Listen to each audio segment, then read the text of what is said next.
relax, unwind, and step into the golden age of radio.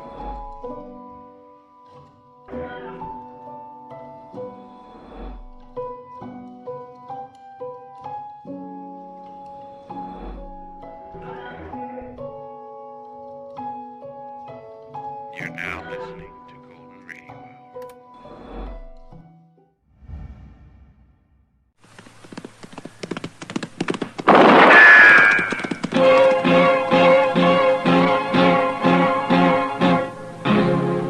Around Dodge City and in the territory on West, there's just one way to handle the killers and the spoilers, and that's with a U.S. Marshal and the smell of Gunsmoke.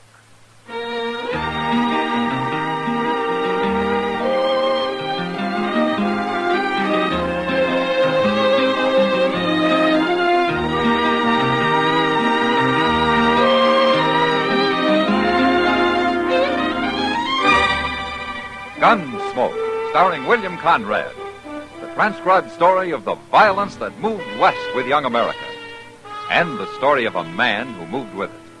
I'm that man, Matt Dillon, United States Marshal. The first man they look for and the last they want to meet. It's a chancy job, and it makes a man watchful and a little lonely.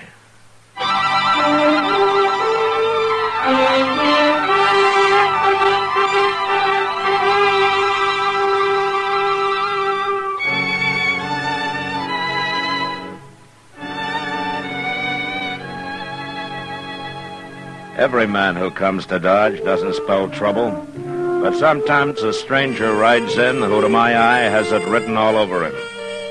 This one I first noticed walking slowly up and down the plaza, taking every detail in of the buildings, of the crowd, of the street. You might have thought he was figuring to buy the place, but after 2 days of his walking and sitting and watching, I decided that maybe that wasn't exactly what he had in mind.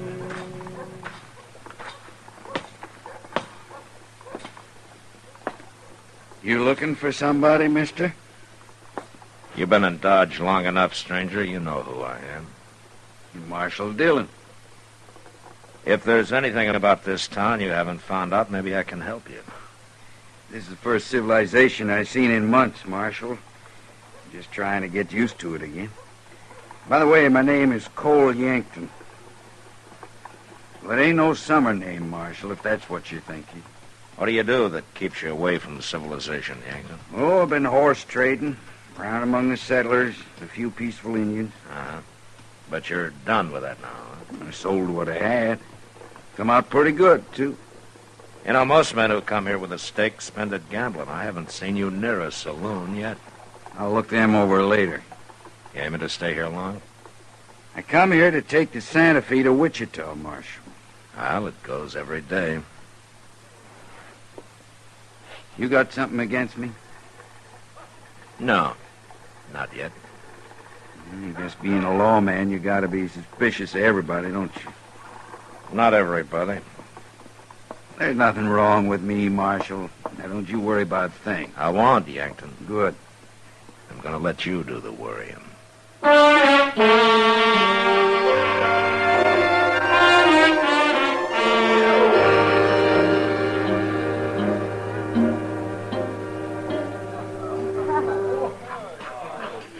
Matt, I figure this saloon's about to go broke. Oh, why's that, Kitty? Well, they've almost stopped the water and the whiskey. Oh? I swear they're pouring it at least half and half these days. Kitty, Sam's got to make it last, you know? 1 barrel for the whole winter? Well, the less people drink, the less trouble they make for me. Ah, that's being selfish. Oh. Huh? I wondered how long he'd hold out. What? Who are you talking about? The man at the door over there. He's been in town 2 days, and this is the first time I know he's come into a saloon. Kitty, what's the matter? Nothing, Matt. Nothing. Oh, you're staring at him like he was a ghost or something. A ghost. Well, what is it, Kitty? Do you know him? Cole Yankton. Well, who is he? Well, what do you know about him? He's coming over here. Excuse me, Matt. No, wait a minute, Kitty. What?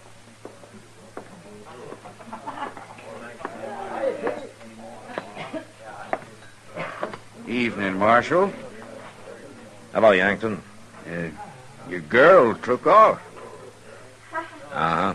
She's going out the back door. She's really leaving. Yeah, it looks that way. Now, why'd she do that, Marshal?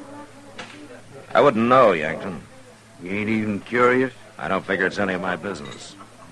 Maybe you're right, Marshal. Maybe it ain't.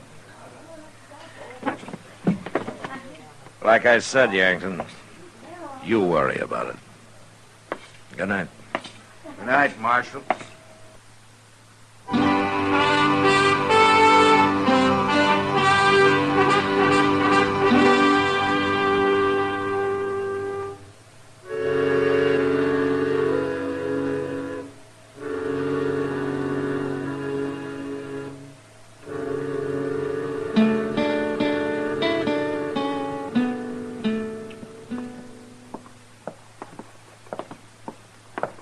Look at him, Chester.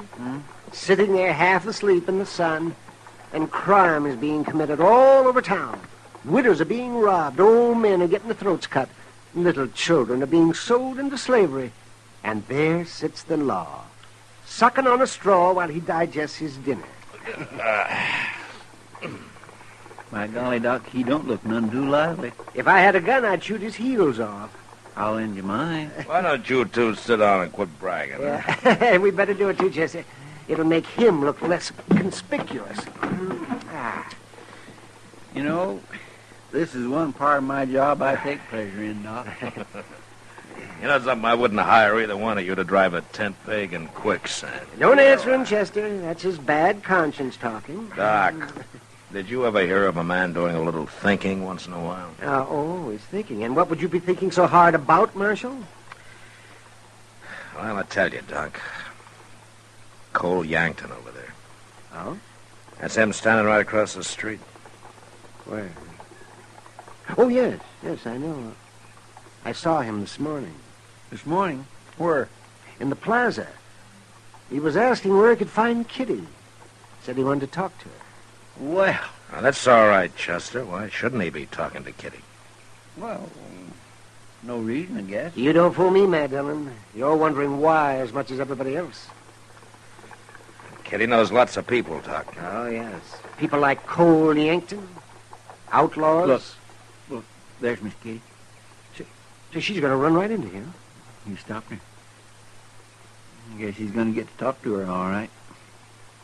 But he isn't, Chester. He's just kind of smiling at her. Well, that sure didn't last long. Where's he going now? He's taking his horse. Looks like he's leaving town, Matt. Yonder he goes. Well, that's good riddance. You can forget about him, Matt. Yeah, maybe. Why don't you ask Miss Kitty about him, Mr. Dillon? You said you was having supper with her tonight, didn't you? Yeah, that's right, Chester. I'm having supper with her.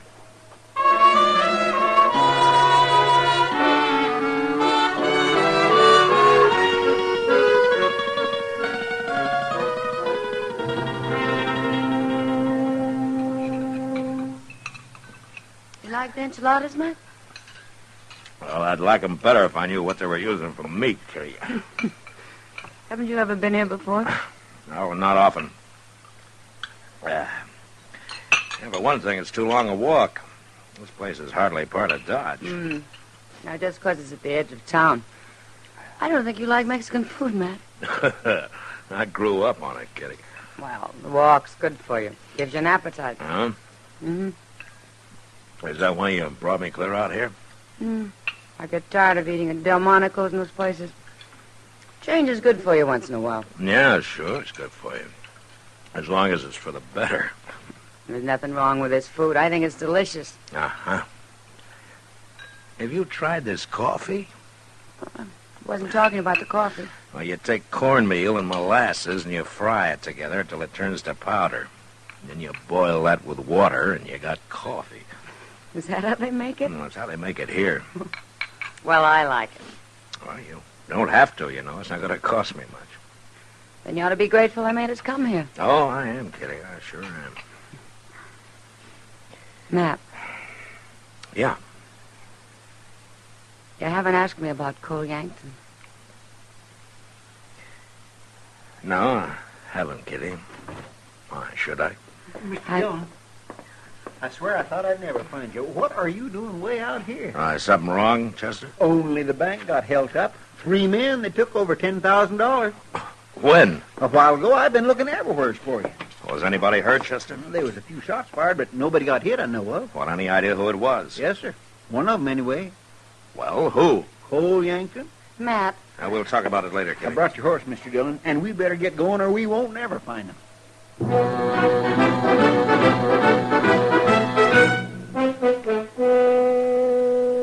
All Chester knew was that Cole Yankton and his partners had headed south out of Dodge. So we started after him.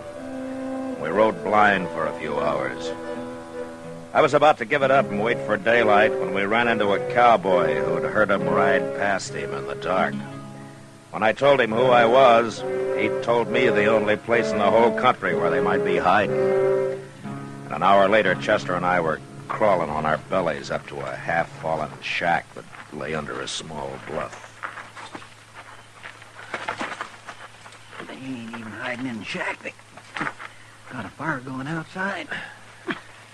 They'd have been safe enough if it hadn't been for that cowpuncher, Chester. Yankton's the one laying on the ground, ain't he? Yeah. Quiet now. Just hold it up, Chester, and listen. Don't worry. Won't nobody find it tonight. Come on, let's get a little closer.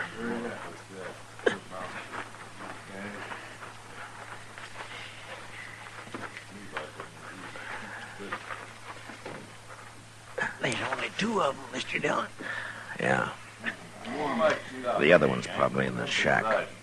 Listen. How are they gonna find it? Ain't bloodhound. Well, they don't like it, I tell you. Another thing, Yankton. What were them men doing in the bank? It was always empty at that hour. Can't find out everything in 2 days, can I? No, I guess not. I still give you credit for one thing, Yankton. At least that tin-horn marshal never showed up. Don't give me credit for What he means, So kid, hard Mr. to know Dillon. it's about. He means she was in on it. That gal help you out? What's her name? it. My name's Kitty, and I don't want to talk about it. Hey, you talked about enough what we got to Dodge. Look, the marshal was out of the way, wasn't he? That's what I said. And that's all you need to know. Now leave Kitty out of this. You're awful touchy about it, ain't you, Yankton? You shut up, or I'll put a Chester. bullet in you. Yes, sir. There now, You watch for the ground. man in the shack. I'm going to move in on these 2. Are you ready? I'm ready. I will. All right, you men are covered. Get your hands up. Shoot him.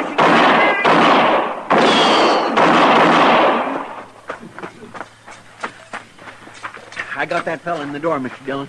I gave up, Marshal. Don't shoot. Got 'em all but him. All right, keep your hands up, Yankton. You're up. All right, get on your feet. No, I can't, Marshal. I'm too dizzy. What? I got hit. Marshal, Got him, too, I guess, Mr. Dillon.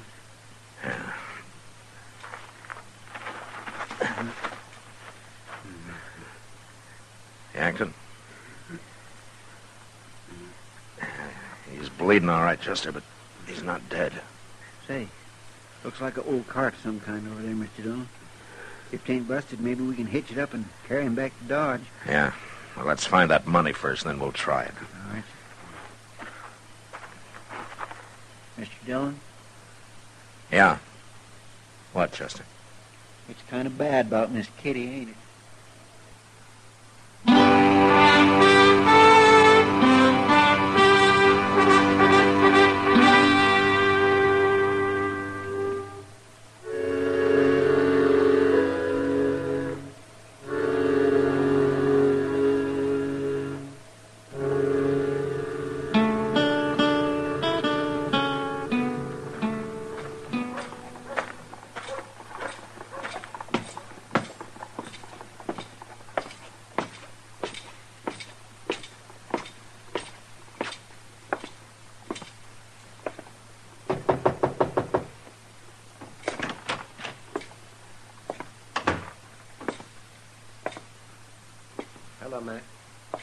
is he, Doc?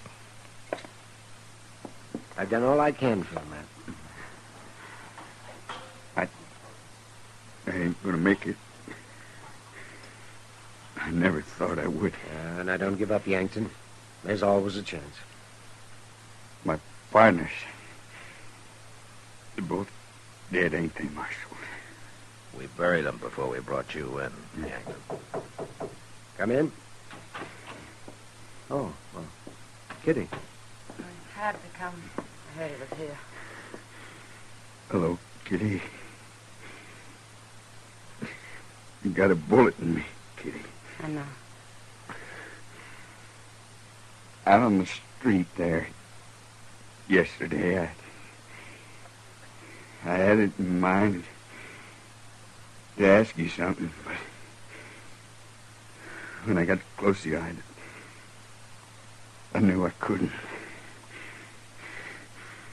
And I'm glad, because things didn't work out so good. No. I'm sorry, Cole. I'm real sorry. Thank you for coming, Kitty. I won't bother you no more.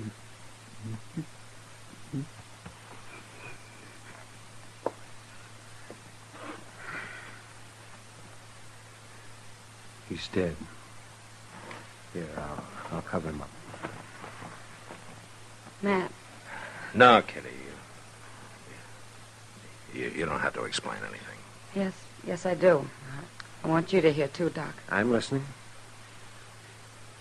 You both think I tried to help him, don't you? Well, it sure looks like you did, Kitty. No. And I guess I'd have to hear you say it before I'd believe it. I stand with Matt, Kitty. Thanks, Doc. Matt. I'll tell you what, let's forget about it, Kitty, huh? No. I want to tell you something about Cole Yankton. He's been in California for years. That's why you never heard of him. Well, I've heard of him. I know what he's been doing. I think he came here because he thought I'd help him. But then he did a nice thing, Matt. He didn't ask me to. He didn't make me say no. Well, then I guess he wasn't so bad after all, Kitty. Cole Yankton, New Orleans. I was just a girl. He's the first man I ever knew. The first grown man.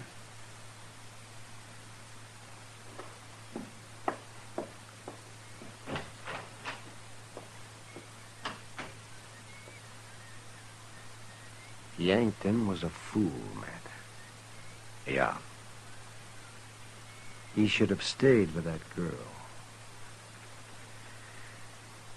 Yeah, she's all right, isn't she, Doc?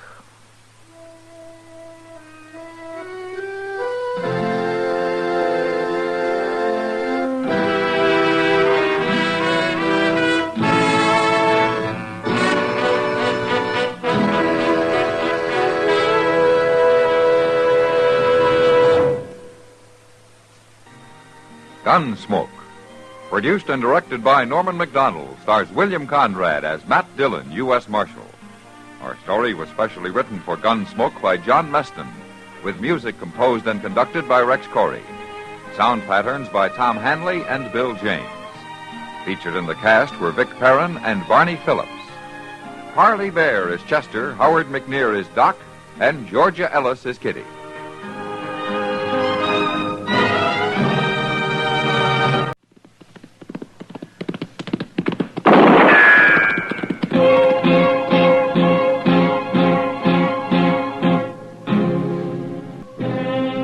Around Dodge City and in the territory on West, there's just one way to handle the killers and the spoilers, and that's with a U.S. Marshal and the smell of Gunsmoke.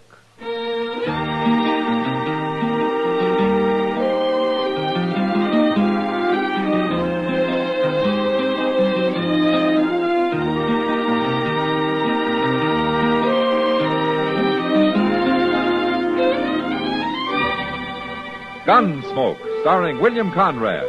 The transcribed story of the violence that moved west with young America. And the story of a man who moved with it. I'm that man. Matt Dillon, United States Marshal. The first man they look for and the last they want to meet. It's a chancy job, and it makes a man watchful. And a little lonely.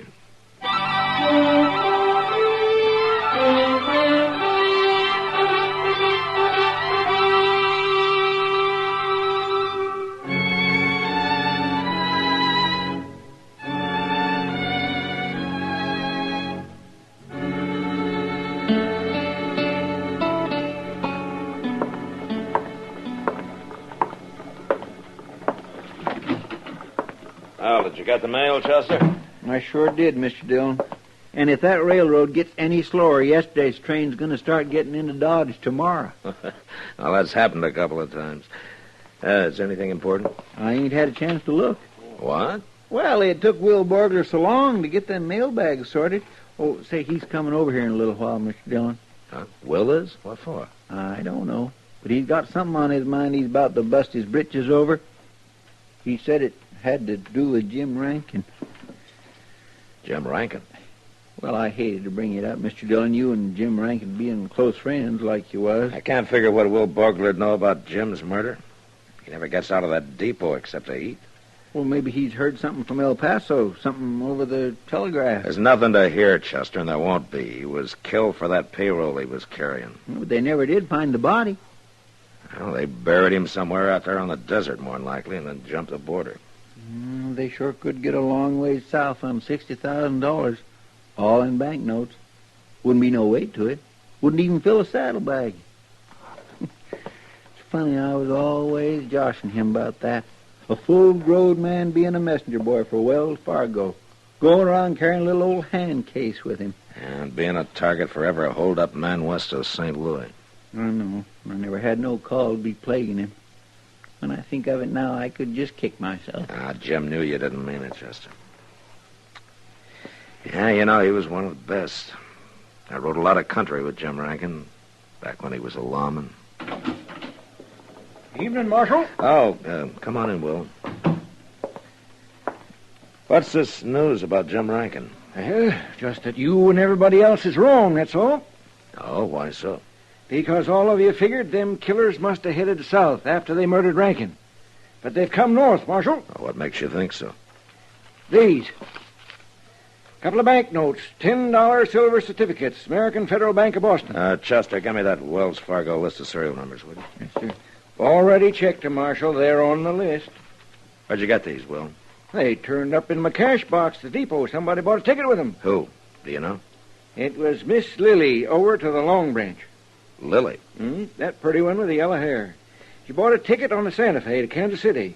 Said she was aiming to go back there on a visit. Why, them killers might be right here in Dodge, Mr. Dillon. I hope so, Chester.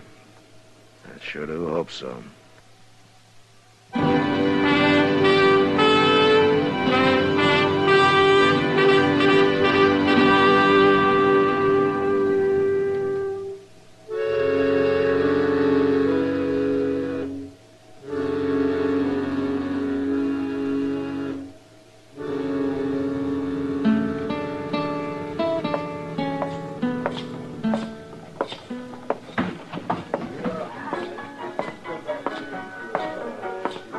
Hello, Kitty. Well, good to see you, Matt. You've been a real stranger the last month. Ever since Since Jim Rankin was murdered, huh? I didn't mean to rub salt in. No, it's all right, Kitty. In fact, that's the reason I'm here now. Huh? Is Lily around somewhere? Well, she's upstairs, I suppose. I'm kind of surprised. Odd what? You? A marshal's pay won't get you far in that club, Matt. The dues are pretty high, you know. This wouldn't be just a case of one pretty woman talking about another pretty woman, would it? No, seriously, Matt. Didn't Jim ever tell you about it? Jim? Jim Rankin. You didn't know about it? About what? I thought you knew he was spending all his time with Lily. No, I didn't. I'll see you later, kid.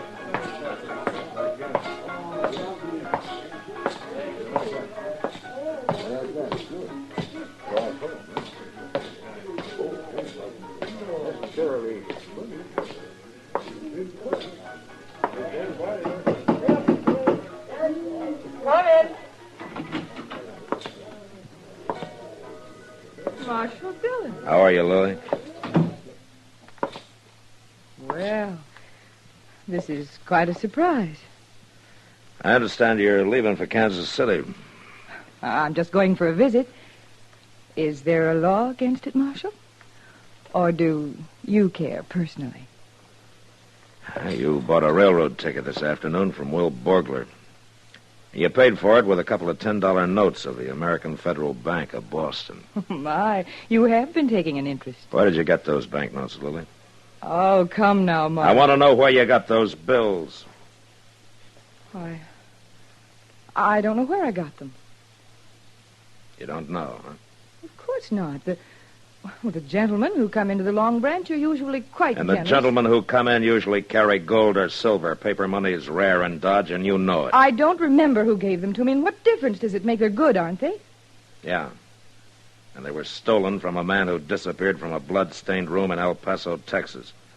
How do you know? Because Wells Fargo records the serial number of every banknote they ship. And these numbers match. Oh, but The man's name was Jim Rankin, in case you've forgotten him in the last 30 days. Marshal, Jim and I were going to be married. We're going to be married. Is it that unbelievable? Well, it's just that Jim never mentioned it, that's all. He knew what you'd say. When did you see him last, Lily? 10 days before he got killed. He went from here to St. Louis and then straight to El Paso. Did you know his plans, where he was going to stay in El Paso, how much money he was carrying? What are you trying to say? I just asked you if... Sorry I couldn't make it any sooner. Will you get out of here, mister? You've got the wrong room. Yes, I have. Sorry, folks, I was looking for Wait somebody just else. a minute. You're a gambler, aren't you? Houseman over at the Alafraganza. That's right, Marshal. Deuce McCoy. Who were you looking for? Nobody. I'll not bother you folks any longer. McCoy. You wouldn't happen to have any banknotes on you by any chance, would you? Banknotes? I'm strictly gold standard, Marshal. I got caught with some of that worthless paper trash during the rebellion. My apologies, ma'am, Marshal.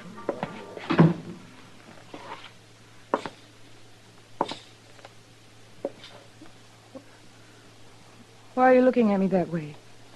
I never saw him before in my life.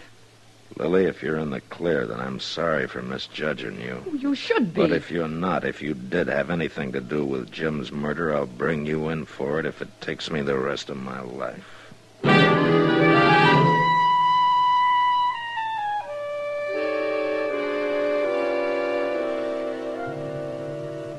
3 days went by, and things stayed pretty much the same. I found out Jim Rankin had told a couple of people that he was going to marry Lily. And she could have been telling the truth about the 2 banknotes. Maybe she didn't remember where she'd got them.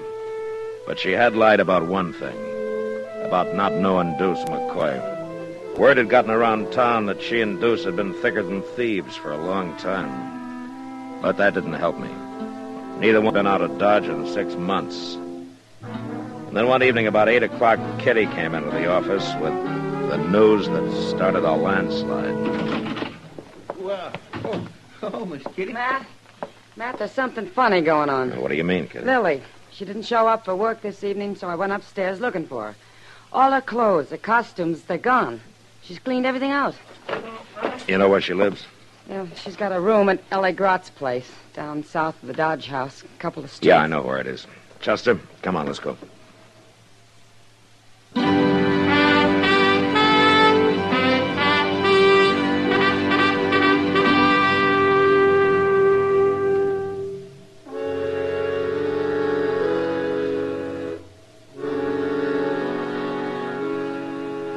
Lily wasn't at the rooming house, and nobody there had seen her since mid-afternoon. So Chester and I went back and took a look at her room in the Long Branch.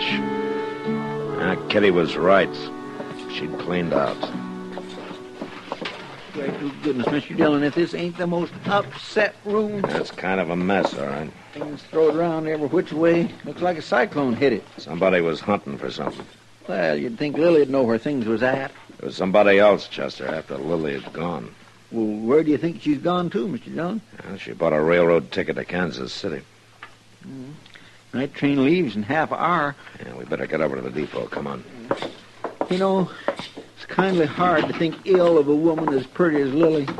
Man just can't hardly help believing anything she wants him to. Yeah, I know.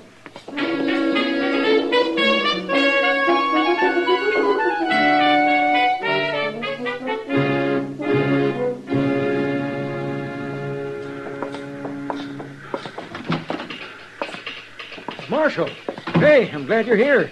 I was just aiming to send a boy over to tell you. Tell me what, Will? Well, about them two. They're here. Miss Lily and that there gambler feller, Deuce McCoy. Oh? Yeah, he's the one that brought the trunks in, but the part of them's hers. He wasn't fooling me none. Are they both leaving? Is he going with her? Well, I reckon so. Bought himself a ticket to Kansas City, same as hers. They didn't pay for it with no banknotes, though. He used gold. Uh-huh. Where are they now, Will? Well, they've been hanging around down there at the end of the platform. Stayed clear of the light, I figured. Maybe you don't want to draw no attention to themselves. It ain't like Miss Lillian, either. Ordinarily, she'd have herself rigged out fit to kill. Be a strutting around here bold as grass. What? That was down the platform. Yeah, come on, Chester. Straight ahead, Marshal. There at the end. Yeah, I see. Look, Mr. Dillon, somebody jumped on a horse. Yeah. Hold it there! He's getting away. Couldn't have been nothing but plain luck in the dark like this, Mr. Dillon. I'd have sworn I had him in my sights. Marshal! Yeah.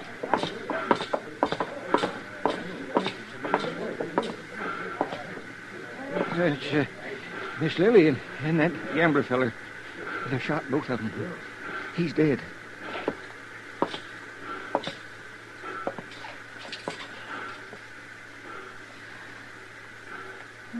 No. Who was it, Lily? Who shot you? He came back. Who? Jim. Jim? I never thought he...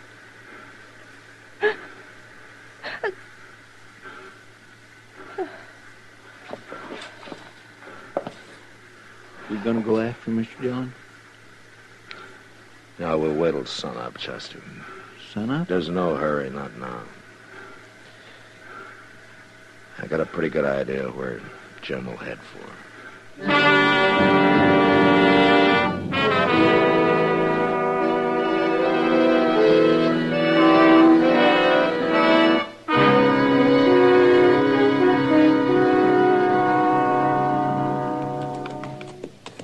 Mr. Dillon, how can you be so doggone certain he's out here somewhere? Because I know how he thinks, Chester. I never see such a country. Rim rock, gullies, mesquite, plum thickets. We couldn't find him in this stuff in a month of Sundays. I think he'll find us. Oh, dear, I just leave you wouldn't talk that way. Mr. Dillon gives a man the willies, knowing all the time there might be a gun sight leveled on him and not knowing just when the shot... Well, you know now, Chester. Hold it. Right where you are. He's just by that point of rim rock. Oh, forget it. He's got perfect cover. Is that you, Matt? Yeah, it's me, Jim. Leave your gun. Come up here. Come alone. Stay here with the horses, Chester. Don't do it, Mr. Dillon. You don't know what he's up to. Only one way to find out. Here, take my gun. Well, I just don't like this. I don't like this. Over this way, Matt.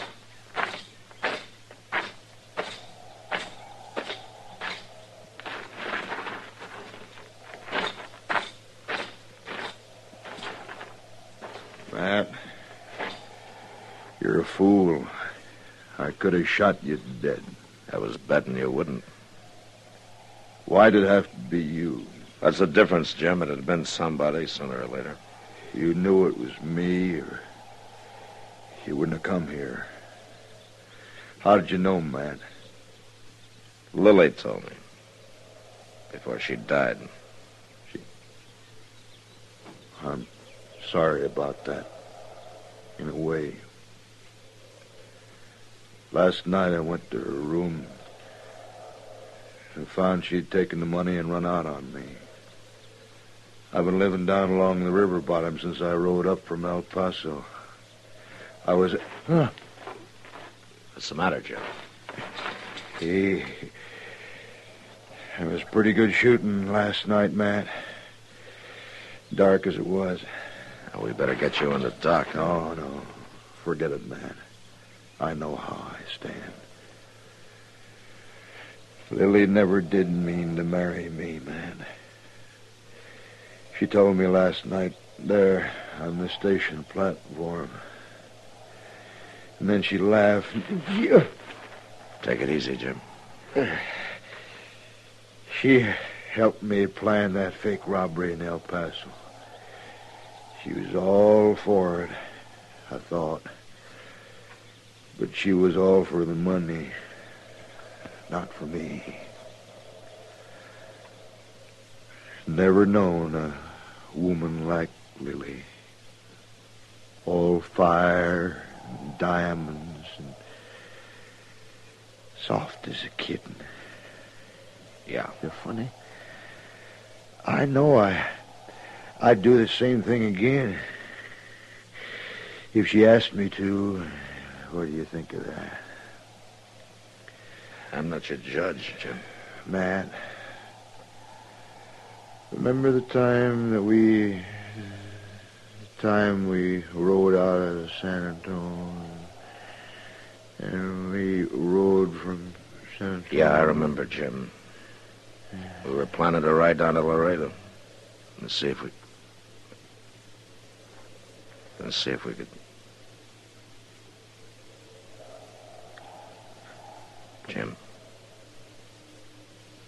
Jim?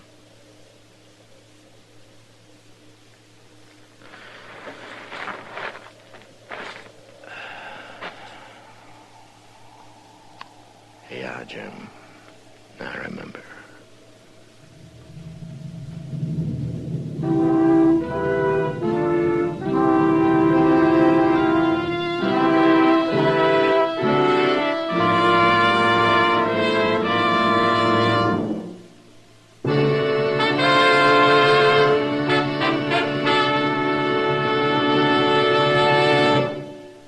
Gunsmoke, produced and directed by Norman MacDonald, stars William Conrad as Matt Dillon, U.S. Marshal. The script was specially written for Gunsmoke by Les Crutchfield, with editorial supervision by John Meston. The music was composed and conducted by Rex Corey. Sound patterns by Ray Kemper and Bill James. Featured in the cast were Lynn Allen, Tim Graham, Lawrence Dobkin, and John Daner. Harley Bear is Chester, Howard McNear is Doc, and Georgia Ellis is Kitty.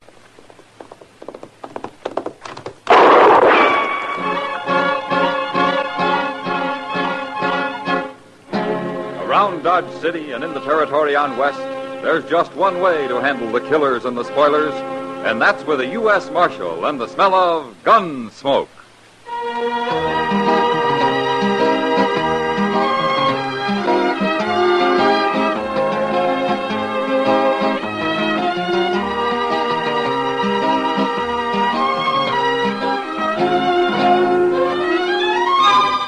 Gunsmoke, starring William Conrad. The story of the violence that moved west with young America. The story of a man who moved with it. Matt Dillon, United States Marshal.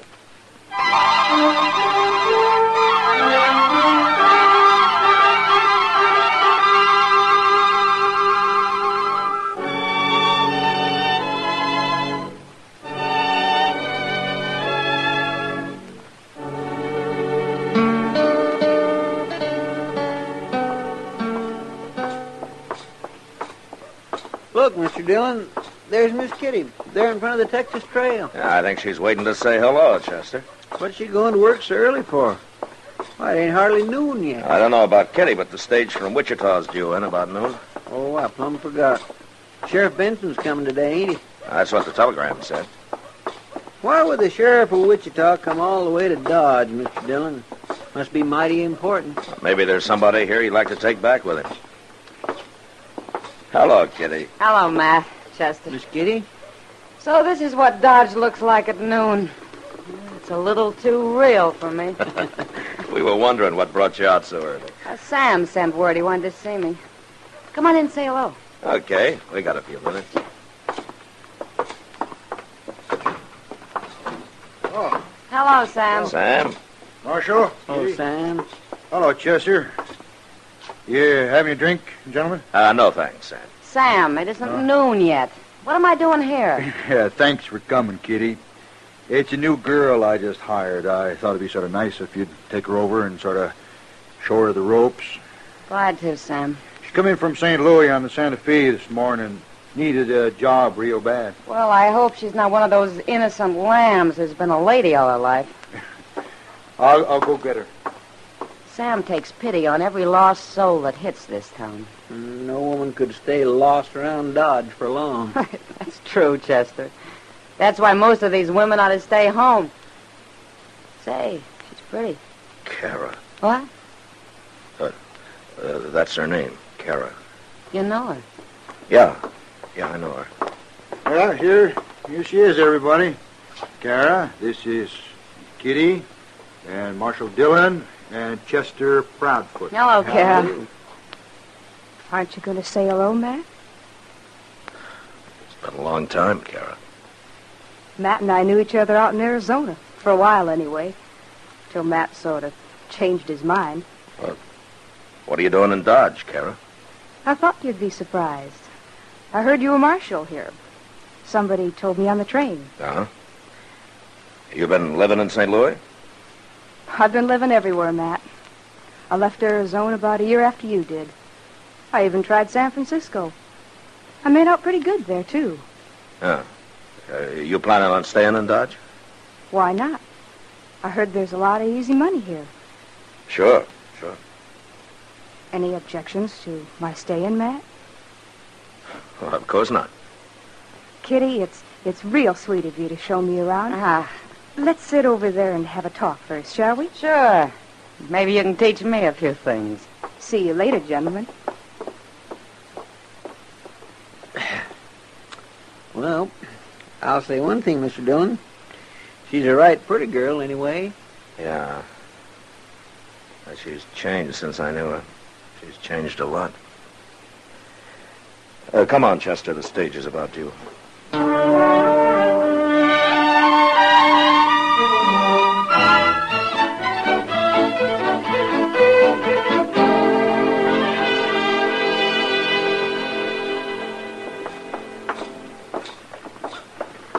This is my office here, Sheriff. Well, Dodge has sure growed, Marshal. Been 3 or 4 years since I was here. Yeah.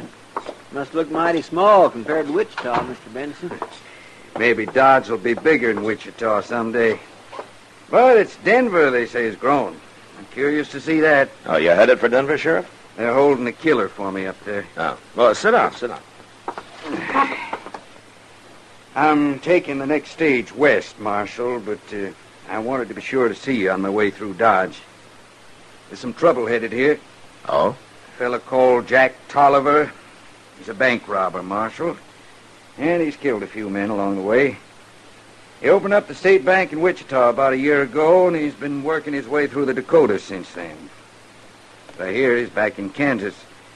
Took $5,000 out of the bank at Salina a few weeks back. Well, what makes you think he's going to try Dodge, Sheriff? Because he's heading south. Dodge is a natural for them. Them? He's got a couple of partners. I don't know their names. Yeah. What does this Tolliver look like?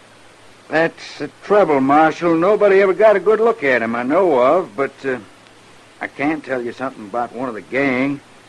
He sends this one ahead of him to sort of look things over for a week or so, and then he and the other two ride in. Uh-huh. What about the man that scouts ahead for him? It ain't a man, Marshal. It's a woman. A woman? Don't know her name. She changes it all the time anyway, but she's right pretty. About 5'7", black hair, hazel eyes. She's smart and she's tough. Right, clear. Mr. Dillon, that sounds an That's awful a lot like... pretty clever operation, Chester. Sheriff, I sure thank you for telling me all this. We'll be watching for him. Well, I better go get some dinner before that stage pulls out. See you on my way back, Marshal. Goodbye, Chester. Bye, Mr. Benson. Thanks again, Sheriff. Mr. Dillon, that sure did sound like Cara he was describing. No, but of course she wouldn't be mixed up in anything like that. Well, I said she'd changed, Chester, but I hope she hasn't changed that much. I think I better go have a talk with her.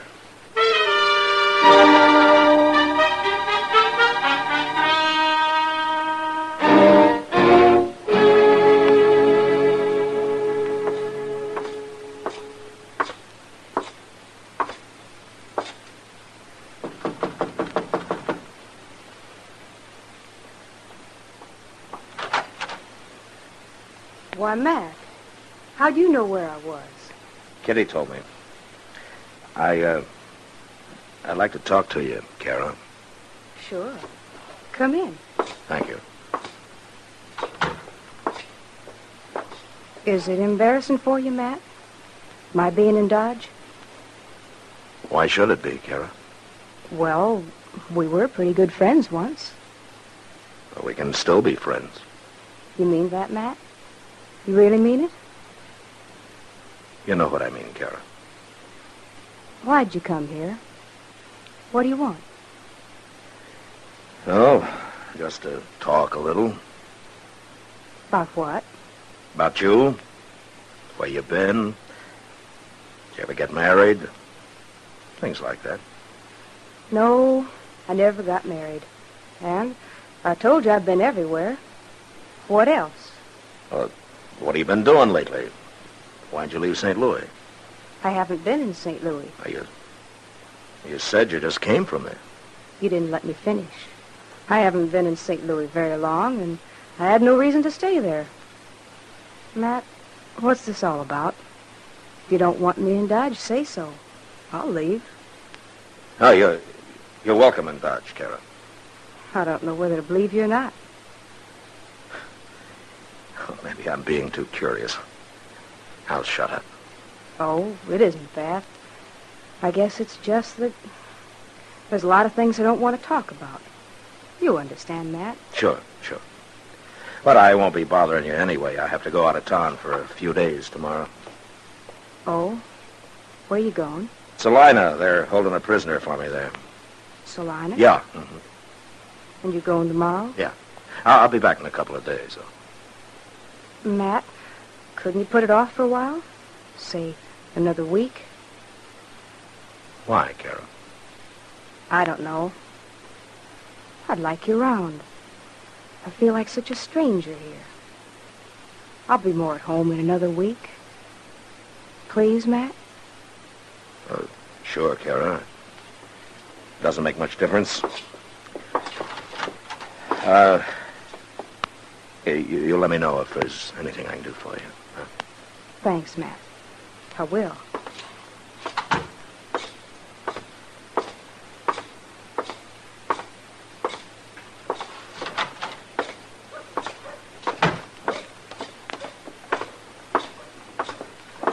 Was she there, Mr. Dillon? Yeah. Did you find out anything? Only if she is mixed up with this man, Tolliver, she can't get in touch with him for a week. But we won't worry about it till then. It'd be kind of too bad. I mean, you being a friend of hers and all. The sheriff said Tolliver's killed a number of men, Chester. I won't mind stopping him. If I can.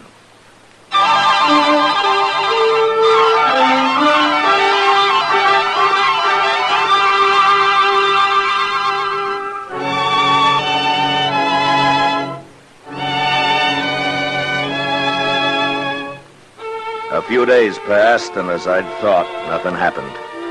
Cara worked at the Texas Trail. And although we kept an eye on her, she talked to so many strangers every day, there was no way of telling which might have been her bank robber friend, Jack Tolliver. Would have been easy for him to just ride into town anytime he wanted. buy Cara a drink, and get what information she'd gathered. I talked to her now and then, and although she tried not to show it, I was pretty sure she was aware that I was suspicious of her. And then one day, I was real sure. Doc and Chester and I just finished a game of three-handed stud in the office. $6.50, $6.75, and $7. $7.50, $8. You have to count it out loud, Doc. $8.50, $9.50. Ah, there we are. Well, I do it to teach you a lesson, Chester. You got my money, ain't that enough?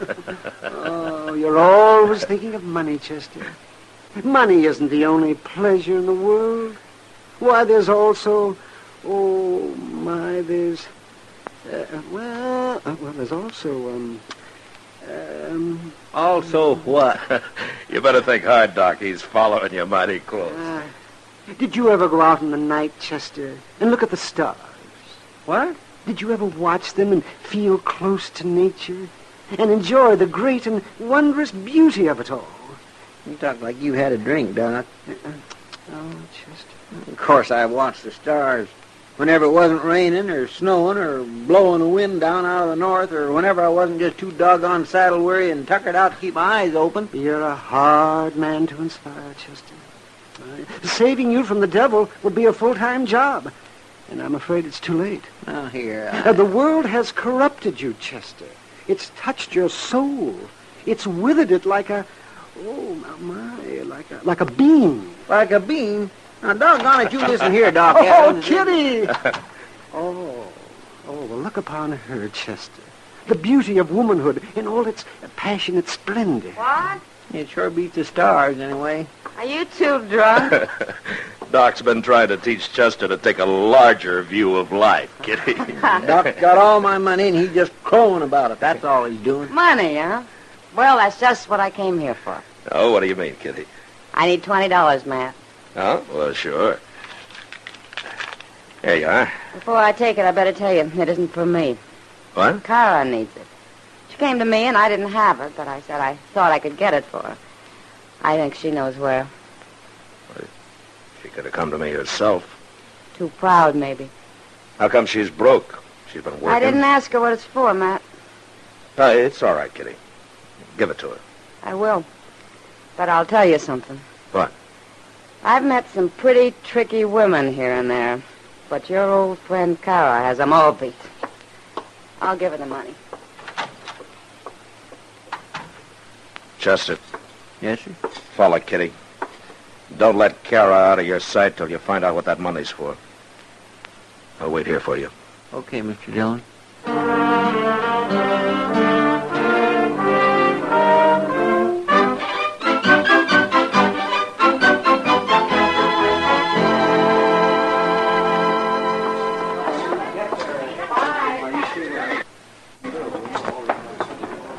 The depot's already crowded, Chester. It must be close to train time. Yes, sir.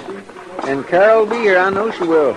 The agent told me she bought one ticket to St. Louis and asked what time the next train leaves. Well, I hope she's here.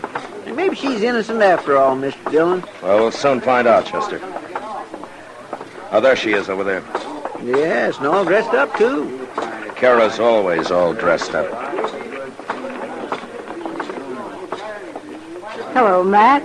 Chester? Miss Cara? You're staring at me, Matt. I'm just wondering why you didn't come and say goodbye. If you're leaving Dodge. What makes you think I'm leaving? Well, you bought a ticket to St. Louis with the $20 I gave Kitty for you. Yes, I did. I knew you'd figure it all out, Matt. And I knew you'd think I'm leaving. I wanted you to. Why, Cara? Because I've enjoyed making a fool of you. Have you? A friend of mine's leaving on that train, Matt. Jack Tolliver? I knew you were on to us. I'll watch Cara if you want to go after him, Mr. Dillon. There are 20 strangers down here, Chester. How do I know which one's Tolliver? You know, I could arrest you, Cara. You're wanted in a lot of places. You're too smart for that, Matt. Arrest me and you'd never find Jack. Sure, but once Tolliver's on that train, I can find him. How? I'll have the whole train put under guard when it gets to Abilene. And one by one, every man on it will have to clear himself. We'll get him. No, you won't. He'll jump off. He won't know what I'm going to do, and you can't warn him now. Hey, it's pulling out, Mr. Dillon. We'll make it, Chester. So long, Cara. No, Matt, wait. Come on, Chester, run. Matt, come back.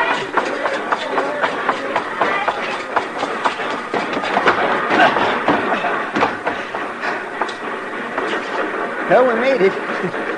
You sure fooled her, Mr. Dillon. Cara doesn't think I fooled her, Chester. What do you mean? She thinks she fooled me. Well, how? She wants me on this train. She planned the whole thing for it. Well, why are we here then? Well, we won't be for long. There's a ranch close to the tracks about 10 miles from here. I'll have the conductor stop the train and we'll get off there and then borrow a couple of horses. And ride on back to Dodge? Jack Tolliver's in Dodge, Chester. He's thinking he can hold up the bank anytime he wants to now. But there's nobody to stop him.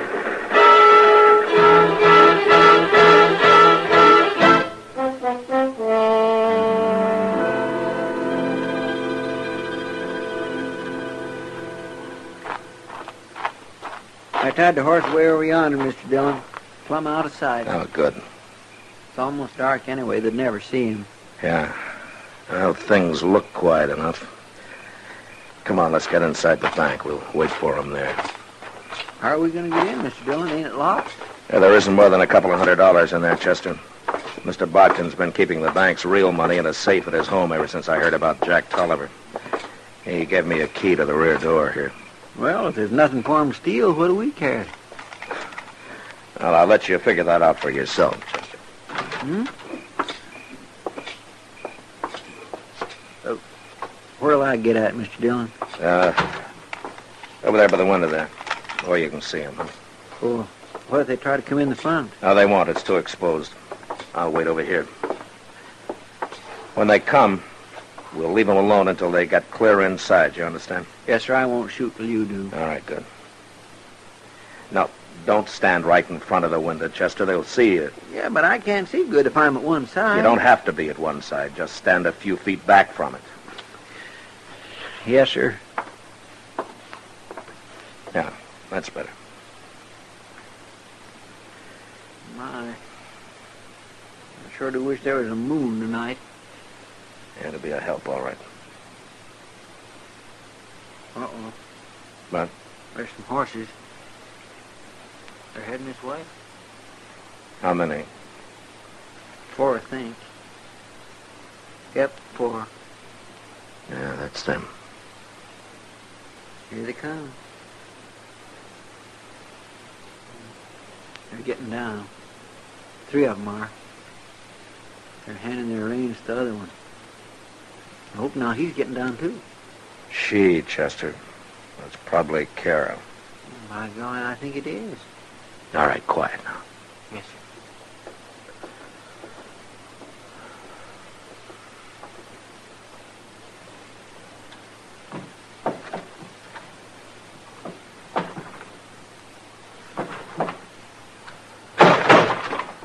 Not so much noise. P taking yours all the way down Front Street.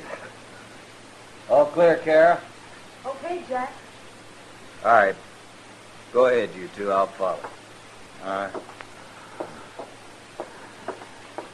Behind the banker's desk there, according to Cara. Yeah. All right, get your hands in the air, Tolliver. All of you. You're coming. I can't see it. No.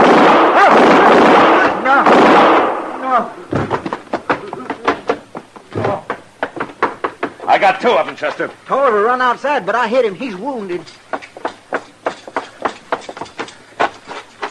Look, Cara's having to help him. Hold it, Tolliver.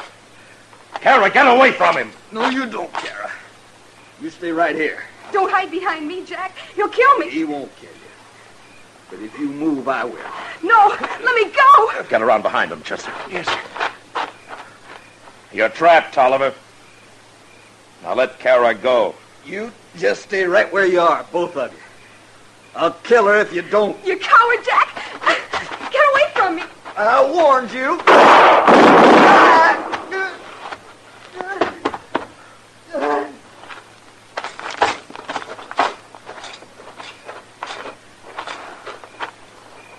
There you got him, Mr. Dillon. He's dead. I didn't get him soon enough. Let's see how Cara is.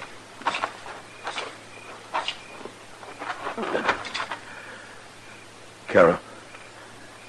Oh. Cara. I'm sorry, Cara. It's too dark. I couldn't shoot any quicker.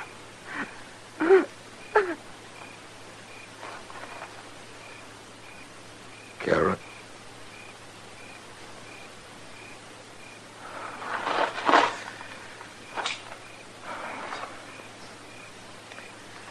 I don't think she heard me, Chester. He shot her right in the back, Mr. Dillon. Yeah. Well, sir, that's the end of Jack Tolliver's gang. It's the end of a lot of things, Chester. A lot of things. Yes, sir, I guess 'tis.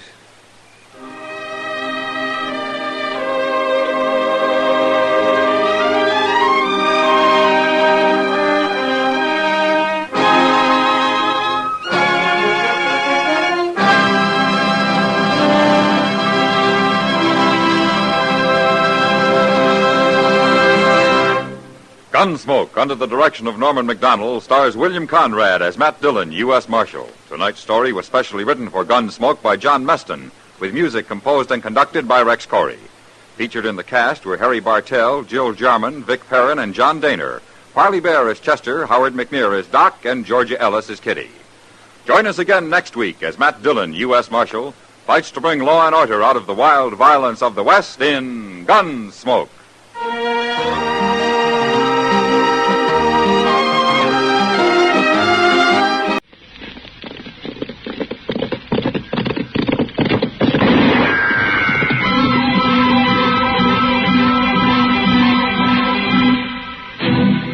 Around Dodge City and in the territory on West, there's just one way to handle the killers and the spoilers, and that's with a U.S. Marshal and the smell of Gunsmoke.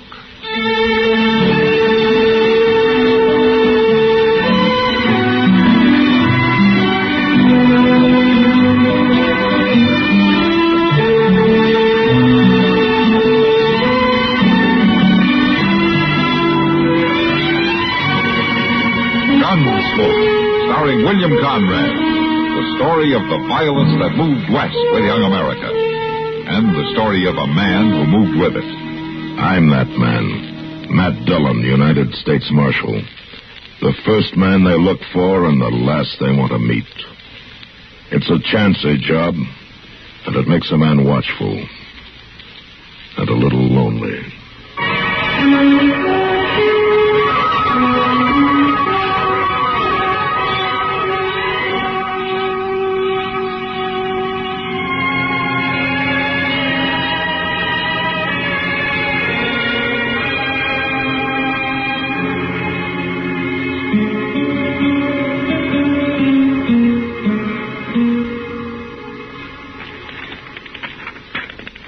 I sure do hope things... Mr. Dillon, are you listening to this? Huh? Oh, yeah, sure. Go ahead, Chester. And I sure do hope things has been good with you like they has been with me. Take care of yourself. Maybe I will come up to see you one day soon. Your loving brother, Magnus. And down here at the bottom of the paper, he says, your Uncle Will got tromped on by a cow last week. Well, now, ain't that nice, Mr. Dillon? What do you mean about Uncle Will? No, I mean getting this letter from Magnus. It's real thoughty of him. It's the first one I remember you getting. It's the first one he's wrote. To me, at least. It sure is funny, though. I never knew that boy could ride a lick. Oh, maybe he's learned since you saw him last. No, I don't think so, because Magnus don't hold with schooling. No? No, sir, none of my kinfolks does. Well, my ma always said that all a body needs to know is how to cook, care for your own, and get to the church. Well, she must have made your pa a very good wife. Well, I don't know as he ever said. He run off when I was only 4. Him and me never talked to each other much. You the marshal, mister? Yes, ma'am, that's right. I'm Nancy Creed. Well, come in, won't you? This is Chester Proudfoot, Miss Creed. How you doing, Miss Creed? Marshal, I come to see you 'cause my pa's going to shoot somebody dead. What? And I want you should stop him. Well, Who's your pa gonna shoot, Nancy? Fella that worked for him for a spell. Name Ben Tolliver. Well, why's your pa after it? Ben run off last night and took one of Pa's studs. Pa says he was just about the best stud Pa ever saw. Well, where do you and your pa live, Nancy? About 20 miles from here, out along the Arkansas. And you think this man, this Ben Tolliver, came into Dodge? I don't just think it, Marshal. I know it. And so does Pa.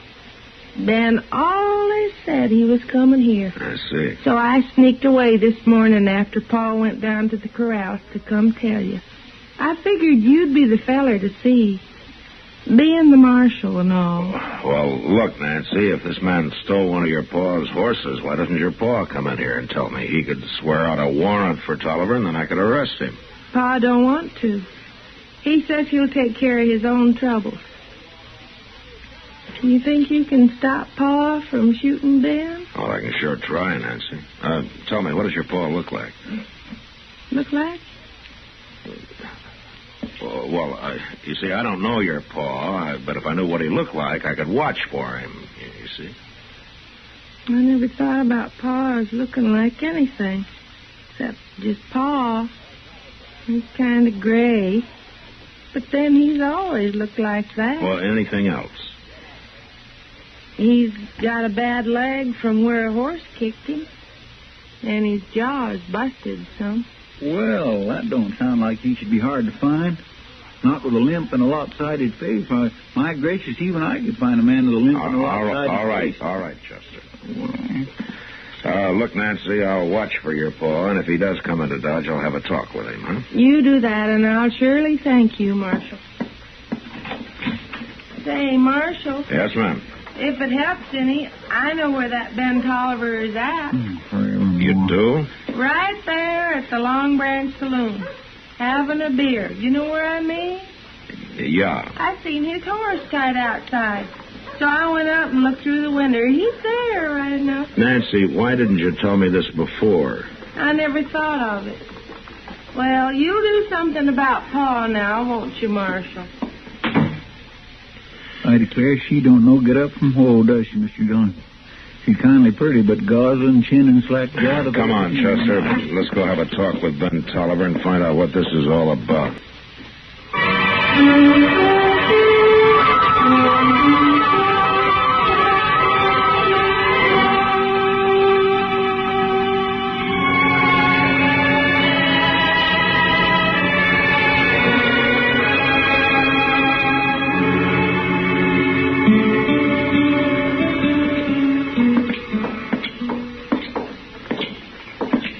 You want me to come into Long Branch with you, Mr. Dillon?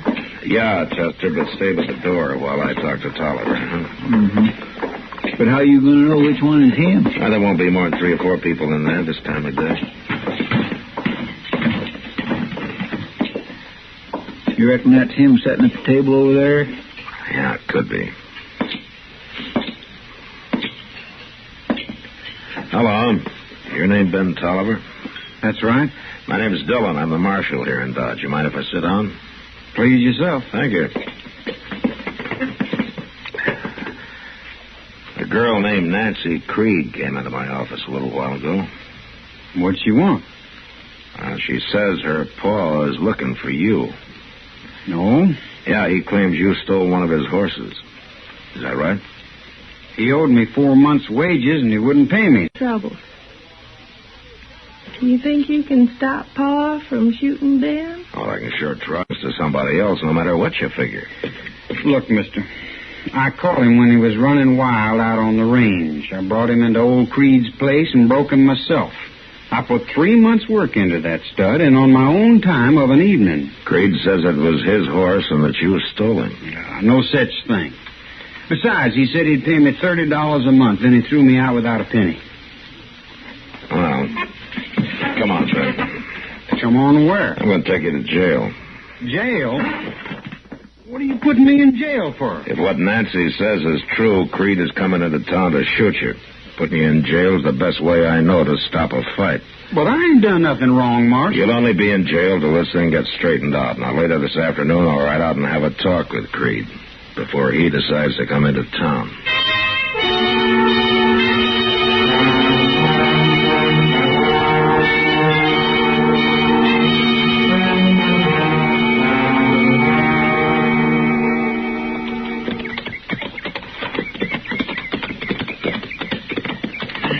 sure is hot out here, ain't it? Well, there ain't a speck of shade for miles around. Well, if he's breaking wild horses out here, he doesn't have time to worry about the heat. We better leave our horses here, Chester. All right, sir.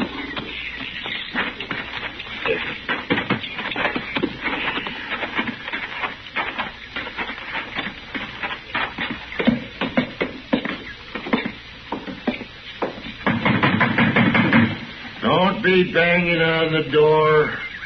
I seen you coming. You Jake Creed? That's right. I want to talk to you, Creed. Who are you, mister? Marshal Dillon from Dodge. I'll come out. What is it you want? I want to know about Ben Tolliver. That fool Nancy run to Dodge and told you. That's right. Well, since she did, I won't try to fool you. That boy stole a horse of mine. I figure in a couple of days I'll go after him. Find him, shoot him. Now, look, Creed, you just can't shoot a man down, you know. Why not? He stole a horse, so I got cause to shoot him. Oh, now listen to me, Creed. I don't have to listen to nobody. Being a marshal, you're all filled up with laws. But I ain't got time to mess with that, no. I'll just shoot him. Creed, either you come into Dodge and swear out a complaint against Tolliver, or you forget about the whole thing. I got better than 40 range horses out here, only half broke. I can't be wasting time fooling around with no trial. Did you owe the boy money? Of course not. Everything he did, I had to show him how. The way I see it, he should have paid me. He worked out here for you for 4 months, didn't he? You could say that. Well, he told me that stud horse was his. Well, since he caught him and broke him, I guess he'd figure it that way, but Ben was working on my place and taking my food. That stud's mine. The law might not agree with you, Creed. That's just why I'm going to handle my own trouble and not mess around with the law. Look, I've tried to tell you, Creed, and I'm going to tell you once more, real plain. You shoot that boy and you'll hang for it. I don't care what you think the right of it is. All right, come on, Chester. Then maybe I won't shoot him. Maybe I'll fix that boy good some other way. Him and that stud horse he's so proud of. That miserable old buffalo's as mean as an acre of snakes, ain't it? Yeah. What are you going to do, Mr. Dillon? Well, I can't keep Ben Tolliver in jail forever. No, sir. I just have to turn him loose in the morning and hope they don't run into each other.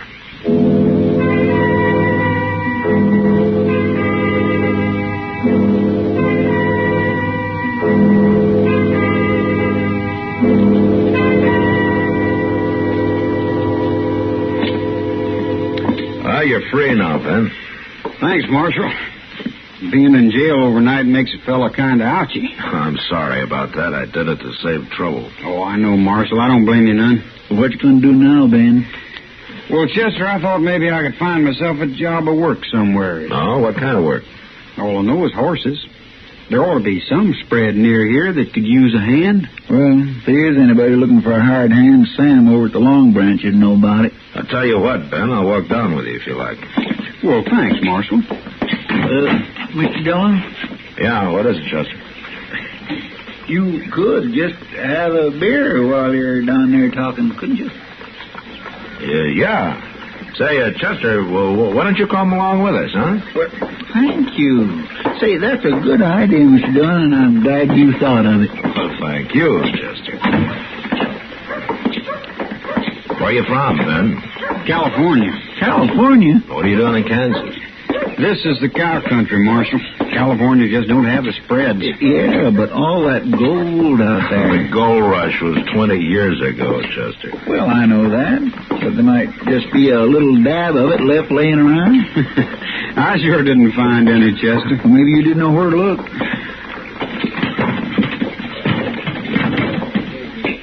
Well, I don't see Sam nowhere. No. Oh, my, Chester. Oh, hello, Kitty. Here's Ben Tolliver. Oh, hi, ma'am. We came down to talk to Sam. And have some beer. Well, I can get you the beer, Chester, but Sam's down at the depot with a wagon. Oh, I see. You're up kind of early, aren't you? Oh, I can sleep this afternoon. Come over to the bar. I'll get you a beer. Okay. Why, you make a pretty fancy bartender, Miss Kitty. Well, girl's got to have an ace up her sleeve, Chester. What? Never mind, Chester. Well, I know. What do you do doing the saloon this early? Well, Ben here's looking for a job. What sort of job, Ben? On a ranch somewhere, Miss Kitty. You work around stock much? All my life, just about. He was working for Jake Creed up until yesterday. Jake Creed? Yeah. Oh, do you know him? I know about him. Only a few months back, some cowboy was giving me half a dozen reasons why I ought to kill him. Yeah, he must have been the fellow Jake threw out just before I come along. You probably stayed with him about 3-4 months, is that right? Yes, ma'am. Then he started some argument. You had a fight, and he threw you out, huh? That's about the right of it.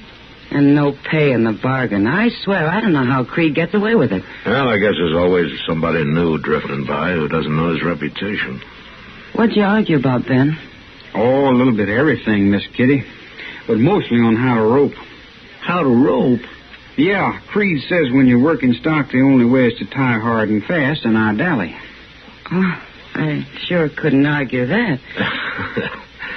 Kitty, you see, hard and fast means that you tie the end of your rope to the saddle horn. And when you dally, you just hold the end of the rope in your hand and twist it around the horn a couple of times. That's right. That way, if the rope gets tangled up in your mount's legs or yours, you let go and you're free. There ain't no way to get dragged if you dally. Oh. Of course, most fellows don't think it amounts to much, but some do in California. Well, they sure don't in Texas. Well, I'm glad I make a living in here. It sounds complicated, I guess, Miss Kitty, but it ain't to a horseman. Well, no matter what the argument was about, he should have paid you, Ben. Say, Ben, have you got any money at all? No, sir. Look, here, I'll give you $5, and then, well, you can pay me back when you make it, huh? Well, thanks, Marshal. As long as you've got your money out, Marshal. Don't forget the beer. Yeah. There you are, Kitty. Thank you. Marshal, I think maybe I'd better go down and have a look at my horse. Make sure he's been watered this morning. Say, could I go with you? I'd like to see your horse. Oh, sure. Ben, you come back later this afternoon. Sam will be here, and we can talk about a job for you. Thank you, Miss Kitty. He seems like a nice young fellow, Matt. Yeah. What's the matter? Oh, I was just thinking about Jake Creed. What about him? He's got something on his mind, Kitty. He'll try to get even with Ben Tolliver some way.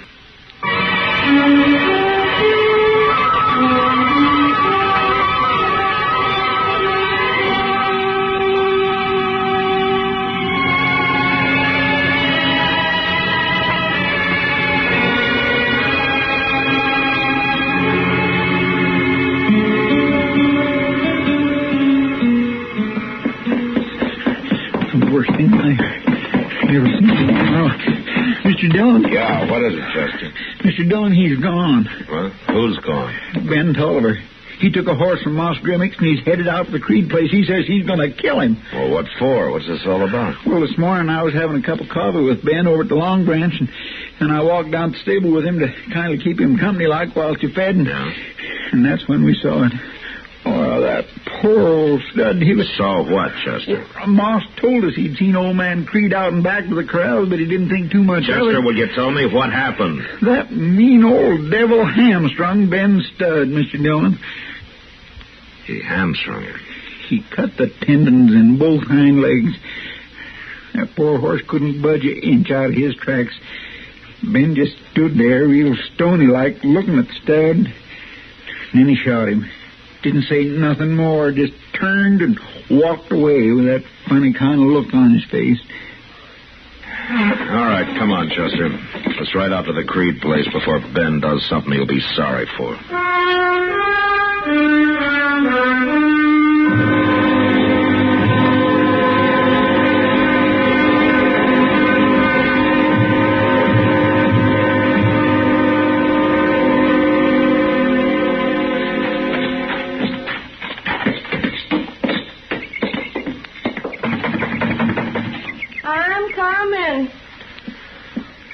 Oh, hello, Mike. Is your pa here, Nancy? Down to the catch pen. It ain't time to eat, so he's working. Nancy, have you seen Ben Tolliver? Sure did. He rode up here a few minutes ago, wanted to see Pa. I told him Pa was down to the corrals. He just went down there. Come on, Chester. If you're going down to talk to Pa, I'll go with you. He goes down to the corrals before sunup, and don't come back till time for dinner. What you want Pa for, Marshal? To keep him from getting killed, Nancy. Who's killed Pa? You don't think... Come on, let's go.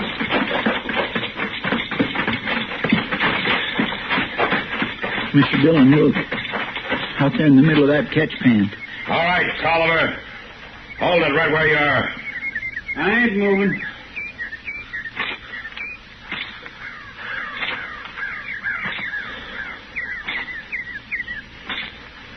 Now, give me your gun. What for? Just give it to me. All right, now you're under arrest, and this time you'll stay in jail. Ben, why did you shoot my Pa? I didn't, Nancy. Well, then who did shoot him? Nobody shot him, Marshal. I'm trying to tell you, Jake was already dead when I got here. It was the horse I shot. What? See for yourself. Looks to me like Jake's horse got tangled up in the rope while they were working a Mustang. The horse got throwed, and Jake was trapped under him, and the Mustang drug them both. It killed Jake. His horse had 2 legs broke, so I shot him. That's what you heard.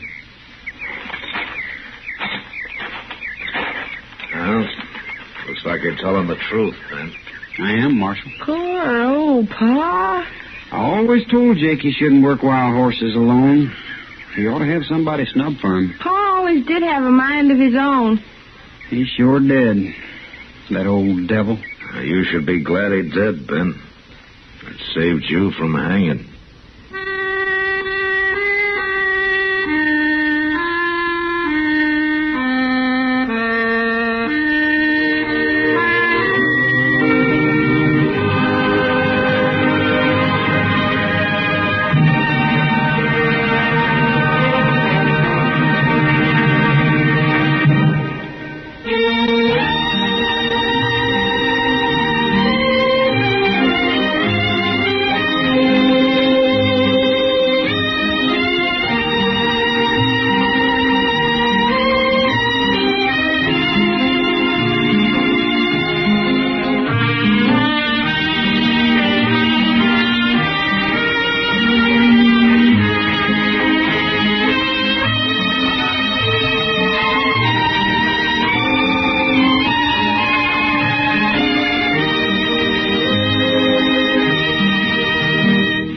Gunsmoke, produced and directed by Norman MacDonald, stars William Conrad as Matt Dillon, U.S. Marshal. The script was specially written for Gunsmoke by Les Crutchfield, with editorial supervision by John Meston. The music was composed and conducted by Rex Corey. Sound patterns were by Ray Kemper and Bill James. Featured in the cast were Parley Bear as Chester, Howard McNear as Doc, and Georgia Ellis as...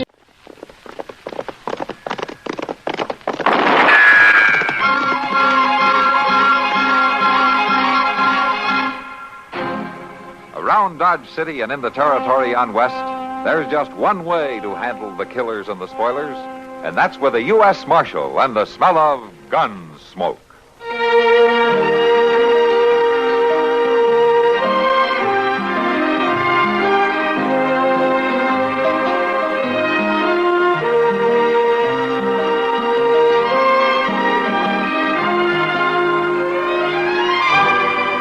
Gunsmoke, starring William Conrad, the story of the violence that moved west with young America, and the story of a man who moved with it. I'm that man, Matt Dillon, United States Marshal. The first man they look for and the last they want to meet.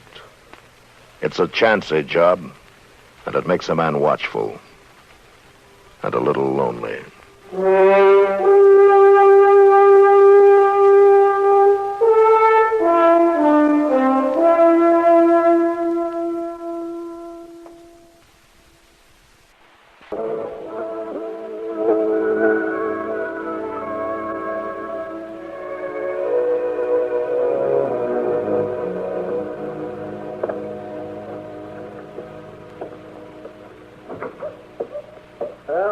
your horse is ready, Mr. Dillon. He's tied out in front. Okay, Chester. And the papers for Jake Worth? Uh-huh. I still don't see why you got to ride clean out there just for him to sign them. Can't he do it next time he comes to town? Now, these are land rights papers, Chester. Government stuff. Jake's not doing me any favor by signing them. Well, when will I expect you back, Mr. Dillon? Tomorrow evening, probably, unless Jake isn't at home when I get there. It might take longer. I don't know. I see. By the way, there's something you can do while I'm gone, if you will. Yes, sir. What's that? That door out back, been off the hinges 2 winters now. Oh, Sure be awful nice to have it fixed, wouldn't it? well, it's awful hot for that kind of work. Yeah, Mr. too Dillon. hot in the summer, too cold in the winter, huh? I'll fix it, Mr. Dillon. Good, Chester. And you might clean up out back a little, too. Those cells look like we've been boarding cattle out there, not men. Yes, sir. Well, I'll see you in a couple of days. Bye, Mr. Dillon. Have a nice trip. Sometime I think I might maybe just go to San Francisco and get me a job being a rich millionaire gold digger. Live at a nice big hotel. Not never wash up nothing, never. Never do nothing at all except drive around in a fancy rig and have people say, "Good morning, Mr. Proudfoot." Oh, hello, Doc. Yeah, I saw Matt riding out a minute ago. Yeah, he's went. Where's he headed for? He's went out into the country. Won't be back for a day or so. We left you here alone, huh? Well, now, it kindly looks that way, don't it? Must be an important mission. Well, he probably wants to travel alone. Fast and light. That ain't it at all. He would have took me, but he wants me to stay here and kind of keep an eye on things. Oh, you mean he wants to know how many killings took place? And how many times the bank was held up, huh? Things like that? Doc, I ain't quite as useless as you seem to think. I know. I got more to do than ride around all over the country in an old buggy handing out sugar pills to defenseless old ladies or just walking up and down the plaza looking for somebody to gossip with. I don't need some old sawbones to tell me what good I am or not. The cook at Delmonico's told me they've got antelope stew today. I don't care what the... Antelope stew? I was kind of looking for someone to eat with. Antelope stew? Are you hungry by any chance? Come on, Doc. If we don't hurry, it'll be all gone.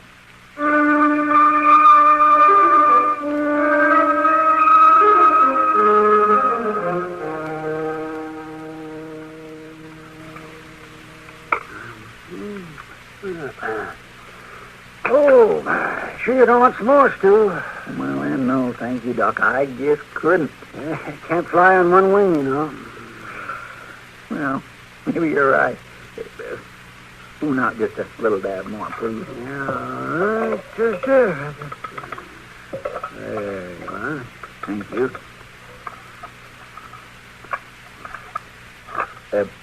Doc, you know that fellow just come in? Huh? No. Why? Well, he's sure looking at you funny. He's coming over here. I'm Bryce Harp, Judge. What? I said my name's Bryce Harp. You remember me. Well, no, I'm sorry, I don't. You got a convenient memory, Judge. Judge? What's this judge business? He ain't no judge, mister. A whole lot more likely he'd be on the other side of the bench. Pure luck I run in. Now, wait a minute, mister. I'm a doctor. I'm not a judge. What? A doctor, I said. Oh, he's a doctor, sure enough, mister. And if there's something wrong with your horse, he can prove Oh, it. shut up, Jeffrey. So that's it. You're hiding out. Now, wait a minute. Now, what in the world are you talking about? Judge Kennebrew, big man in Wyoming. Horse doctor in Kansas. What happened, Judge? They tell you I was getting out? I haven't the slightest idea what you're talking about, my friend. I'm talking about 7 years in state prison. 7 long years you sentenced me to, Judge. 7 years to think about what I'd do when I got out. I tell you, I'm not a judge, you fool. You ask anyone, they'll tell you. I'm Doc Adams. Judge, I don't care what you call yourself or what you claim to be. I've been waiting 7 years to meet up with you again. And it ain't likely you nor anybody else can talk me out of killing you. Killing? That's all I've been waiting for, Judge. And I don't much care how I catch you either. Now, look here, you can't go around threatening people like that. Don't tell me what I can do. I've had 7 years of people telling me what I can do. Oh, you're crazy. You're a drunk. Well, I'll see you later, Judge.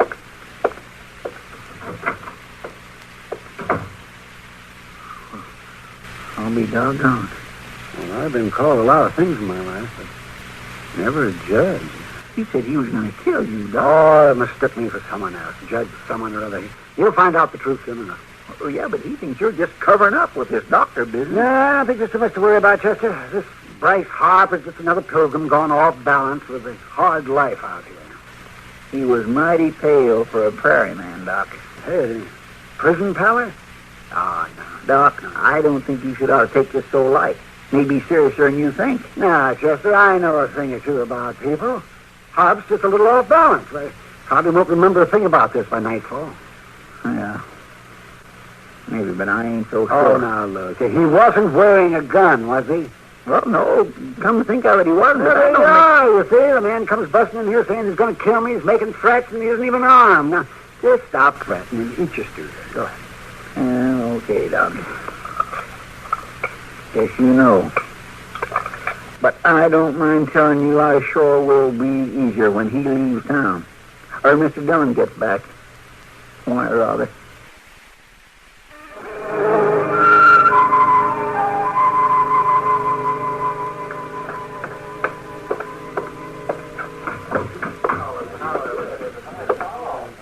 Well, good evening, Chester. Oh, Miss Kitty?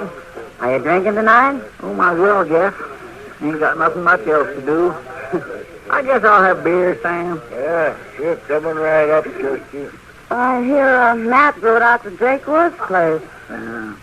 Doc's been here, huh? Yeah, he stopped in on his way home. And here we are, Chester.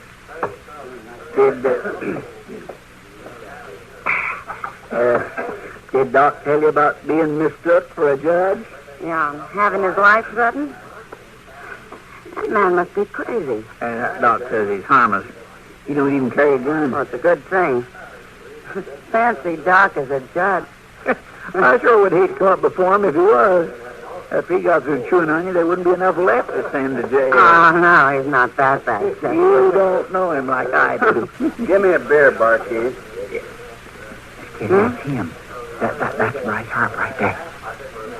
Well, he doesn't look like any tiger to me. Maybe not, but he's still kind of hard to figure out. Hey, you need that whole bar to drink that miserable glass of beer? Huh? You need the whole saloon to show off in? Huh? What's that? You heard me, mister.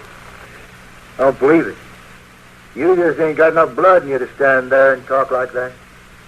You're wearing a gun. And I'm going to use it to split your head in two. Hold it right there. Oh. Did you see that? He said he didn't have a gun. Hey, just take it easy, mister. Get out of here. Fast. Sure. Sure, I'm going. Forevermore. Wow, I was sure wrong. That man's quite a tiger after all. Why, the way he run Bob Forrest out of here. Well, I guess he ain't as harmless as Doc thought. That man is a real menace. Chester, how soon did you say Matt would be back? Tomorrow night, he said. And from the looks of things, that may be too late. It sure might. Miss Kitty, you said Doc was on his way home when he come by? Why? What are you going to do?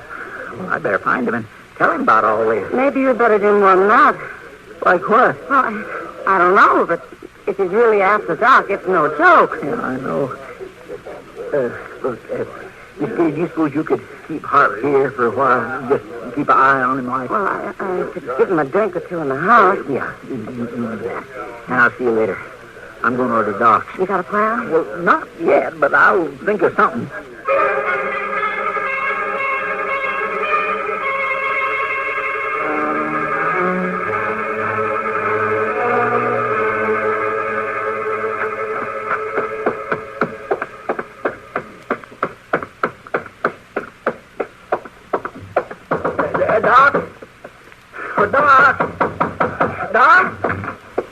For heaven's sake, Chester, what are you doing here this time of night? Come on in.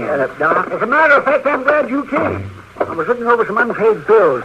Doc. Your name is pretty prominent. Never mind that now. Never Doc. mind it. Chester, you've owed me way back. Doc, you ain't gonna live long enough to collect it if you don't listen to me. Oh, all right, what are you talking about? It's Bryce Harp, Doc. I just seen him in action or at the Long Branch. In action? Well, he didn't kill nobody, but he's got a gun, and he's awful professional with it. Well, he run Bob Forrest out of that saloon like he was a schoolboy in a pumpkin patch. He ran that bully out, huh? He sure did. And, Doc, I think he aims to come here and kill you, and ain't no two ways about it. Oh, Chester, I told you the man's off balance. That's the whole trouble, Doc. If he was an ordinary man, just a plain gunman, it wouldn't be so bad, but he ain't.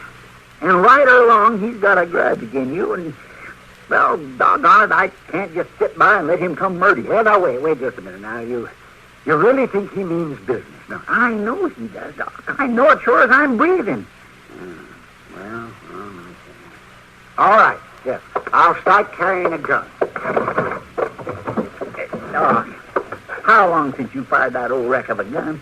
Well, I'm not too sure I ever fired it. Then you'd just be plain foolish to start toting it now. It'll probably blow up anyway. Well, for heaven's sakes, what do you want me to do? Look, Doc, was you going out any horse tonight? Well, I don't generally stay cooped up in here for very long. Will you stay in tonight? Don't you budge out of Oh, here. now, let's I got the idea, Doc, and it might maybe just work. I'll be back in a little bit. In the meantime, you keep that door locked tight, and don't you open it to nobody at all. You hear? Hey, you mind what I say now? No, man. You lock this door, Doc. I'll be back after a bit. Oh, Chester. Whatever it is, he has in mind. I might as well go along. Lock the door. Now, I'll say one thing. Now he's got the bit in his teeth. He's really running.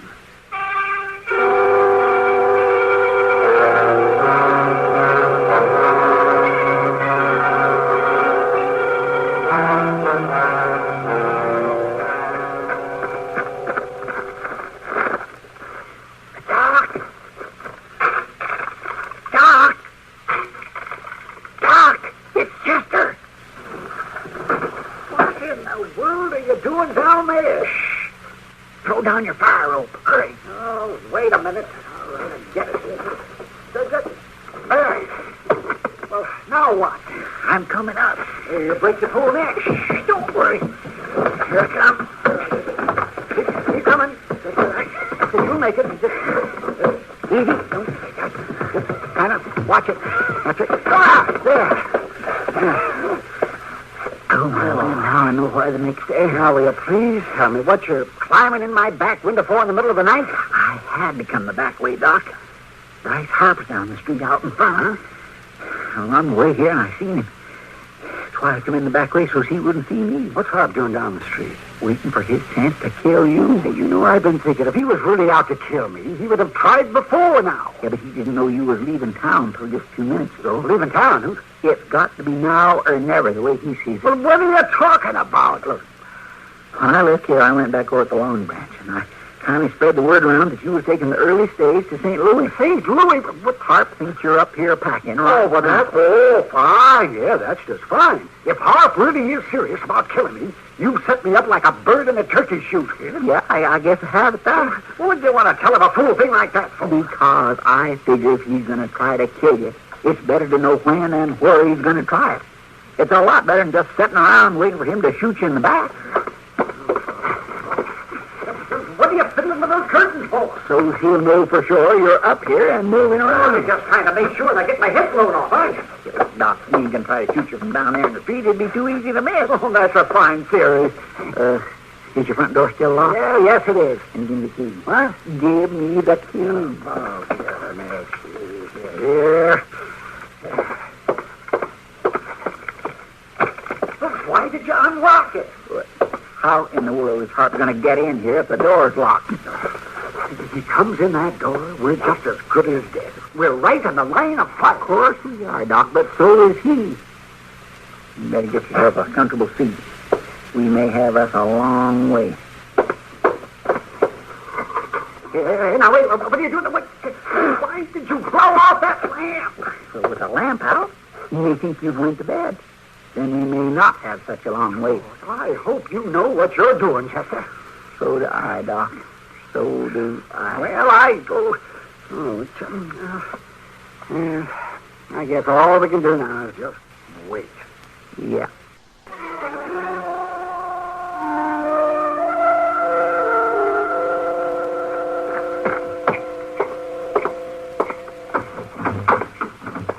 Well, for heaven's sake. Hello, Kitty. Sam. Where's you? Thought you weren't coming back till tomorrow. I run into Jake Worth at the Benson place. Saved me a day's ride. You close for the night? Oh, yeah. But we can always find a drink for a good customer. It'd help cut the dust, all right.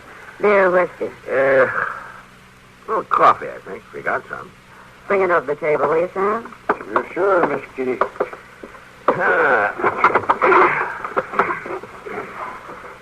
You look tired.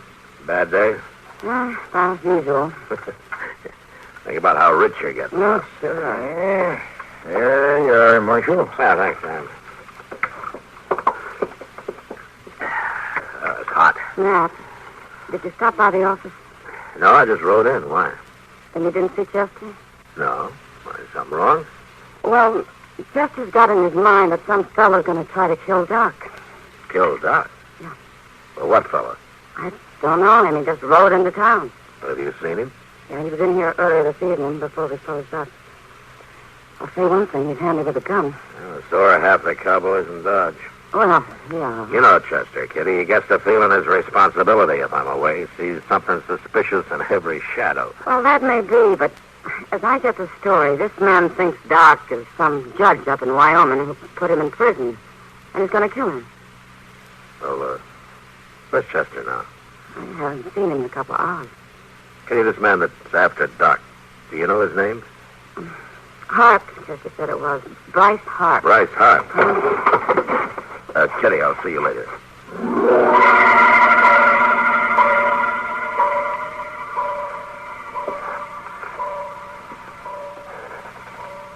Is Harp still down there, Chester? Yep. Just standing there. Wonder how long he's going to... Doc? What? He's coming. He's starting for the stairs. Just sit tight now and don't make a sound. No, Chester, are you sure? He'll be there in a minute.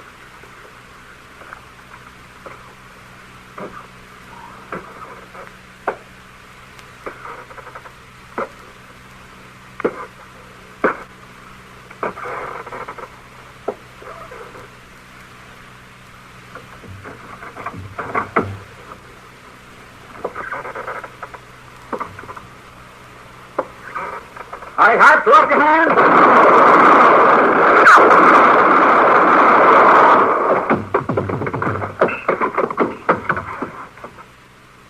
Chester, you all right? Yeah, I think so. Get that lamp lit.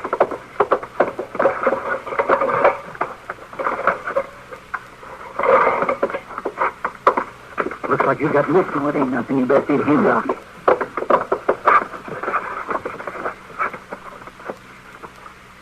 Well, he's still alive, but just barely. Help me get him up there on the table, will you?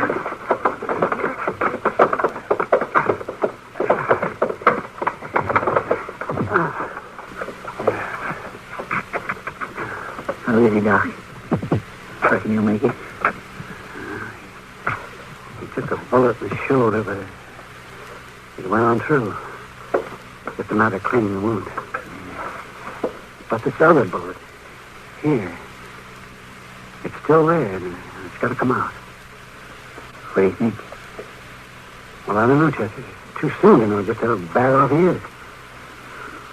You know, it don't give you a very good feeling to shoot a man, even a bad man.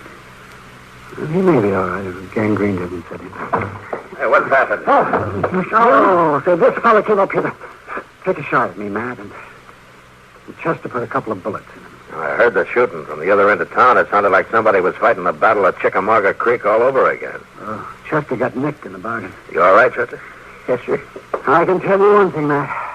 I'm mighty glad you got back. I swear I've aged a year since yesterday. Well, from the looks of things, you two got along pretty well without me. Oh, it's a terrible thing, man. A man getting shot up like that. I wouldn't feel too sorry for Bryce Harp, Doc. Well, you know him? If Chester hadn't stopped him, Harp might have killed you. Well, Who is he, Mr. Dillon? I've never seen him before, but I know his reputation, and I've seen his picture. He killed 3 men in a gunfight in Wyoming. He got off with 10 years and broke out after 7 of them. Killed 2 guards. Well, there's nothing more I can do here. I think I'll go on home. You do that. I'll go along too, Doc. Yeah, I've got work to do. You two go on. Get out of here. Yeah, see you tomorrow, Doc. Chester. Yeah?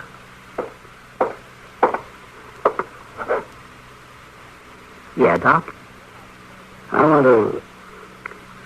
just want to... Well, thanks. Sure. Good night, Doc.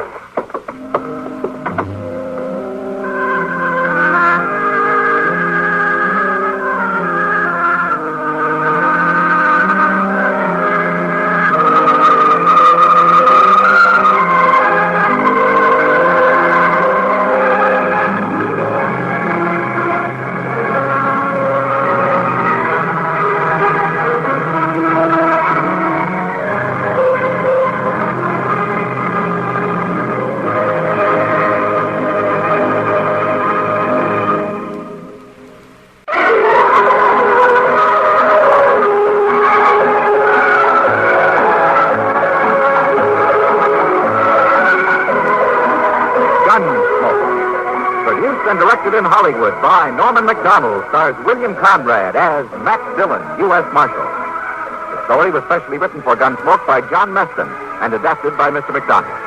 Featured in the cast were Harry Bartell and James Nutter. Harley Bear is Chester, Howard McNear is Doc, and Georgia Ellis is Kitty.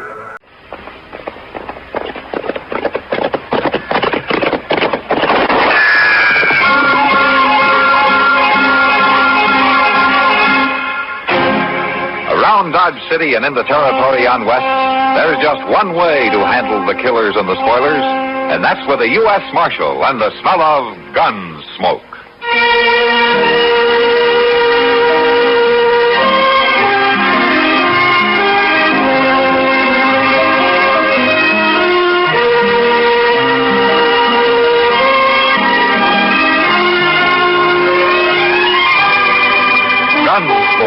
Starring William Conrad, the story of the violence that moved west with young America, and the story of a man who moved with it.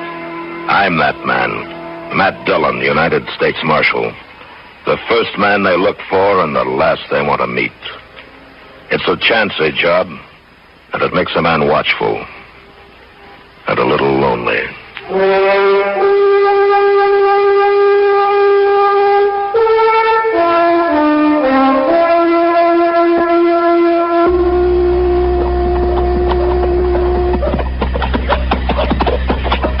Bottle, Zach. It's been a long, dusty trail up from Texas, and I don't care to ride into Dodge. So here you are, Ned.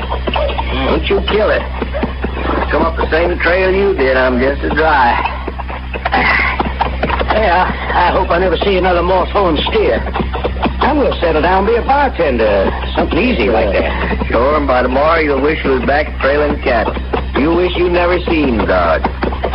My turn in that bottle. By tomorrow, maybe there won't be no Dodge. Maybe we'll have torn it plumb apart. Oh, hey, I hear the cougar howl tonight. Look yonder, there's a long branch. Let's start with this. Yeah, tell them we're here, Zach. Show them how we're living, Texas. Huh? Yowie!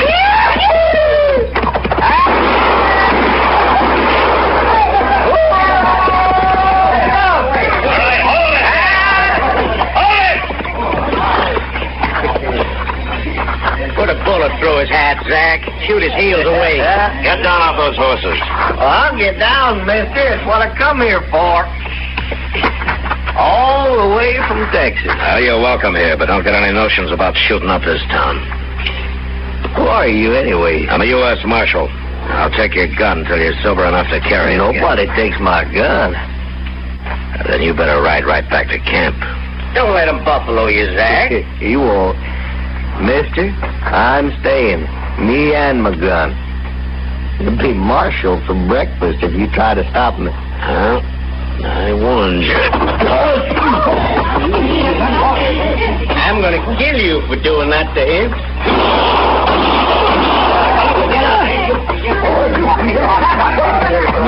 That was all supposed, Mr. Dillon. I seen the whole thing.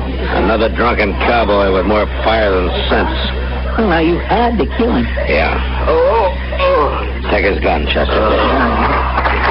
No, don't shoot me now. Now, nobody ain't gonna shoot you, mister. Come on, get on your feet. Come on, up. Come on. Oh, mister, you busted my head. You'll be all right. But your friend's dead. He tried to shoot me. You killed him? To keep him from killing me. There'd be trouble about this, Marshal. Now, don't you get anything like that started. Oh, no, not me. His brother, Howard Bulow. He's out the camp. I know him, Marshal. He'll come after you. All right, I'll be here. No, it won't be like that. Howard wouldn't face a gunfighter. He'll shoot you in the back or out of an alley at night. I know him, Marshal. It'll happen. You want to bury your friend here, or you want to take him back to camp? I'll take him back to camp.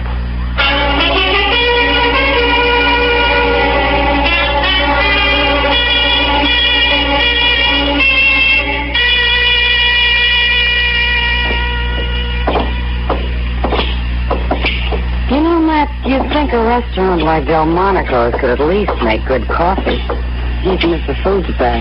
You know, I never saw a woman yet who didn't find fault with everybody's cooking but her own. Women have more taste than men, that's all. Oh, yeah, sure. Matt? Yeah? That man you had to shoot today, his brother, is that what's on your mind? Yeah, I suppose so, Kitty. Well, I've been thinking. You've never seen him. If he does ride into town, you won't be able to recognize him, will you? Yeah, let's just say that he'll probably be the first man who tries to shoot me in the back. Oh, Matt. Don't worry about it. It's been tried before. And I'm still around. Front Street's not very crowded tonight. Oh, it's kind of early, yeah. Hey, wait a minute, Kitty. What is it?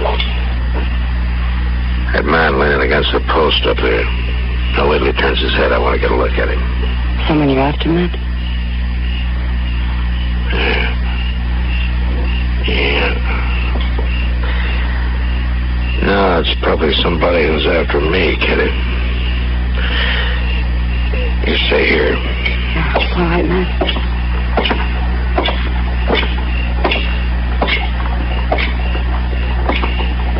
You looking for me, Bulow? What? Your name is Bulow, isn't it? I bet you're the marshal. That's right. What are your plans, Bulow? Kill you? My own way? I thought so. And I'll take your gun now. Take it. All right. That won't stop me. You just got another gun and shoot me in the back. Is that it? Any way I can. Look, Bulow, your brother tried to kill me, and he'd have done it if I hadn't stopped him. There ain't nobody kills a Bulow and gets by with it. I don't care what he done. Maybe you need a few days to think it over. I ain't got a few days. You have now. You're going to jail for a while. Oh, no, I ain't done nothing. Turn around and get moving.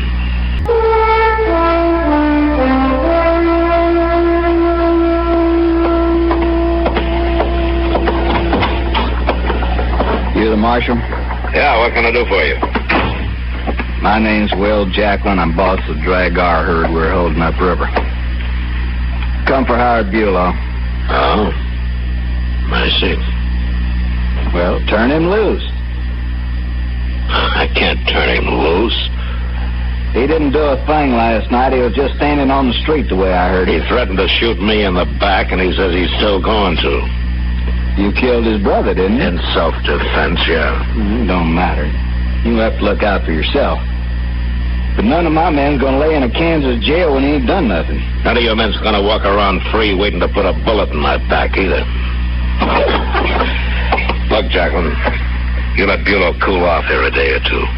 You'll get over it, maybe. I got 8 men outside, Marshal, and I got 10 more with the cattle at camp. We come a long way. We had a hard drive. We're all Texans, and no Dodge City Marshal's gonna rub our nose in dirt. Nobody's trying to, Jacqueline. I want Bulow out of here. I'll turn him over to you when you've sold your herd and are headed back to Texas. I want him now. Not as long as he's set on killing me. 18 men I got, Marshal, and I count myself. And 14 of us will be back tonight. We'll get it. Don't you try it. Well, we'll do it. And after we get him, we'll really shoot your town up. You people have mistreated the last Texas cowboy you're going to. Tonight, Marshal.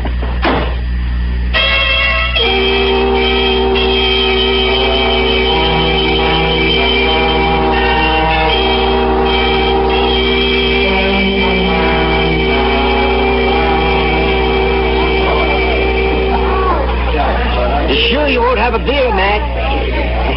I'll even buy you one. Yeah. It'll do you good. I can't be drinking now, Doc. Oh, Matt, I don't think you'll ride in like that tonight. Those cowboys always talk big. Yeah, maybe. Yeah, they're just full of vinegar after the long drive they've made. And now they want to hoop and holler something. Bulow's full of more than vinegar, Doc. Tooth for a tooth and eye for an eye. Oh, my, the world's got its evil ideas. Marshal Dillon. Oh, hello, Doc. Hello, Riesling. And what are you going to do about those Texans, Marshal? I don't know, Mr. Riesling. I hadn't given it much thought. Well, you better start thinking, Marshal. I heard Jackson right in here this morning. He means what he says, that man. And what did he say? Well, they're going to destroy Dodge, that's what. Him and all those wild Texans he's got. You've got to let that man out of jail, Marshal, right away. Mr. Riesling, the man I got in jail aims to shoot me from ambush if I turn him loose. I can't help that, Marshal. Well, I can. He's staying where he is till he comes to his senses. Well, what about the rest of us? It's all right for you to save your own skin, but what about us? Those cowboys will shoot up the town. Maybe burn my hotel down. Now, don't get all excited, Mr. Riesling. It won't help matters any. Now, why don't you just forget about it? Jacqueline may never show up at all. That's what I come to tell you. Oh, what? Frank Paris rode by the drag our camp a little while ago, and he says those men were just about to leave for Dodge. That means they'll be here any minute. Now, what are you going to do?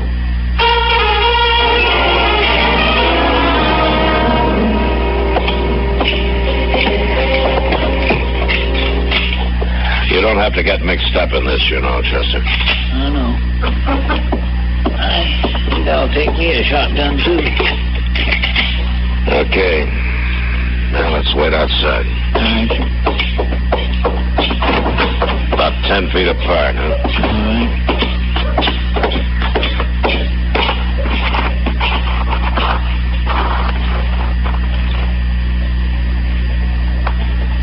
Here they come, Mr. Dillon. All of them. Yeah. Here it is, men. Hello, Marshal. You're acting like a fool, Jacqueline. We'll see about that. You make trouble here, and the law will be after you wherever you go. Don't worry none about no law. I was raised plumb free. We all were. That's so you were. But that doesn't leave you free to form a mob or raid a jail or shoot up a town. What's the matter with you men, anyway? What's the matter with you? You put an innocent man in jail. Any man who wants to kill somebody isn't very innocent, Jacqueline. You have to wait till he does it. I don't have to wait for nothing. Marshal, we've come for Bulow. Let them have him, Marshal. Turn him loose. Hurry. You keep out of this, Riesling. He's right, Marshal. You let him go peaceable, we'll leave town. You make us fight, we'll go right on fighting. Well, you heard him. He means it. Now, you do it. Riesling, shut up. Jacqueline, this is a shotgun I'm holding. The first move you or any one of your men make, I'll cut you in two with it. Maybe. But we're too many. You'll die, and so will your friend there. Is that right, man? Texas men ain't afraid to die, Marshal. But they ain't gonna get tromped on. Now, for the last time, turn him loose. So he can shoot me in the back the first chance he gets. That's your lookout. I'm through talking, Marshal. Get set, men. And when you finish him, go rip this town wide open. Do it for me. All right, wait a minute. Wait a minute. All right. Chester. Yes, sir. Go get Bulow. All right, sir. You're ahead, Marshal. You and I'd have both been dead if you haven't. I'm not doing it because of you or me, Jacqueline. I'm doing it because of too many other men who would have died. Well, it don't matter long as you turn him loose. All right, bring him over here, Chester.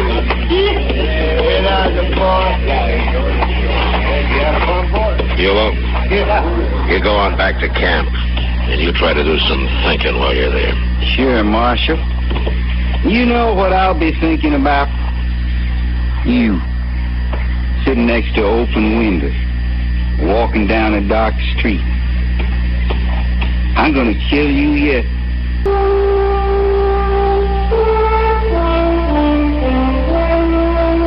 Wherever he was from, whatever kind of a life he'd led, Bulow was a primitive man.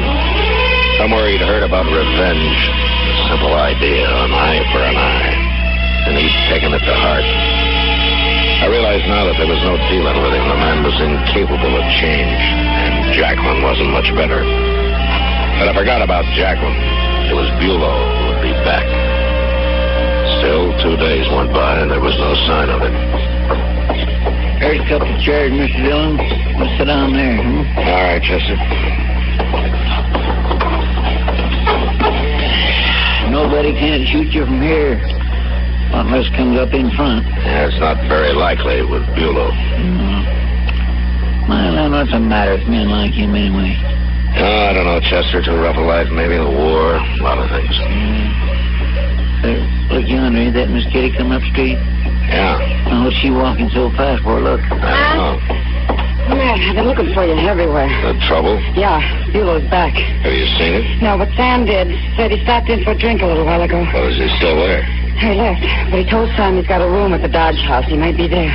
Well, I'd like to find him before he finds me. Be careful, Matt. You can come along, too, Chester. 4 eyes are better than 2.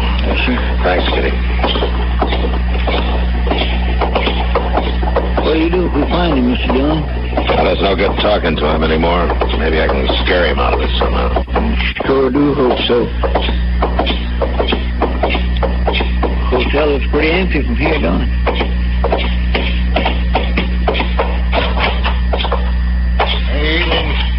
Marshal? I'm looking for Bulow. Is he here? I don't want any shooting. I want to know if he's here, Riesling. He went upstairs a few minutes ago, Marshal. All right, which room? No, Marshal. On the landing, Mr. Dillon. I missed it.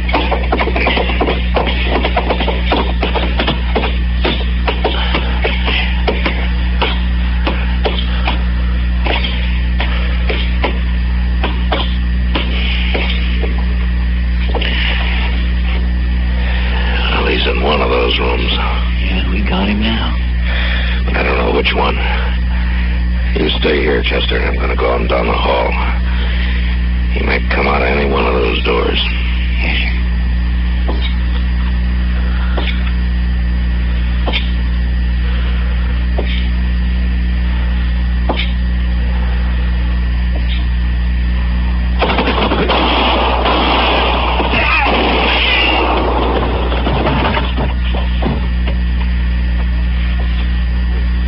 Okay?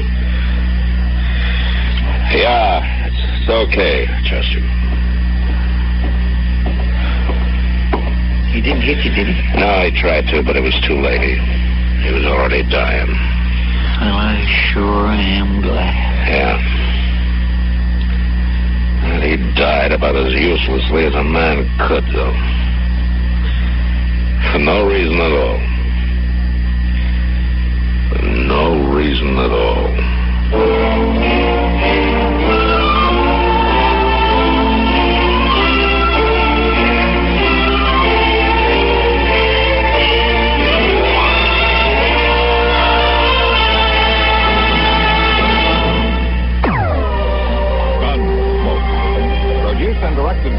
Norman Macdonald stars William Conrad as Matt Dillon, U.S. Marshal. The story was specially written for Gunsmoke by John Meston. Featured in the cast were Vic Perrin, Lawrence Dobkin, Harry Bartell, and Jack Moyle. Harley Bear is Chester, Howard McNear is Doc, and Georgia Ellis is Kitty. Join us again next week for another story on Gunsmoke.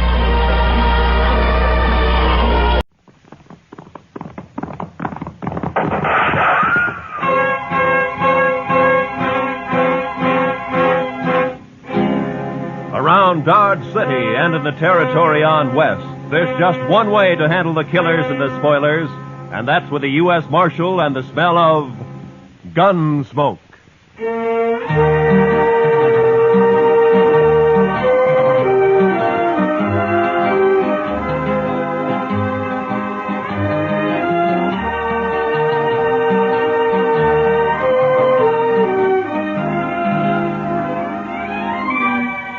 Gunsmoke, starring William Conrad. The story of the violence that moved west with young America. The story of a man who moved with it. Matt Dillon, United States Marshal.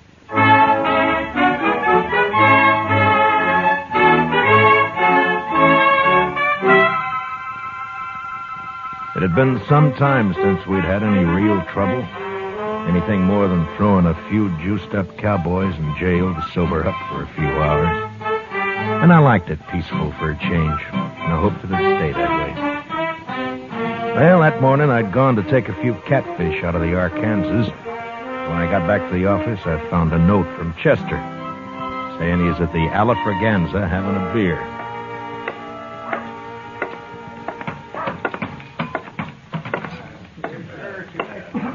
Hello, John. Over here, Mr. Dillon. Any luck, sir? Oh, about a dozen, Chester. We'll have them for supper. No, that'll be fine. Oh, I've been telling Mr. Carter here about you, Mr. Dillon. Mr. Carter? Robert P. Carter. How do you do, Marshal? Hello, how are you? Buy you a drink? Well, thank you. Yes, I believe I will. I think I'll have a beer. Bartender, a beer. Yes, Mr. Carter came in on the stage from Denver last Saturday. Oh, you live in Denver, Mr. Carter? Oh, heavens, no. New York, Marshal. I've only been west a few months, investing money in gold mines and cattle and the like. Mr. Carter's very rich. Oh. Well, Chester, I will be if Mother Nature holds out. His girl is coming in on the stage today, Mr. Dillon. Oh, is that so? My fiancée, Marshal. He met her in Denver, but she couldn't get ready in time to come here when he did. Ah, I see. I had to come ahead on business. Couldn't wait. We'll take the Santa Fe to St. Louis from here. They're going to be married in St. Louis, Mr. Dillon. Well, congratulations. Thanks. But is the stage always this late? He's worried, Mr. Dillon, with his girl on the stage and all. It'll be along, Mr. Carter. You talking about the stage? Oh, hello, Shiloh. Shiloh says he's been sitting there by himself all morning, Mr. Dillon. Since last night, Chester. You know something about the stage, Shiloh? Only that it's carrying $50,000 in gold out of Leadville. So? So maybe that's why it's late. What do you mean, man? Well, if somebody wanted that gold, they'd have to stop the stage long enough to get it unloaded, wouldn't they? Bandits. He means bandits. Now, hold it, Mr. Carter. You're already bleeding and nobody's shot you yet. What? Nothing. Just take it easy. The stage will get here all right. It's often a little late. But this man says it might have been held up. Why, there may have been a shooting. Well, now, he's just daydreaming, that's all. Wait a minute. Listen. Huh? Well, there it is now. Oh. See, Mr. Carter, there was nothing to worry about. It got here all right. Yes.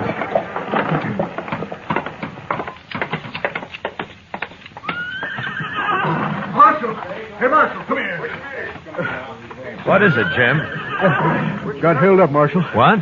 Lost 50,000 in gold. Where'd this happen? About 20 miles back near Cottonwood Draw, but... Anybody shot? Now, they're shot and fired. They tricked it. But Jane! Marshal... Where's Jane? What? Driver! Where's the girl who was on this stage? What's happened to her? That's what I started to tell you, Marshal. There's a tree across the road. We got down to move it. This rider got the drop on us. He's all alone. Never mind all that. Where's the girl? He took the gold, took the girl, too. What? He took Jane?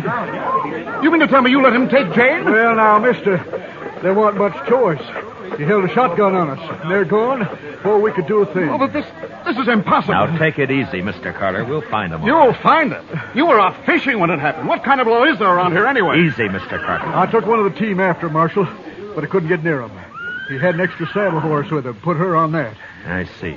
But I don't think he planned on kidnapping that girl. Way it was, he just looked at her and told her to come along. Did you recognize him, Jim? No. Those horses are both sorrels. By heaven, Marshal, you'd better get her back here at once, or I'll take this up with Washington. I'll see you disgraced. Shut up, Carter. Chester, go get our horses and a couple of rifles. I'll get a few more details from Jim here. Well, don't you want a posse, Mr. No, there'd be too much shooting around that girl. Now, hurry, will you? Yes, sir. I'll hurry, Mr. Dillon. Mark my words. You'd better have Jane back here by nightfall, Marshal. You care to ride along, Mr. Carter? No. No, I'm not equipped for that sort of thing. I'll take care of matters at this end. Yeah. All right, now, Jim, now tell me first exactly what happened. Well, we just come down into the draw about 100 yards from the creek.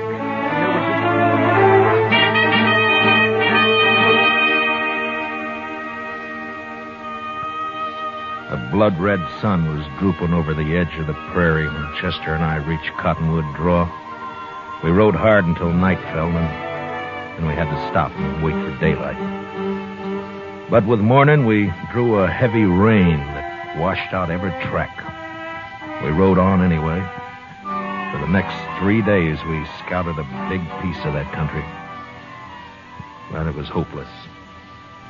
Finally, we headed back to Dodge, empty-handed.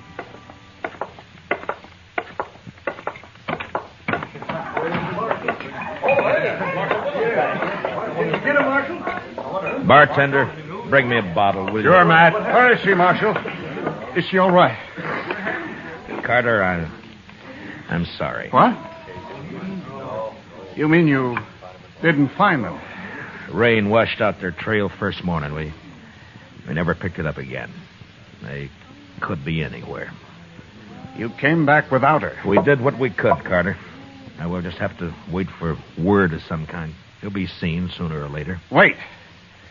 Well, I won't wait. This will cost you your job, Marshal. I promise you that. Look, Carter, if it'd make you feel better, why don't you ride out yourself? It isn't my job to keep the law around here, Marshal. It's yours. Yeah.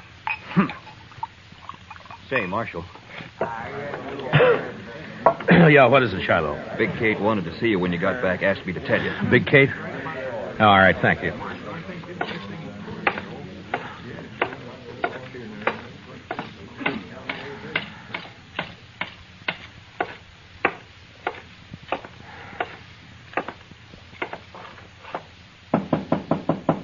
Come in.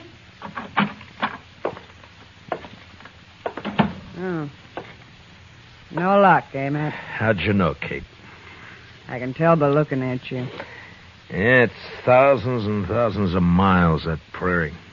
It'd been just luck if we'd found them. Nobody's blaming you, Matt. No? Carter is. And I suppose it's hard on him.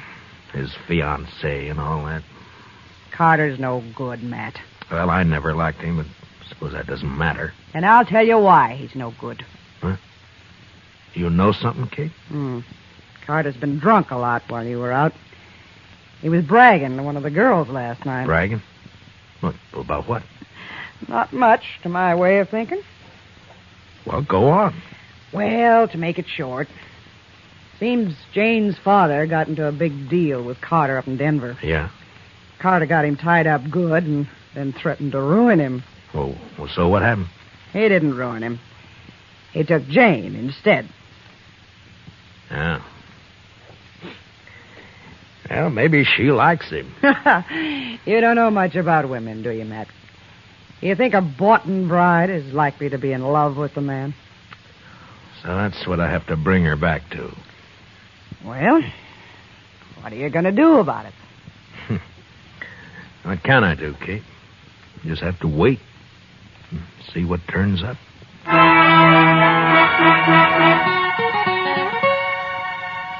I waited a week. Carter was drunk the whole time, telling everybody how he was going to fix me good. I'm not doing much about it, except stay out of my way. And things were fairly quiet. Chester and I spent most of our time in the office. Well, he sure fooled me, Mr. Dillon. Oh, Carter? Yes, sir. He seemed like such a nice fella. And so rich. He's rich, all right. But poor in spirit. You've been going to church again, Chester. Yes, sir, Mr. Dillon, last Sunday. Oh, last Sunday. Didn't it rain last Sunday? Oh, I like church, Mr. Dillon. But I sure do hate to get all dressed up. You the marshal? Yeah, I am. Here you've been looking for a man and a woman. You know anything, mister? My name's Chad Brown. Just rode in from Satana. Yeah? There was a man and a woman about 80 miles back on the trail. What color horses were they on? Well, as soon as they saw me, they rode off, so I didn't get very close. But both horses were the same color.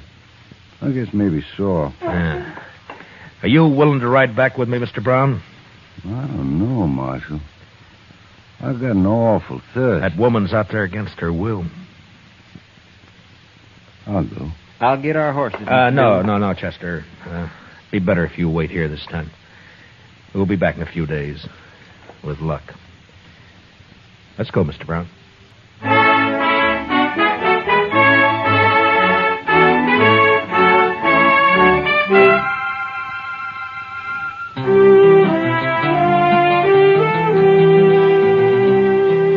Chad Brown and I covered the 80 miles in a day and a half. The Outlaw's trail headed south for a few miles and then turned northeast, back in the general direction of Dodge. It was hot and still. On the horizon, there were occasional flashes of heat lightning. And then in the distance, we saw the long, low cloud of yellow dust that spelled cattle. A Texas herd trailing north. The kidnappers' tracks led straight into it, and an hour later, we pulled up not far from the swing of the herd. A line of longhorns stretched for several miles across our trail. We watched them, looking for a lag to ride through. All of a sudden, a rider came hallooing down on us. Hold up! Hold up there!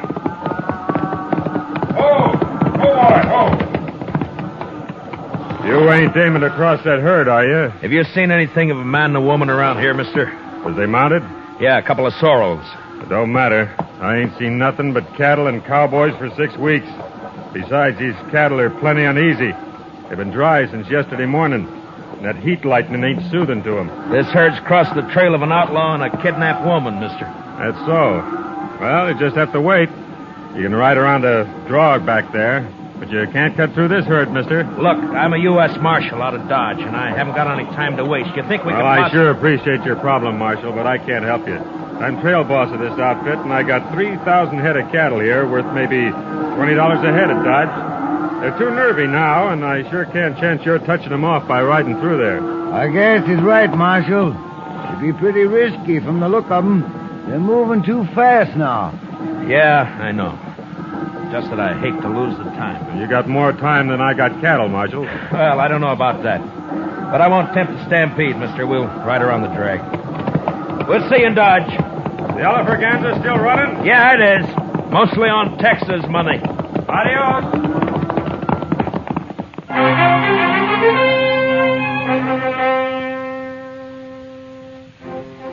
We rode down along the herd and back up the other side, about a 4-mile detour. But we picked up the trail again and followed it till dark. Next morning, we found the outlaw still headed straight for Dodge, and all we could figure was that he must be new to the country and just plain lost. Naturally, he'd want to avoid asking questions of anybody. By noon, we were in sight of town, and during the last hour, neither Brown nor I said a word. Finally, we rode up Front Street and got down at the jail.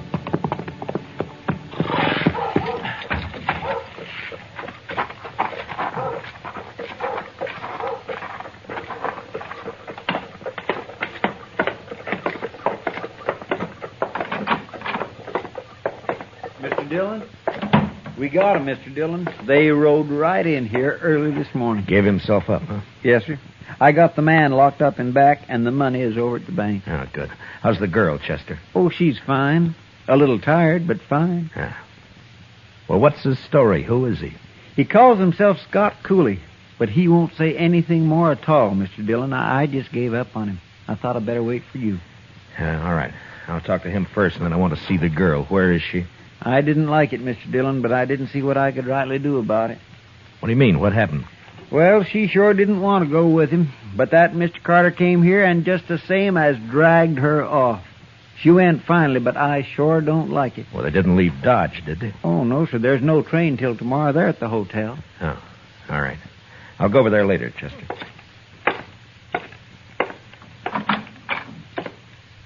Yeah, so you're Scott Cooley, huh? You're new around here, aren't you?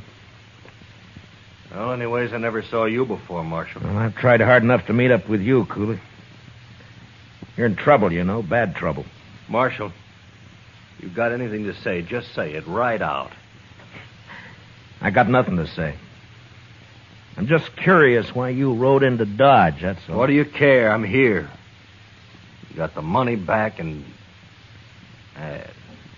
And what? Oh, leave me alone, Marshal. Just let me alone. You gotta talk sometime. Now listen, Marshal. I'm ready to serve my time. That's why I gave myself up. But talk, no. I don't have to talk. Not for you. Not for anybody else. Mm-hmm. All right, Cooley. Have it your way. Marshal. Yeah? Marshal, you going to see Jane? Yeah? Why? Well, what are you going to see her about? To find out what happened? Yeah. Marshal, I don't suppose you'd let me out of here just long enough to kill Carter. Now, you mean the girl told you about it? I wouldn't care if I hanged for it. It'd be worth it to kill him. Mm-hmm. Tell me something. What makes you think what you did's any better? What? You wouldn't understand, Marshal. But you do what you can for her, will you? Anything else you want to tell me? No, that's all.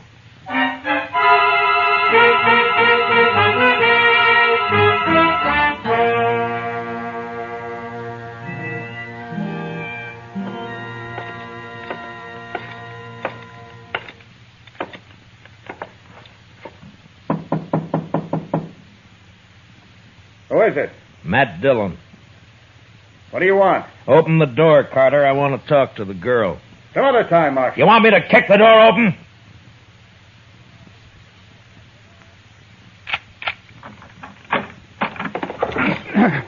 You're asking for trouble, Carter. How do you do, miss? I'm Marshal Dillon. How do you do, Marshal?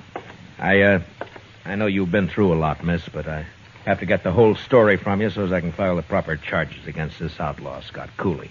You want to use me to put him in prison? Is that it? Well, he's committed 2 crimes, robbery and kidnapping. We'll want him up for both. Well, doesn't the fact that he gave himself up and returned the money help at all?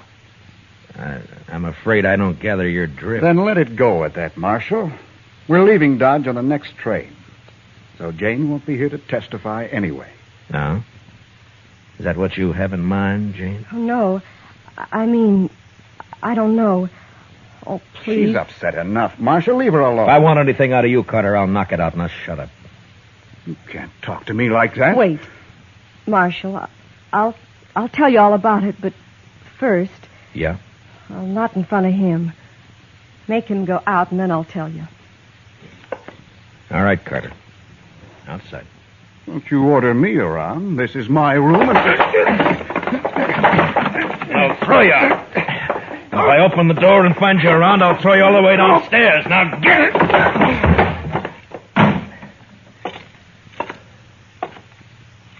All right, now. Jane, you can talk. Can I trust you, Marshal? Really trust you? Well, that's up to you. But I'll tell you this. I know about Carter. About You and Carter, that is. Then you know how I hate him. Yeah? But right now I'm curious about this kidnapping. What happened? Why did Cooley give himself up? Because we decided we couldn't live being hunted down the rest of our lives. Ah, so you were in on it with him, huh? No, Marshal. The first time I ever saw Scott Cooley was when he held up the stage. I'd like to believe that. Well, very simple, Marshal. I love Scott Cooley. What? I love him.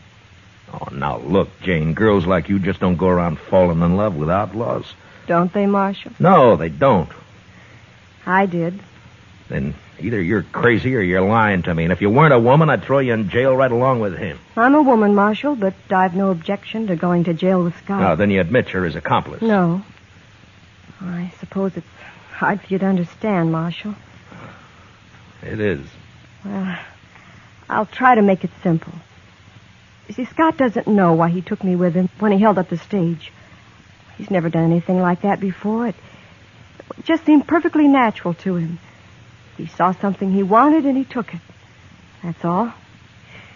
I'm afraid the court will look at it somewhat differently. Well, I suppose he'll go to prison for the holdup, but not for kidnapping. Why not? Because I'll testify that I went with him of my own free will. I almost wish you two hadn't ridden back to Dodge. Marshal. Yeah. You said you know about Bob Carter and me. Yeah? Well, Scott's been wild and he's done wrong, but he's never done anything really evil. Well, maybe you're better off with Cooley. If he straightens out. You know I am. Don't you, Marshal? It's no business of mine. I'm a peace officer, not a matchmaker. My job's to keep Cooley under arrest and get him up for trial, and that's all. Now, what you do is your own business. You can testify any way you like. I can't stop that. Oh, please. Marshal, help me. There's no one else who can. Yeah, who is it? It's Carter. Open this door.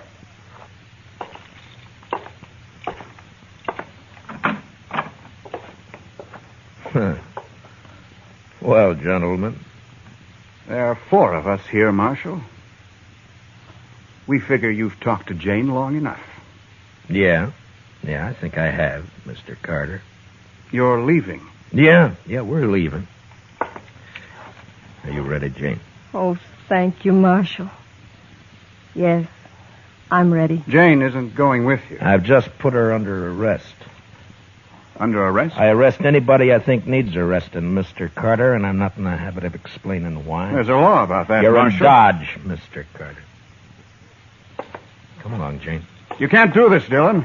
We won't stand for it. Ah, you're a fool, Carter. I know these 3 bums you got with you, and they don't want to draw on me any more than you do. You fed them some liquor and promised them more. For that, they'll do anything but face me in a gunfight. Am I right, boys? Huh? Well, I take it I am. All right, now get out of my way. You go first, Jane. You stay here, Jane. Take your hands off her, Mr.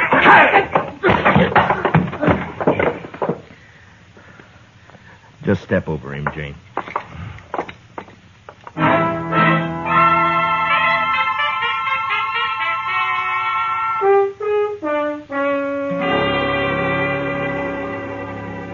Mr. Dillon, I don't like to say anything. Well, then don't, Chester. But I can't help it, Mr. Dillon. This is the first time you've ever jailed a woman, and I just don't like it. Good. What? I don't like it either, Chester. What's this all about, Mr. Dillon? Chester, Jane and Cooley are in love. My. Don't look so dewy-eyed about it. Cooley's got to stand trial yet, you know. I want no part of this, Marshal. Now what, Shiloh? I never did like that Carter. Well, what's he up to? Oh, sir, he's drunk and he's buying liquor for everyone. He's making a lot of talk. There's about 20 men with him now. Where? Texas Trail. Nobody likes it about this girl. Looks like they'll come over here and try to bust her out of jail. Chester. Yes, sir? Those horses still out back? Yes, sir. I was going to put them away later. No, leave them. Now, will you get over to the Texas Trail and stall those men for a while? Huh? All right, Mr. Dillon. Come on, Shiloh. Not me. I'm going to bed. I got too drunk last night. Got the worst head out.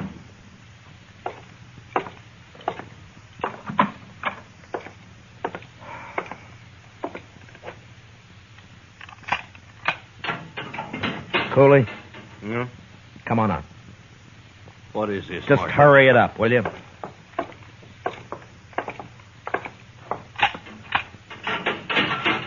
Let's go, Jane. Oh, no. Stay where you are, Jane. I don't You'll do like what I this. tell you, Cooley. It's all right, Scott. We can trust him. Yeah, but I don't know what he's Scott. got. Well. All right, Jane, if you say so. All right, now out back. Here, that way. Now, come on, let's move.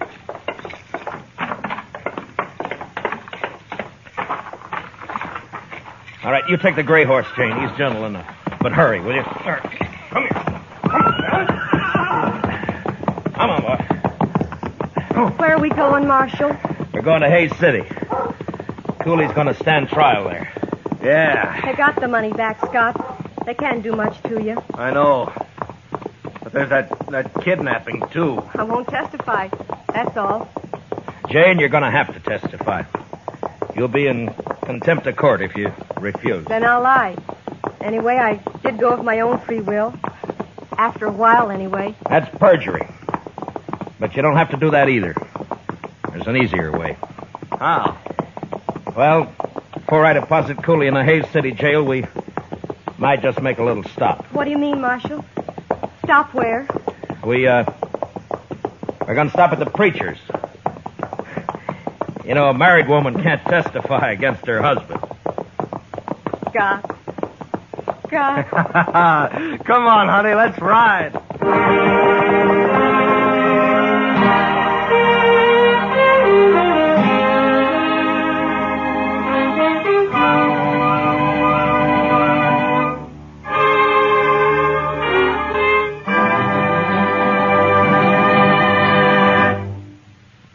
Gunsmoke, transcribed under the direction of Norman MacDonald, stars William Conrad as Matt Dillon, U.S. Marshal. Tonight's story was especially written for Gunsmoke by John Meston, with music composed and conducted by Rex Corey. Featured in tonight's cast were John Stevenson, Larry Dobkin, and Patricia Walter, with Mary Lansing, Herb Ellis, Jonathan Hole, Jim Nusser, and Frank Gerstle. Parley Bear is Chester. Join us again next week as Matt Dillon, U.S. Marshal, fights to bring law and order out of the wild violence of the West in Gunsmoke.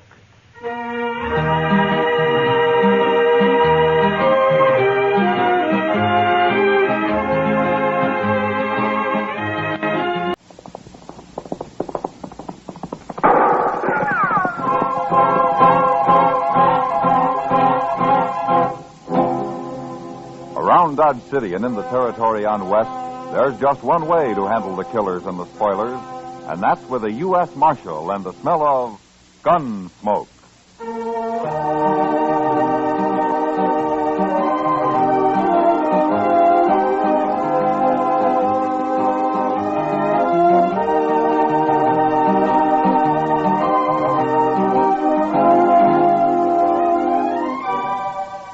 Gunsmoke, starring William Conrad, the transcribed story of the violence that moved west with young America. The story of a man who moved with it, Matt Dillon, United States Marshal.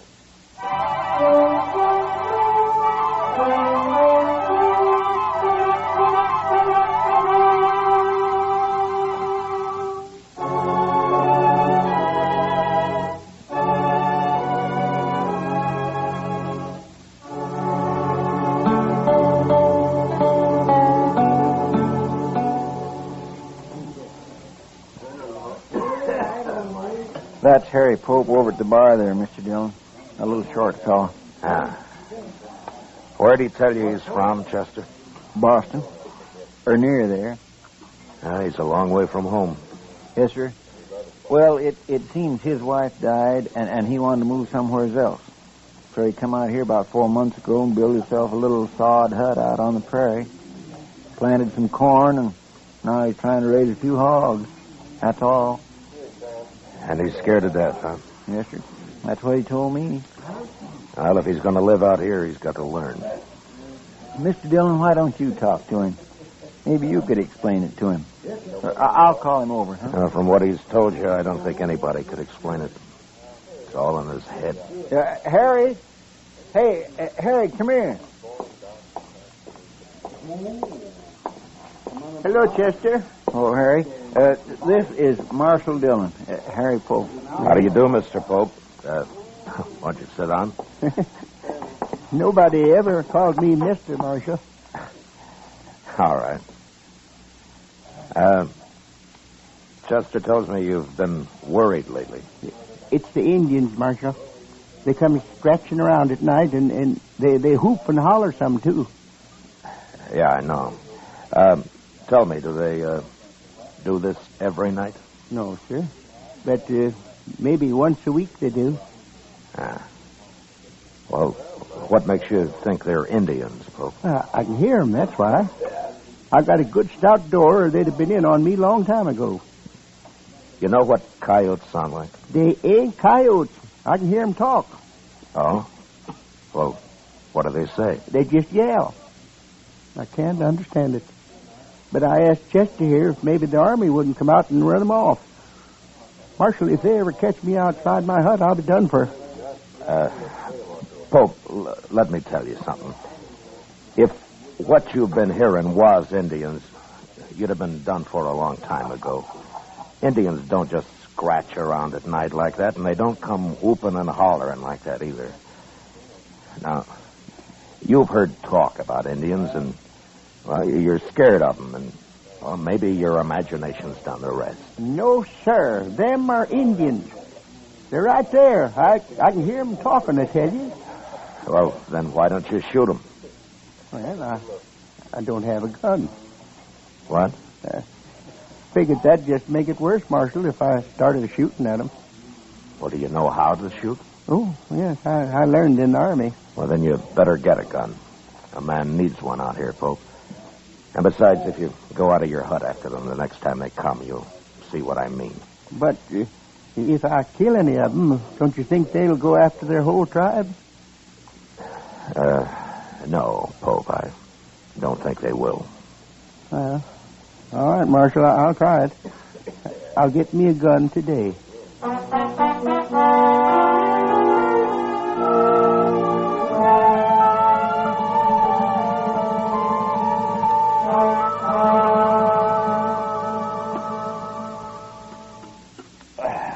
Oh, say, that was good. Yeah, I was hungry. Oh, and I nearly forgot, Matt. Chester said not to wait for him. He'd have supper later. Oh, what's he doing, Doc? He's talking. Talking? To a girl, Matt, and a pretty girl. And he was doing all the talking when I left. She just stood there shaking her head. Smart girl. Oh, I don't know, Matt. Chester's young yet, and may not be real handsome, but at least he's not old and mean.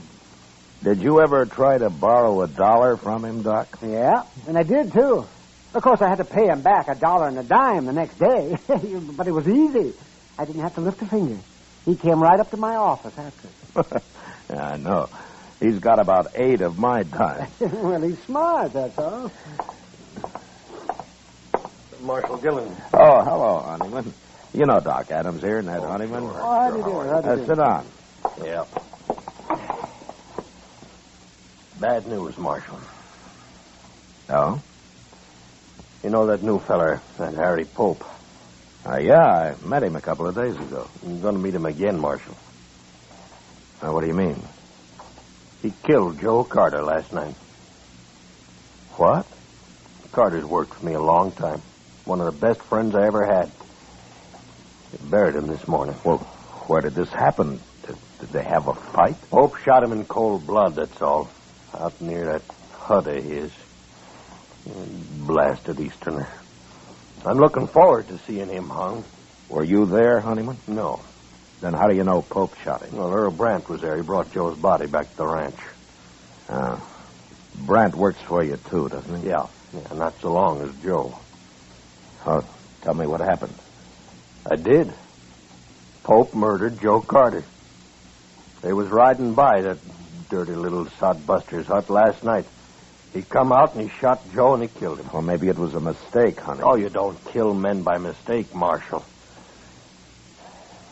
Well, now you going to arrest him?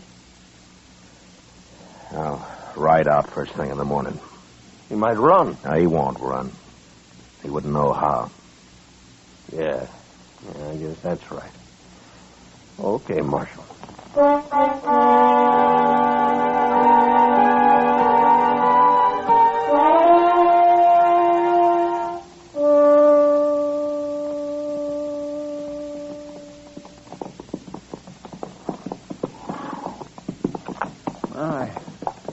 Ain't much of a place Pope's got here, is it? Well, he's only had a few months, Chester. Yeah. Besides, he's new to this country. There he is, over by the hog pen. Oh, yeah.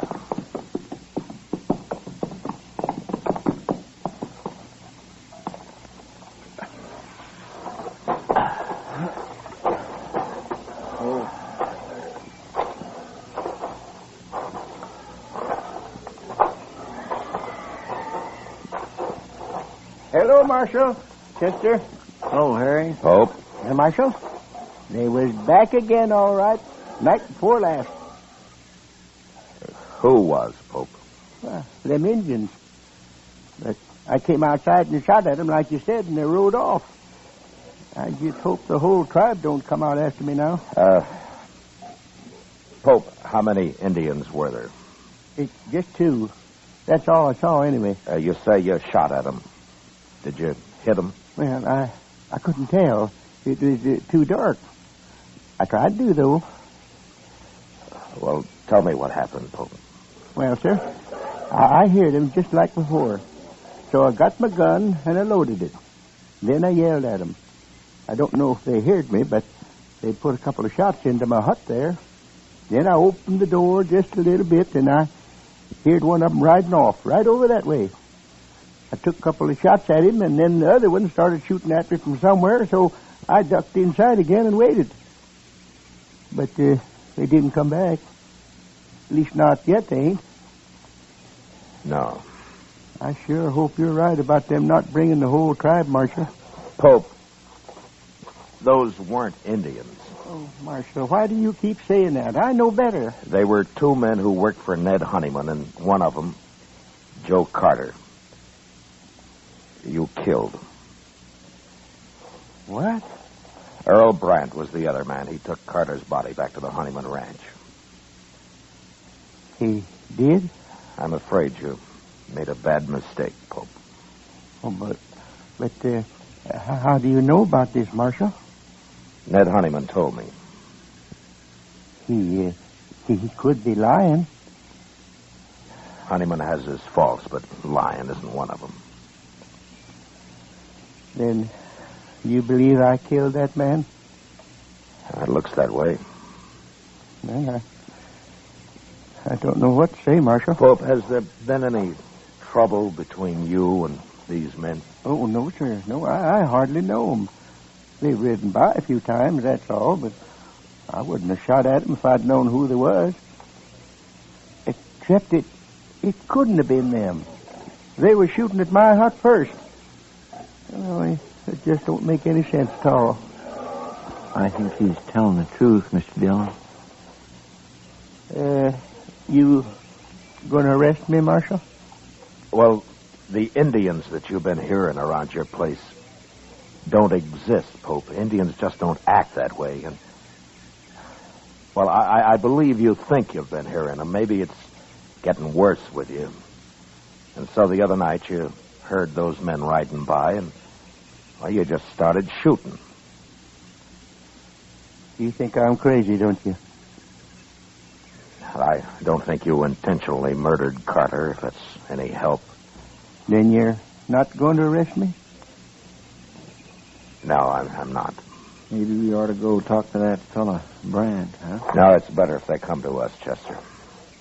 And they will. He and Honeyman both. Yeah. Now, don't get scared and try to run, Pope. You wouldn't get very far. I won't, Marshal.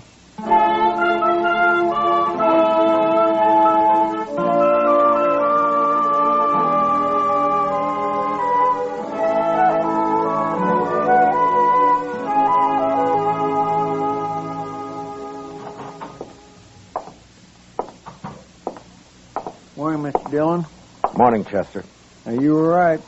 They're in town already. I saw them on the way here. Oh, good. I think Brandt knows something he hasn't told Honeyman, Chester. Maybe we can get it out of him. I hope so. I sure do feel sorry for that poor little fellow, Pope, even if he is crazy. I'm not so sure he's crazy. But anyway, we'll soon find out. Yes, sir. Here they are. Good morning, Marshal. Good morning, Chester. Good morning, Mr. Honeyman. This here's Earl Brand I brought with me. Hi. How do, Mr. Brand? Marshal, I figured you'd want Brandt's report from the trial. Me and Carter was good friends. I aimed to see that Yankee sodbuster hung. All right, Brandt. Tell me about it. Nothing to it, Marshal. Me and Carter was riding past his place. He come out and started shooting at us. He killed Carter, and I took a couple of shots at him and drove him back inside that hut of his, and I packed Carter onto the ranch. Will you swear to that in court, Oh, Brandt? of course he will. Well, why shouldn't I, Marshal? That little murderer been telling you something else? Yeah?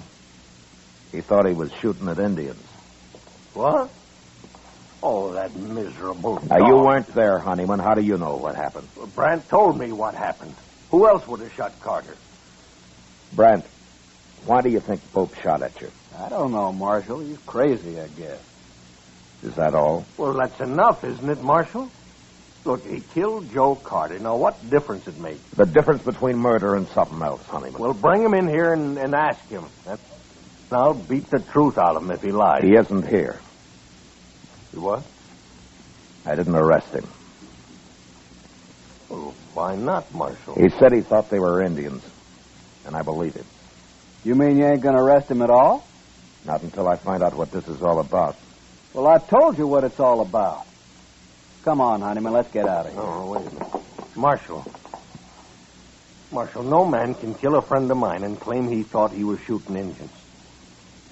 Now, what's the matter with you anyway? You think I'd let anybody get by with that? Carter was my friend, too. If the law won't see justice done, we will. Now, I'm warning you. You try to kill Pope and I'll arrest you. And if you do kill him, you'll hang for it. Well, I always thought you was a good man, Marshal. And I always respected you. But now I'm... shut up, Ned. Brandt, why don't you tell the truth? Whatever it is, why don't you tell it? We're wasting time. All right. My guess is you and Carter have been hounding that man, making him think there have been Indians after him. Now, why? Were you trying to drive him out of the country?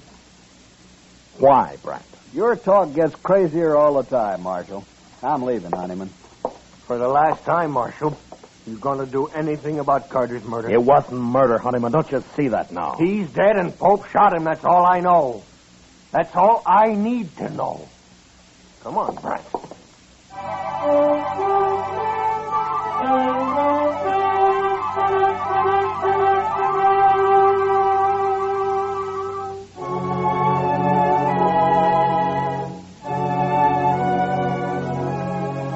That afternoon, I rode out to see Pope. It was a bad situation, and I did a lot of thinking about it. There was only one solution I could figure out, and I wasn't sure it'd work. I found Pope weeding a few miserable rows of corn he'd planted out in front of the small bluff against which he had his pig pens and his hut built. I got down and walked over to him. Well, Marshal, have you changed your mind? No, I haven't. Good. Look, Pope, I don't know why they did it, but Carter and Brandt were the Indians you thought you heard. They were trying to scare you for some reason. I know. What? Well, I've been thinking a lot about what you said, Marshal. And I figure you know what Indians are like and that you wasn't lying to me. So it must have been Carter and Brandt. Well, have you thought of any reason why they were doing it? No, sir. None at all. Honeyman and Brandt want you arrested, Pope. You going to do it? I have no reason to. But they're threatening to take it into their own hands. Can't you stop them? I can't arrest them for talk. Listen, Pope. Now, you won't like this, but it'd be better if you left here. Now, it isn't your fault, but you've got enemies now, and you'd be a whole lot safer somewhere else. No. No, I won't leave. Let him come. I'll fight it out with him. Well, it'll just mean more bloodshed. Well, like you said, Marshal, it ain't my fault. And the man's got a right to defend himself. Yes, I know. But you won't have any peace here. You'll start jumping at shadows. I won't leave, Marshal. Well, all right. But think it over anyway. I have. I'm sorry about this, Pope. Thank you, Marshal. So long. Goodbye, Marshal.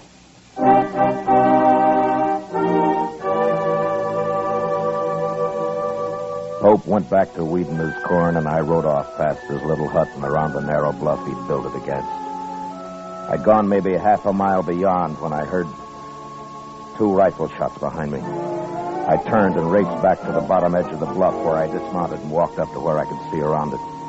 And just then I heard a horse coming along the trail, and I stepped back and waited. Whoever it was would pass within a few feet of me.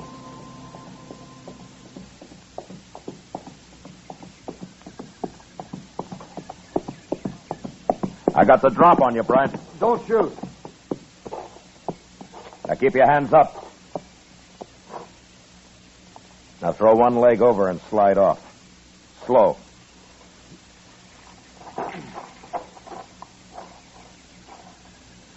How long you been here, Marshal? Turn around.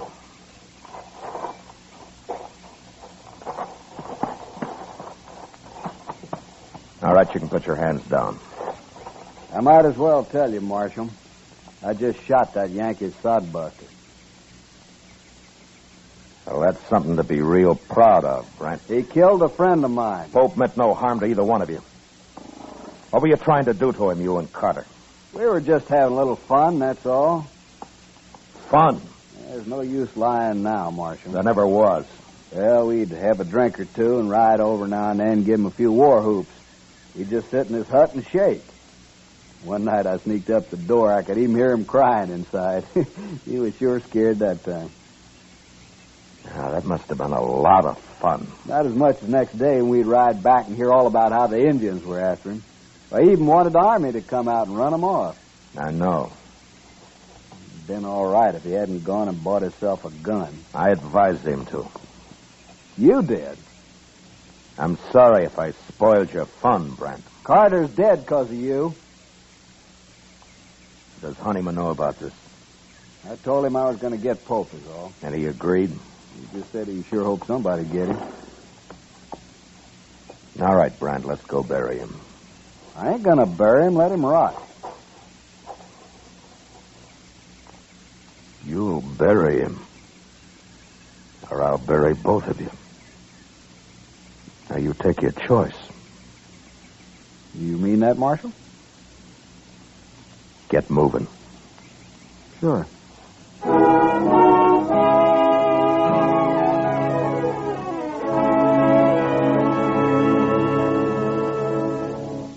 It was too late to try to teach Brant anything, but Ned Honeyman was a different matter. I wanted to be sure he understood what really happened. Otherwise, he'd spread the word against me and against the law. And there were a lot of men who'd be glad to listen to him.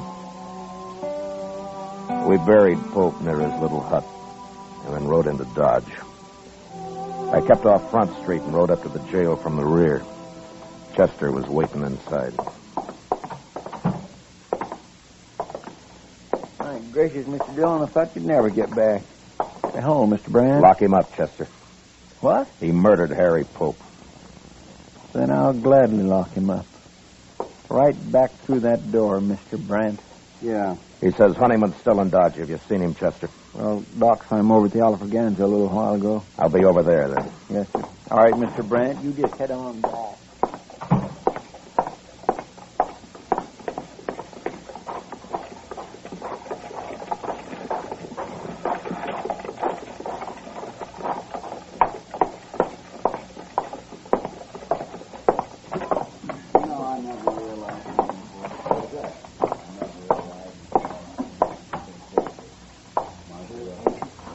Honeyman.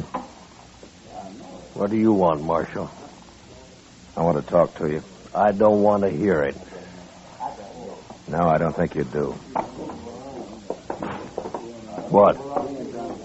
I've been talking to Brandt. He's told me the whole story. Where is he, anyway? He told me that he and Carter have been having fun, as they called it, with Pope. Making him think they were Indians. Well, you told him that this morning. He admits it now. I don't believe it. And even if they had, is that reason enough to kill a man? Pope was acting in self-defense. He wouldn't have shot Carter otherwise. It was a mistake. But Carter brought it on himself. I don't believe it. Honeyman, do you want the law in this country or not? Well, maybe that depends on who's represented. It doesn't matter. The law's the same. Well, now, the law says you can't kill a man and go free. Now, don't it? It says you can't murder a man. Well, who decides which it is, Marshal? You or me? I'd like you to decide this time, Honeyman. You mean that? Yeah. All right, Marshal. You go and arrest Pope and get him hung. That's how I decided. Pope's dead. What? You wanted him killed, and he's been killed. What do you mean? You said this morning you'd take justice into your own hands, didn't you? Well, yes. Well, it worked. Pope's dead. How do you know? He was out weeding that little patch of corn he planted.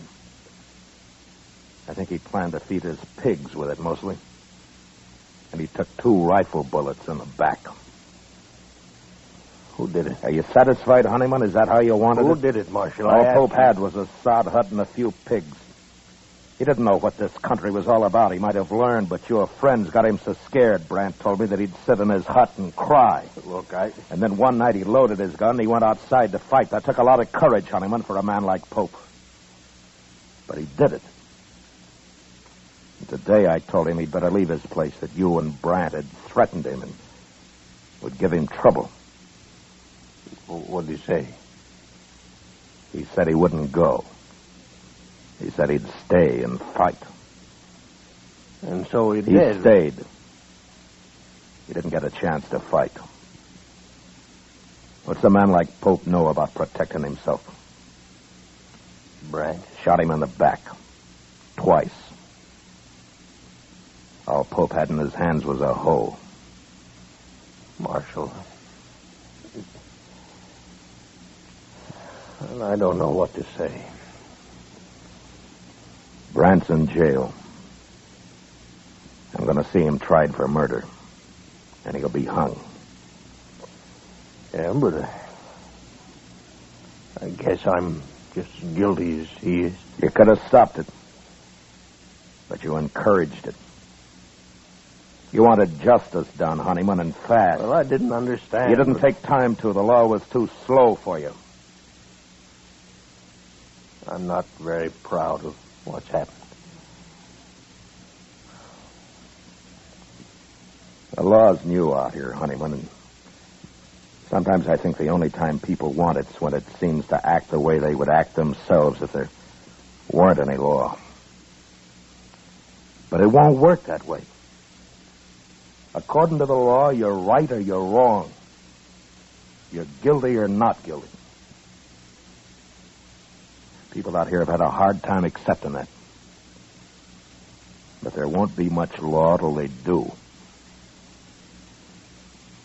And men like Pope will go on dying, no matter how many Brandts get hung for it.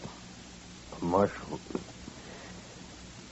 would it help the law if I get up in court and take my share of the blame for this? Yeah? Yeah, Honeyman, it'd help. Well, I'll do it. Good. I'd be proud to buy you a drink, Honeyman. Oh, sure, Marshal. I thank you. Sam, set out 2 glasses.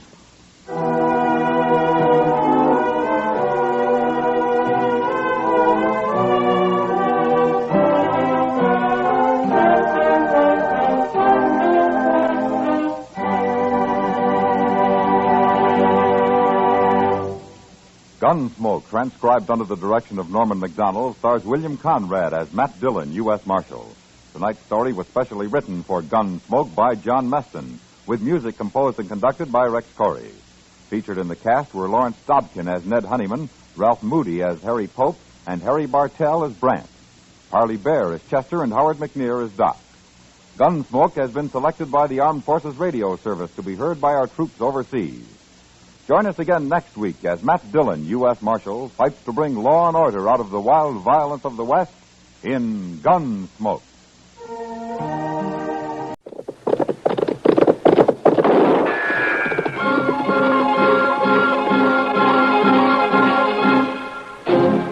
Around Dodge City and in the territory on West, there's just one way to handle the killers and the spoilers, and that's with a U.S. Marshal and the smell of Gunsmoke.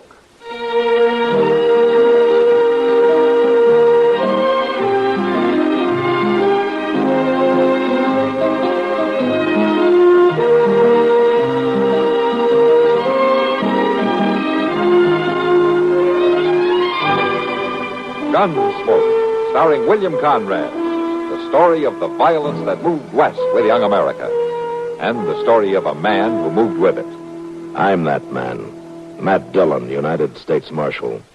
The first man they look for and the last they want to meet. It's a chancy job, and it makes a man watchful and a little lonely.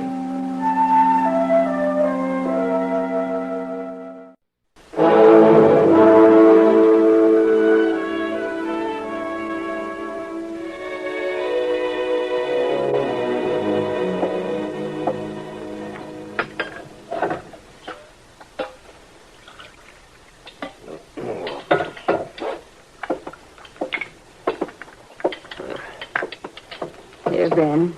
Some more coffee. No. I'll fetch some more meat and potatoes. No. Have plenty. I baked a pie. Yeah, I'll take some with me.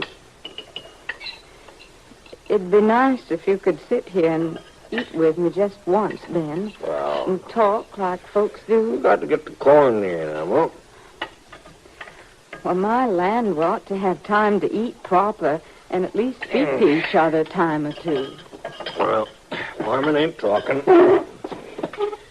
Be in for supper. Ben, look. Look down the road. There's somebody coming. Ben, didn't you hear me? Somebody's coming. They might be coming to call. They are. Well, it ain't neighborly for you to just walk out into the field. Ain't time to be neighborly. I got work to do. But, Ben, there ain't nobody been here in a month of Sunday. And we ain't wasted no time, neither. You better not waste none. All right, Ben, go back to your field. But I ain't going to turn people away, I'll tell you that.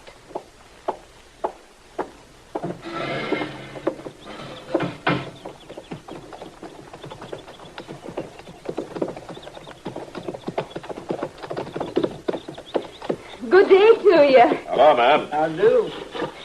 You're welcome to come right in. We're just passing through, ma'am. We wondered if we could trouble you for a little water. Oh, no trouble at all. But I can do better than that. I've got some fresh baked pie. Well, we don't need to bother you, ma'am. Just a little water. Oh, sure. It ain't no bother. Peach pie go down my good, Mr. Dillon?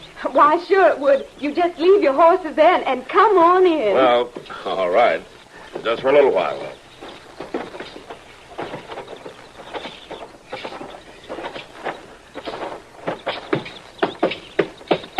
Come on inside. Thank you, ma'am.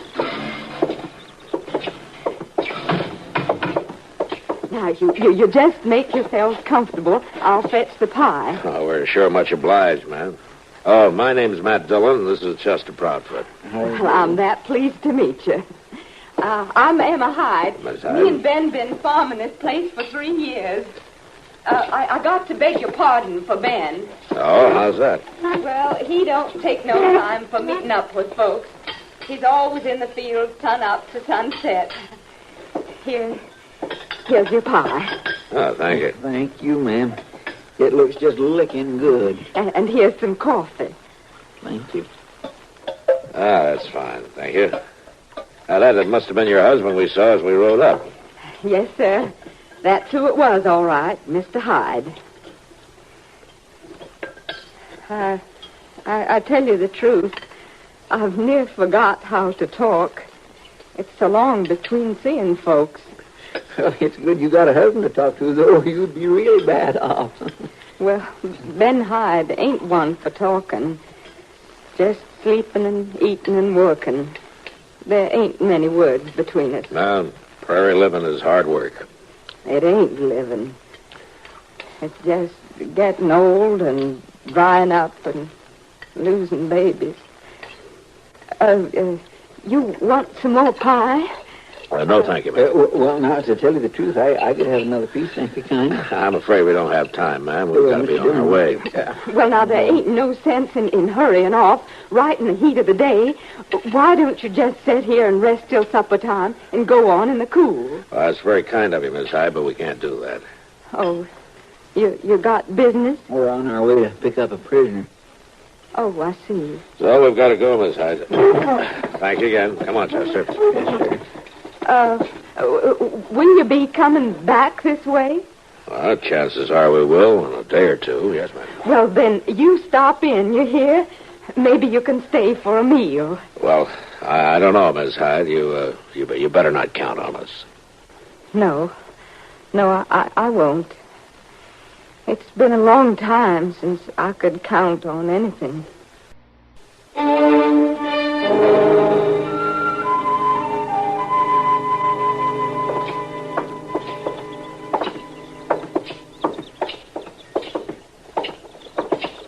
Where are we going? I got the horses, Percy. You come along with me, didn't you, Marshal? Far enough. You gonna ride all the way back here with me when you let me go? Don't you hold your breath. I ain't just whistling, Marshal. I ain't the man you're looking for. Sheriff thinks you are. That sheriff don't know second. I'm nowhere near that bank. You haven't got him convinced. I will, though. Let me ask you something, Percy. You always whimper this much when you're caught? Only when I'm right. All I gotta do is wait, Marshal. As soon as my brother and his wife get to Dalhart, they'll tell you. Now, tell me what. That I was out to their place all that day. 5 miles out of town. Where are these horses, anyway? Down the street at the livery stable. I didn't know you were going to be in such a hurry to get to Dodge, Percy. I ain't no hurry about getting nowhere, Marshal. I'm just in a hurry to stop walking. You ought to get along just fine in jail. You don't walk much there. All right, Chester, you can bring the horses out now. Yes, sir, Mr. Jones.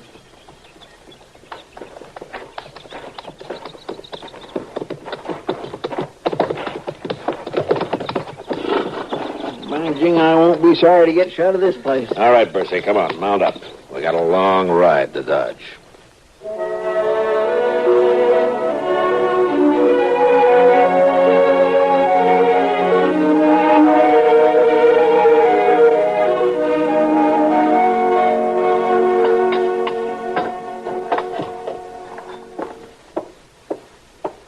The coffee'll be hot in just a minute. I swear to goodness, Marshal Dillon, I've been afraid to look out my window for fear I'd see you riding right on by. Well, we wanted to see how you were getting along, ma'am. Oh, we wouldn't have ridden by, Miss Hyde. Not if Chester had a chance at another piece of your pie. Well, he sure is welcome to it. And the rest of you, too. Oh, well, you don't need to give no pie to Bercy, ma'am. Yeah, now. We'll take care of feeding him. Well, I feed any human being that's in my house. Thank you, ma'am. I didn't see your husband as we came in today. Oh, he's over to a neighbor place selling a cow. Here's the coffee. Oh. Thank you. Thank you. I didn't think you had any neighbors. Might as well not. Mr. Hyde don't believe in socializing. Only work. Stay on the place and work it. Every hour, every day. It takes a lot to get started. But we don't need to grub no more, Marshal Dillon. I want to show you something.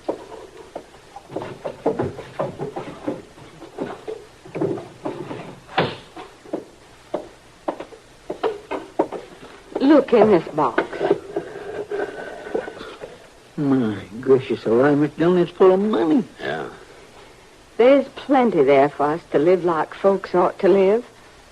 There's even enough to send me back to Philadelphia. Oh, I begged him to send me back to Philadelphia just for a little while. Just so as I could have people around me again. Well, it's a long way off, man. There ain't a place on earth that's as far off as it is right here, Marshal Dillon. Right here on the prairie. It ain't near to nothing.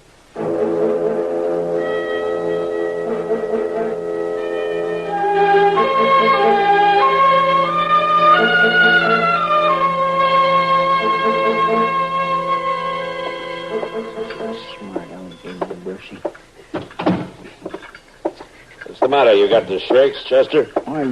No, I ain't. What makes you ask a thing like that? Well, those dishes aren't jumping around on that tray by themselves, you know. No, of course they ain't. I guess I was just too riled up to watch them. Prisoner causing you trouble? Well, no, it ain't exactly trouble. What's the matter, then? Well, Mr. Dillon, it's like this. A body just ain't got no life of his own when we got somebody in that cell. No, how's that? Well, I have to fetch his food and carry it and clean up after him and keep a watch on him. It just don't leave me no free time. It could be worse, you know. How do you mean? If we never had anybody in jail, we'd be out of a job, wouldn't we? Yes, I reckon you're right. I guess we would. Matt. Huh. I'm surprised to find you in your office for a change. Chester, Hello, Doc. I see I couldn't find you in yours, Doc. You couldn't... Oh, yes. Well, right now I'm running errands for the marshal's office. Oh, what do you mean? Matt, I was down at the telegraph office, and this wire came in for you. Here. Oh, thanks.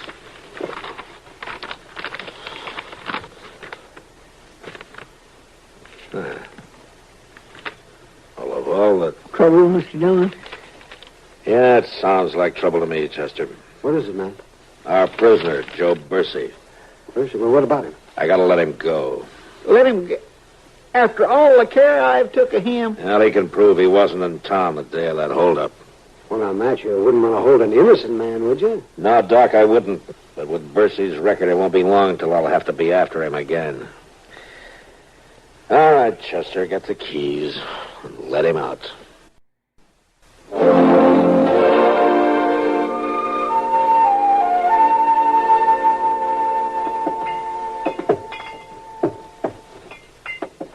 Did you look over that order, Kitty? The whiskey drummer's due in here any time now. Oh, looks all right to me, Sam. Ought to hold us through a few more cattle drives. If you think it's good whiskey. It's plenty good enough for them fellows to get liquored up on. Tell the truth, Kitty. We don't get much call for anything real good. Sometimes I wonder if those wild trail hands would behave any better if they were drinking the expensive stuff. I doubt it. Hello, Kitty. Sam. Hello, Matt.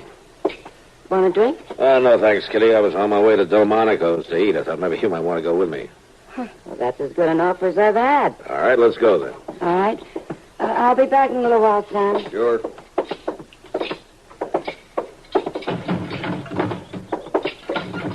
You'd better be careful, Matt. What do you mean?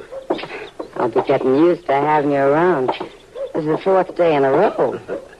Law business must be awful slow. Yeah, Kitty, it has been lately. You know, it's making Chester nervous. No prisoners.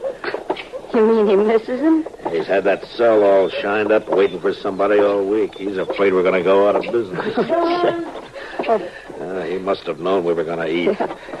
Yeah, what is it, Chester? Mr. Dillon, you know that Hyde place where we stopped at? Yeah, what about it? Well, Ben Hyde's been shot. He has. Well, is he hurt bad? I don't know. The fellow who rode in just said he was shot. Get dark, Chester. We'll go out there, huh? Yes, I will. Oh, Kitty, I'm sorry about the meal. That's all right, Matt. To tell the truth, after 4 days, I was getting kind of tired of you.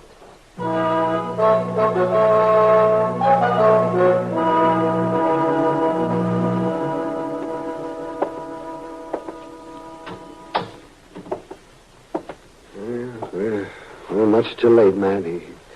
He's been dead for a couple of days at least. I knowed he was dead. I'm sorry, Miss Hyde. Everything dies out here.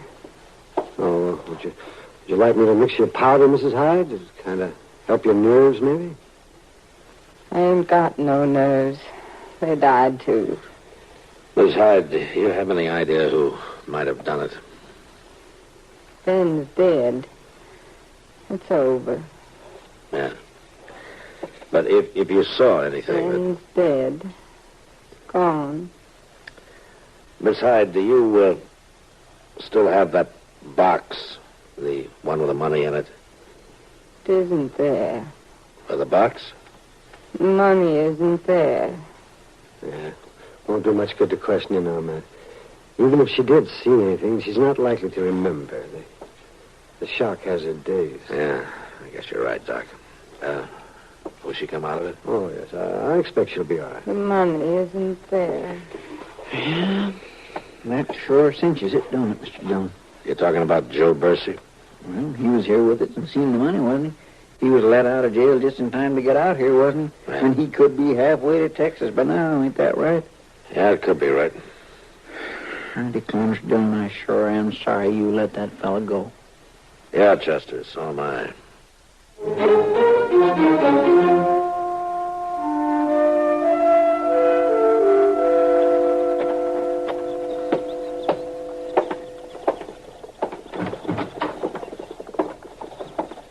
Mr. Dillon sent that telegraph you wrote out telling peace officers around the country to be on the lookout for Joe Bercy.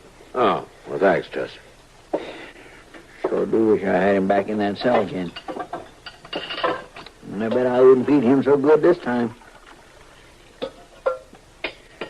I declare, I sure do wish you wouldn't have let him go, Mr. Dillon. Then there wasn't nothing else to do, was there? No. Sure does seem a shame, though, after seeing what all's happened. If we only kept him... Yes, sir? I don't want to hear any more about it. Yes, sir.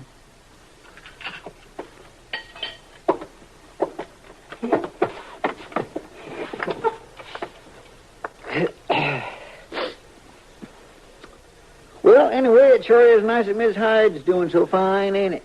Oh, who told you that? I just seen Miss Kitty. She told me all about it. How does Kitty know? Well, she heard about it from that dressmaking lady, Miss Cunningham.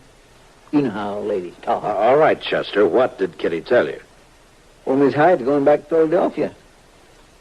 Oh. Well, that's what she's always wanted, I guess. When's she going? Next week sometime.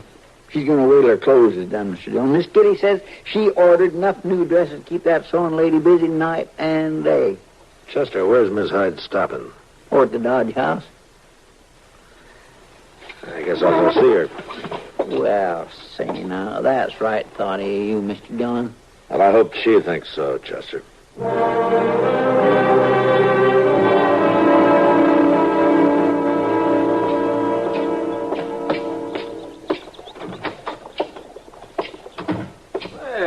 Hello, Marshal Dillon. Mr. Dobie, is there a Miss Hyde staying here? Emma Oh, Hyde? certainly is. She's got her best room, Marshal.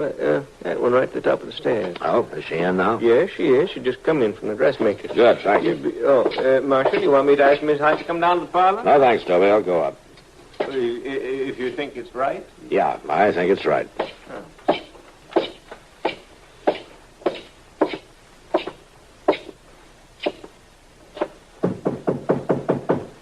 Miss Hyde?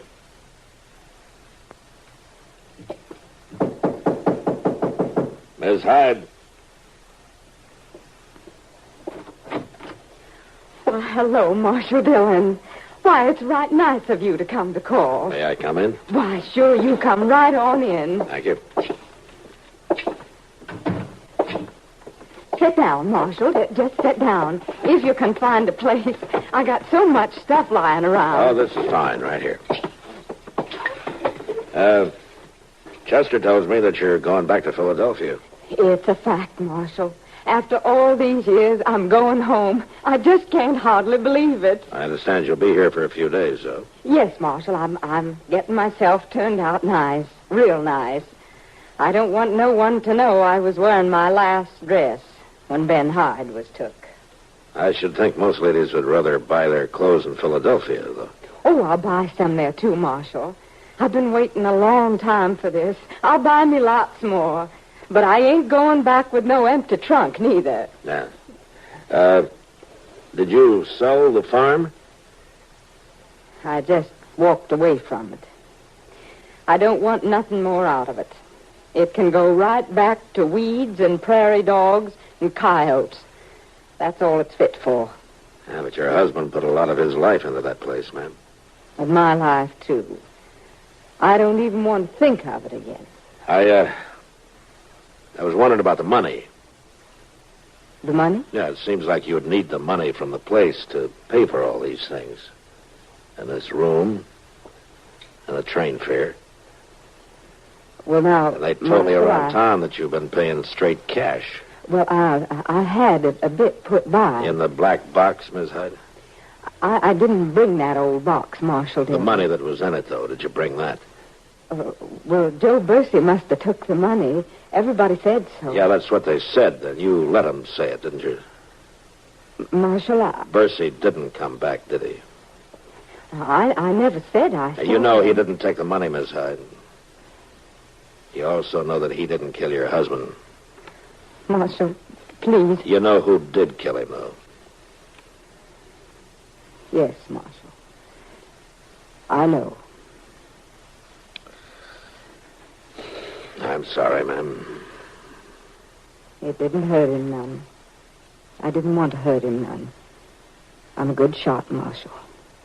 Yeah, I saw him. It was just a quicker killing. That's all it was. A quicker killing? A prairie. That was killing the both of us. Eating away at us, a bit at a time. Every day taking its toll. Ben's free of it now. Yeah. It's just too bad that you can't be free, too.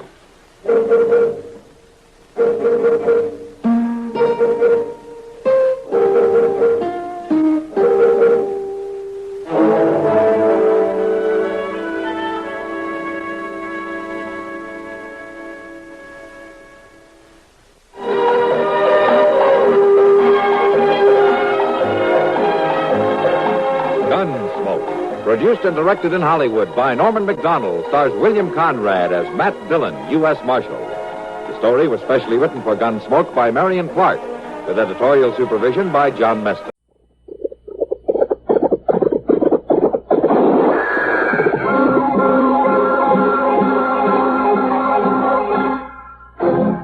Around Dodge City and in the territory on West, there's just one way to handle the killers and the spoilers, and that's with a U.S. Marshal and the smell of Gunsmoke.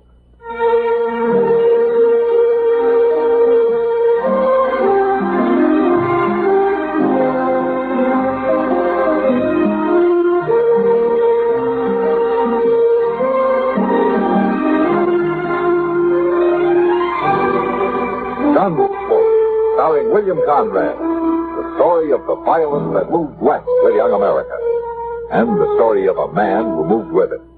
I'm that man, Matt Dillon, United States Marshal. The first man they look for and the last they want to meet. It's a chancy job, and it makes a man watchful and a little lonely.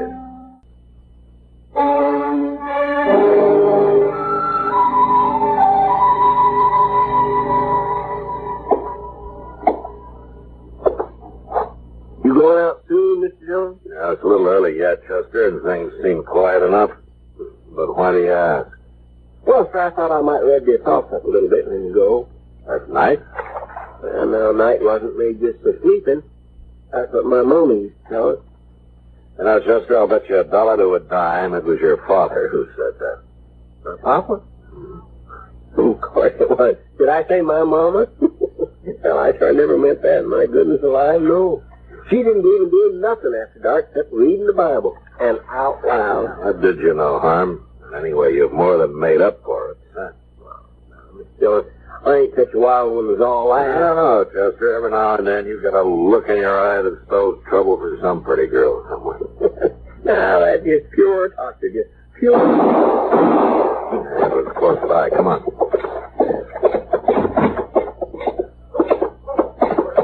Yonder. Right in the street there, see? Yeah, I see him. There's nobody else around. Take a look down the alley.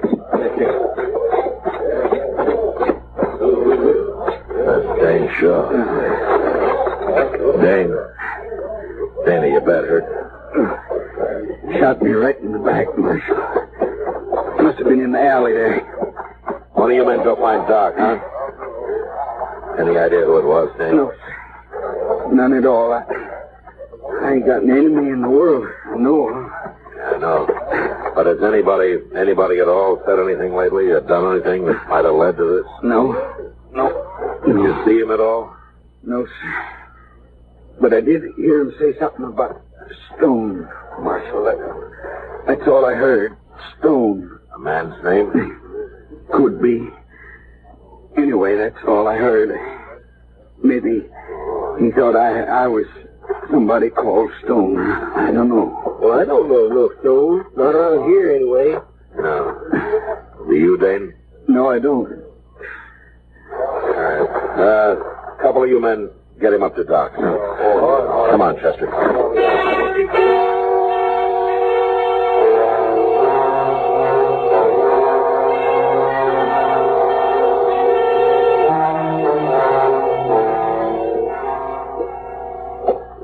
Dane's such a nice, peaceable fellow. That's a downright shame. That's what it is.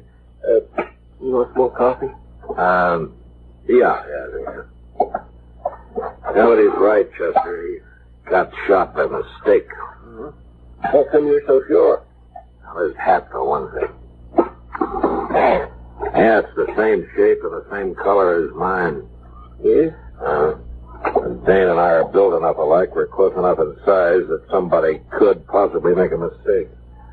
Especially at night. Well, maybe, but that's stretching it some, if you ask me. Except for one thing. I once knew a man named Stone. You knew him? You mean he's dead? Mm-hmm. Well, but if he's dead, then it couldn't have been him. Stone had a friend called Danch. Might have been Danch. Why? Now, they were both cow thieves down in Matagorda County, it was. One day, Danch found his friend Stone hung from a live oak tree. Now, I haven't seen Danch since that event, but I've heard that he's often sworn publicly that he's going to kill me for it. Oh, did you? No, Chester. Probably some cattlemen caught him using a straight iron and practiced a little quick justice. I wasn't even around. I don't hang people. Anyway, if it was Danch, he's probably still in Dodge. He'd have heard he shot the wrong man soon enough. Were you going to look for him? It's better than letting him look for me. Especially seeing the way he goes about it. Well, what's he look like? In case I see him first. Yeah, he's tall, thin. He's got one mark you can't miss. If you're standing on his left side, anyway. What's that? He had a fight somewhere. Got his ear chewed off. Well, unless he's growed another, that ought to make him easy enough to spot. I might wander around and see if he's been out of the Dodge house, ain't it, Joe? All right, Chester. I'm going to make a round to the saloons. I'll be at the Long Branch last. Yes, sir.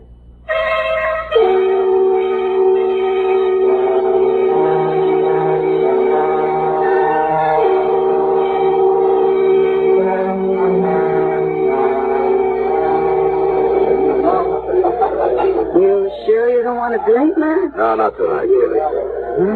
You must be expecting trouble. Maybe. Have you heard the name Danch around here lately? Dan? No, I haven't. What's he look like? He's a tall man, missing an ear. Oh, yeah. Saw a fellow like that a couple of nights ago. He's in here real late. Is that so? You haven't seen him since? No. I could ask the other girl. Miss Dillon? Oh, Miss Kitty. Hello, Chester. Miss Dillon, you know that cheap rooming house at the edge of town, the one they call the Prairie Dog Hole? Yeah, what about it? Well, sir, I went to every other place, and then I tried it just on a chance, and sure enough, he was there. You mean you saw him? No, sir, he's gone. They said he rode in after dark last night and he left for dawn. He hasn't been back since and took his horse with him. So maybe it wasn't him after all, huh? Yeah, maybe not, Chester. But I think I'll keep sniffing the air just the same.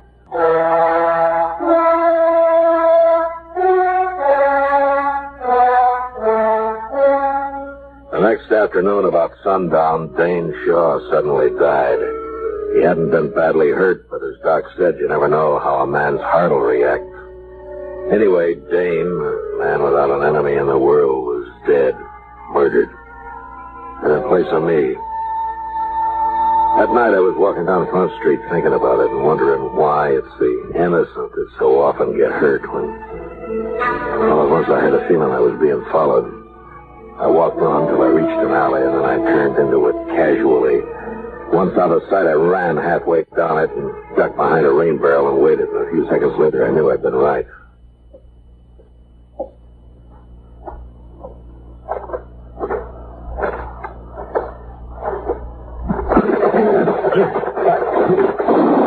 Don't kill me.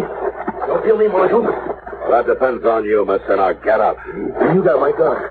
I went on. You went off when you jumped me, that's all. Shut up and turn around. Yeah. All right. The jail's right around the corner. Walk ahead of me and walk careful. I will. Sure I will.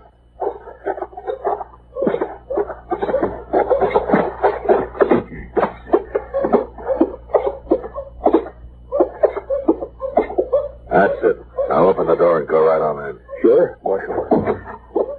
Well, I declare, who is this, Bill? I don't know. Who are you, mister? My name's Lee. Lee what? Bill Lee.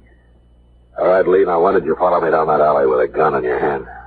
I wasn't following you, Marshal. Oh, what were you doing? Well, I was just... It was dark down there, and I didn't want to take any chances. All right, Lee. Did you shoot Dane Shaw last night? Now, you... Look here, Marshal, you can't drag me in here and accuse me of... Shut up. All I want out of you is one thing. Did Dan hire you to kill me? You got nothing on me, Marshal. I never heard of no Danch. All right, lock him up, Chester. Lock me up? What for? For lying. Now, wait a minute. That's illegal. It sure is. No, I'm you can't put me in jail. You show him what we can do, Chester. Thank you. All right, mister. Right through that door.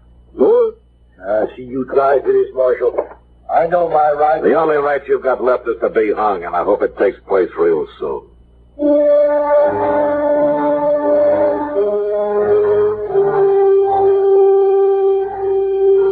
Every morning, Chester brought Lee out of his cell, and I questioned him, but he admitted nothing day after day. We kept him in jail anyway, and I hoped Dan should hear of it and come into town to do the job himself. But it isn't a good feeling to walk down the street and know that any minute you might get shot in the back. And finally, I got tired of it. I wanted to know where Danch was. You're wasting your time, Marshal. Look, for the last time, are you going to tell me where Danch is? I've told you 100 times I don't know Danch. Where do you make his deal with you? I don't know nothing about no deal. I'm an innocent man, Marshal, and as soon as I get out of here, I'm going to write the government about it. Tell me, Lee, how does it feel to kill a man for money? Oh, don't you look at me, Marshal. Nobody's paid me nothing. Well, what about you? You get paid for shooting people. You get paid regular for it. Me? I think I'll hit you right on the head and drag you back to your cell right here. Sure. I'm not... Wait a minute, Chester. Let him be. Oh, that kind of talk just makes me boy. I know, but I got a better idea of what to do with him. What? And we're not getting anywhere this way. Lee just isn't going to tell us anything. He's got his mind made up to. I don't know anything, I told you. So keeping him locked up isn't going to help. Turn him loose. Oh, no, now... Yeah, well, it's about time. Now, you can't do that. He'll just try to kill you again for a chance to get. All right, go on, Lee. You're free. Get out of here. You really mean it, Marshal? You heard me. There's your gun. Take it. Don't pick it up by the butt. That's better. Oh, I wouldn't try nothing, Marshal. You'd die if you did. You're not fast enough to kill me face to face. No, and I wouldn't try. Goodbye, Marshal, Chester. I'm leaving. I'm taking the next train to Abilene. I'll leave. Yeah? There's just one thing. What? You said I get paid for shooting people. Oh, no, Marshal, I didn't mean nothing. No, in a way, you're right. Sometimes I have to when there's no other way out. But I won't get paid for shooting you. What? Now I figure killing you will be part pleasure and part self-defense. Well, what are you talking about, Marshal? Just that. Yeah, but why do you want to shoot me? I don't like men of your kind. Well, Marshal, you can't... I can't let you get any farther than that boardwalk. I'd be a fool if I did. Now, you go on out the door, Lee, and I'm coming right after you. No. I'll feel a lot safer with you dead. Go on now. No, I'm staying right here. And then I'll kill you right here. You're armed? No. I'll give you my gun. Now, touch it. Don't kill me, Marshal. Don't kill me. I'll tell you anything you want. It's too late. You'd probably lie anyway. Oh, no, Marshal. No, I won't. You listen to me. Dance is down the Santa Fe Trail, about 75 miles, across the Cimarron, place called Wagon Bed Springs. Yes. He's waiting there for me. He's waiting to pay me. When you kill me, is that right? I'm not going to kill you, Marshal. No, Take his gun, Chester, before he changes his mind. He's a pretty brave man. Sure. Take it. Hey, I told you. You let me go now? You know, Danch isn't going to like your having killed the wrong man and me still walking around in good health, Lee. And the law wouldn't like it if I turned a murderer loose. So lock him up, Chester, and then get the horses. You know the way, Lee.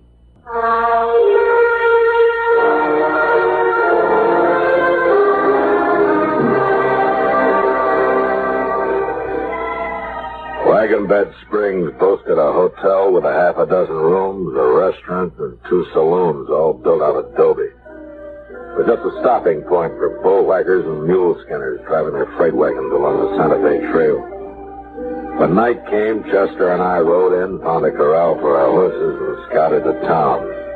Danch wasn't anywhere in sight, so I decided to begin asking questions.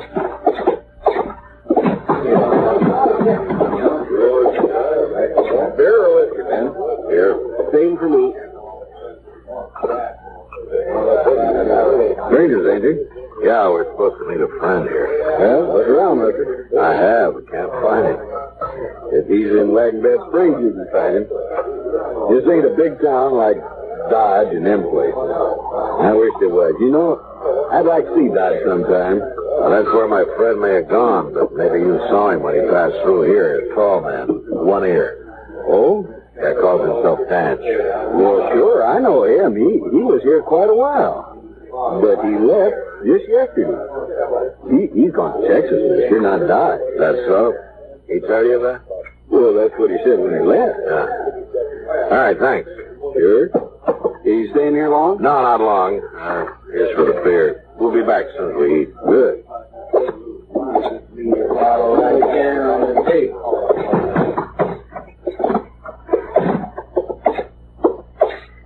Say, did you mean to do that, Mr. Diller? Are we really going to eat supper again? Chester, that barkeep said he'd never seen Dodge. He was there last fall. I remember his face. If he was in Dodge, he knows who I am. Danch is here somewhere, and that barkeep's going to get word to him mighty fast. Now, come on, let's get across the street. Well, we know it. We'll follow him when he goes to tell Danch I'm here. He'll leave as soon as he thinks we're in a restaurant. All right, he won't see us here. Can I go with you? Yeah, if you stay out of the way. Oh, I will.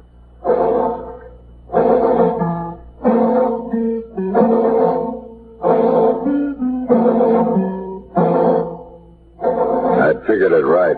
And in a few minutes, the barkeep came out onto the street and walked down toward the edge of town. We followed some distance behind until he reached a small adobe hut. And there he knocked and then disappeared inside. The hut had no windows we could see, but I sent Chester around back to make sure. He returned in a moment, and I told him to wait while I went up to the door. Who is it?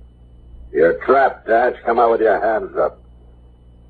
Oh, I didn't see. He said he had to go out on it. Had nothing to do with it. I'm getting out of here. Go on.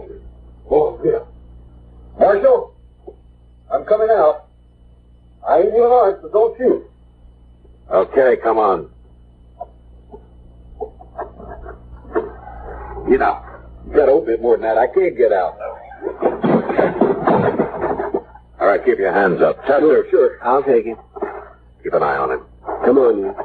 I won't do anything. He paid me to warn him, that's all. You're in a bad spot, Danch. You can rot in there. I don't suppose you'd give me a fighting chance anymore than you get stonewalled, brother. I was in Galveston when Stone got hung. That's a lie. That doesn't matter. How come you hired Lee to shoot me? You lost your nerve? Too many cattlemen in Dodge is why. Yeah. I forgot your reputation with cows. And I don't care how you die anyway. You talk big for a man who's practically buried. I'm coming out, Dillon. I'm coming out with a gun. Don't do it, Dutch. I'll have to kill you. I hang anyway, and I just might get you. I backed off around the corner of the hut and waited. Danch opened the door wide, and then suddenly he sprang out, a gun ready in each hand, expecting to face me. He stood there for a second before he realized he'd been trapped again. And then he made his choice and started for the corner of the hut where I was.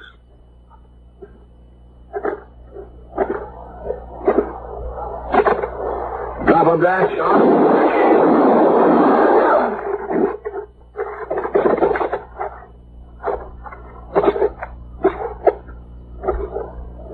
Did you do it?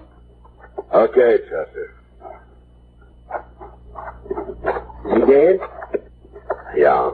Well, he tried to kill you, Marshal. It was self-defense, pure and simple. Shut up. What do we do with this man? Just kill him. Let him go, Chester. He's just scum. All right. Bury him, mister. Eat pager. Yes, sir. I'll take care of it. If I ever see you in Dodge, you'll go to jail. Oh, no, sir. I wouldn't come here. Come on, Chester. Let's get out of here.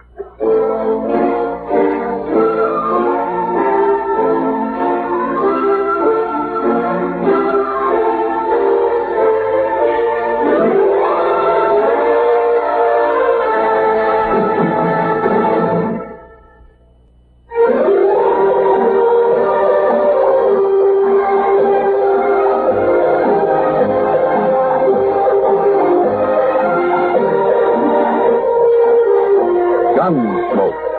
Produced and directed in Hollywood by Norman McDonald, stars William Conrad as Matt Dillon, U.S. Marshal. The story was specially written for Gunsmoke by John Meston. Featured in the cast were Vic Perrin, John Daner, Harry Bartell, and Lawrence Dobkin. Farley Bear is Chester, Howard McNear is Doc, and Georgia Ellis is...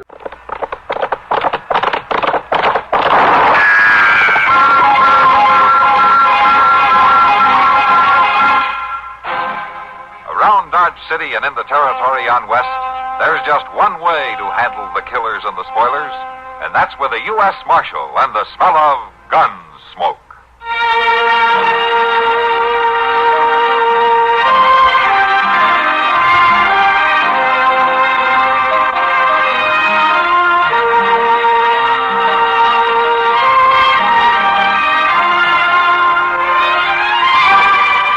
Gunsmoke, starring William Conrad, the story of the violence that moved west with young America, and the story of a man who moved with it.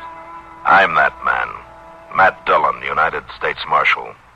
The first man they look for and the last they want to meet. It's a chancy job, and it makes a man watchful and a little lonely.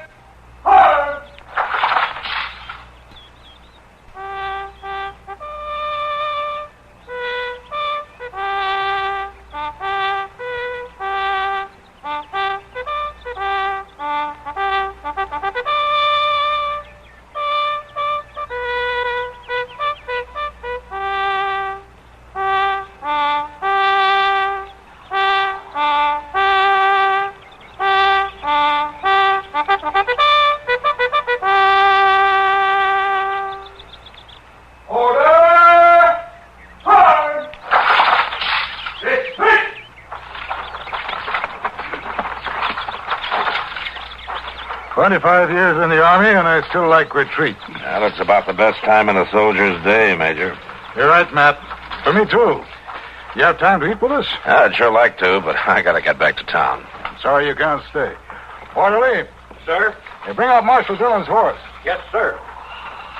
Oh, thanks for bringing those papers out, Matt. That was a pleasure. Oh, incidentally, there's something else I wanted to talk to you about. Oh? A robbery, as a matter of fact. Robbery? Yeah, it's a little embarrassing for the Army to have to report this, but, well, our paymaster was held up. Oh.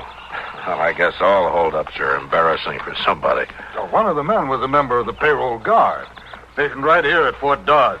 And he got away with the money? It was well planned and well executed.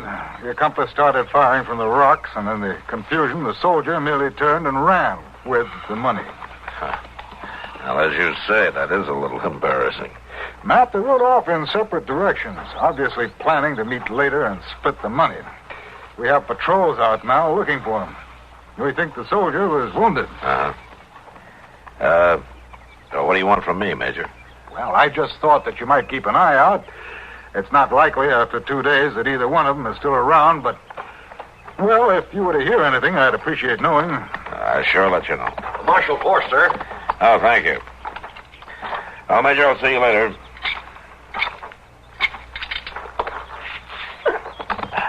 Give my regards to Miss Russell and Chester. Sure will.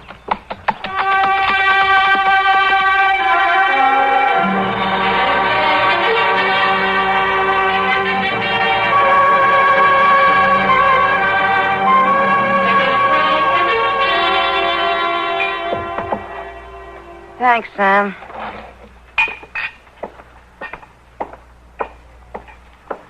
Two beers on the house.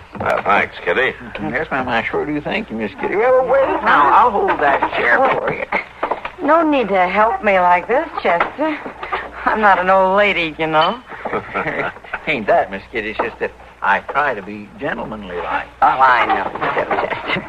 And I appreciate it. I wonder where Doc is. I don't know. You promised him a free beer, too, didn't you? Yeah, I did. It's not like him to miss out on that. It sure ain't. Well, Doc's not one to neglect a patient for a beer, Chester. Oh, well, now, Miss Kitty, I didn't mean that. It seems to me she's mighty quick to defend Doc, isn't she, Chester? It sounds like... Who's defending me now? From what? I am, Doc, from your friends. Well, friends are the most dangerous of all. Yeah. Sit down, Doc. Well, I shouldn't, but I got to get back to my office now. But I just wanted to see Matt a minute. Well, you've got time for a beer anyway. What's on your mind, Doc? Well, something kind of funny happened, Matt, and I think you ought to know about it. All right. Well, sir, a couple of hours ago, a young fella dragged himself up to my office. He'd been shot in the leg. I took the bullet out for him, and it hurt him pretty bad. Oh, he lost a lot of blood. So I told him to lie down in the back room for a while and warned him to take it easy for a few days, not to do anything to start the bleeding up again. Well, what happened? Well, I left the office for a few minutes, Matt. I was expecting some quinine to come in on the stage, you see, and I went down to pick it up. Well, when I got back to the office, he'd gone. He run off without paying you, Doc? Well, that's not the important fact. I thought that you should know about this, Matt, because this man was wearing army pants and boots. Huh? I wouldn't have thought too much about it if he hadn't run out that way. Oh, you think he might be a deserter, Doc? You wouldn't have any idea which way he went, would you, Doc? Well, now, that's another funny thing, Matt. Moss Grimmett. He came in a little bit after I got back to the office. Yeah? Yeah. Oh, Moss, the poor fellow had the most terrible toothache. It was, well, I didn't need to roll it. Doc, just... what did he say? Well, he said some fella with a bad leg came into the livery stable and paid him for the hire of a horse and rode off right out of town. Which way, Doc? Well, Moss watched him because he seemed so unsteady in the saddle. Which way, Doc? Yeah, well, Moss said he rode west, right on out Front Street. Chester, go get the horses. I'll meet you in front of the office. Yes. Matt, you think he is a deserter? I got an idea that's not all he is, Doc.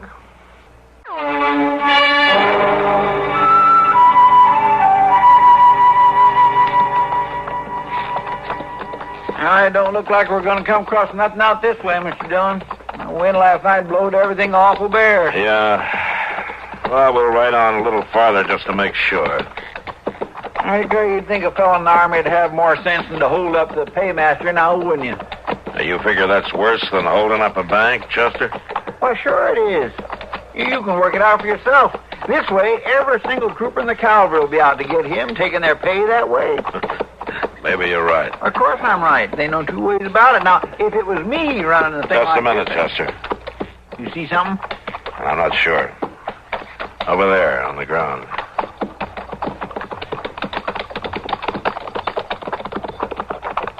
Oh, it's a canteen. Yeah.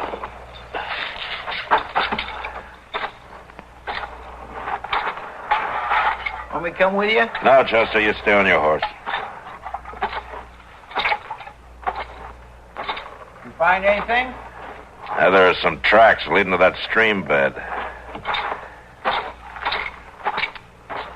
Here's the canteen.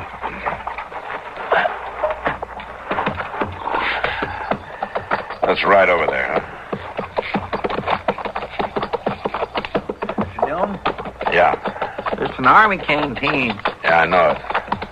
Looks like our men came through here. All right, Chester, we'll stop here. Yes, sir.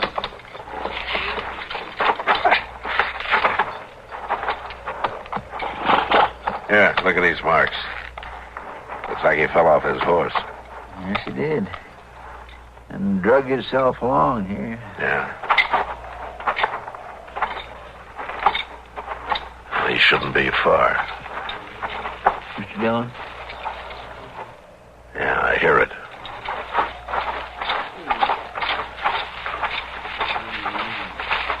Ah, here he is. Here, help me turn him over. Take it easy. He looks awful bad. Yeah. And he's in no shape to travel. He ought to have shelter, too. Mr. Dillon, there's a shack up there, yonder where the creek bends, see? Oh, yeah. Oh, we take him there. Go get the horses. I'll carry him out of these bushes. Sure. Oh, you don't need no help? No, it's all right. I got it.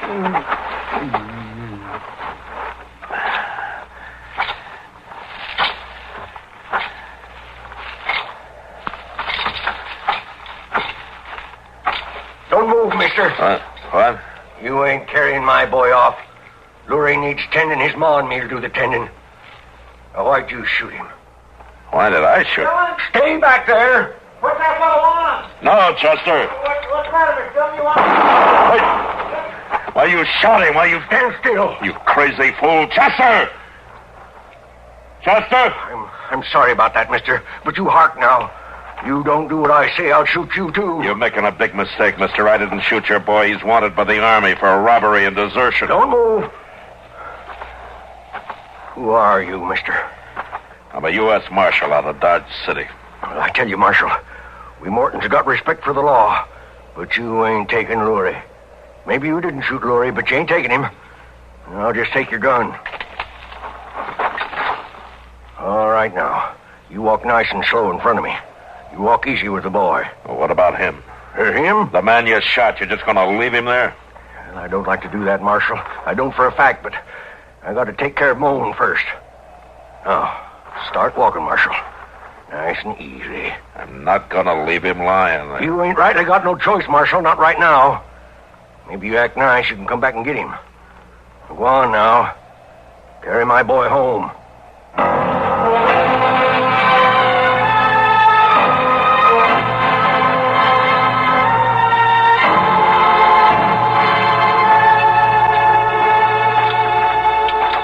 Keep on walking, mister.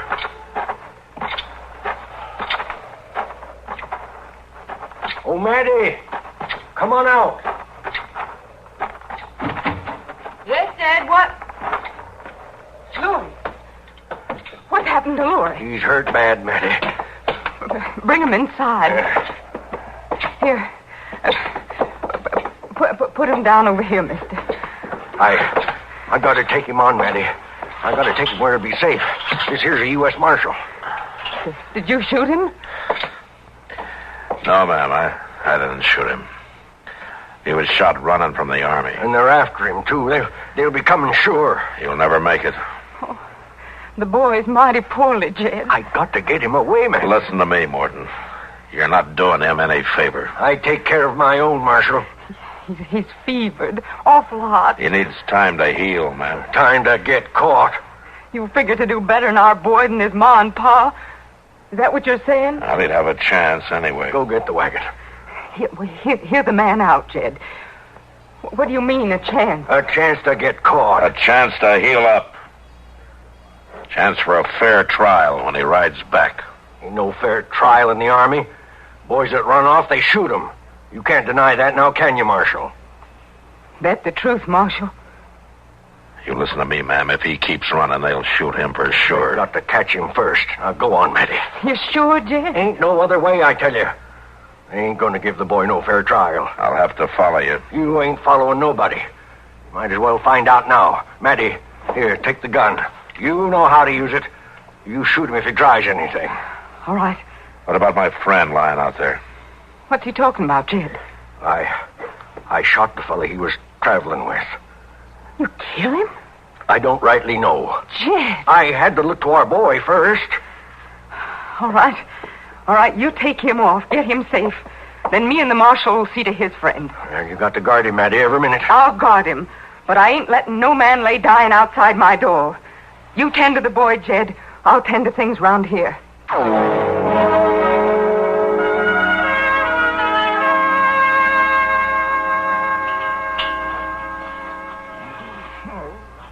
Mr. Dillon? Yeah, Chester. Yeah, it's going to be all right now. I ain't... He's fainted. That wound needs a lot of dressing. Yeah. Now, look, it ain't likely I can do no good for him unless I put this gun down. No, I guess it isn't. A U.S. Marshal give me his word. I'd take it. His word about what? His word that he wouldn't do nothing foolish, like trying to wander off or shoot me with my own gun while I was tending his friend. I haven't shot many women. I don't expect you have. Just give me your word, Marshal, that you won't make no moves against Lori till I take up this gun again. Well, you don't give me much choice, do you? I could have seen that you was tied up. All right, Matty. It's a bargain. But just until Chester comes out of it. That'll do. Now, you go fetch me some water and set it on the stove. I'll get to work.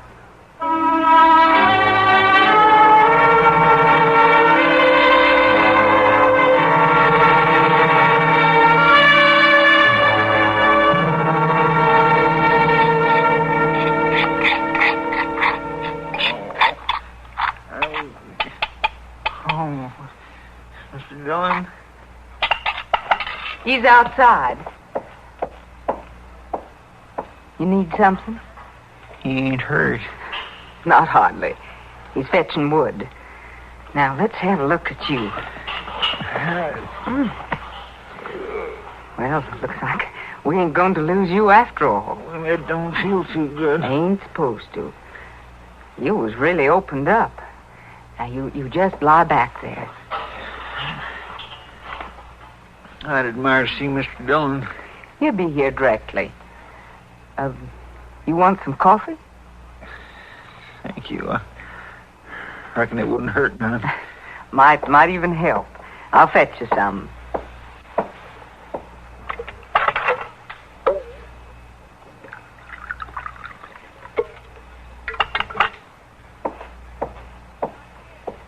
Here. Now, I put my arm under your head like this.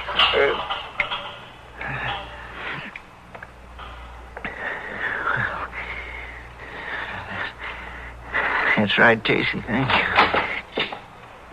It's about time you woke up. Well, now, Mr. Dillon, You can just put the wood down by the stove. All right.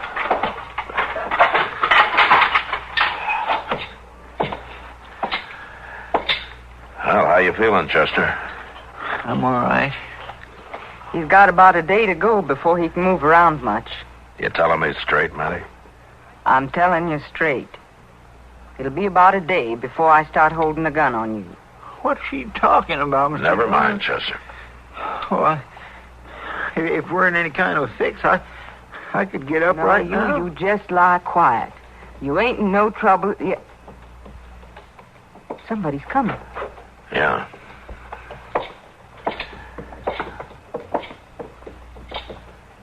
Well, this may be the trouble you were talking about, Matty.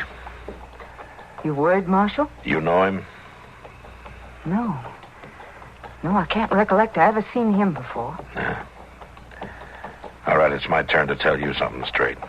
Don't try no tricks, Marshal. This may be the man who got your boy into trouble, the one who got him hurt. How'd you know? Well, there were two of them. They split up. I figured they'd meet later. You ain't trying to fool me. It wouldn't be smart to fool me about my boy. You just let him in. You talk to him. I'll be in the back room. I could still shoot you, Marshal. Remember that.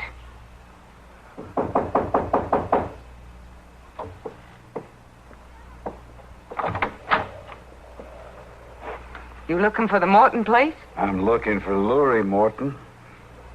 Well, you come to the right place, mister, but Lurie ain't here. He'll be here. I think I'll just come in and wait. I've come a long way. Well, one more won't matter none, I guess. Sit down. I declare, we set out in this prairie alone for months. And all at once I got me a cider company. What's your name? Joe Rawley. What's ailing him? Got himself shot. Who shot him? I don't know. We just found him. You in the Army? What are you asking that for? Well, I just figured with Lurie being in the Army and all, it'd stand... No, I ain't in the Army. He sure ought to be here by now. Are you his ma? I'm his ma. Where's his pa? He ain't here. He had to ride into town. Ain't no sense Lurie ain't here. He should have been here last night, easy. He didn't have that far to ride. You know a lot about Lurie, considering you ain't an Army man. I know your boy real good. You was the one. What are you talking about? You was the one who made him run off, who got him hurt. He's been here. Ain't that so?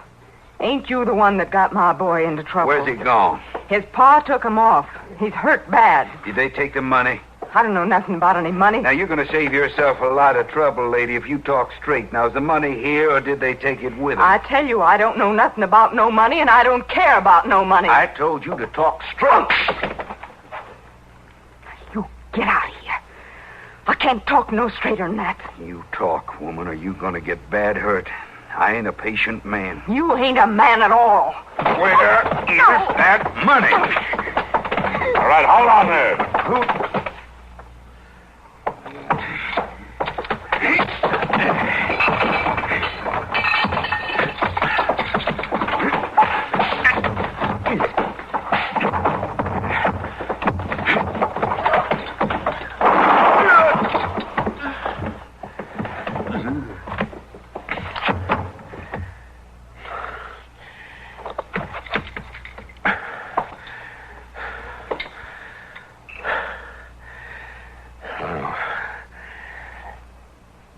Your husband was right, Matty. You do know how to use a gun. And I thank you for it.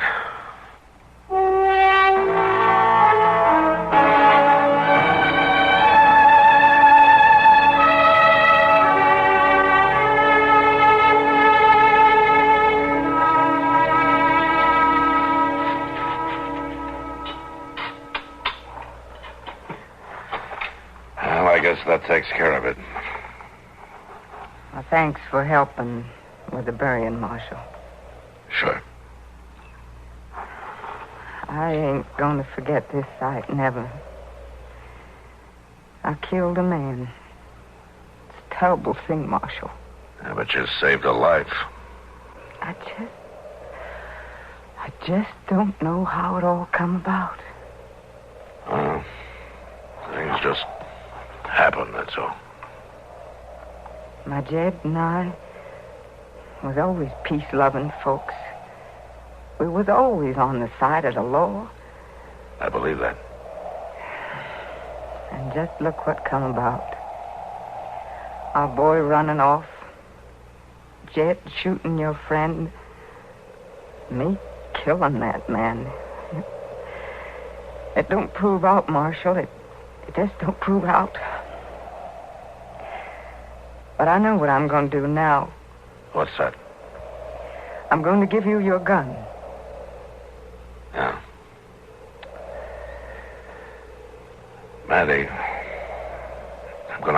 go after him. I know that. You'll have to go after my man and my boy. But it's all I know to do to end this, Marshal. It's all I know. Chester's gonna need... I'll take care of Chester, Marshal. If you think you can trust me. Yes, Matty, I think I can trust you.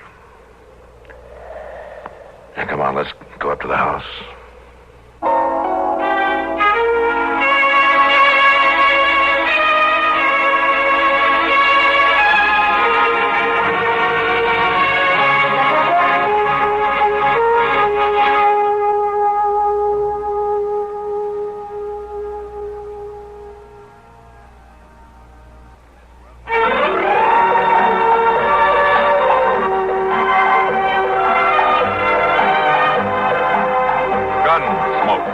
Produced and directed by Norman Macdonald, stars William Conrad as Matt Dillon, U.S. Marshal. The story was specially written for Gunsmoke by Marion Clark, with editorial supervision by John Meston. Featured in the cast were Joseph Kearns, Virginia Christine, and Vic Perrin.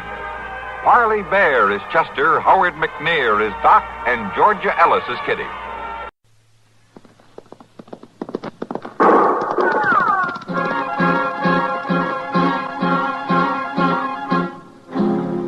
Around Dodge City and in the territory on West, there's just one way to handle the killers and the spoilers, and that's with a U.S. Marshal and the smell of Gunsmoke.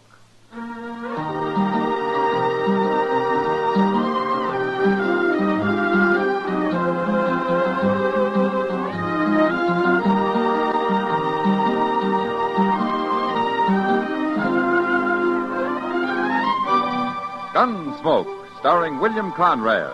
The story of the violence that moved west with young America. The story of a man who moved with it. Matt Dillon, United States Marshal.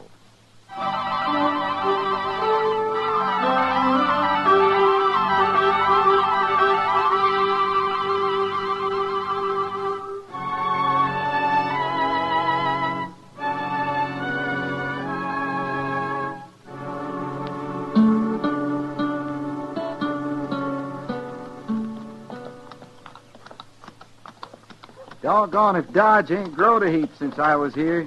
It is very big, Front Street must have 7, 8 saloons. A lot of towns I've seen don't even have that many houses. We are going to stay here? Now, Nina, I told you not to fret yourself. Nobody's going to bother you. Well, look there. The Longhorn Saloon. You know, a man might find whiskey fit to drink in a place like that. Just drop your reins over the rack, Nina. Your old pony ain't about to go nowhere. I will wait right here, Cuff. Here in the dust and heat? Come on, get down off that old horse. You've been riding so long you need to walk around some. All right. Anyway, it's cooler inside. If they got a ladies' parlor, you can sit in there. Well, sit on the porch. Come on.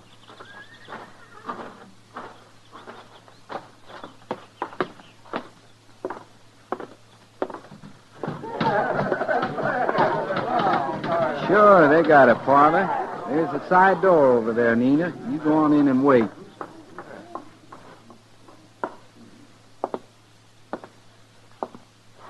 Glass of rye, bartender. Hold that drink, bartender. Maybe you picked the wrong place to drink, mister. That's so? Places down along river let Mex women come in and sit. I've heard tell. Maybe that's where you better go. Bartender, I ain't got my drink yet. Mister, you don't understand what I said. That bartender ain't going to give you no drink. Maybe he is. No, he ain't. This place don't serve nobody that walks in with no dirty Mexican. All right, hold it. Very well. Hold it. All right, you men, take Lawson out to a horse trough and soak his head for him. The rest of you get about your business. Come on. You busted up what could have been a man-sized fight. Well, fights like that lead to killings. Darned if they don't. You're a cool one, mister. You get that way in my profession. Oh, what's that? Army Scout. I'm on my way to Fort Wallace. What's yours? United States Marshal. My name's Dillon. I noticed they paid you a heap of attention. I'm Cuff Peters and proud to know you. Marshal, I want you to meet somebody.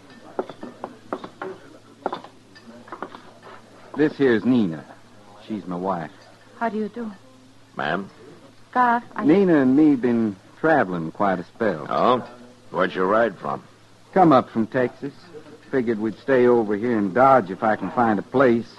Nina's been feeling poorly. How long do you figure on staying in Dodge, Cuff? Can't rightly say, Marshal. Why? Well, you made trouble for yourself when you hit Hank Lawson. That right. It'll bother him, Cuff, and he'll be after you. I know you can't make Fort Wallace, so it might be better if you and your wife rode out to Fort Dodge and stayed there. He's right, Cuff. We should go on right now. We don't want no trouble. You've been riding enough, the way you feel.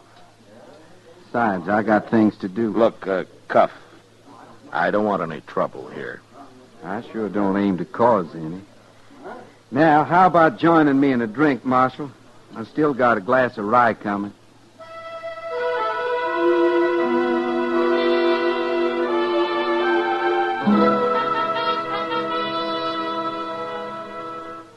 Dodge was real quiet for the next week, except when a drunked-up cowboy tried to burn the town down because he lost at a faro table. I kept an eye on Hank Lawson, but the trouble I'd been expecting between him and Cuff Peters seemed to blow over. Chester heard somewhere that Cuff had found a room for Nina and himself at the widow Helgerson's place out at the edge of town. I didn't see Cuff again except once when he drove the widow's buckboard into town, loaded it up with food and supplies, and drove back out. Then one morning while Chester was cleaning up the office, Cuff walked in.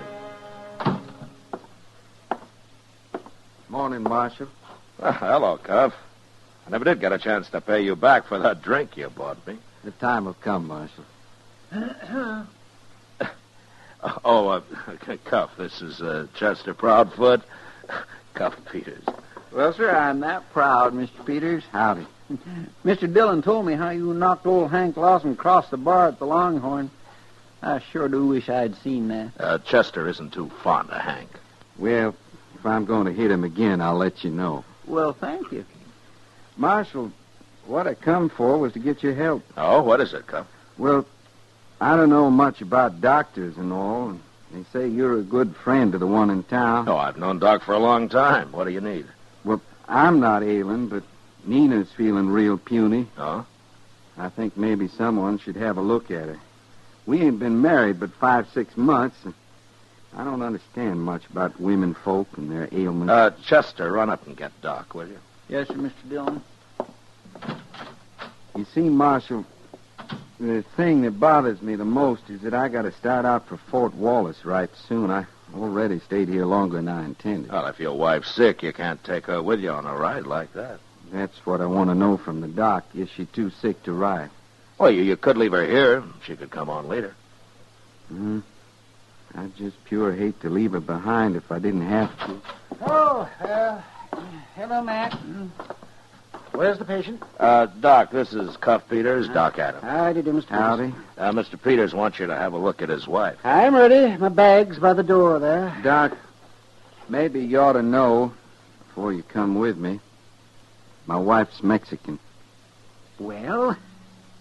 The only reason I mention it, some folks here seem to take exception. Oh, for heaven's sake, standing here talking isn't going to help Mrs. Peters any if she's sick, you know. You ready to go, young fella? I'm ready, Doc. Marshal, I want to thank you. Sure, Cuff. Goodbye. So long. See you later, man. He's a nice little fella, ain't he, Mr. Dillon? Yeah, he seems to be, Chester. What's he do for a living? It's an Army scout, he says. On his way out to Fort Wallace. Well, I always had in mind that scouts was more tricky. Shucks, he's no more sly than me. Yeah, don't let Cuff fool you, Chester. He's small, but he can take care of himself. Well, one thing, He don't seem letting nothing upset him none. Well, he's worried about his wife, Chester. Plenty.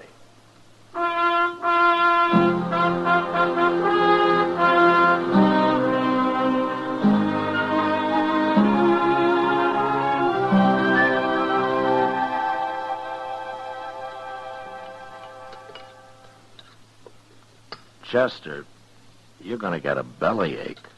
I can't help it, Mr. Dillon. Ever since I was a little boy, I just get a craving for wheat cakes at supper. 4 servings? Well,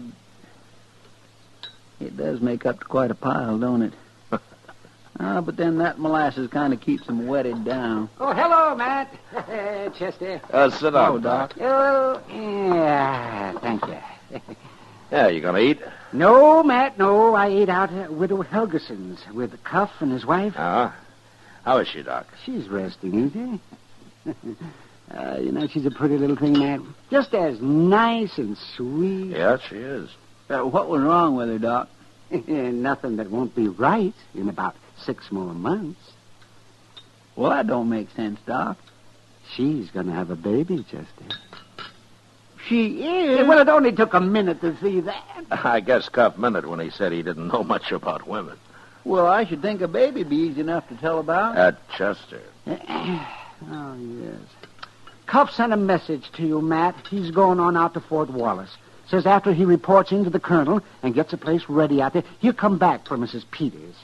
Now, that's a 10-day ride there and back, Doc. Well, I know, man. Why? And I don't like Mrs. Peters staying alone here in Dodge. Well, there's nothing to be worried about. She's in good hands here. Yeah, but the widow Helgerson's an old lady, Doc. She wouldn't be much help to Nina. Well, what kind of help would she be needing, Mr. Dillon? More than an old lady could give her. If Hank Lawson finds out that she's alone here.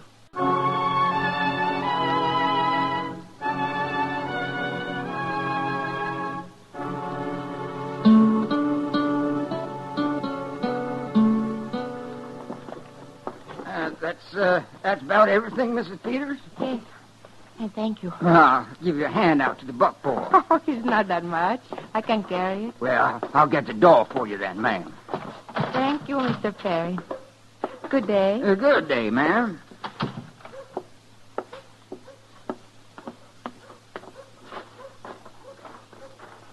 Well, if it ain't Mrs. Peters come to town to do a week's shopping. I beg your pardon? Excuse me, ma'am, I ain't being very polite. This here's Cane Twig. I'm Hank Lawson. What do you want? Now, surely you remember me, ma'am. You ought to. I was the fellow your husband hit in the mouth his first day in town. I remember you. Now let me pass. Well, now, ain't I being a miserable cuss letting you carry all them heavy sacks? Yeah, I help you some. Please. Just put him in the wagon for you. Oh. Oh, that was mighty careless of me to slip plumb out of my hands. I hope there was nothing in there to break. Leave me alone, please. Well, now, Mrs. Peters, I don't know why you're upset. You know I wouldn't do nothing to harm a fine lady like you. Besides, your husband might try to give me another lesson in manners, and that scares me real bad. I just want to show you how much I learned. Now, you go on and get into that buckboard. Go on. All we're going to do is just start you for home, Miss Peters. Untie them lines so we can face that team down the street. Sure. Now, like I say, ma'am, I don't want you to fret.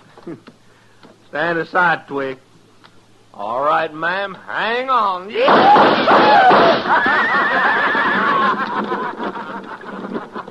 There it is.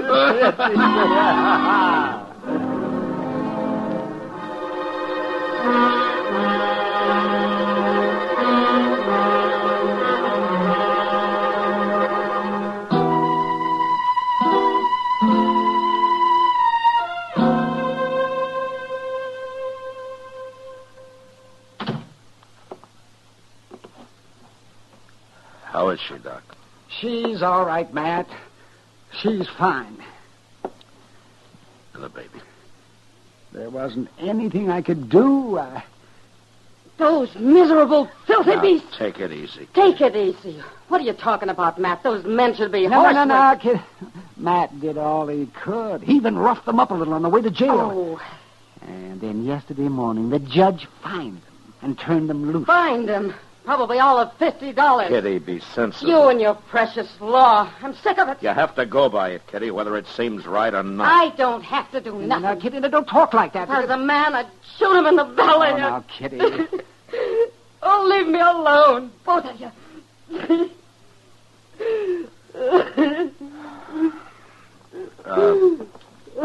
Kitty.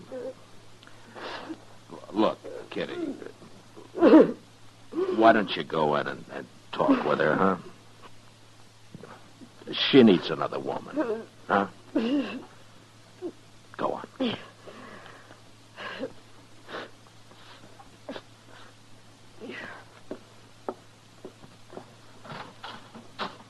Nina, can I come in? Oh, it's terrible, Matt. Yeah. Well, what are you going to do? Well, there's nothing more I can do. Officially. No, just that's right. Look, Doc, I want you to keep Nina in your office. You can keep an eye on her there. Cuff will be back in a few days. And then you'll tell him? Yeah. Yeah, then I'll tell him.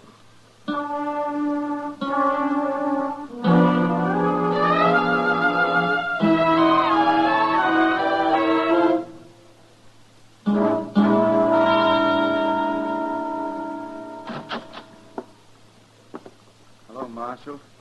Chester? Oh, Mr. Peters? Cuff? I just got back. Widow Helgerson says there's been an accident. I should come see you. Well, your wife was hurt bad, Cuff, but she's better now, though. Where is she? She's up in Doc's office. Chester will show you. I know the way.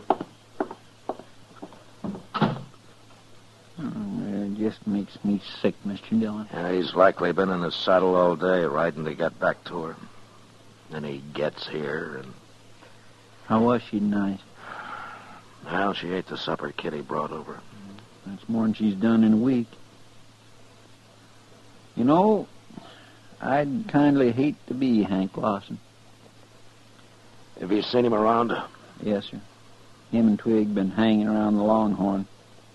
Hank asked me was anybody looking for him. Then he laughed. What'd you say then? Nothing, like you told me. I just walked on out. Yeah, good. What do you figure Cuff will do, Mr. Dillon? I don't know. Cuff's so mild and quiet and all. But I got a feeling he'd be mighty mean if once he got riled.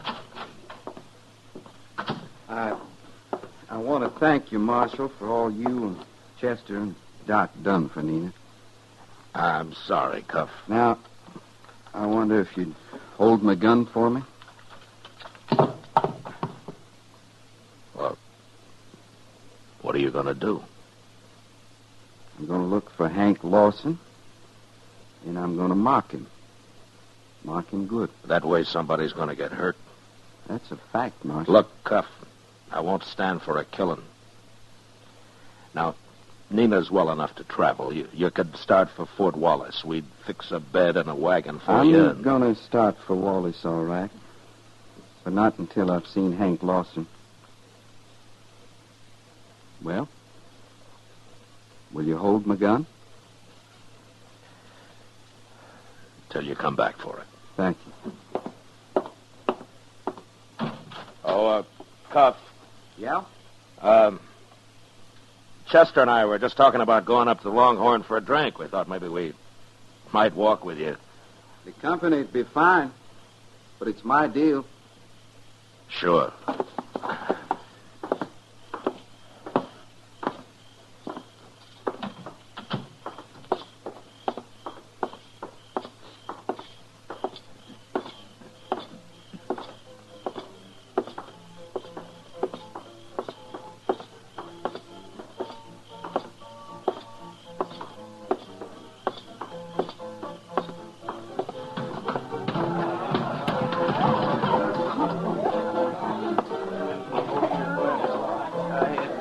Back to town just a little while ago.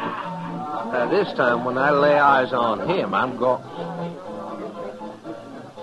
Well, if it ain't little feller himself. But I see the marshal come along so's he wouldn't get hurt. I'm just here to see that no shooting starts, Hank. Yeah. What's on your mind, Cuff? I left my gun at the marshal's office. So? After you drop yours on the floor, I'm going to make you bleed. Figure to take me with your fist? That's right. All right, boys, move back. Make a little room here.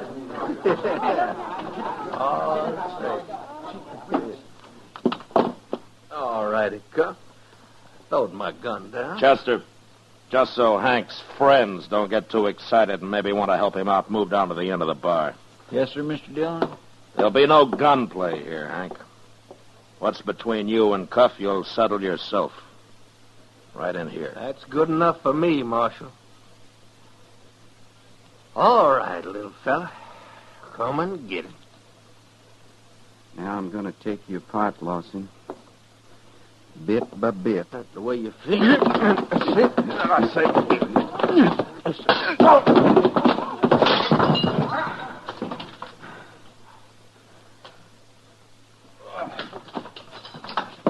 Lucky punch is all that was. Just a lucky punch. That won't happen.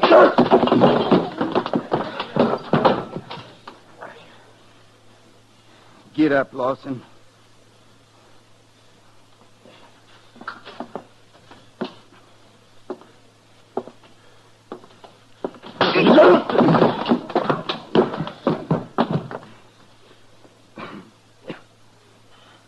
You dirty little pig.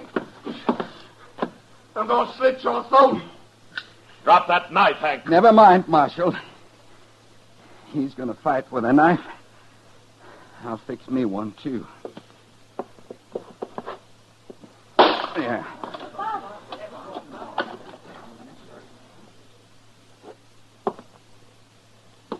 Now, Lawson, if you're going to fight to cut, I'm ready.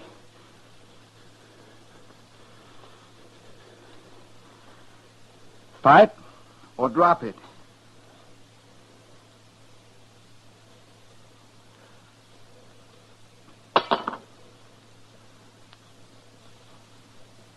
Now get out of here.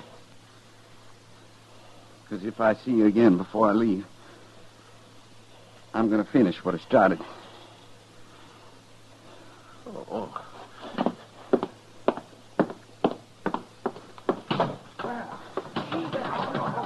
My gracious alive, I ain't seen anything like that since I left Waco. Cuff, as soon as you get your breath, I'd like to buy you that drink I owe you. Thank you, Marshal. I figure I could use it. Because my wife and me's got a long ride ahead of us.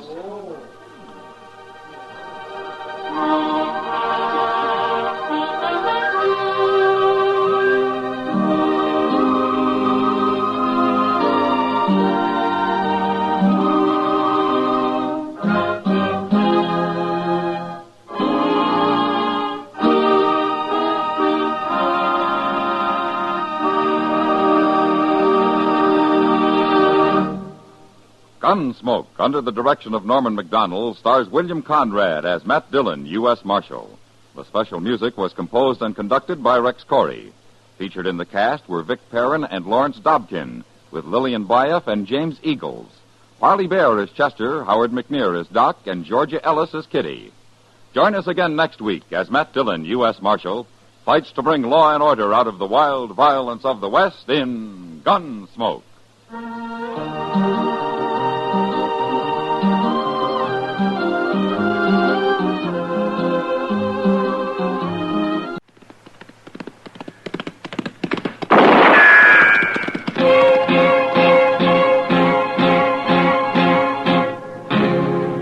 Around Dodge City and in the territory on West, there's just one way to handle the killers and the spoilers, and that's with a U.S. Marshal and the smell of gun smoke.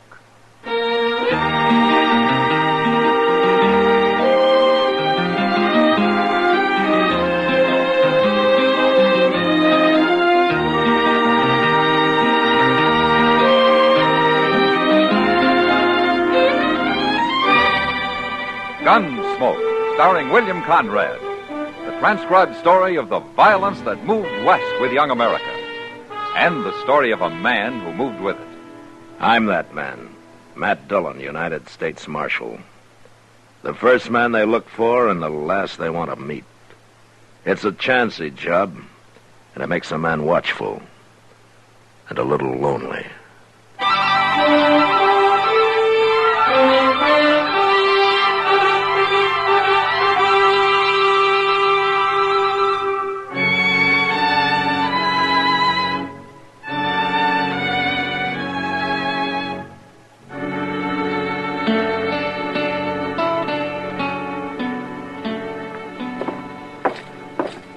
Doc went on ahead, Mr. Dillon. He said to tell you he'd meet you there. From what you say, there isn't much use for either one of us, Chester. No, sir.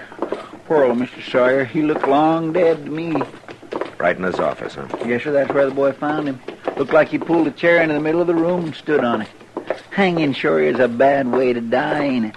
I guess when a man wants to kill himself, it doesn't matter much how he does it. No, sir. How come there's no crowd outside? Well, I told the boy to go on home, not to talk to anybody. Oh, good. And then I went in, cut Mr. Sawyer down. I come looking for you and Doc. Uh-huh. The door wasn't locked, huh? No, sir.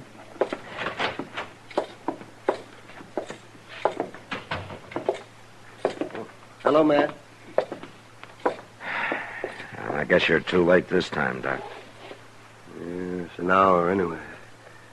I don't understand it, Matt. Sawyer was doing fine in his hide business. He didn't have any problems at all that I know of. Maybe it was his wife dying, Doc. Oh, no. That was a year ago, Chester. He'd got used to that. Maybe he hadn't. Maybe he was just saving it all up for this. Well, we'll never know now. Chester. Yes, sir? When you found him, was that chair where it is now? Yes, sir. It ain't been moved, Mr. Dillon. He stood on it and then kicked it over, just like that. Mm-hmm.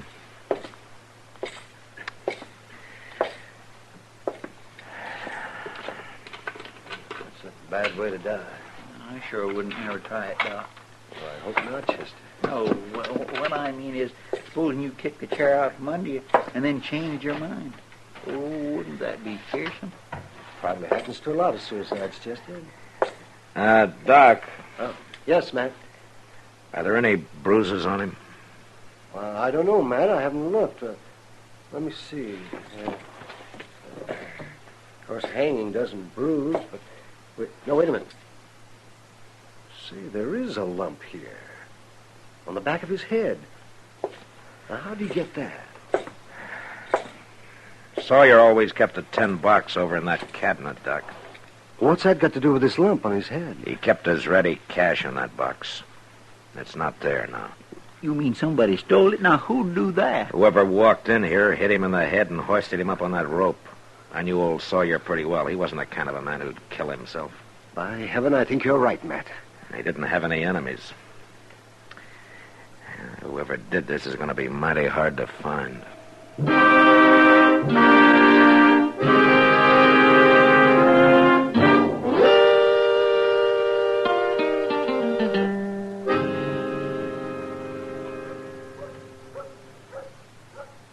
Awful little bunch of mourners at the burying today, wasn't it, Mr. Dillon? Well, I guess people kind of shy away from suicides, Chester. Poor old man Sawyer. Seems pretty mean letting everybody go on believing he went and hung himself. He won't mind, Chester. But if the man who killed him thinks he got by with it, he just might get careless. Yes, sir. He might. Hey, who's that Miss Kitty's walking with? I don't know. She's right pretty. For Dodge. Yeah. But, Chester, I wouldn't put it exactly that way to her if I were you. Oh, well, I didn't mean nothing by it. I would... Oh, Matt. Chester. Hello, Miss Kitty. How are you, Kitty? Cara, I'd like you to meet Marshal Dillon and Chester Proudfoot. This is Cara Bell. How do you do? How do you do? If either of you ever come around to the Long Branch, you'd have met Cara a week ago. Well, we've been pretty busy, Kitty. Oh, sure. I hope I'll see you over there soon, Marshal. And you too, Chester. Oh, I'll be there, Miss Cora. Even tonight, maybe. Good. My. Kitty, I promised Mel I'd meet him at Delmonico's. I'd better hurry along. I'll see you tonight. Bye. Bye. Bye-bye. Matt, you know who this Mel is she's meeting? No, huh? Mel Tucker. Mel Tucker. That no good slack-jawed water. They're in love, Chester. Love, my Wild in love. Ever since they met a week ago. I just can't believe it. About her, I mean. Sometimes there's no accounting for women, Chester. Heard Mel Tucker used to be something of a man, Matt. He still carries a gun. It's not exactly what I meant. Oh, I guess he was all right. Before the whiskey took it out of him. One thing, he's crazy jealous. About the worst I've ever seen. Oh, he ought to be. She got to look at a good man, she might come to her senses. How'd they get started, Kitty? Oh, Mel Tucker was over in Newton, and when he got on the Santa Fe for Dodge, Cora was on it, too. They're even talking of getting married, Matt. Do you think they will? As soon as Tucker gets hold of some money, they will. And it won't be very soon. That man's been broke for 3 years. I don't know, Chester. A man like Tucker might do anything for money. Mr. Dillon, you ain't thinking... We'll wait and see, Chester. It's all we can do.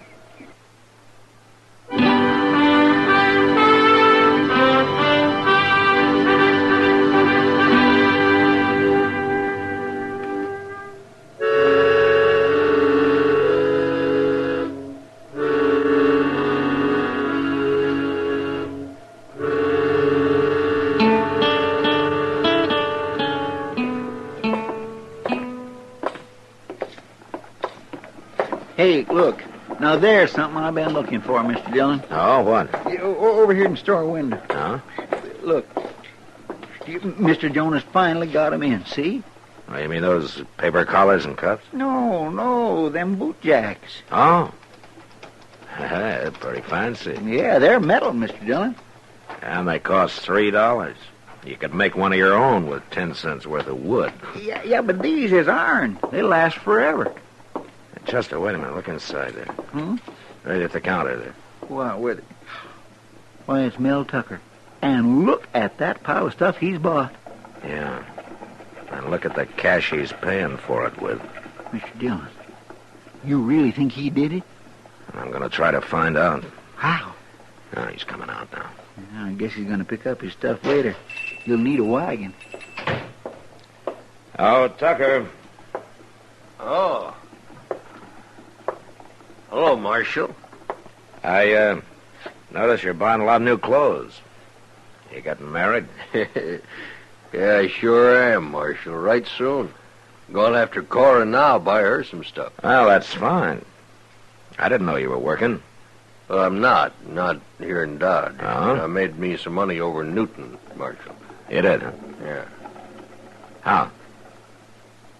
Well, I don't see as it's anybody's business how, Marshal. You will after you've been in jail a while. Jail? What are you talking about? Old man Sawyer was murdered, Tucker, and I happen to know that you did it. You out of your head? I got all the proof I need. You're a liar. The judge won't think so. Well, you can't arrest me, Marshal. It ain't right. Might go easier on you if you'd admit it, Tucker. I ought to kill you. You couldn't, and you know it.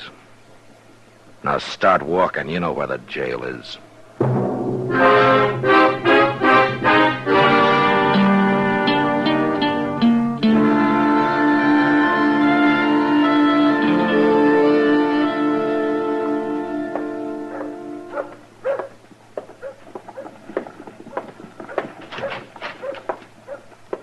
Hi, Matt.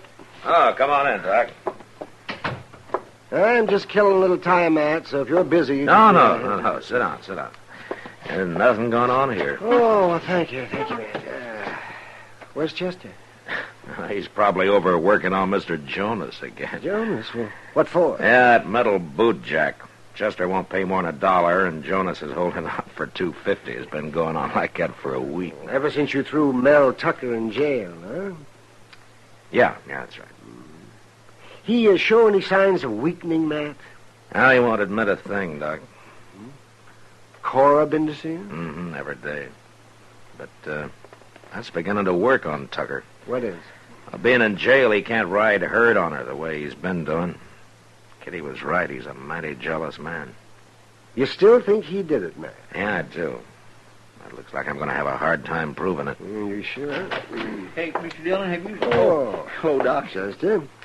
Don't see any boot jack, Chester. Never mind that. You better get on over to Bob Randall's freight office. Huh? What for? Autopsy, I guess. He's dead, Doc. What happened, Chester? Well, sir, I was walking by his office, and his wife went out and said she dropped by to see him and found him hanging there. Hanging? Just like old man Sawyer. Exact same thing. I went in and cut him down.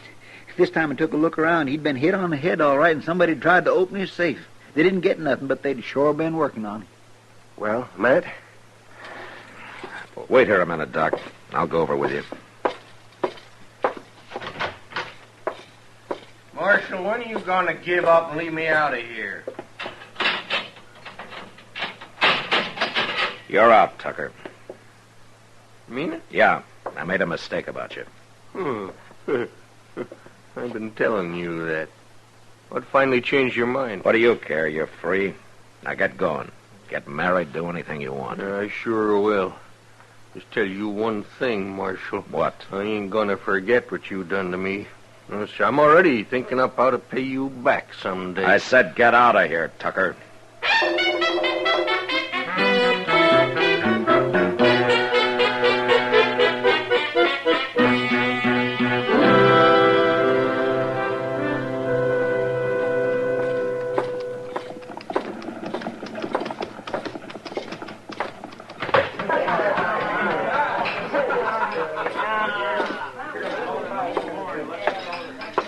You busy, Kitty? No. Sit down, man. What's on your mind? Oh, plenty. You didn't enjoy having to turn Mel Tucker loose yesterday, did you? Yeah, there wasn't anything else I could do, Kitty. You've made mistakes before, Matt. You don't usually take it so hard. Kitty, Mel Tucker's perfectly capable of having killed old man Sawyer. But he sure didn't do it. Yeah. Sometimes I gotta do my hunting like a lion in a tree. Just lie still and wait. And you don't like that, do you? I've done enough of it, Kitty. I know. Well, I'll say one thing about Mel Tucker, Matt. A week in jail sure made a change in him. Oh, what do you mean? He's been meek as a lamb since he got out. About what? About Cora. Look at them. All three of them standing at the bar over there. Real friendly like. Who's that other man? Oh, that's Dan Dressler. He and Cora have been together a lot lately. Oh? Well, where'd he come from? I don't know. He rode into town a day or so after you threw Tucker in jail. Maybe Tucker doesn't know about Cora and him, huh? They're just friends. They act like a big, happy family, Matt. I see. Tucker and Cora still planning on getting married? Well, not for a while. Cora says they're broke. Broke? With $300? Who's got $300? Mel Tucker. It's what he had when I jailed him. It's what I returned to him yesterday. Well, that doesn't make sense, does it? Maybe it does, Kitty.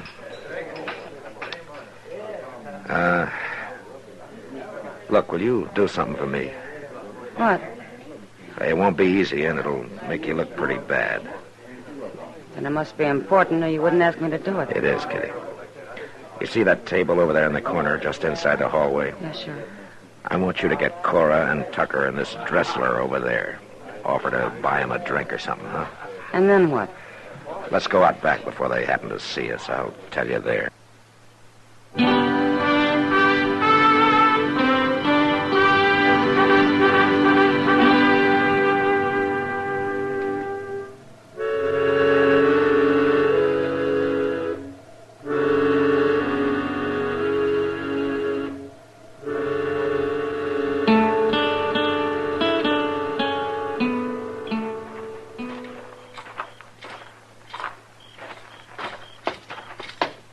Now be quiet with this door, Chester. Yes, sir, I will.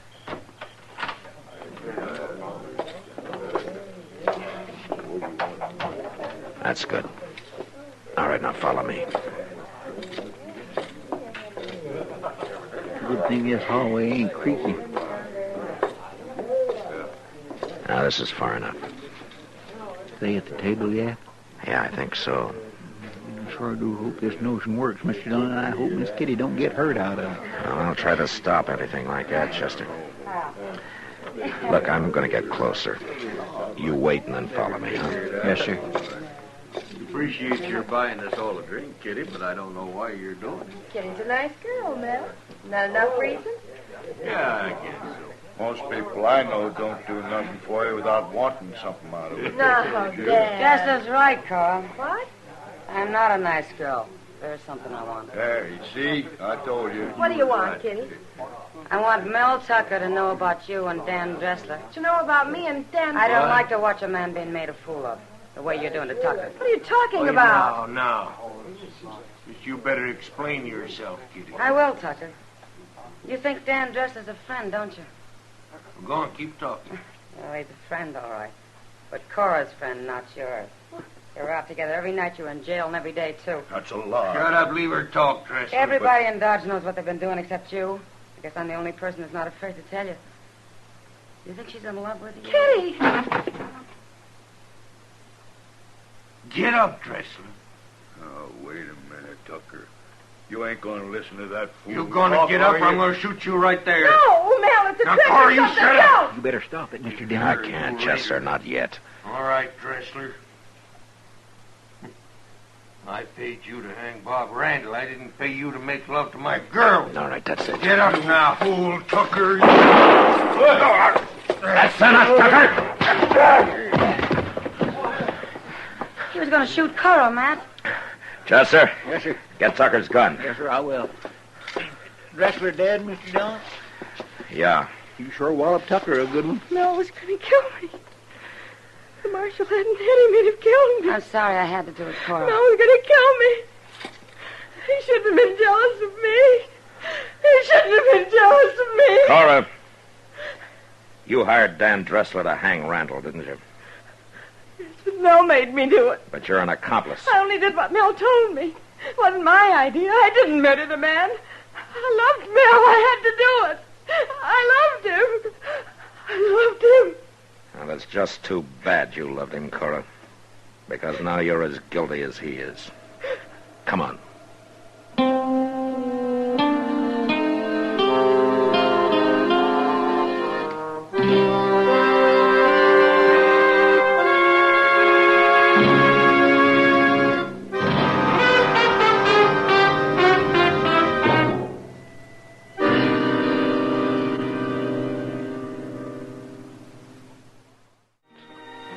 Gunsmoke, produced and directed by Norman McDonald, stars William Conrad as Matt Dillon, U.S. Marshal. Our story was specially written for Gunsmoke by John Meston, with music composed and conducted by Rex Corey. Sound patterns by Tom Hanley and Bill James. Featured in the cast were Lawrence Dobkin, Virginia Gregg, and John Daner.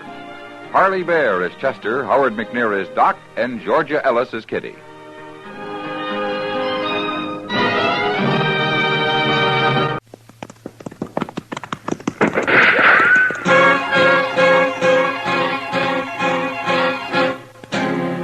Around Dodge City and in the territory on west, there's just one way to handle the killers and the spoilers, and that's with a U.S. Marshal and the smell of gun smoke.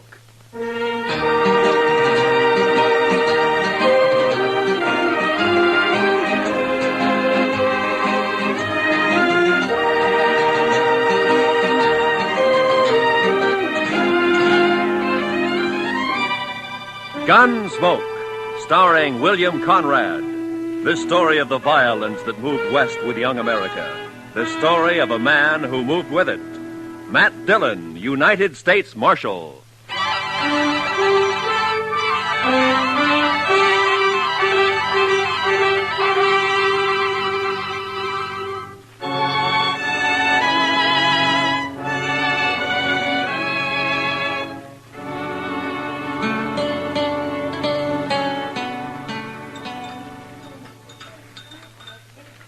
Mr. Dillon, could I give you some more coffee? Yeah, I guess so.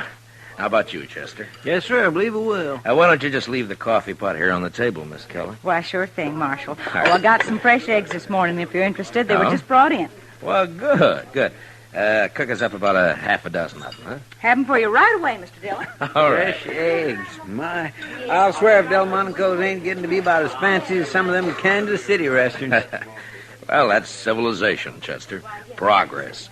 Another 5 years and Dodge City will be tamed, curried, and bridled. Seeing's believing, Mr. Dillon. No, you'll see it. Both of us will see it. That is, if we live that long. Yeah. I beg your pardon, gentlemen. You Mr. Yeah? Dillon, the marshal here? Yes, that's right. Well, I'm sorry to bother you at breakfast, Marshal. My name is Hunter. Ed Hunter. Mr. Hunter? I'm a deputy sheriff from Richmond, Virginia. Come in the Santa Fe this morning. I see. Well, why don't you pull up a chair, Mr. Hunter? Thank you, sir. Chester Proudfoot, Mr. Hunter. Howdy do. Howdy do. Here's my first trip to the frontier. I find it a rather remarkable experience. I can imagine. Won't you have some coffee? No, thank you. Marshal, I'm here to arrest 2 men who are wanted in Virginia. No? Here are the warrants and the orders of extradition. I stopped off for them in Topeka. Uh-huh. John Allison, Calvin Moore. Both wanted for murder, huh? Do you know these men, Mr. Hunter? No, sir, I don't. Well, the names aren't familiar to me. I never heard of them. Have you, Chester? No, sir, Mr. Dillon. Well, I have some information that may help. Not much on Allison, I'm afraid. He shot and killed a bank teller at Greenbrier last spring. Oh? He's about 30 years old, dark hair and mustache, medium build, an excellent horseman and a confirmed gambler. Well, that's fine. That narrows it down to about 2/3 of the men in Dodge City. Well, possibly I can do a bit better in regard to Calvin Moore, Mr. Dillon. Now, he came down to Richmond from the north and set up practice as a medical doctor. He was about 29 at the time. And he ambushed and shot young Roger Beauregard and then left town. That was 17 years ago. Beauregard's been trying to trace him ever since. Well, I'm afraid that's a pretty long I have a time. picture of Moore, photographed. Oh? Of course, he was much younger than this. Well, sometimes there's still quite a resemblance, even after 17. Something familiar about that picture, Mr. Dillon? 17 years. He must be somewhere past 45 now, huh? Are you sure that these men are here in Dodge, Mr. Hunter? Reasonably so. Is there something about that photograph that makes you... Well, it's too blurred to tell much about it. Besides, he'd be 17 years older. Yeah, that's true. I tell you what, Mr. Hunter, suppose you leave the picture and the descriptions with me, and I'll check around town, and I'll keep in touch with you. Thank you, sir. Oh, I wonder if you might suggest a good hotel. Certainly. Why don't you try the Dodge House? It's the corner of Railroad Avenue at the end of the plaza, the East End. Tell the deacon I sent you. I thank you again, Mr. Dillon, and I'll be grateful for any help you can give me in this matter. Yeah, sure. So long. You want to see the photograph, Chester? Yes, sir, I do. Well, Mr. Dillon, that is... Yeah. What are you going to do, Mr. Dillon? I don't know, Chester.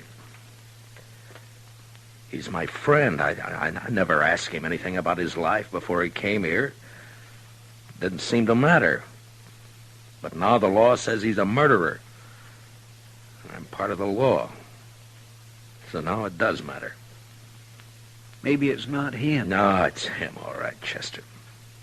You saw it same as I did. It's Doc.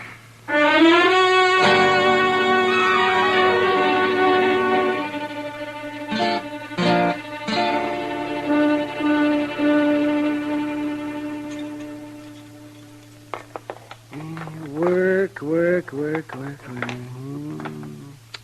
This is the first chance I've had this week to clean a few instruments properly. Gunshot wounds. Oh, man. I'll lay odds I'm the only doctor in the United States who makes 3/4 of his living off of gunshot wounds. That's a rough country, Doc. Yes, indeed, it's a rough country. Maybe you ought to have stayed back east. Yes, see, broken bones, babies, and gunshot wounds. Well, I wouldn't know the first thing about a good civilized case of gout anymore. What part of the East did you come from, Doc? See, I went to medical school in Boston. I studied consumption, colic, liver complaints. Never had a case of liver complaint in all the time I've been here, though. No, I guess that kind of thing is more common down south, around Richmond, Virginia, for instance, huh? Man, stop beating around the bush. You've got something on your mind, and it's bothering you. Look, Doc, a deputy sheriff from Virginia came in on the morning train. He's got a warrant for murder against a man named Calvin Moore. He's got a photograph of Moore taken 17 years ago. Would you like to look at it? All things are taken from us and become portions and parcels of the dreadful past. Are you Calvin Moore? It wasn't murder, Matt. They said it was murder, of course. The Beauregards were an important family. Would you like to tell me about it? Oh, not much to tell, Matt. I'd been in practice in Richmond about a year.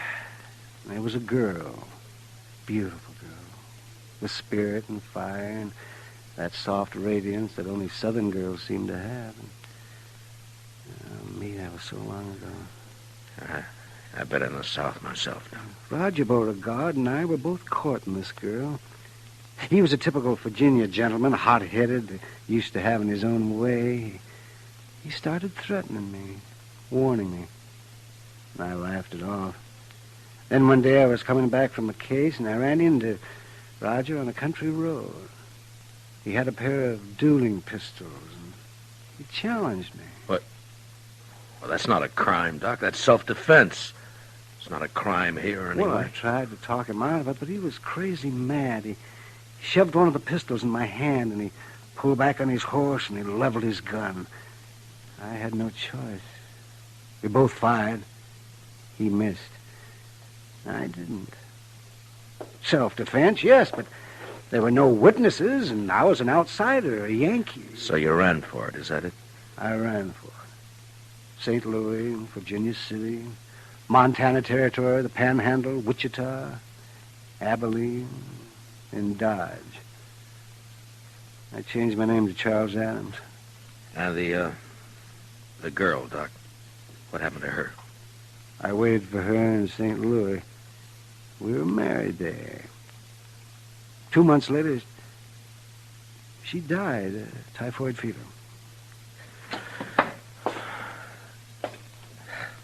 Well, you never know. No matter how much you figure you understand somebody, you just quite never know. I can't go back there, Matt. I've got no defense. Well, I'd mean prison. I'd rot in prison.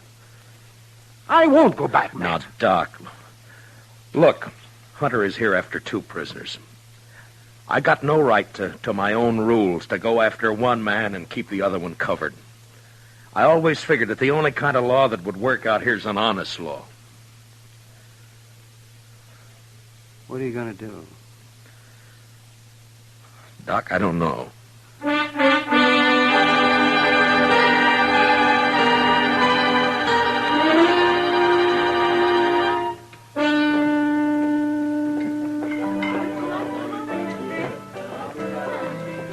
You're late, Matt. I decided you weren't going to stop in tonight. Is Chester around, Kid? Yeah, over there by the faro table. No. Matt, what about this Virginian who's been hanging around for the last 2 days? Oh, Hunter? Yeah. He's a deputy sheriff, got a couple of warrants to serve. Why? Well, he's been asking questions. Some of the boys are getting a little skittish. Now, there's no call for it as long as they're not named Allison or Moore. Are you free now, Miss Kitty, or are you busy? What's it look like? Well, I figured maybe he was just killing time. Hiya, Marshal. Bunko? Bought you a drink, Kitty. It's over on the bar. All right. Thanks. Matt, I'll be off in a couple of hours. Drop around. Yeah, maybe. I understand you've got a rival lawman in town, Marshal. Well, there's a deputy here from Virginia, if that's what you mean. I always figured you were the law here.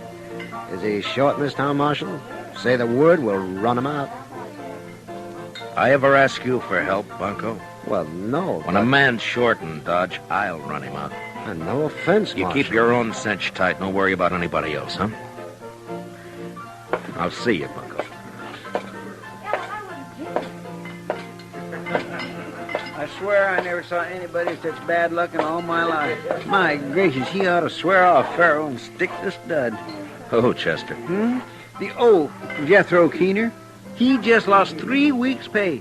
And Bunko Benson, sitting right there beside him, mind you, picked up $230. So that's why he's feeling big. Come on, Chester, let's take a walk. Huh? Yes, sir. 3 weeks' pay. Mercy, I never saw such luck. What about Doc, Chester? He turned in a couple hours ago. That's when I came on over here. How's he acting? About as usual. No signs of planning to run out, if that's what you mean, Mr. Dillon. One thing he's doing, though, that he's never done before. He's toting a gun. Good evening, Marshal. Oh, hello, Mr. Hunter. Since you didn't come to me, Mr. Dillon, I've come to you. I'm wondering what progress you've made. Well, I'm still checking. Any results at all, Marshal?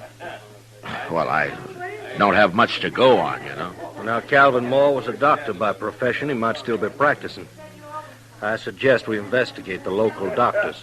Well, that wouldn't take long. We've only got one, Doc Adams. How long has he been here?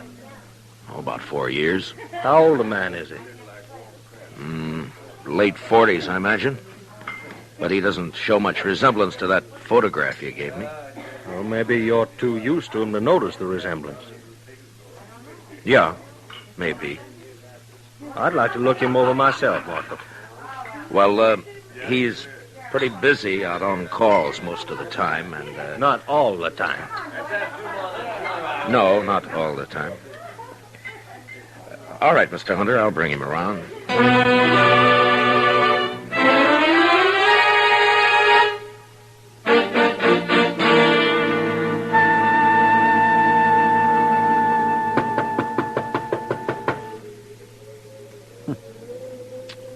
That's funny, Mr. Dillon. Yeah, he should have answered by now.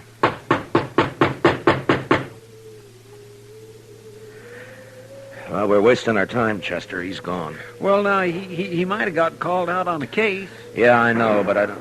Hey, what? That was across the plaza, down toward the Dodge House. Come on, Chester.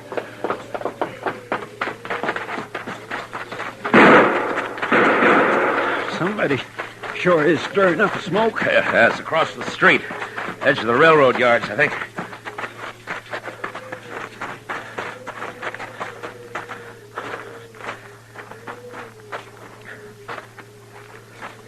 Is that you, Marshal? Yeah.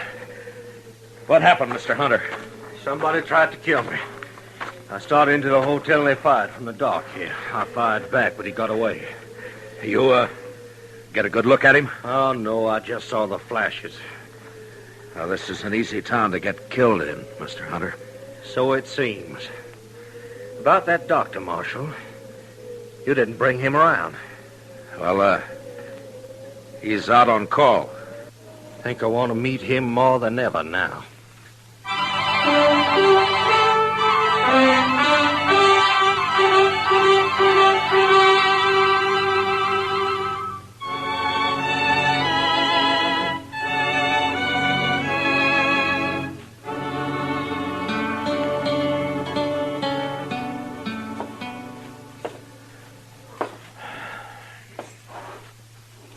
What time is it, Chester? 2:15 a.m., Mr. Dillon. Yeah. I sure hope we don't have to spend the whole night waiting here. I don't see how Doc puts up with the smell of all this medicine. He's used to it, I guess. Yeah. I suppose a man can get used to anything except dying. You think it could have been him that fired those shots, Mr. Dillon? Chester? There's somebody coming.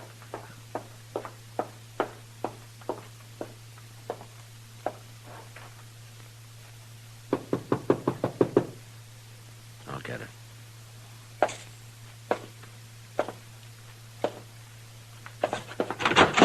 Doc, Marshal. Come on in, Bunko. Doc's not here, but he'll probably be... Oh, what happened to your arm? I got thrown into a barbed wire fence. Here, let's have a look at it, huh? No. It's all right. It's a gunshot wound. All right, hold it, both of you. Well, is that the same gun you tried to kill Hunter with, Bunko? Stay where you are, Marshal. Yeah. Around 30 years old, dark hair, mustache, Medium build, excellent horseman, confirmed gambler. Wanted for murder. John Allison. Alias Bunko Benson. Am I right, Bunko? He's not taking me back there. You stay where you are, Dillon. Now, don't be a fool, Bunko. Put away the gun. Stay back. I'm warning you. Bunko, look! All right, Chester, let's get him over to the jail.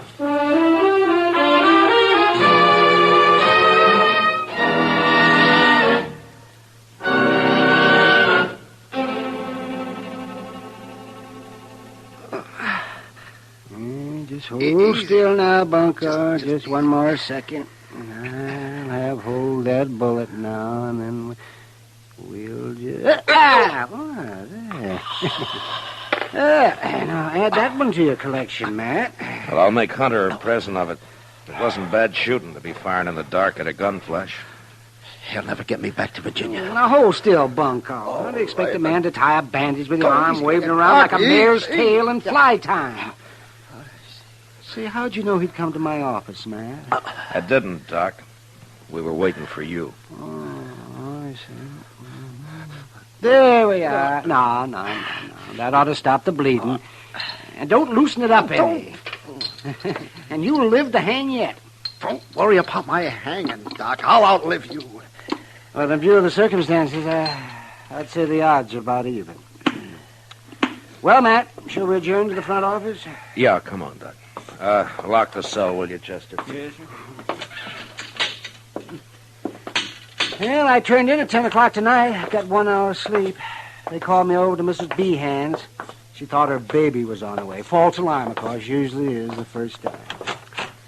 And I got back and I came straight over here. Doc, you were wearing a gun earlier today. What'd you do with it? Oh, I put it back in the drawer where it belonged. I realized I was acting like a fool. Was that where you were waiting in my office? Somebody had tried to kill Hunter, and you thought... Look, Doc, I've tried to think of some way out of this. A way out for both of us. I got one man under arrest back there now, and I can't rightly set myself up as a judge and free the other man. I'd even hoped you'd cut and run for it. You'd get away if you did, you know. Hunter doesn't know the country. I've been running for 17 years, Matt, and it's still caught up with me. I'm too old to run any farther. What are you going to do? I'm a lawman, Doc, right or wrong. Well, then I guess I'm under arrest. Huh?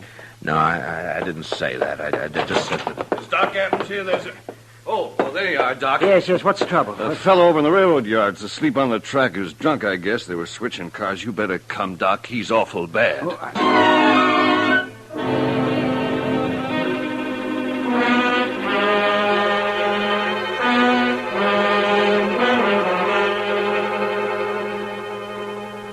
got 2 lanterns, Mr. Dillon. That ought to be enough. Good, Chester. You ready, Doc? I'm ready as I'll ever be. All right, let's go then. He said near the loading pens. Down this way, I guess. Yes, sir. It looks like some lights over there. People around. Marshal, is that you? Yeah. Oh, Hunter. I thought you went to bed hours ago. I'm a light sleeper, Mr. Dillon. I heard there's an accident over in the yards. Thought it might give me a chance to meet your local doctor. Well, I guess you can meet him right now if you want to. Doc, this is Ed Hunter, Doc Adams. How do you do, sir? Mr. Hunter? I got one of your prisoners locked up, Mr. Hunter, John Allison, known here as Bunko Benson. Good. I just found out he's the man who tried to kill you tonight. He caught one of your bullets in his arm. Oh, I see. Why, then it's 1 down and 1 to go. Just Calvin Moore. Dr. Calvin Moore. This is no time to stand around making chin music. I'm sorry, Well, that's Hunter. quite all right, Marshal. I'll go with you.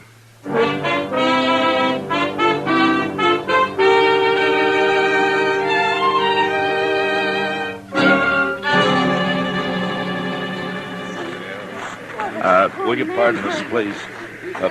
All right, will you move back and let us through here, please? Here, Doc, this way. Yeah, I'm right with you, Matt. Please stand back now, will you? Give Doc a chance to Yes, work. please, if you please, just stand back. Bad is right. Well, we'll do what we can. Come on. That man who's hurt, Marshal, who is he? Oh, just a drifter. Been around Dodge a couple of years. Calls himself Texas Joe. No friends or family. Nobody knows where he came from. It's the usual story. Easy now, Tex. We'll have you fixed up here in just a couple of shakes. Is that you, Doc? That's right. I told him, get you. Be all right if you got here. Why, sure, it'll be all right. You just lie still now. Yeah. Certainly has to work under primitive conditions. Doc? Yeah. Chester, will you get those lanterns going and give Doc some more light? Yes, Mr. Dillon. Yeah, he's the only real doctor this side of Abilene. Mr. Dillon, is there anything I can do to help? I guess not, Miss Kelly. Thanks anyway. Poor old Tex. Why, he stopped in the restaurant not more than 4 hours ago. I fixed him a meal. You never know. Well, Doc can pull him through if anybody can.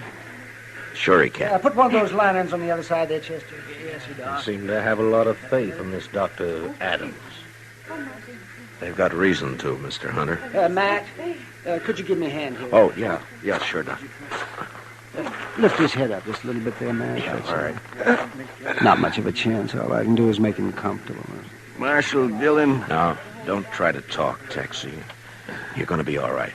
You've been decent to me, Marshal. Just a bum, but you treated me square. You and Doc, only friends I got. Sure, Tex. I got one more favor to ask. Could someone read me some scripture? Well, Tex, I just don't recall any. Marshal, I know some. Mrs. Kelly, I doubt if you can hear. I can hear. Please. The Lord is my shepherd. I shall not want. He maketh me to lie down in green pastures. He leadeth me beside the still waters. Mrs. Kelly. He restoreth my soul. Mrs. Kelly. I think that's enough. Of course.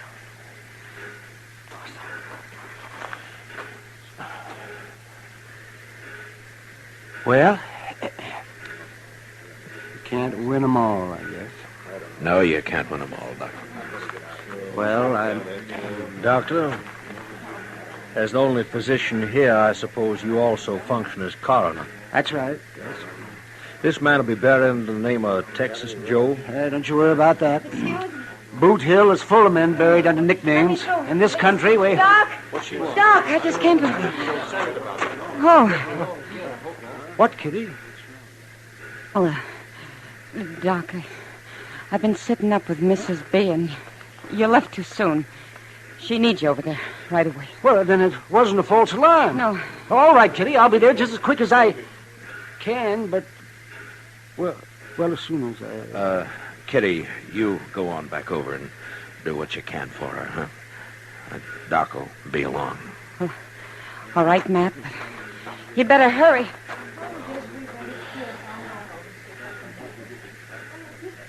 Well, Mr. Hunter, Gentlemen, this seems to have been my lucky night. Both my fugitives located within an hour of each other. I guess there's nothing I one can of do. them safely in jail and one of them dead. What? Didn't you notice the resemblance, Marshal? That Texas Joe there, he's obviously the man in the photograph. I saw it immediately. Well, Mr. I hope Hunter, you'll take all the necessary steps to see that he's buried under his real name, Calvin Moore. His death, of course, closes the case, and I'll be leaving for Virginia with my other prisoner tomorrow. Well, Mr. Hunter, I just don't know what to say. No, I'd say it's no time to stand around making chin music, Dr. Adams. You have a patient waiting, and this town seems to depend on you. Well, of course, but... Hey, you got work to do, Doc. And, Doc, make sure it's a boy, huh? Well, I'll do my darndest, Matt. Yeah. Well, good night, gentlemen. Good night, Doc. Good night, Doc.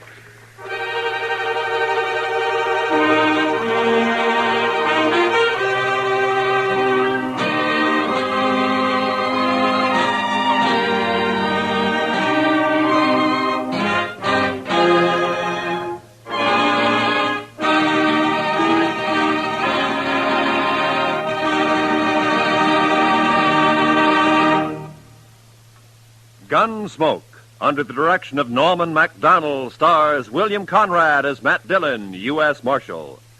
Tonight's story was specially written for Gunsmoke by Les Crutchfield, with music composed and conducted by Rex Corey. Featured in the cast were Lawrence Dobkin, Lou Krugman, Paul Dubov, and Vivi Janis. Parley Bear is Chester, Howard McNear is Doc, and Georgia Ellis is Kitty. Gunsmoke is heard by our troops overseas through the facilities of the Armed Forces Radio Service. Join us again next week as Matt Dillon, U.S. Marshal, fights to bring law and order out of the wild violence of the West in Gunsmoke.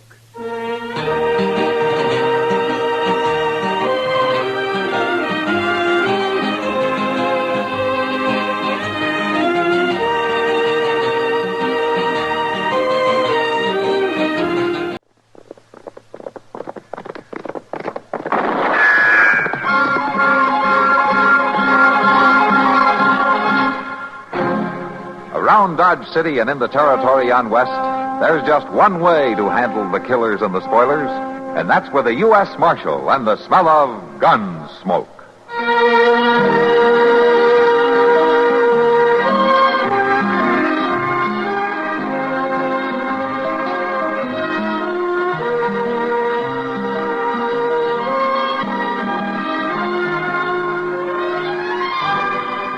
Gunsmoke, starring William Conrad, the story of the violence that moved west with young America, and the story of a man who moved with it. I'm that man, Matt Dillon, United States Marshal. The first man they look for and the last they want to meet. It's a chancy job, and it makes a man watchful and a little lonely.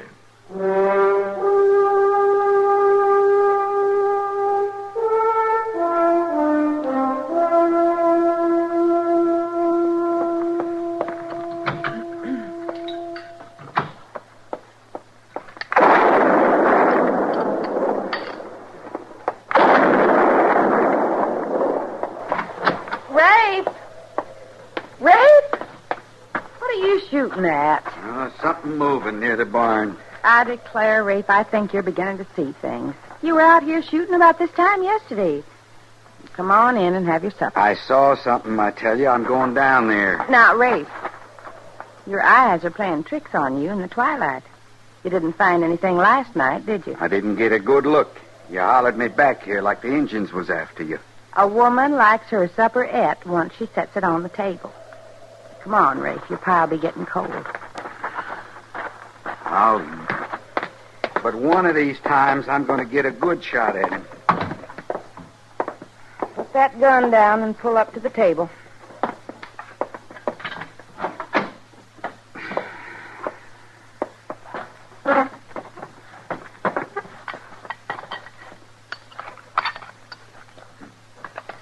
You really think you could make somebody out? Somebody was there, all right. I got me a good idea who it was. I got me a good idea it's that worthless dude kid we had around here. Tom? You mean Tom? I sure do. Now, you wouldn't want to go and shoot him, would you? I'll shoot him sure if I find him on my land. He caused nothing but trouble, letting the hogs loose, tipping the lantern in the loft, foundering my mare. He wasn't used to living on a ranch. And he don't belong on one. Especially not mine. I reckon he's miles away by now. You threw a bad scare into him the day you sent him packing. I meant to. And if I see him around here again, I'll send him packing again with a load of buckshot. Here. Hold your cup. I'll pour you some more coffee.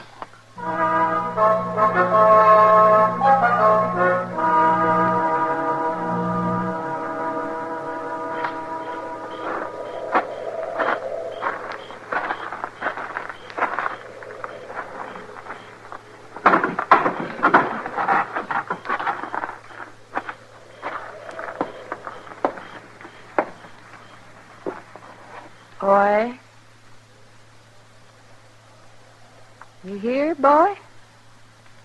Yes, I'm here. So why ever did you come back? You know how riled he gets at the sight of you. Come on out here where I can see you. Come on out, boy. I can't stand here all night. He might wake up. I can't move too good, ma'am. You hurt? It's my leg. Well, land sakes, I should say it is. It's all over blood. Yes, ma'am.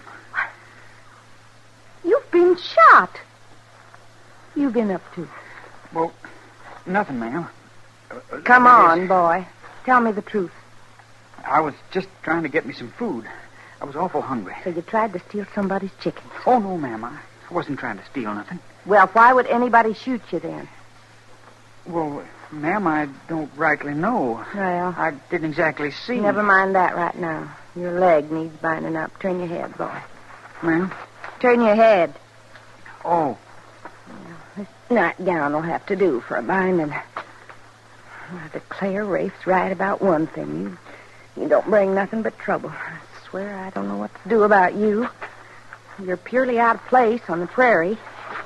You never should have left Baltimore in the first place. You hear me, boy? Yes, ma'am. I ain't much good out here. Well, now, don't fret. We'll just fix you up somehow. Now, let me see that leg.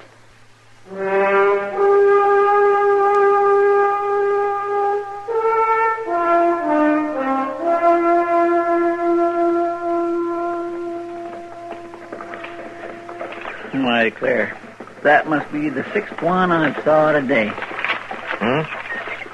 I said that must be the sixth one I've... Oh, excuse me, Mr. Dillon. I didn't mean to disturb your reading of the paper. No, that's all right, Chester. What are you counting, anyway? Ladies. You keeping track of the ladies all of a sudden? Well, no, sir, but it seems like today there's a lot of extra ones driving into town. I must have counted 6 at least. Yeah, and what do you make of it? Oh, I know why they're here, all right. Is that doings that the church are getting ready for? Doings? Yes, sir. Supper or sociable, something like that. Anyway, they're bringing in all sorts of home-cooked food. No wonder you're so interested. Yeah, I sure would like to sink my teeth into some of it, and that's a fact. Yeah, maybe you can talk yourself into something. Looks like one of the ladies is heading this way. Mm-hmm. Oh, that's Rafe Mayfield's wife, ain't it? Yeah, I think it is. Hello, Marshal. Chester. How do, ma'am? Hello, Miss Mayfield. Well, how are you and Rafe making out these days? Tolerable, I guess. Marshal, can I speak to you for a few minutes in private life? Well, sure, Miss Mayfield. Here, let me help you down. Oh, thank you. There you are. Yeah, come on inside.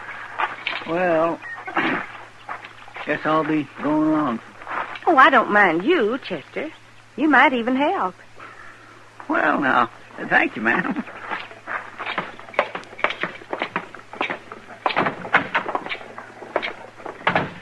Chester, pull up that chair for Miss Mayfield, will you? Yes, sir. Here you are, ma'am. Now then, what's on your mind, ma'am? Well, Marshal, we've known each other for a long time, haven't we? Well, yes, ma'am. I guess you know me well enough to know I wouldn't go behind Rafe's back as an ordinary way of doing things. Yes, ma'am, I think I know that. I can't let him find out about this, though. Why, he'd drive that boy right off, hurt as he is. Boy? What boy? Why, that boy from Baltimore, the one we took on as a hand a few months ago. Oh, you mean that Wilson kid, huh? What, Tom, isn't it? That's his name. Rafe ran him off the place 2 weeks ago. Oh, what'd he do? It's not so much what he done wrong. It's more that he never done nothing right. He surely wasn't cut out to be on a ranch. Rafe says he's worthless clean through, but I don't believe it. He's a nice boy. He's come back, huh? I found him out in the barn last night with a bullet hole in his leg. Bullet hole? Well, who shot him? I can't get it out of him. He just don't talk straight whenever I ask him about it, but he can't stay out there, Marshal. Rafe's sure to find out, and he won't stand for it. We better go out there and bring him into town. I'd be much obliged.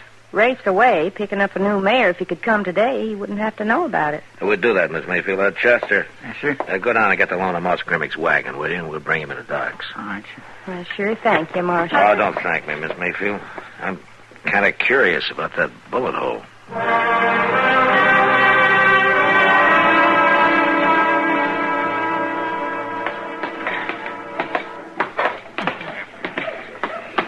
Don't you think a doctor's office could be a little handier to get to instead of all these stairs? Oh, I'll make it all right. You hold the door, Chester, and I'll get him in. Yes, sir. Well, what have we got here? Why don't you take a look at this leg, will you, Doc? Certainly, man. Get him up on the table there. Yeah. Easy. That's fine. That's good. Well, I'll go see the wagon, Mr. John. All right, Chester. Yeah. Let me see here now. Oh, yes. Well, a bullet caused that, didn't it? Yes, sir, it did. Uh-huh. You're lucky, though. It's not too deep. Must have bled a lot, there, didn't it? Sure did bleed. Yes, sir. Yeah, that's a good thing. Cleans itself out for you. Probably kept you from getting lockjaw. Is the bullet still in there, Doc? No, it isn't. It just creased down top of his leg. Funny thing. Doc! Doc! That's Ben Tolliver. You up there? Nah, tell him to hold his horses. Yeah, Doc. Hey, Doc! Yeah, Doc's up here, Ben, but he's busy right now. He'll be with you in a minute. Oh, he can't be busy, Marshal. It's Lucy. It's her time. Now, Ben, calm down. I'll be there. Doc, you know how she is. She don't waste no time once she gets started. All right, Ben, all right. This boy's okay, man. I've cleaned his leg out good. Just needs binding up again. Oh, I guess I can do that, Doc. Why, sure you can. Well, I better be moving then. This is Lucy's sixth, and like Ben says, she doesn't waste any time. But after this many, I don't know why she needs a doctor at all. Come on, will you, Doc? All right. You, boy, better take it kind of easy for a day or two, and then you'll be as good as new. Thank you, Doc. Yeah, it's kind of painful, I guess. Oh, no, Marshal. It don't hurt hardly at all no more. I wasn't thinking about you. I was thinking about Ben, being a father. Oh, well, yeah, I guess so. You hold still now while I bind you up, huh? That sure must have been a trick shot that got you. What do you mean, Marshal? Or else the gunman must have been 10 feet straight up above you. Why? That bullet angle's nearly straight down. That's a pretty hard shot to make. Marshal? Seems to me that you couldn't help seeing who it was that got that close enough to shoot you like that. Well... But you didn't see anybody, did you, Tom? All right, Marshal, I guess you know. You did this yourself, didn't you? Yeah, Marshal, I did. Did you do it on purpose? Oh, no. No, I was trying to shoot me a rabbit. I was awful hungry. And I guess I shot a mite too soon. Well, it's usually a good idea to get your gun up before you pull the trigger. You know, you should have spoken right out about this, Tom. I couldn't, Marshal. I just couldn't. But then I haven't done anything right since I run off from Baltimore. Well, maybe that was your first mistake. Here now. I sure don't belong in the West, and that's a fact. But, well, when you're so all-fired clumsy you shoot yourself in your own leg, where do you belong, Marshal? Yeah, there's lots of accidents with guns, Tom. That's no disgrace. You don't understand, Marshal. I done nothing right. Besides, I'm scared of guns. Now, Tom, the man who isn't scared of guns is a fool. I tell you, Marshal, I never thought it would be like this. I didn't get scared when I was reading them stories and hearing folks tell their tales about the West. But once I got out here, well, nothing's been right. I shouldn't have come. Well, you can always go back, I guess. No, I can't. Leastways, not like this. You got any folks? Would they send you any money? Oh, yes, sir, they'd send it, but I just can't ask for it. I can't go back with my tail between my legs. I can't go home while I'm yellow, while I'm afraid of a gun. Yeah, there you are. Well, all right, you can climb down off the table now. Can you bear any weight on that leg? Yes, sir, I think so. Well, if you do think so, I'd be able to walk down as far as Delmonico's and get something to eat, huh? Oh, sure, Marshal. Thank you.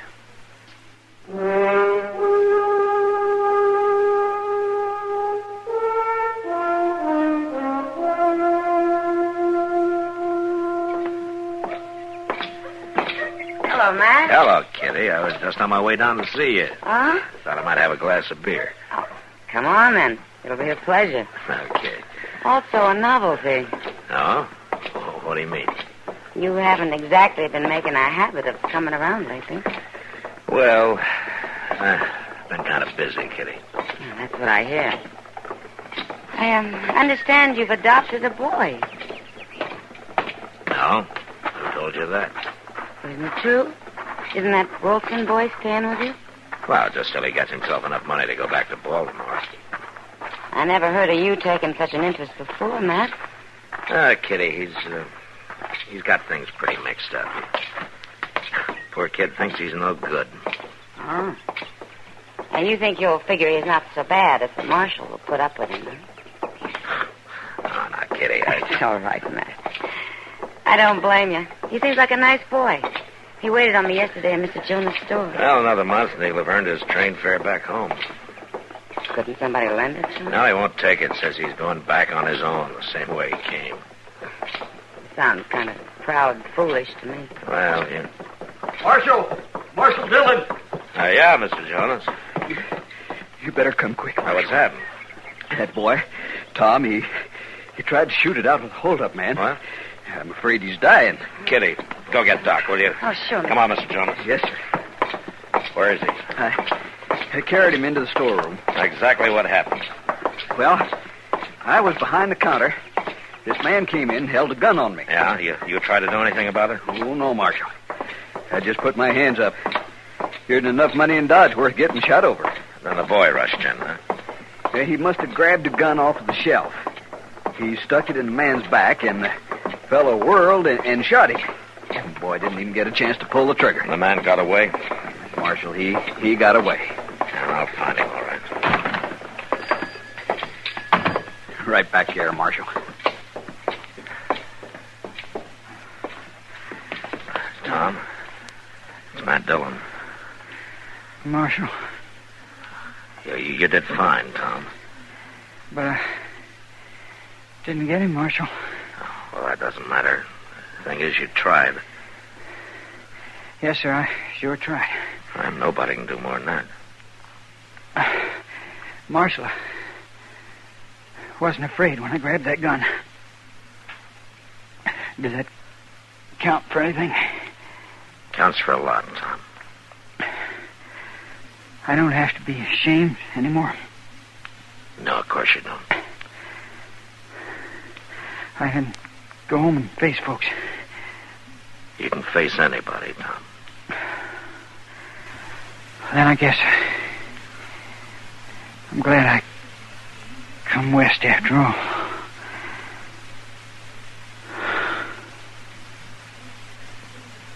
Tom. Is he dead, Marshal? Yeah, he's dead. It's a shame. Just a shame. I'll tell you what's the real shame, Mr. Jonas. There are a whole lot more Toms back in Baltimore and all through the East, growing up with the idea that out here a man's not a man without a gun. I tell you, Mr. Jonas, I hope the rest of them stay home.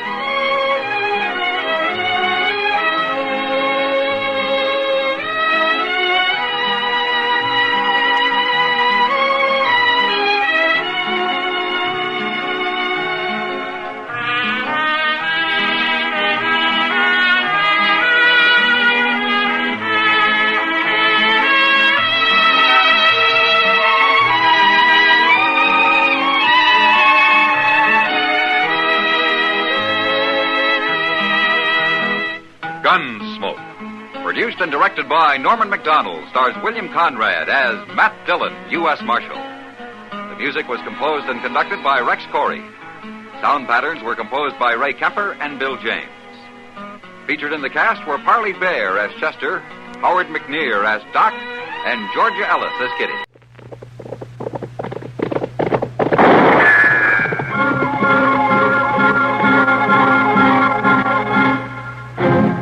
Around Dodge City and in the territory on West, there's just one way to handle the killers and the spoilers, and that's with a U.S. Marshal and the smell of Gunsmoke.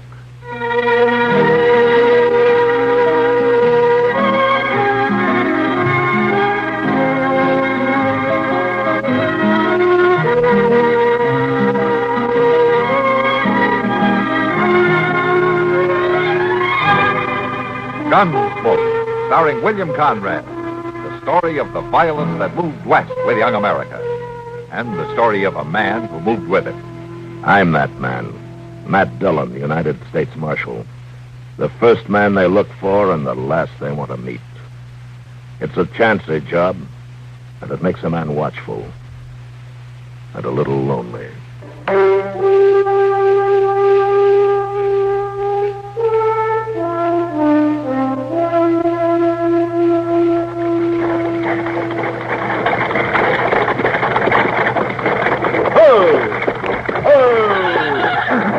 Dodge City! Everybody out, enter the line. Dodge City. Proudfoot, it's been real nice meeting you. Yes, Mr. Proudfoot, real nice. I think we better go. Yes, sir, here you are. And it sure has been a pleasure riding with you folks, too, and that's a fact. Well, hello there, Mr. Dillon. Hello, Chester. Well, I declare, you meeting somebody on the stage? As a matter of fact, I am.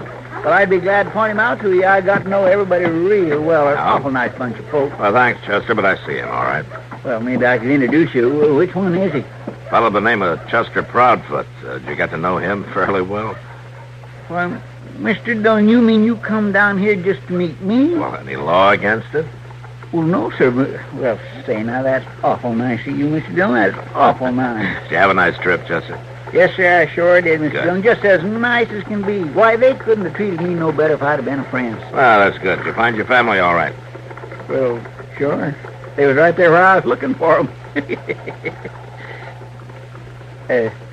Well, that was kindly a little joke, Mr. Dillon. It was just a way of speaking kindly. I didn't really mean... That's the kind of a joke your family is partial to, Chester? Well, sir, we did do a lot of joshing, I'll say that.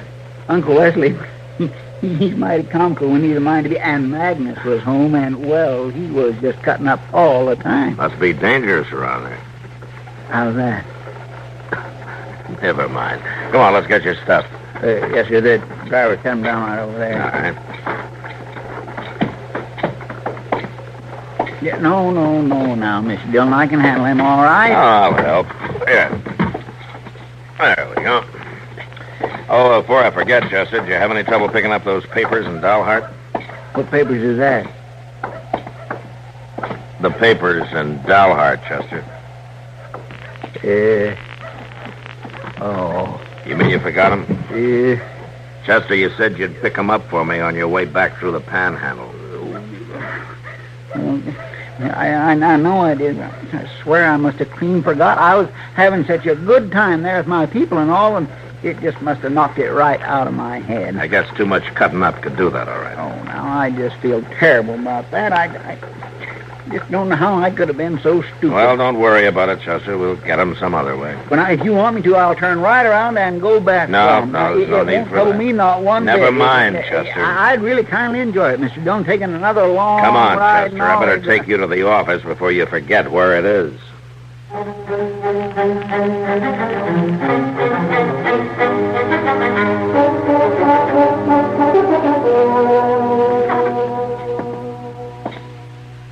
You sure it won't be taking you out of your way, Joe? Well, I tell you, Marshal, I'm riding out that way tomorrow. I can swing back by Dalhart just as easy as not. I'll pick up your papers for you. I'd sure appreciate it, Joe. I don't know how Chester could have forgotten them, but you know how he is. He managed to. There's just no telling about Chester. Oh. Excuse me, Joe. I didn't see you coming out.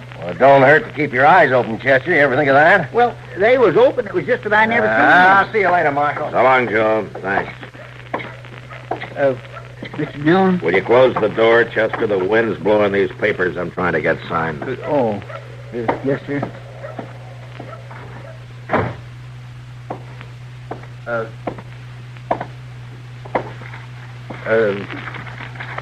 Mr. Dillon? Yeah.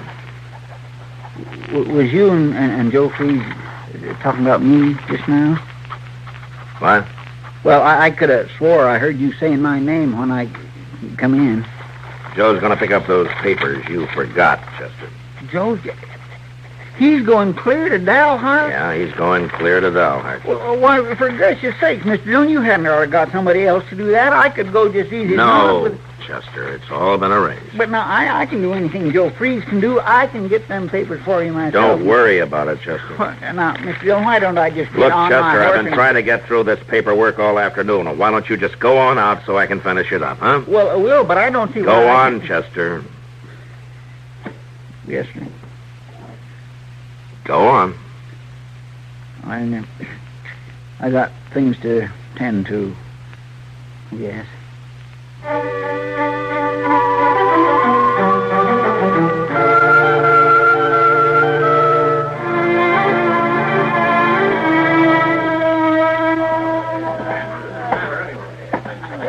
What'll you have, Chester? Beer? Whiskey? Well, thank you, Sam, but to tell the truth, I don't think I want a thing. Sure? Yes, sir. I just think I'll just kindly stand here for a little bit if it's all the same to you. Well, all right. Wouldn't you think now that anybody taking up room at the bar ought to at least buy a drink? Oh, never mind, Lud. It's all right. If everybody else comes into a saloon to buy a drink. Not that Chester, though. He just comes in to lean on the bar and look like a two-fisted drinker. Ain't that right, Chester? Well, yeah, I guess that's what it looks like. All right. Wouldn't you think now that the marshal would get himself a real man for a helper? Somebody that could do a decent job for him. Well, now, Lud, I'd do a lot of things for Mr. Dillon. Well, I'd like to hear about that. Come on, boys. Chester's about to tell us how he runs the marshal's office. Now, I ain't saying I run the office. I ain't saying that at all. Well, go on, then. Tell us what you do. Yeah. Well, there's a lot of things that I do. I go for the mail, and I see that the horses get took good care of, and I go along with Mr. Dillon on a good many of his trips. Go on, Chester. Tell us what else you do for the marshal. Well, I help every way I know how. I make a pretty good cup of coffee, and I keep the lamps clean and filled up with coal oil. Yeah, and that's what a U.S. Marshal needs, all right. Somebody to keep his lamps filled for him. Now, I don't see what's all fired funny about that. Oh, and something I forgot to mention. Sometimes when Mr. Dillon's too busy, well, he sends me out to do things for him to save him the trip or the trouble, you might say. Like bringing them papers from Dalhart? How'd you come to know about that? Why, it's all over town, ain't it, boys? How Chester come all the way back without them papers? Yeah, it don't seem like Mr. Dillon would go around talking like that. Well, no, he didn't, Chester. Joe Freeze was in here for a drink a few minutes ago. He told me about it. And I guess there was some big ears listening. Now, come on now, Chester, have a drink. It'll make you feel better. No thanks, Sam. I guess I better be getting along. Don't worry too much, Chester. Everybody needs someone to laugh at. You sure do a job for the marshal that way.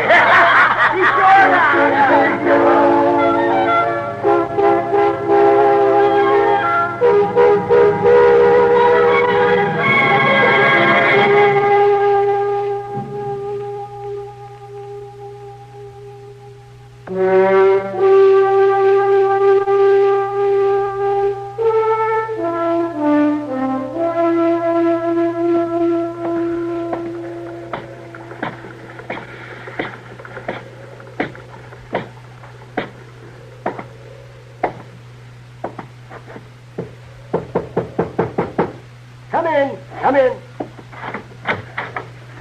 Oh, it's you, Chester. Well, come on in. Shut the door.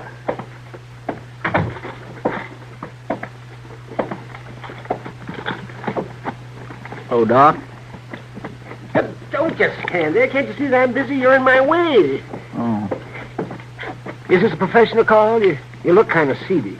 Oh, my, no, Doc. I ain't sick. I just thought maybe I'd pay a little visit and see how you're getting along. Well, that's nice of Chester, and I'll be glad to tell you. I'm getting along real bad. Well, I sure am sorry to hear that. It's a cold, miserable day. The supplies I sent for didn't get here. I've got calls to make at different ends of the county. Want to hear any more? Well, and Doc, that sure does sound troublesome. It is. Well, you settled down from your trip yet? Oh, of course, Doc. Once I get my boots off, I'm home. And I suppose Matt is managing to get used to having you around again?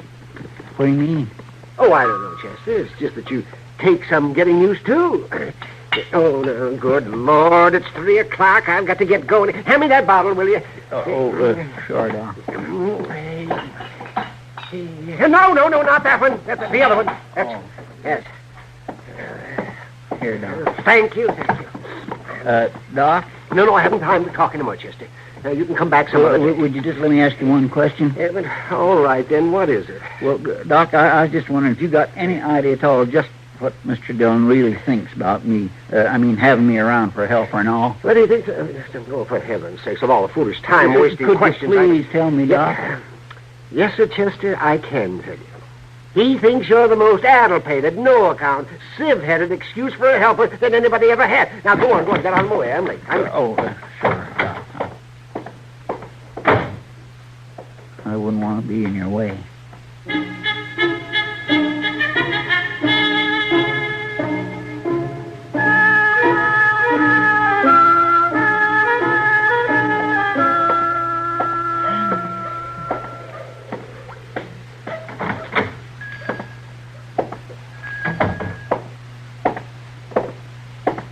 Hello there, Chester.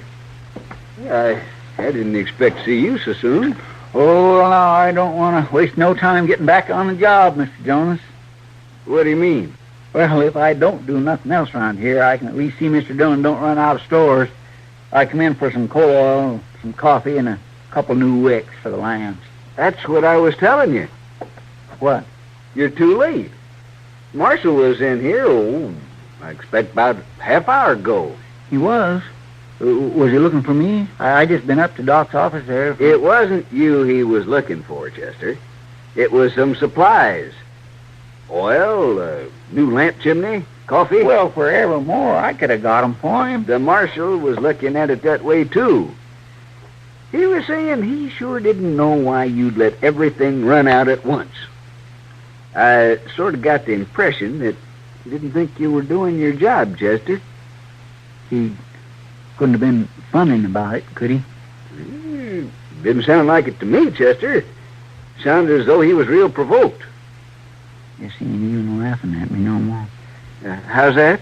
Never mind, Mr. Jonas. I guess ain't no call for me to buy nothing after all.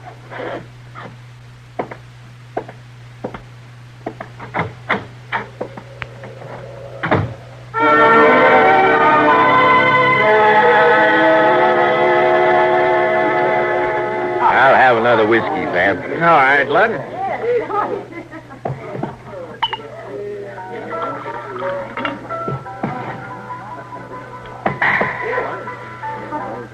Well, now, look who's just come in. Marshal Dillon's right-hand man. Only he's got 2 left hands. Why don't you leave him be, Lud? He's not smart enough to know the difference. Hello there, Chester. You been out on some big job for the marshal? I ain't got no time to talk to you, Lud Holt. Sam's Miss Kitty around? Yes, she is, Chester. Sitting at the back table over there. Thank you. I want to see her for a minute. Oh, no, Matt. I can't believe it. That sounds like too much even for Chester. No, it's true, Kitty. Believe me, you're right. Nobody in the world but Chester would do a thing like that. Oh, hello, Chester. Come on over and sit down. No, thank you, Miss Kitty. I got things to tend to. What's the matter, Chester? You trying to make me think you're working? No, sir, Mr. Dillon. I believe I better be moving along. Well, I guess you think he's too important for You know, What's the matter, Chester? Didn't you find her? I found her, Sam. I found her all right.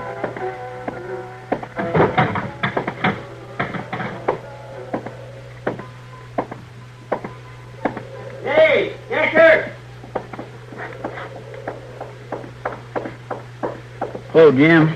Is Matt in the Long Branch there? Yeah, he's in there all right. I got a telegraph message for him. That's so? Well, he's in there, Jim, at the back table with Miss Kitty. Oh, I thought you'd want to take it to him. I got things to tend to. You take it in. Oh, all right, then. It's from Joe Freeze. Joe Freeze? Yeah, he's heading for Arizona. Ain't coming back from Dalhart after all. I don't know why the marshal would care about that, He ain't though. coming back. Well, that's what he said. Give it to me, Jim. I'll take it. But you just said... Ain't nobody got a right to change his mind. You belong back in that office, Jim, watching that telegraph key every minute. Give that message to me.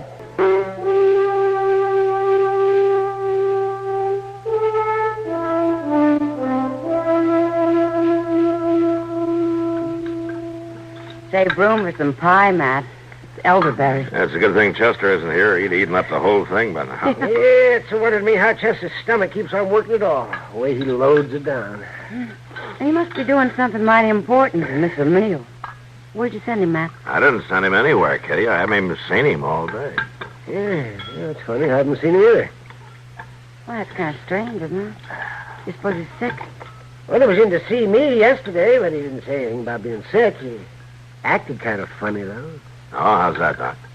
Well, he was pestering me with darn fool questions. He wanted to know what you really thought of him, Matt, as a helper. Oh? What'd you tell him?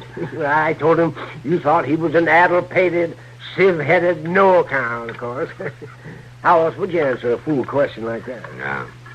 Wonder what got into him. I'm not sure it was such a fool question. What? What do you mean, Kitty? Well, I'm just remembering. Sam told me the boys at the bar were giving Chester a bad time yesterday. Oh, what about? Oh, Lud Holt was writing him hard about his job with you, about how nobody could figure how you'd put up with a man like Chester. Oh, Chester can usually take a joke. Oh, I don't think Lud was making a joke of it, Matt. He was making Chester look pretty silly. He said you only kept him on to laugh at him, and before he was finished, the whole saloon was laughing at Chester. Oh, well then, that explains it, huh?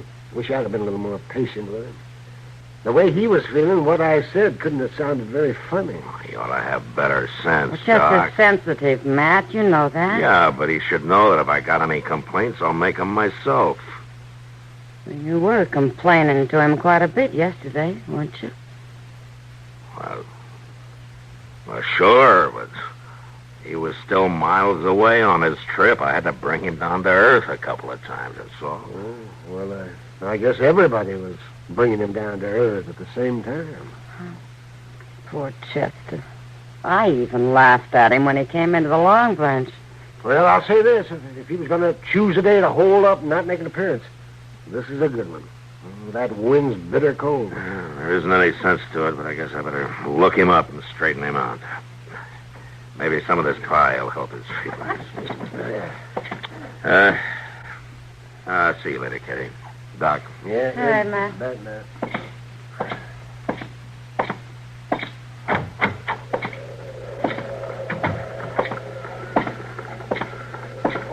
Marshal Dillon. Huh?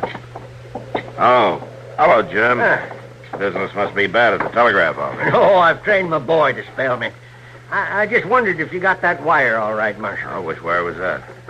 Why, the one I gave Chester yesterday. The one from Joe Freeze.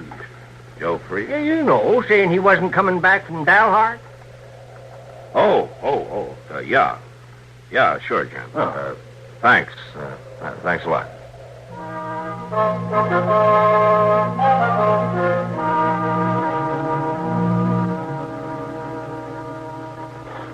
That's the way it was, Marshal. He come in for his horse early this morning and rode out. Did he say where he was heading, Moss? That's the funny thing, him just getting back and all. He said he was heading for Texas. Saddle up my horse, will you? I want to go pick up a few things. Sure, Marshal. But I'll tell you like I told Chester. This is a poor time to be on the plains with a norther coming up. Yeah. I'll be back for the horse in a few minutes, Moss.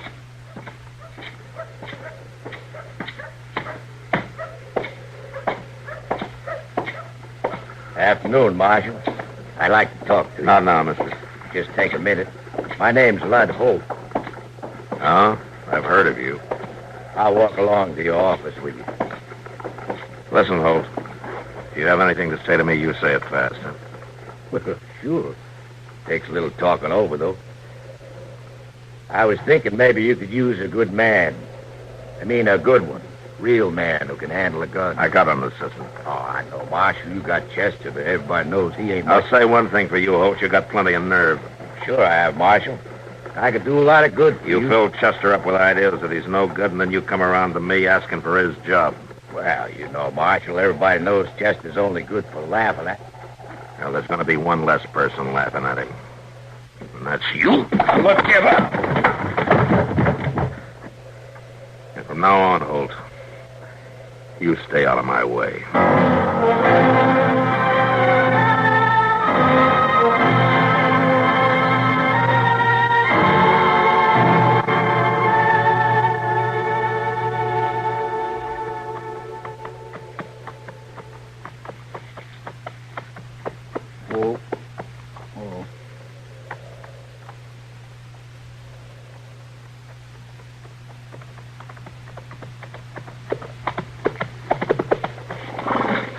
Morning, Chester.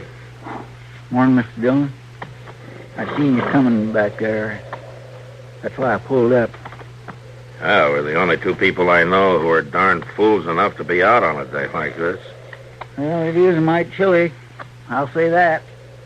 Yeah, it's a wonder we didn't both freeze to death in the night.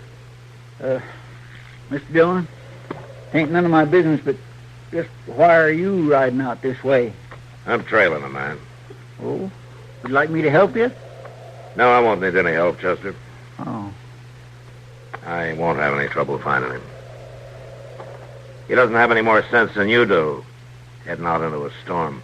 Doggone it, I'm getting sick and tired of everybody saying how much sense I ain't got. That's so? Yes, sir, that's so. I'd just like to know how you're going to get them papers back from Dalhart if somebody don't go Why get didn't 'em. you bring me that wire from Joe Freeze? Because I knowed you'd give me some shilly-shally about not making the trip, and Mr. Dillon, I just got to make it. I'd like to do something right. After all, I forgot them papers once, and they're important. Chester. Yes. A man's life is important, too. Yes, sir, I expect it is. Even if he is an addle-pated, no-account, sieve-headed so-and-so. Mr. Dillon? Who lets the lamps run dry and runs out of coffee. Mr. Dillon, you... Can't sing a note and even whistles off-key. And everybody laughs at him?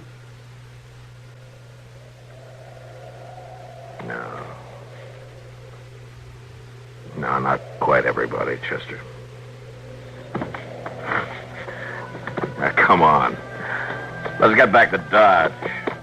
Yes, Mr. Dillon.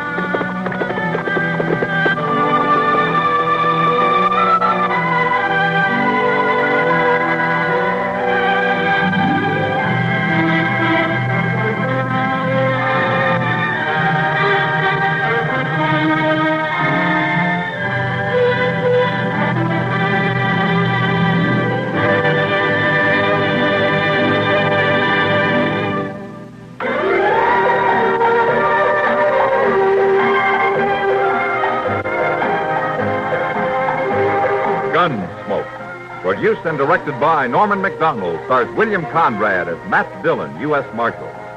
The story was specially written for Gunsmoke by Marion Clark, with editorial supervision by John Meston. Featured in the cast were Ken Lynch, Harry Bartell, Joseph Kearns, Frank Cady, and James Nusser. Marley Bear is Chester, Howard McNear is Doc, and Georgia Ellis is Kitty.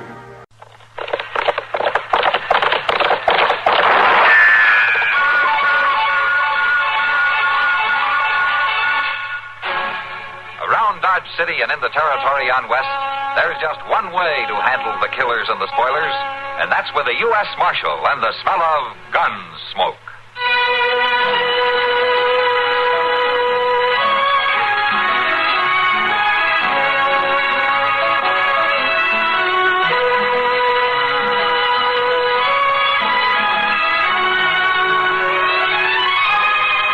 Gunsmoke, starring William Conrad.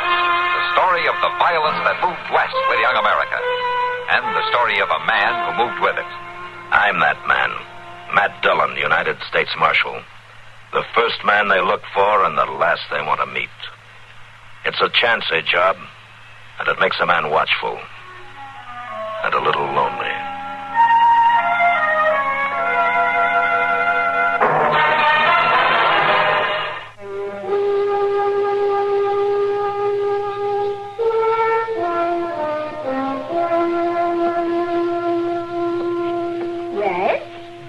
Red, wake up, son. Huh?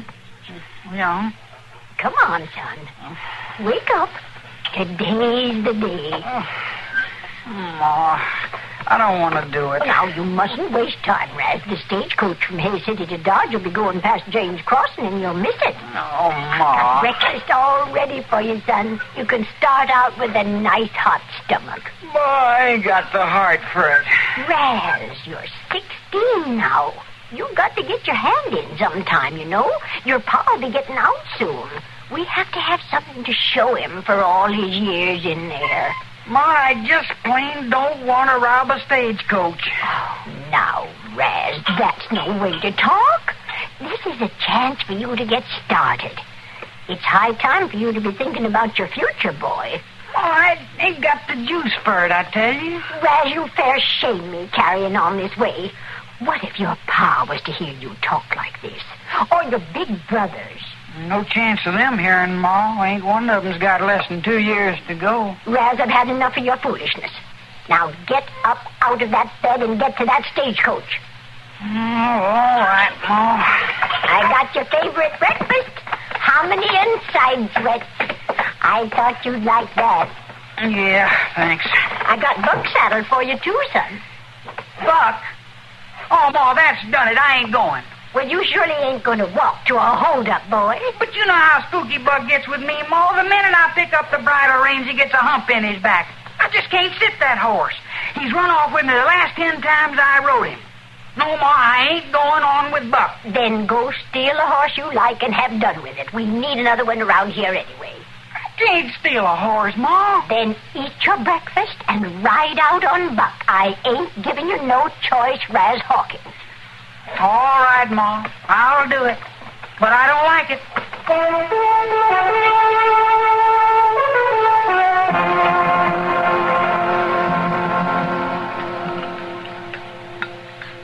Pass me the sugar, will you, man? Oh, sure, Kitty. There you are. Thank you.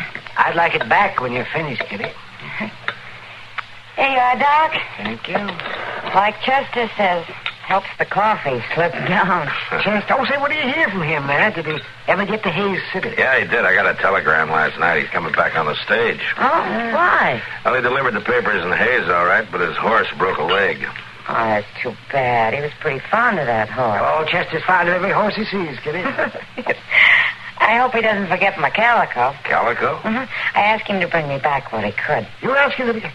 And he's going to pick it out? Well, sure. Oh, Kitty, don't you know that Chester can hardly tell one color from another? Doesn't matter. I think Doc's right, Kitty. He wears some hollering outfits sometimes. Just so he brings the calico and lots of it. I'll make the colors work. Yeah, I'm sure you will. But just be prepared for a few surprises.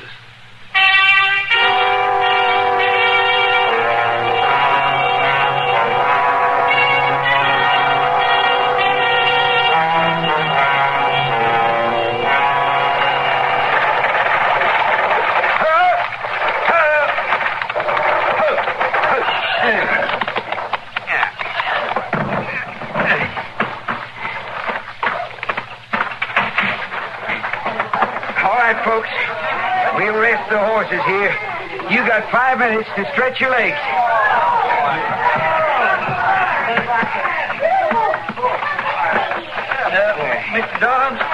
Mr. Dobbs, when we start out again, would you mind me setting up there with you? It's awful crowded inside. You're Proudfoot with the marshal's office, ain't you? Yes, I am. Oh, I was sure hoping you'd ride up there with me. Well, poor old horse of mine broke his leg in Hayes. I had to shoot First him. time I ever had a shotgun messenger. Oh, well, now, I ain't here on official business or nothing like that. I told you I just needed a ride back to Dodge City. Now, wait a minute. We ain't even got a pistol on you. Well, no, I don't usually carry Well, where's your shotgun? What I need on them for? I know. You got a couple of revolvers in that suitcase, ain't you? Well, no, I got that suitcase full of calico from Miss Kitty. She's a friend of mine in Dodge. Calico? Yeah, oh, I got her some real nice colors. If I'd known that you wasn't riding official like, I'd have refused this run. I told you, my horse broke. I know, but I thought that was just talk, part of a plan to make your being here look naturally. He said he didn't want to call attention to the money. Who said? Well, a banker in Hayes. He's sending it to the bank in Dodge. See what? All right, everybody. Load up. We're moving out. Mr. Dobbs? Mr. Dobbs, just how much money is the banker sending to Dodge? $20,000. $20,000? What? Mr. Dobbs, the worst outlaws in the country will be after us if the word has got out. That's just what I know. Come on. Let's get up on the box there. Oh, if I live through this, I'm going back to Boston and haul teachers. Hang on, everybody. Rudy!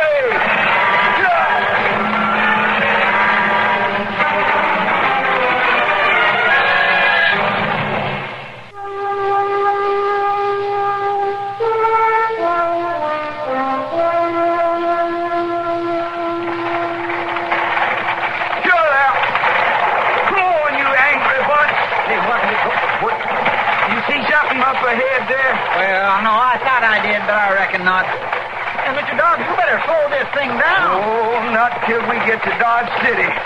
Now, if you'd have brought your shotgun like you should have... I told you I ain't no shotgun rider. What? The passengers.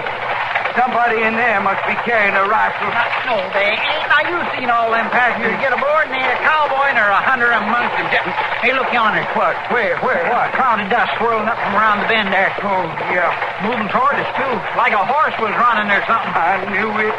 No, now, maybe it's just a gust of wind. Oh, it won't be. Why, there's a man on horseback. Look there. He got throwed. Pull up the team, Mr. Dobbs. Pull it up. Maybe it's hurt. I think we're making a mistake. Pull up.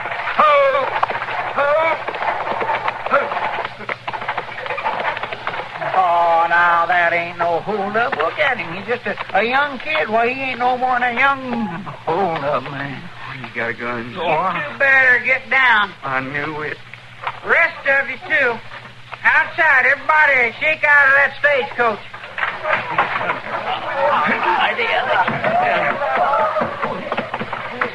Now, you just look here, young fella. You got a watch on you? Why, yes, I do. Then throw it on the ground there. Throw my watch on the ground? That goes for everybody. I'd like you to throw your watches and money where I can get them easy. Oh, he's a young fella, ain't he? Probably quick on that trigger. Come on, hurry it up now. Come on, throw them down there on the ground. All right, everybody back in the stage, except you. Except me. You're going to help me gather up this stuff. Hell, well, I declare I ain't going to do it. We'll need something to put it in. How about that satchel up there? What did I tell you, Chester? He knew about the gold all the time. I said hand me down that satchel. He ain't giving you that. Oh, yes, I am. I ain't going to get no, shot. Mr. Dobbs, don't do that. Don't do it. Here. Thanks, mister. Now, you, Chester, you pile all them watches and things in there. Well, you just wait till Mr. Dillon hears about this. He's sure going to come after you, I'll tell you. There. Take it. Man, that thing's heavy, ain't it? It'll take both hands. You carry it, Chester. Me? Well, I gotta hold this gun. No, you don't. What he says, don't make a stand. Let's get started. What are you going to do with me? We can walk it. It ain't far. Walk? Well, I don't know where Buck is. Buck? Oh, there's two men, Chester. Probably a whole gang covering us from somewhere. Come on, you. Oh. Mr. Dobbs, you see that Miss Kitty gets your calico and tell Mr. Dillon. Be sure and tell Mr. Dillon. Sure. Come on, pick up that bag and start moving. Oh, this is crazy. It don't make no sense at all.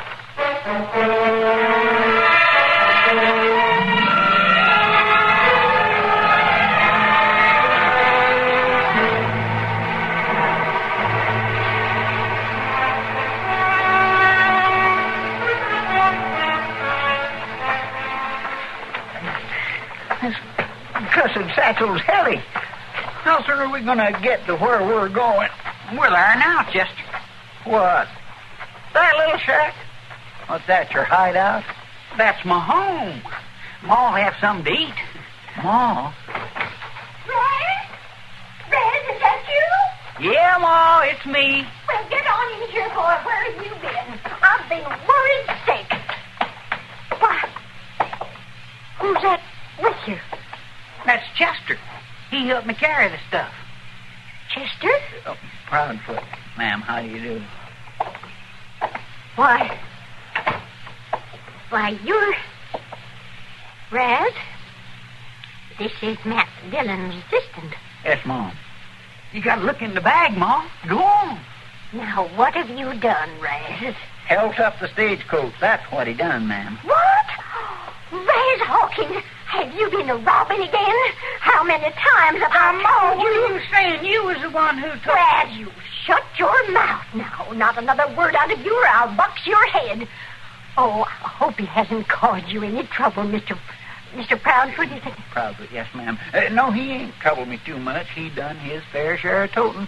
It's just that I ain't used to walking in these boots. Raz, don't stand there. Get a chair for Mr. Proudfoot. Ain't you going to look in the bag, Ma? Get the chair, Raz. All right. All the trouble I went to. Here you are. Oh, thank you. I tell you, it's mighty good to just sit. I'll fix you a nice supper before you go, Mr. Proudfoot. Maybe it'll help you to forgive my son for what he's done. Oh, forgiving won't be up to me, ma'am. Be more up to the bank people. Bank people? Yes, ma'am. They're the ones sending the money. May I see that bag, Mr. Proudfoot? Well, of course you can't hear me. You see, Ma, they're awful pretty. Raz, so close. They're pretty, all right. Hey, all them bills. Look at them all. Where'd all them bills come from? Raz, stay back. Raz, why, you... Just wait till your pa hears about you. That's better than watches, huh, Ma? Raz, you better give me that gun of yours. I'll hold it so nobody gets hurt.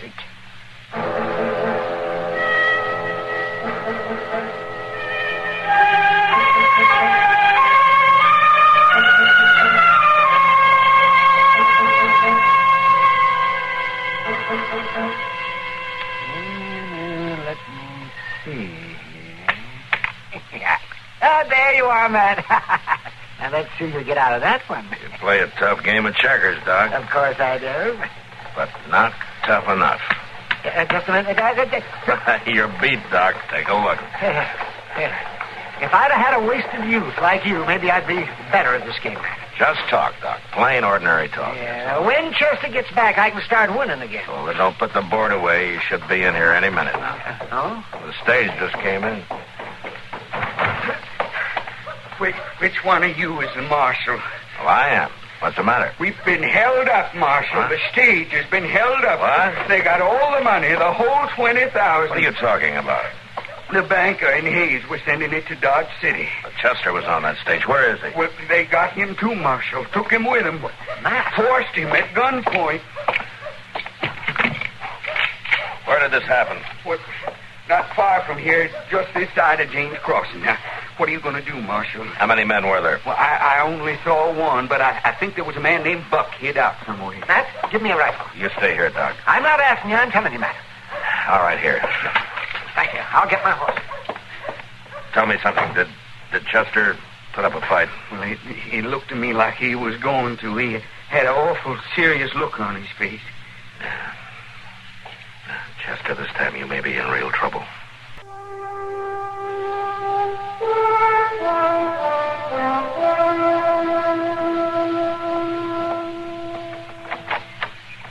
Raz, you out there? Yeah, Mom. Come in here. Supper ready? I'll get Chester. No, just you. I want to talk to you. All right. Close that door. What's the matter? Where is he? Chester? Oh, he's out back washing up. Why? I got a plan. For what? For killing him. Ma, we ain't gonna kill Chester. Keep your voice down. Listen to me, son. I can't let that money just walk away from here. Oh, it ain't right to kill somebody. Raz, don't make it any harder than it is. Him looking at me with them big, sad eyes of his. Now, here's what I want you to do. Me? You ain't expecting me to do it. Don't be so selfish, Raz. Think of your pa and the boys coming home to all that money, or we'd never have to steal a solitary cent again. Well, I ain't never gonna steal again anyway. Raz! No, Ma. I never went against you before, but I am now. Just one quick shot before supper. No, I tell you. A son is bounden to obey his ma. Not in something like this, he ain't.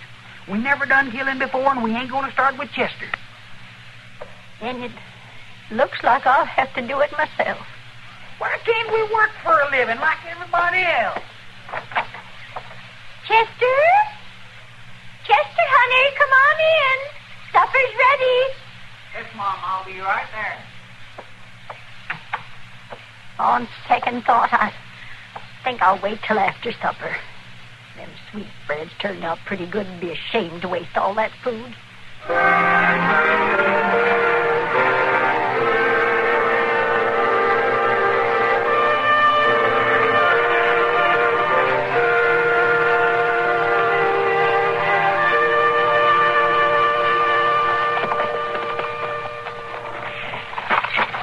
Here's where it happened, Doc. Yes, you can see where the stage almost left the road. A single horse ran off that way. Oh, see, Matt, look. Footsteps over here. Huh? Oh, yeah. 2 men. What do you make of it, Matt? I don't know. And they continue up this way. Yes, right off across for the... Oh, Matt, you don't suppose they walked Chester off a ways, nothing? I don't know, Doc. But we'll follow these steps as far as they go. Come on.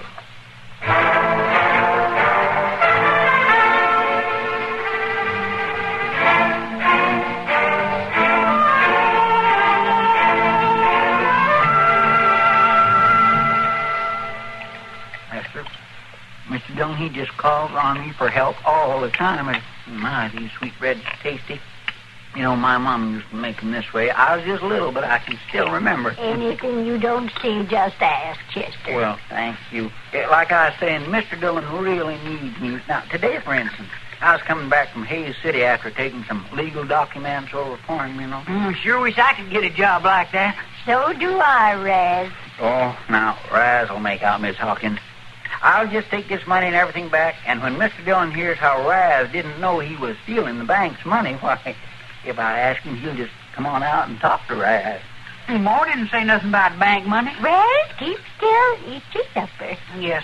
And especially when I tell Mr. Dillon what a nice mama Raz has got. You know, ma'am, I didn't never get to know my mama. Chester. She died when I was just a teeny-incy little fellow. Chester, You know something, Miss Hawkins?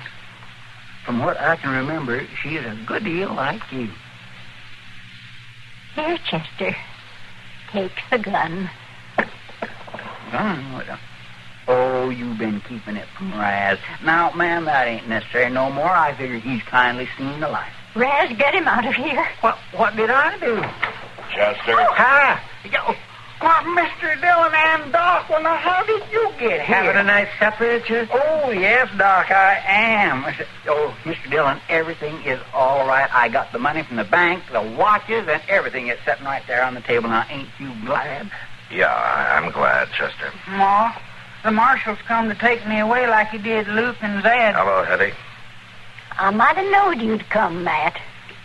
You two know each other? Doc, I want to talk to Hetty. Would you and Chester take Raz outside? Oh, yes, ma'am. Come on, Chester. All right.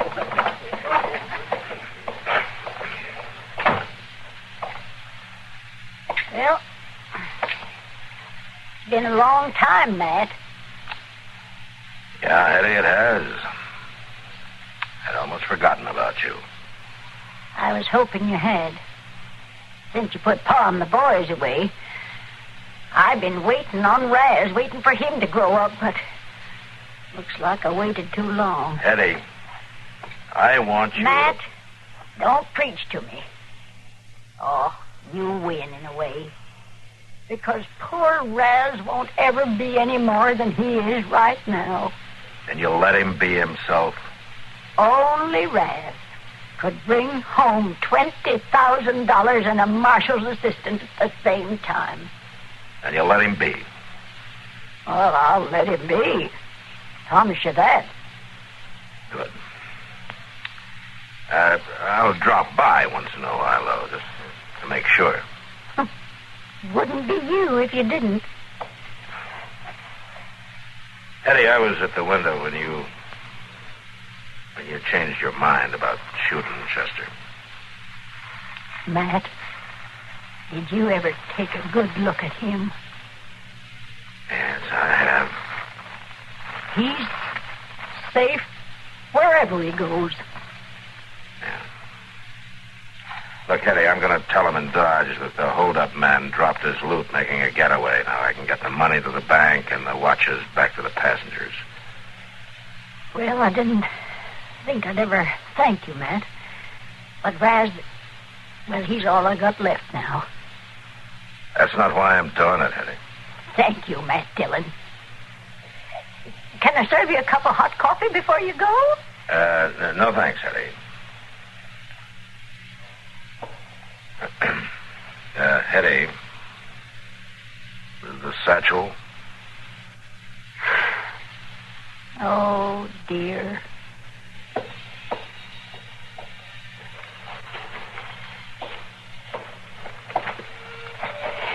Here you are.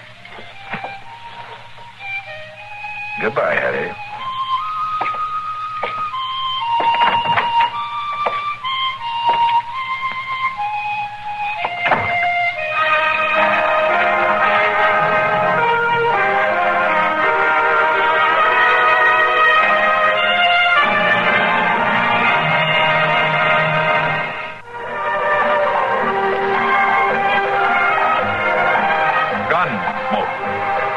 Directed by Norman McDonald, stars William Conrad as Matt Dillon, U.S. Marshal.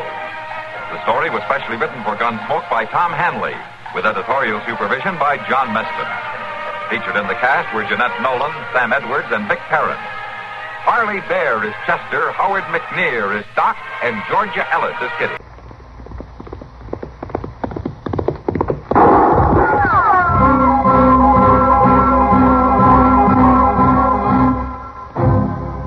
Dodge City and in the territory on west, there's just one way to handle the killers and the spoilers, and that's with a U.S. Marshal and the smell of gun smoke.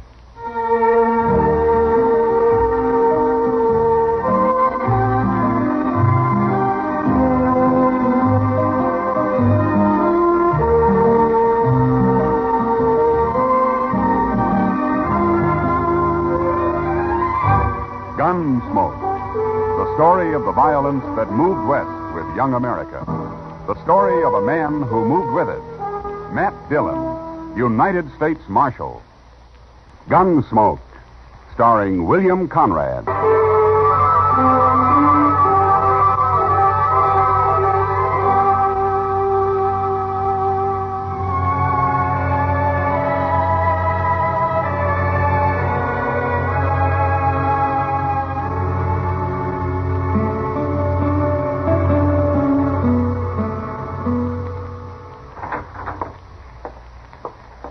Got the mail, Mr. Dillon. Oh?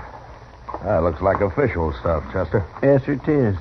All for you. Every bit of it.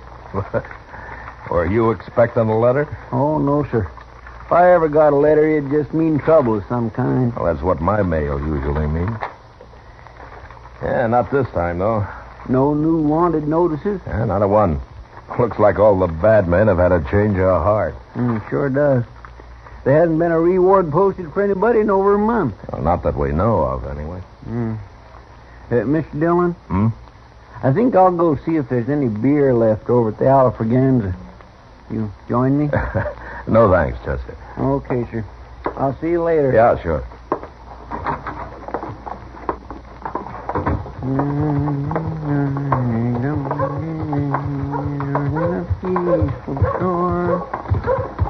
Hey, mister. Well, hello.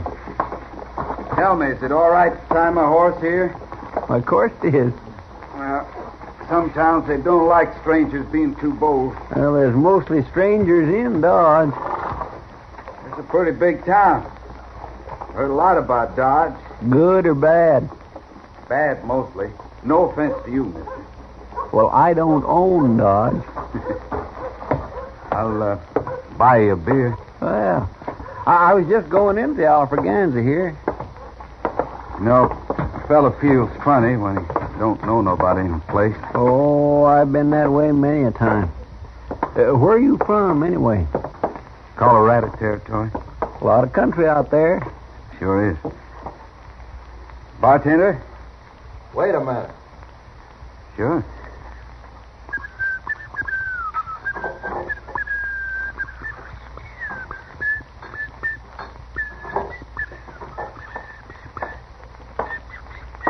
Hello, Chester. Hello, Sam. Now, what'll it be, stranger? We'd like 2 beers, please. You must be buying. Yeah, I am. Why? Well, you don't look like you got any more than the price of 2 beers on you. Oh, don't mind Sam, mister. He gets spells like this. That's all right. It's all right, he says. And if it wasn't all right... Oh, leave him alone, Well, Sam. I My hate these gracious. saddle bums that ride 100 miles to a fine saloon and then order a glass of beer. One thing I'll say for the Texans, they may cause a little trouble now and then, but they drink right. Well, I don't take whiskey myself, but I'll buy you one, mister. Oh, beer's good enough for me. Sam, you stay up too late nights. It sours you. It'd sour anybody. Waiting on a lot of riffraff. Hey, Sam. Sam, you better take it easy how you call this feller. I had, huh? You sure had. You know who this is? What do I care who he is? You're Lou Medellin, ain't you, mister? Lou Medellin? Why, sure it is. I seen him 3 months ago over at Colorado, at La Junta. He was right across the street, and he just shot 2 men. Fastest thing ever happened. I'd sure hate to dangle with him. You really Lou Medellin, mister? I seen you right at the start, Medellin. That day at La Junta. You sure built yourself a reputation since then. Oh, yeah, I've heard talk about you. You don't look like a gunman, though, nor act like one neither. Well, they always said he was real soft-talking and polite-like. I'm proud to know you, Medellin. My name is Casey. How do you do, Mr. Casey? Mr. Casey. Imagine Lou Medellin calling me Mr. Casey. Say, I sure would like to buy you a drink. No, wait a minute, Casey. I sort of owe this man an apology. The drinks will be on the house, okay? Well, that's kind of you, bartender. Sure. I just want you to feel welcome here, anytime.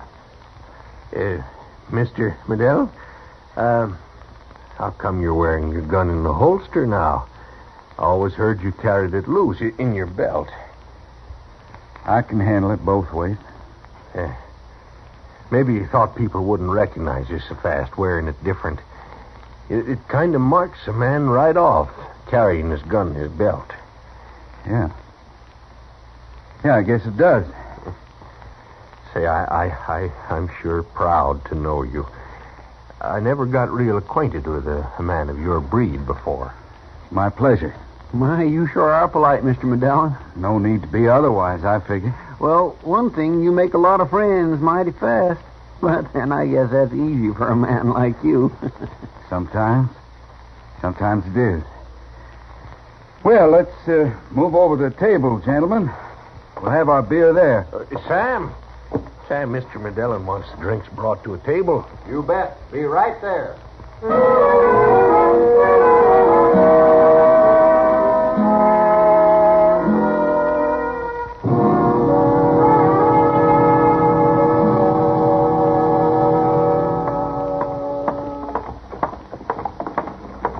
Mr. Dillon?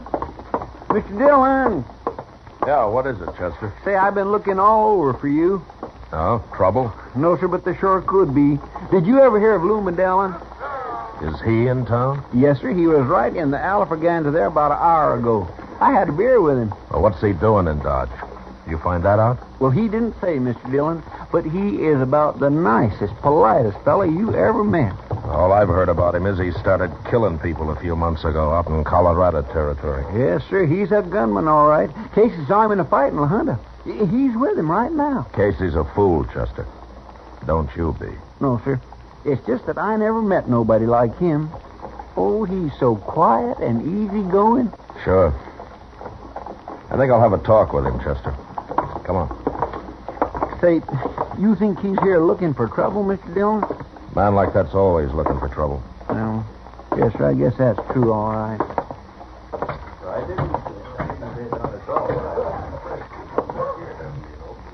That's him. Sitting right over there with Casey. Here's Monday this week. I've got 3 more days here in town. And before I quit La Junta, I said to him, I want to know sure that... Hello there, Marshal. I guess Chester told you who this is, huh? This here's Lou Medellin, Marshal. Hello, Medellin. Greatest gunman in Colorado territory since Clay Allison went to New Mexico. Yeah. I've heard a little about you, Medellin. Pretty new at this game, aren't you? Yes, sir. Pretty new. Casey didn't mention it, but my name's Dillon. I'm a U.S. Marshal. I represent the law in Dodge. Glad to know you, Marshal Dillon. Are you planning to stay here long? Well, I don't make plans much, Marshal. I thought maybe you were here for some reason. Oh, no. No reason. None I can think of, anyway. I see. Yeah, I'd hate to be in your shoes if you try to run Lou Medellin out of Dodge, Marshal. I told Chester that you're a fool, Casey. Now I'm telling you. Medellin's a friend of mine. You better talk easy to me. Shut up, Casey. Medellin, this is just what I came to tell you. Trouble breeds around a man like you. Somehow it can't be helped. And I'm hired to keep trouble out of Dodge. Don't worry about me, Marshal. I'm not worried about you. Well, no, sir. Ain't nobody going to take Lou Medellin. Yes, there is. No matter how good he is, somebody will kill him one day. It always happens sooner or later. You, maybe, Marshal? Maybe. If he starts any trouble. There's nothing to worry about, Marshal. Don't you tell him a man like you ain't afraid of him, Medellin. Tell him. I think he knows that. Don't you, Marshal? I'm an old hand at this game, Medellin. You're new. But if you live long enough, you'll find out that being afraid isn't what counts. No? Well, what does? Worrying about it. The way you're worrying right now. I have a feeling you've been plain lucky so far, Medellin. But don't count on it lasting. I know what I'm doing, Marshal. What are you doing in Dodge, Medellin? I wanted to see the town. Isn't that all right? Yeah, that's all right. But the first sign of trouble and you're through here. Sure, Marshal. Sure.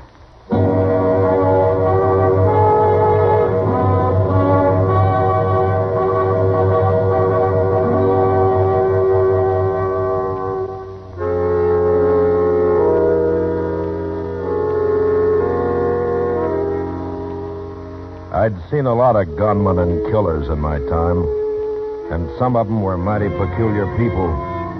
But the strangest I'd ever run across was Lou Medellin. It wasn't his quiet, polite manner that bothered me, but the feeling I got that he wasn't very sure of himself or of what he was doing. I didn't see him again that day, or the next, until along toward evening. I was sitting in Doc's office when Chester came up and told me he'd heard Ab Fisher was in town. I'd known Fisher some years back, and I had heard a lot about him since. So I set out at once to find him. Having one gunman around was bad enough, but having two meant certain trouble. You're going to look in the Texas Trail, Mr. Dillon? I might as well try it first. It's closest. Yes, sir. Oh, why does everything have to happen at once? Nothing's happened yet, Chester.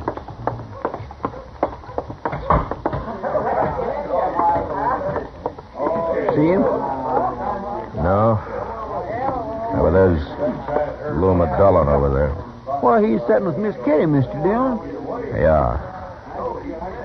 Stay here, Chester, and keep your eyes open, huh? All right, sir. Kitty, I'll tell you what I'll... Oh, hello, Matt. Hello, Kitty. Dillon. Pull up a chair, Marshal. Oh, thank you. You look worried about something, Matt. Maybe it's because I'm sitting with his girl. You're sitting with me because you got the price of a drink, mister. That's not very nice of you, Kitty. Never mind, Dillon. Tell me, do you know Ab Fisher? Ab Fisher? No, I don't, Marshal. Ever heard of him? Never even heard of him. Good. So long. Goodbye. He's sure worried about something. I know he is. Don't pay any attention to him, Kitty. Have another drink? Where'd you get all the money? You didn't have much last night. Casey over there lent me some, till mine gets here. I've heard that story before, too. Who's this? Never saw him before. So you're Lou Dillon. Who are you? Ab Fisher. Oh, I'm beginning to understand this. You gentlemen will excuse me. What do you want, Fisher? Told me you're in town. Thought I'd like to meet you. Oh. Well, I'm glad to know you. I heard about you in Denver. Oh, sure. They say you're pretty fast. Yeah, I guess I am. But, Dillon, it makes me uncomfortable to be around a man who thinks he's better than I am. Huh. Don't feel that way. Here, I'll buy you a drink.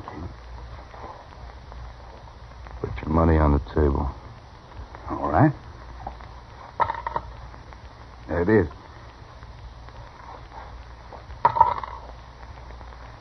And there's mine. I don't understand. One of us gets 4 drinks. The one that lives. What? Draw, Dillon. Go on, draw. No, wait, listen, and I will.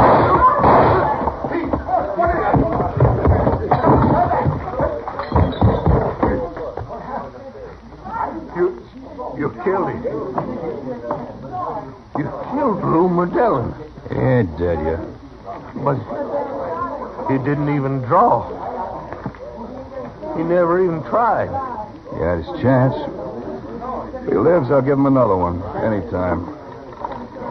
Right now, I'm going to have me 4 quick drinks. Hold it, Ab. Matt Dillon. Well, so it is. Don't try anything. Why should I, Matt? You're under arrest, Ab. What for? For killing Lou Dillon. They say you drew first. He was kind of pokey about it, and I had to. But you can't arrest me, Matt. It's murder, Ab. Guess you haven't heard. Lou Dillon's got a price on his head. He's wanted in Denver for shooting a few citizens while he was robbing a bank. Dead or alive, Matt. I'll get $1,000 for this. Is that true? Yeah, it's true. You're no good anymore, Ab, but at least you never tried to lie your way out of anything I know of. If it wasn't true, Matt, I'd have tried to shoot you. I'll telegraph about it. But meanwhile, you'll have to sleep in jail. Sure, Matt. Save me the price of a room. Oh, Casey, don't stand there. Get Dillon over to Doc's.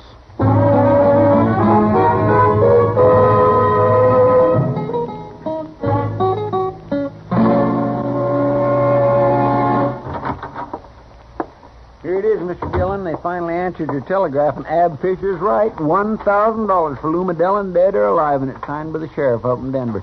Will I tell Fisher about it? No, let him wait a while. He isn't worried anyway.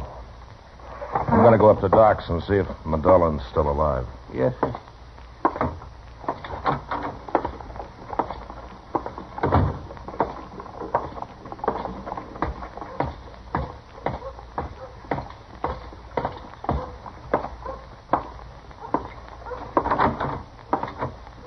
How is he, Doc? Oh, well, He's alive, Matt, but not for long. Can he talk? Oh, he can talk all right, but when he goes, he'll go fast. There's nothing more I can do for him. Where have you got him? In the back room? I thought he'd be quieter there. Come in with me, Doctor. Sure, Matt. Sure. Marshal Dillon's here, Magellan. Hello, Marshal. How you feeling, Magellan? Poorly. I ain't going to make it, Marshal. That fella shot me up bad. Yeah. Magellan, I want to ask you something about last night. Oh. Then you found out? No, I haven't found out, but maybe you'll tell me. Why didn't you draw on Ab Fisher? I was too scared, like you said. I tried to tell him about everything, but he shot me before I could talk. And that doesn't make sense. How could you have killed all the men they say you have acting the way you do? Marshal, I never killed a man in my life. What? No, sir. I'm just a poor cowboy. I got fired my last job, and I thought maybe I'd find something to do around here. What are you talking about? It's the truth. I ran into them fellas at the bar. They thought I was a big gunman. And they gave me a lot of respect, Marshal. I never had no respect before. From nobody. Oh. Well, what is your name? Coots. W. Coots. W. Coots. Well, I thought something was wrong. Guess I look like that, Lou Magellan, don't I? You fooled Casey anyway. But I sure couldn't act like them. I'm in bad shape, Marshal. I'm sorry, Coots. It's all right. First time in my life I got any respect. Very first...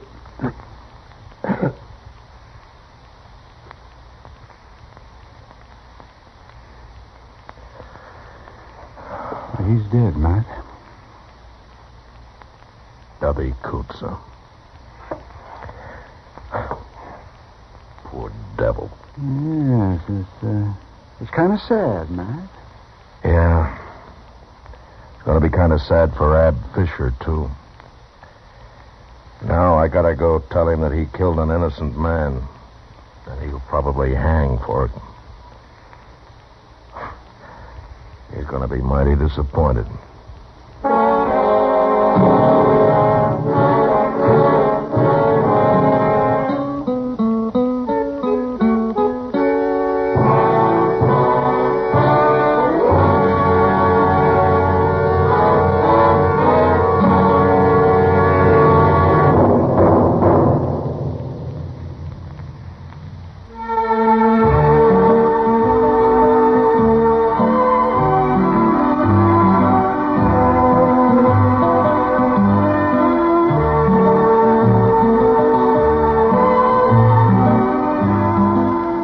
Gunsmoke, under the direction of Norman MacDonald, stars William Conrad as Matt Dillon, U.S. Marshal.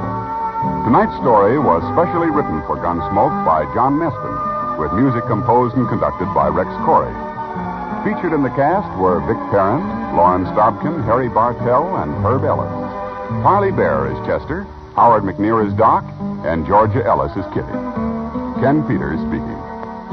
Join us again next week as Matt Dillon, U.S. Marshal, fights to bring law and order out of the wild violence of the West in Gunsmoke.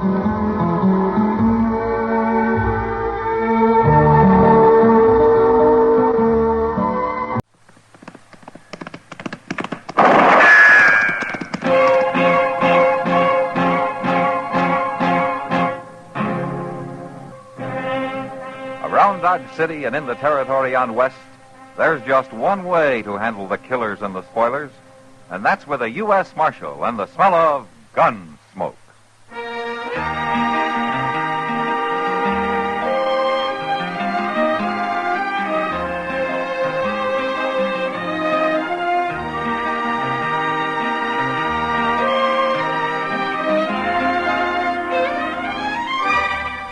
Gunsmoke, starring William Conrad. The story of the violence that moved west with young America. And the story of a man who moved with it. I'm that man.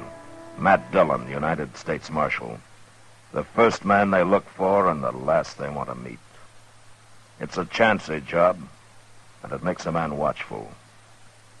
And a little lonely.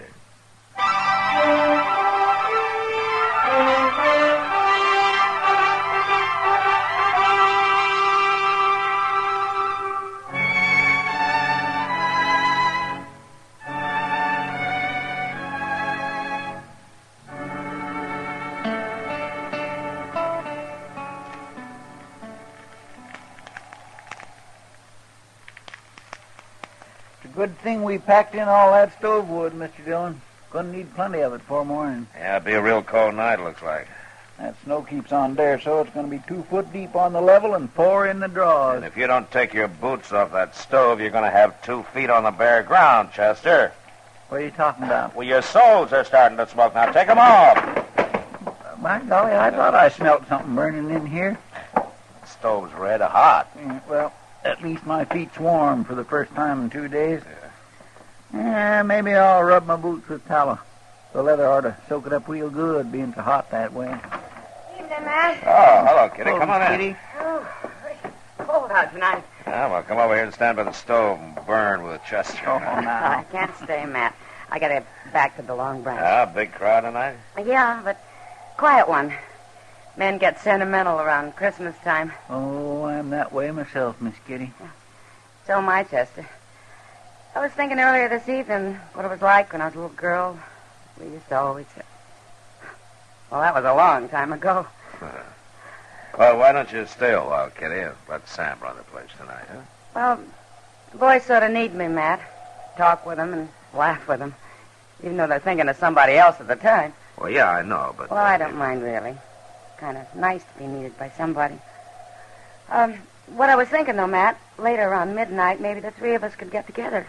Make some hot rum, maybe? It's a good idea, Kitty. Yeah, doggone, maybe I can get old Mr. Jonas to rustle up some chestnuts. And I'll be counting on it. All right. I'll come here if that's all right.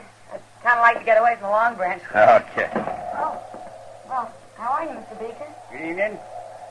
Well, I'd better get on back. I'll see you later. All right, Kitty. Come on in, Jethro. You look like you could stand some warming up.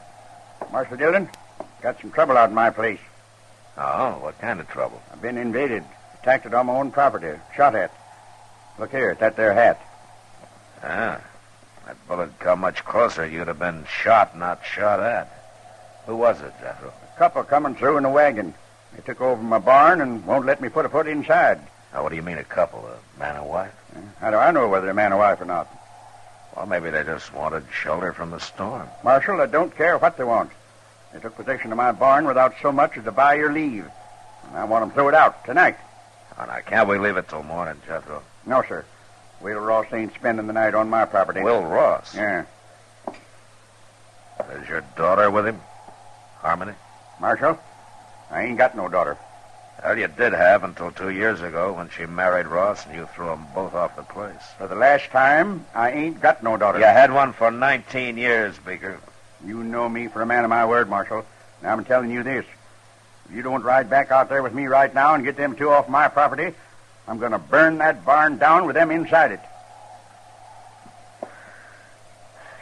Chester. Yes, sir? You better saddle a couple of horses.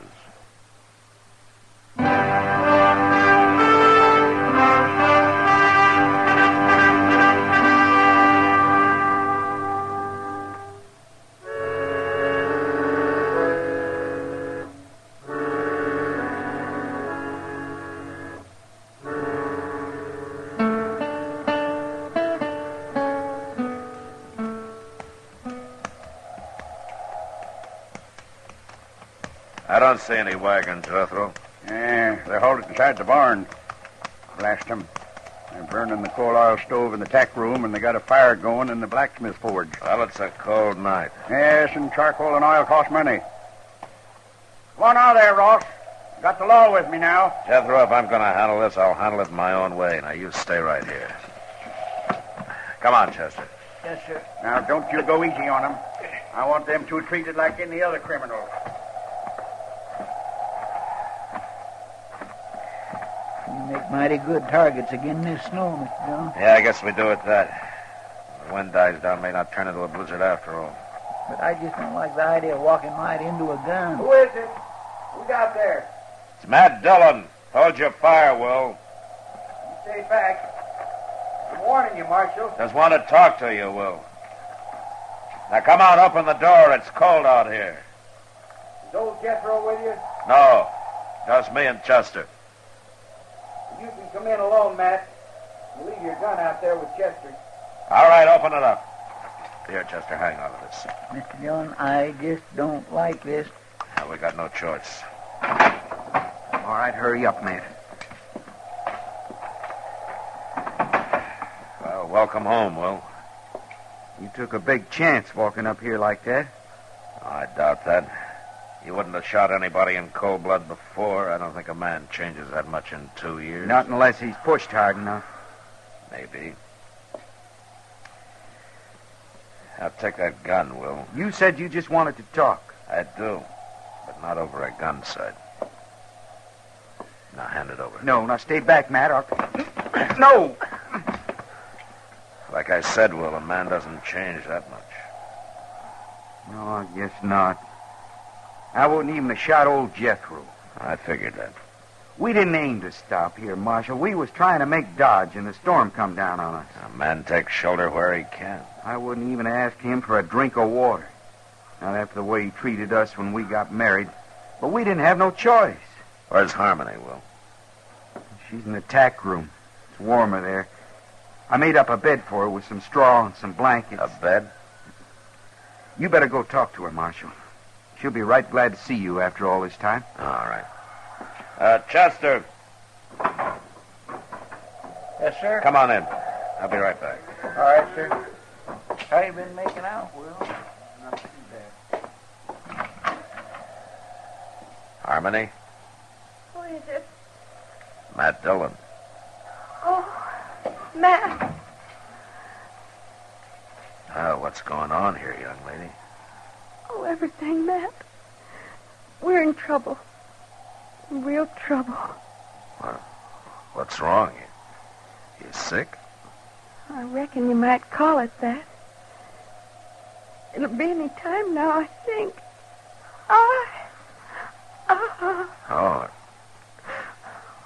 Well, now, look, don't you worry, Harmony. I'm going to get some help out here right away. Everything's going to be all right now. I'll be right back. You get out of my barn, off my property, Ross, and take that woman of yours with you. Jethro, I told you to stay outside. I'll remind you, these is my own premises, Marshal. We'll worry about that later. Chester, go get Doc out here fast. Well, what'll I tell him? Is Miss Harmony took down sick? Not exactly, no. What? Just get riding, Chester. My. Yes, sir.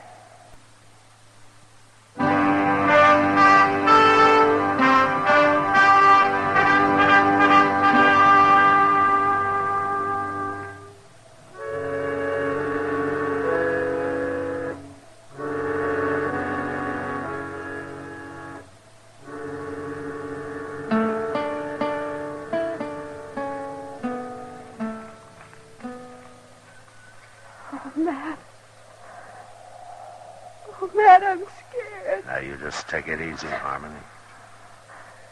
Now, Will and Chester are going to be back any minute now. They'll have Doc with them. Why don't they hurry? Don't worry, it won't be much They've longer. got to hurry. Oh, they've just got to. Oh. It's going to be all right, Harmony. Couldn't Chester have gone alone? Oh, why did you have to send Will with him? Well, if he'd stayed here, Harmony, your father and him would have been at each other's throats. Where's Pa? He's out there keeping the forge burning, heating up some water.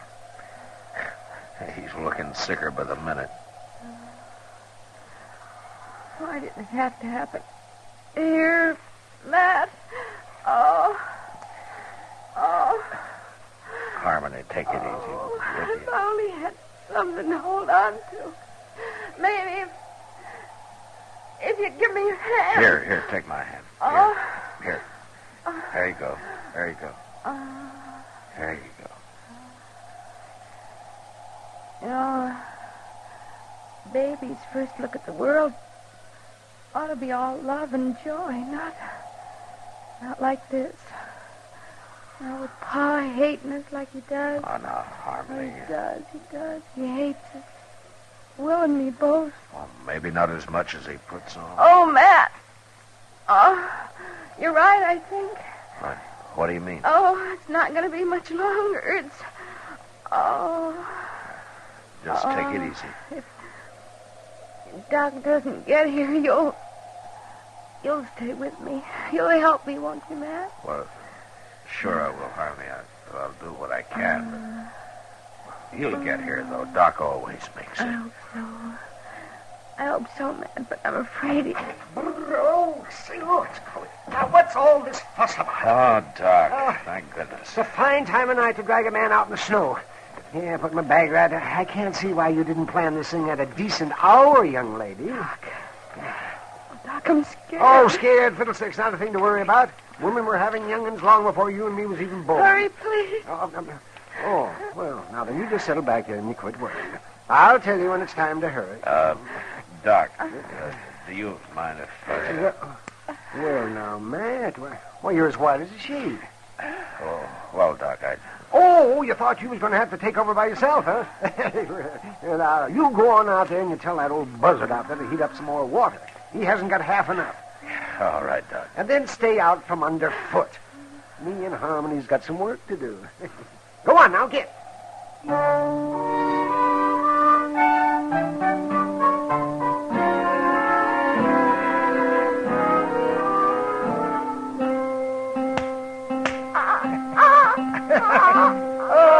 Howdy, young fella.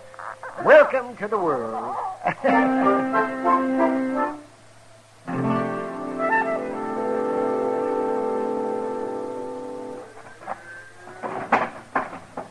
My gracious, it is cold, Mr. Dillon.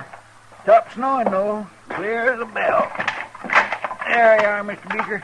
Better put some more wood on that forge, I guess. It's burning down pretty low. And so's my wood pile. It's a poor waste trying to heat a barn in midwinter. I'll cut enough to make it up before we leave. Yeah. One thing sure, Jethro, we ain't going out beholden to you. You always was a fine one to talk. Mostly, I can back it up. You didn't with Harmony. We don't need your old man's farm, you said. We'll have us one twice as big, you said. We run into bad luck. Yeah, sure you did. And you come crawling back with your tail between your legs. Not to you, we didn't. We got caught here tonight by accident. Bad luck accident. That's all you was born for. Just what I told Harmony when she defied me and up and married you. That's so. Now, you listen to me, Jethro. All right, that's enough. Settle down, both of you. Well, I didn't give you back your gun just to have you start another argument. I'm sorry, Marshal.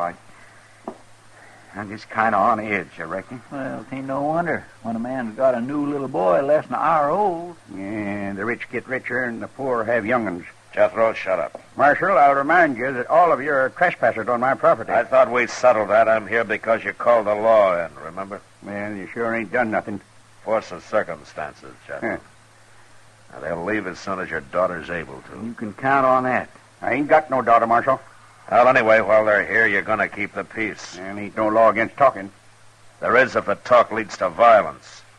And just remember that Harmony and Will don't like putting up with you any better than you like putting up with them. Real high and mighty, ain't they? And without a ruff over their heads. Well, a lot of folks might figure that makes you look worse than them. Now, what kind of talk is that, Marshal? Well, with a ranch this size, a big house on it, and a man your age trying to work it all by himself while his own kin roam the countryside. Some folks might figure a man like that's got a lot of meanness in him. I told her what to expect if she married this feller.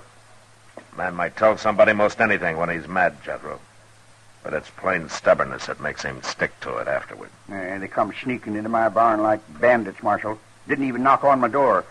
Now you're saying I ought to go crawling to 'em. I didn't tell you what you ought to do. Well, it comes to that, though, and I ain't doing it. Don't worry, Jethro. We don't want no part of your ranch. And it ain't being offered to you. I worked mighty hard to make this place look like what it is. A little peace and quiet out here wouldn't do the patient any harm, you know. How is she, Doc? Is she going to be all right? She's fine. And so's the young'un. She'll live to have a dozen more, and he'll grow up and probably come to a bad end. Like being a marshal or a country doctor. Oh, now, young lady, I'll be back in the morning. You get yourself some sleep. All right, Doc. But would you tell my pa that... If you got any telling to do, you do it yourself.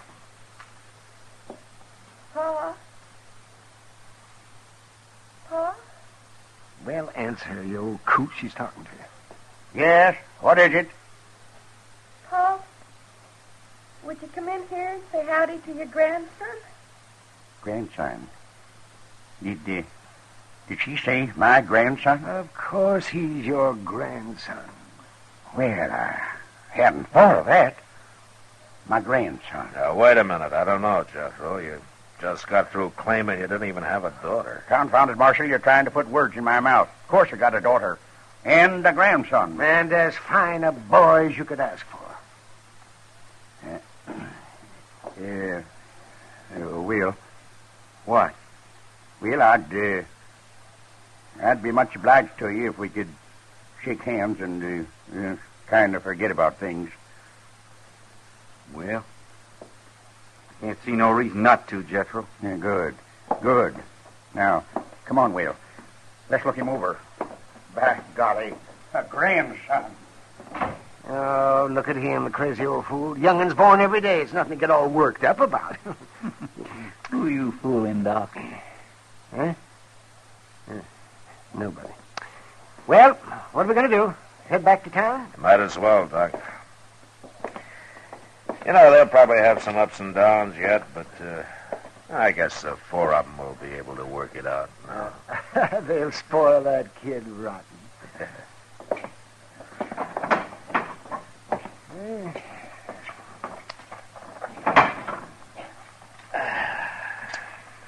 Well, turned out to be a fine night after the snow quit, didn't it? Yeah. Mm. Look at those doggone stars.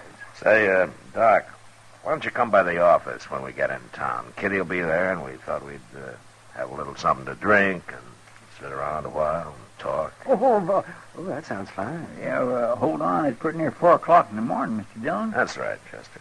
Well, Miss Kitty won't still be waiting up. You want to bet?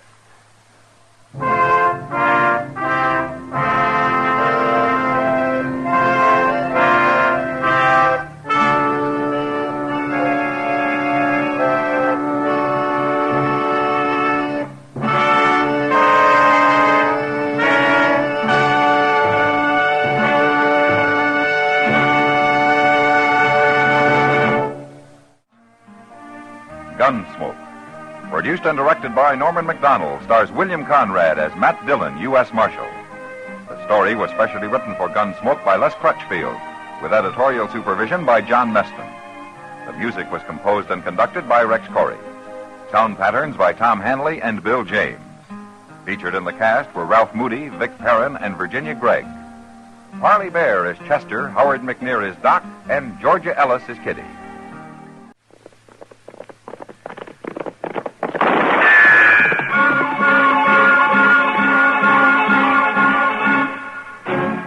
Around Dodge City and in the territory on West, there's just one way to handle the killers and the spoilers, and that's with a U.S. Marshal and the smell of gun smoke.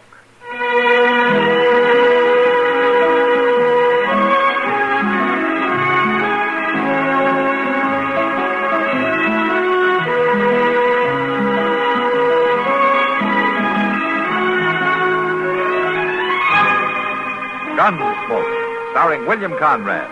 The story of the violence that moved west with young America. And the story of a man who moved with it. I'm that man. Matt Dillon, United States Marshal. The first man they look for and the last they want to meet. It's a chancy job, and it makes a man watchful. And a little lonely.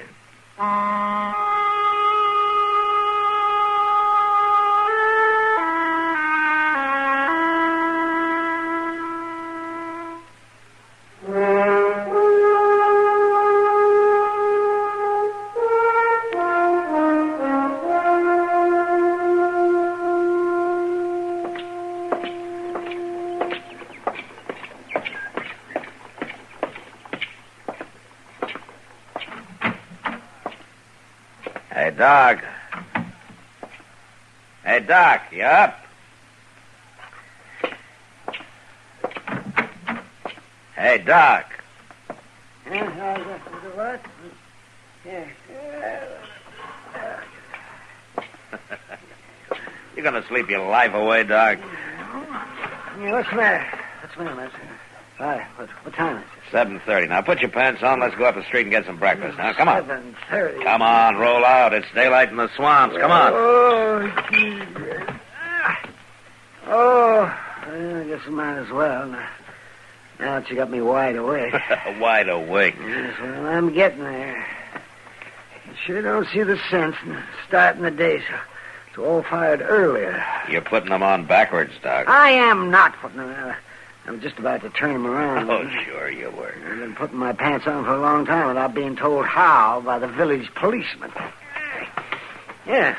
Now, do you care which foot I put in which leg first? No, I think you can decide that for yourself. Yes. Say, where's Chester, anyway? Why aren't you hounding him instead of me? Chester ran into an old friend of his last night. Huh? Who's that? I've forgotten his name, but Chester went out to visit him for a couple of days. Yeah, well, out where? Out Fort Dodge. Fort Dodge? No. What, you mean he's in the Army? Yeah, he's got a pretty interesting job, too. Oh? He's a mess sergeant. Mess sergeant? Yeah. Oh, in a couple of days of that, you'll have to go after Chester with a wagon. Well, he seemed pretty excited about the whole thing. Yeah, I can imagine. Well, the quartermaster's going to be excited, too, when he starts checking his groceries. Yeah. Oh, come on, Doc. You take more time than a woman. Come on. Well, I want to look my best. It isn't often somebody buys my breakfast. Buys it? Now, wait a minute, Doc. I'm ready. Let's go. Well, no wonder you're so rich. Oh, sure, I'm rich, all right, yeah, and I owe you.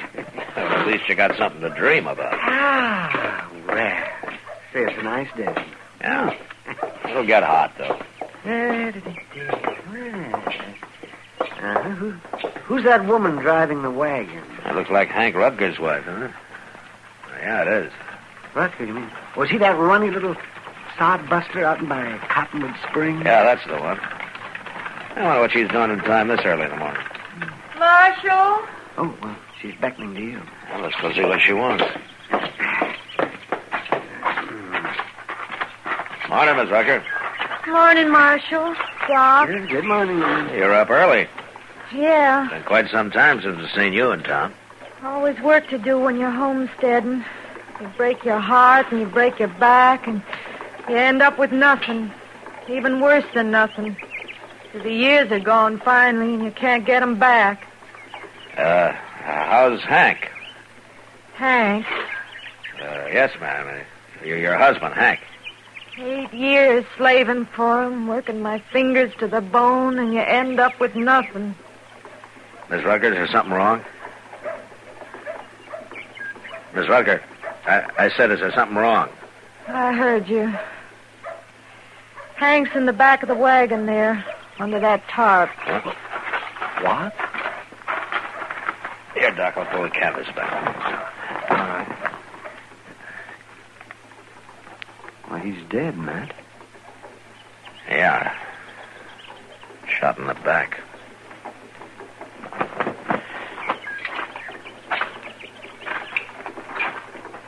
How did it happen, Miss Rucker? I don't know about things like this. What you're supposed to do, I mean. So I loaded him into the wagon and come into town.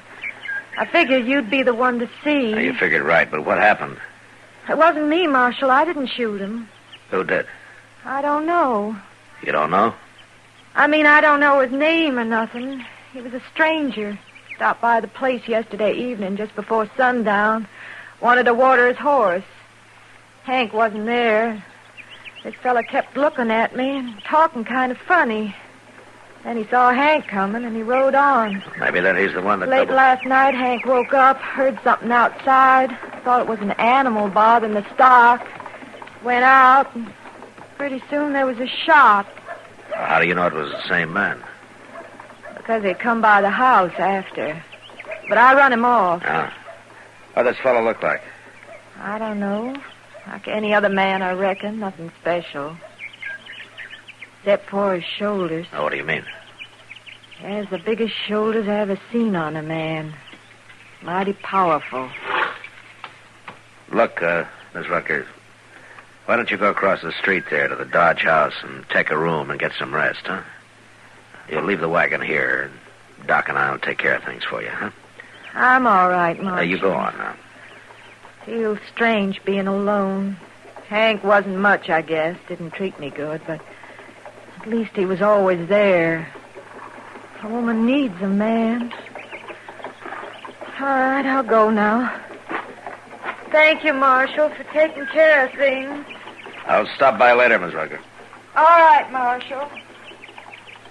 Well, what do you think, Matt? I don't know, Doc. But that woman's got something in mind she isn't telling us about.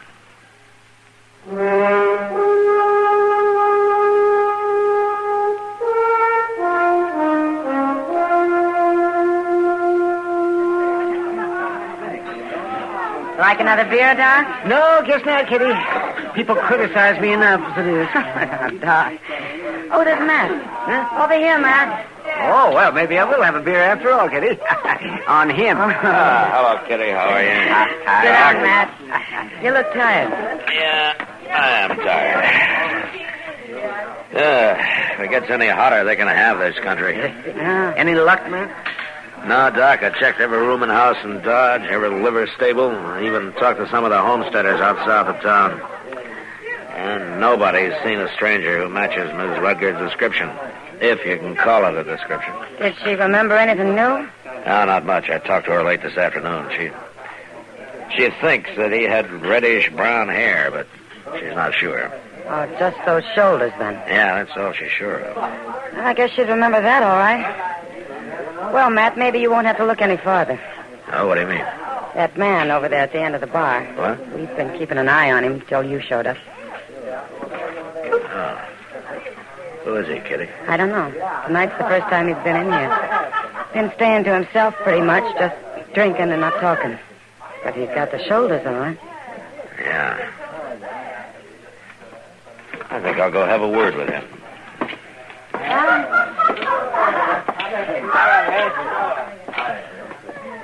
Evening, stranger. Evening. You're new in town, aren't you? I don't remember seeing you around before. You feel like gabbing, you better find somebody else, mister. I would if it was a matter of pleasure. My name's Dillon. I'm the U.S. Marshal here. That's supposed to bother me? It bothers some, others not. And I'm one of the others. What's your name? Logan. And is that all? Just Logan? Bull, they call me. Bull Logan. When did you hit town?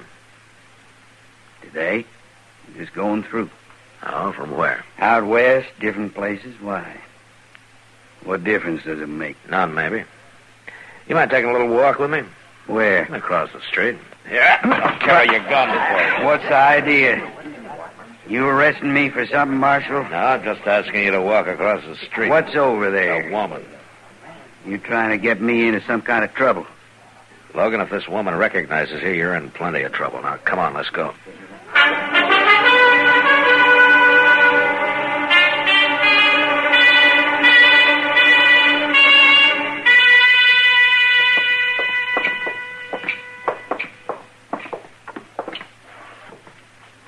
All right, you stand right there, Logan.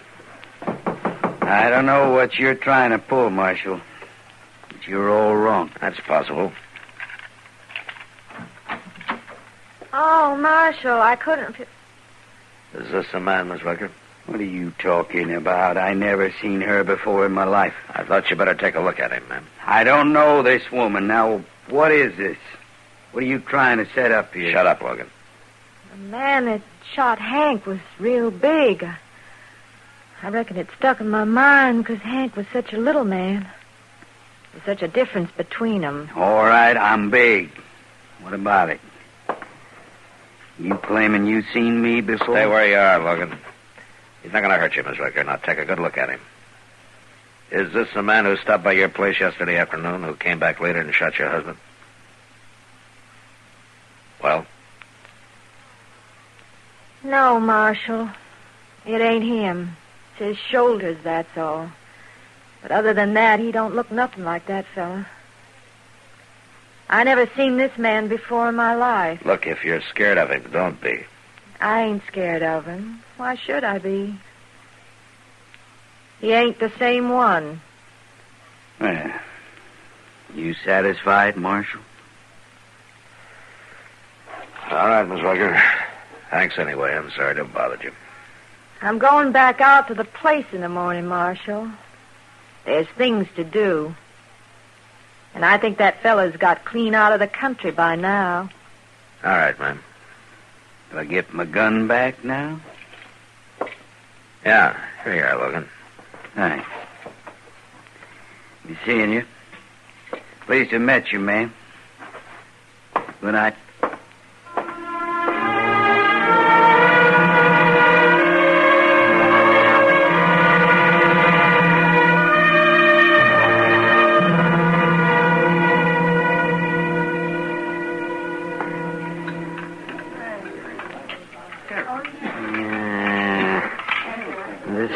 I'll tell you something, Matt. The mark of any civilization is its food. Oh, is that right, Doc? Dang tootin' it's right. Now, you take France, for instance. Paris. It's Paris, France, you know. Their food is cooked just right. It's seasoned right and it's served right. And by golly, they're civilized. It goes together. Doc, you've been eating this same grub ever since you came to Dodge. Now, what's wrong with it all of a sudden? Well, look at the stuff. What's wrong? Look, a plate full of greasy spuds and a few chunks of boiled leather. I tell you, man, it's enough to turn a man's stomach. It's no worse than usual. Now, go on, finish your supper. I wouldn't touch another bite of that with a 10-foot pole. No, sir, I'm telling you, Mac, this town will never be civilized until it starts eating decent food. Well, the way I heard it, the mark of a civilization is how it treats its women folk. Oh, how it... Do you think Dodge City rates any higher on that score? No, I guess not. No, they're fancy women. They plague till they drink themselves to death. And their farm wives, they work to death. Why, a woman hasn't got a chance out here. Yeah, so I've been told. By a woman, of course. Yes, she was right. Whether it's the food or the women folk, this town is no goddamn good.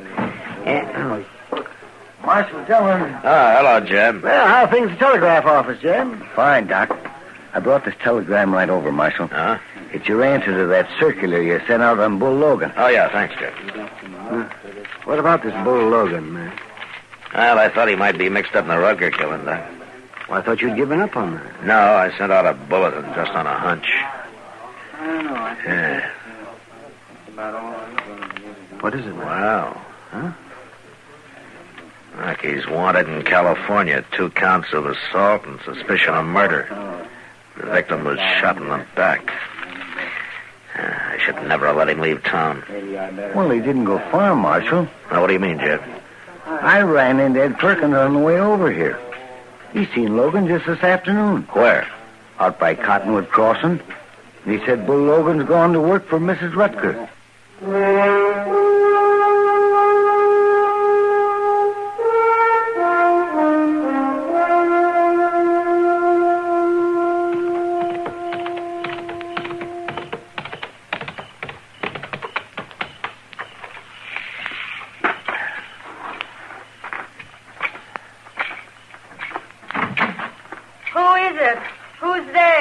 It's Marshal Dillon, Miss Rugger. I'm sorry if I scared you. No, you didn't. I just couldn't figure who it was. Nobody comes here at night. It must be kind of lonesome since Hank was killed, huh? Well, yeah.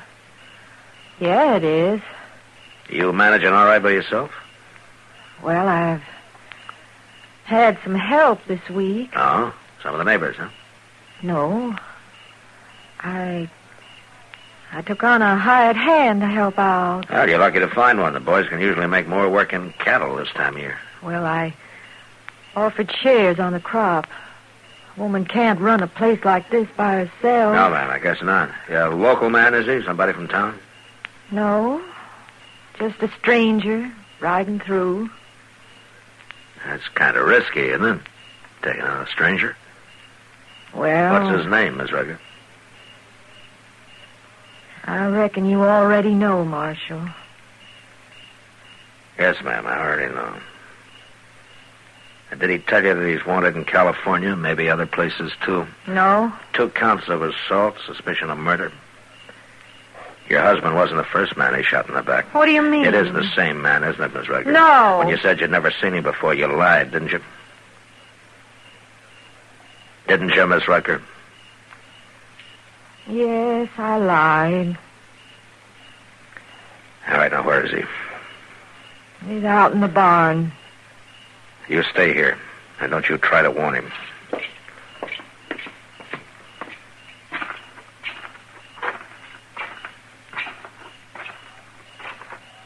That you, Martha? I said, is it? Well, Marshal, you're a long ways from town. You're under arrest for murder, Logan. So she told you about me after all. Not yet, but she will. I just got word back from California. Seems you're wanted out there. Now, don't try it, Logan. You're not taking me now.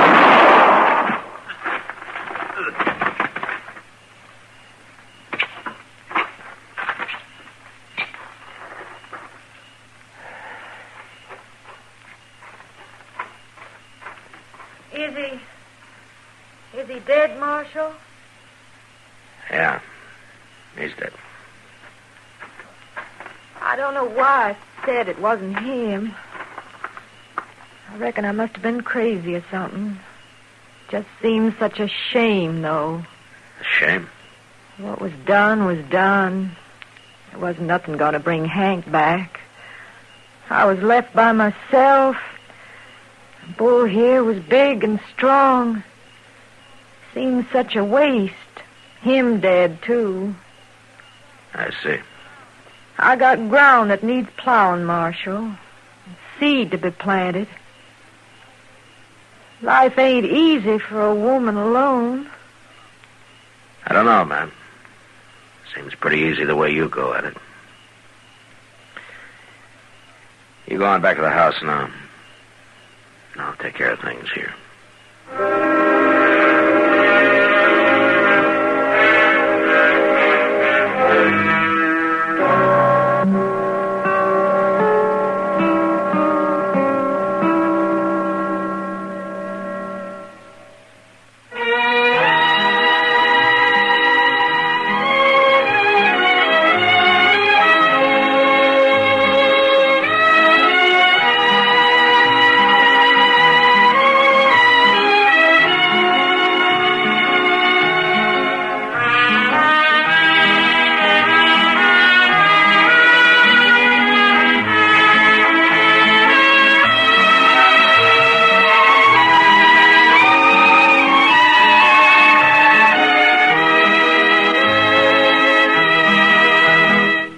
Gunsmoke, produced and directed by Norman Macdonald, stars William Conrad as Matt Dillon, U.S. Marshal.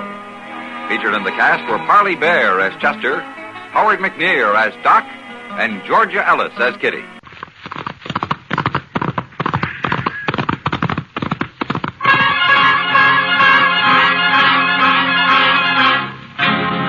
Around Dodge City and in the territory on west, there's just one way to handle the killers and the spoilers. And that's with a U.S. Marshal and the smell of Gunsmoke.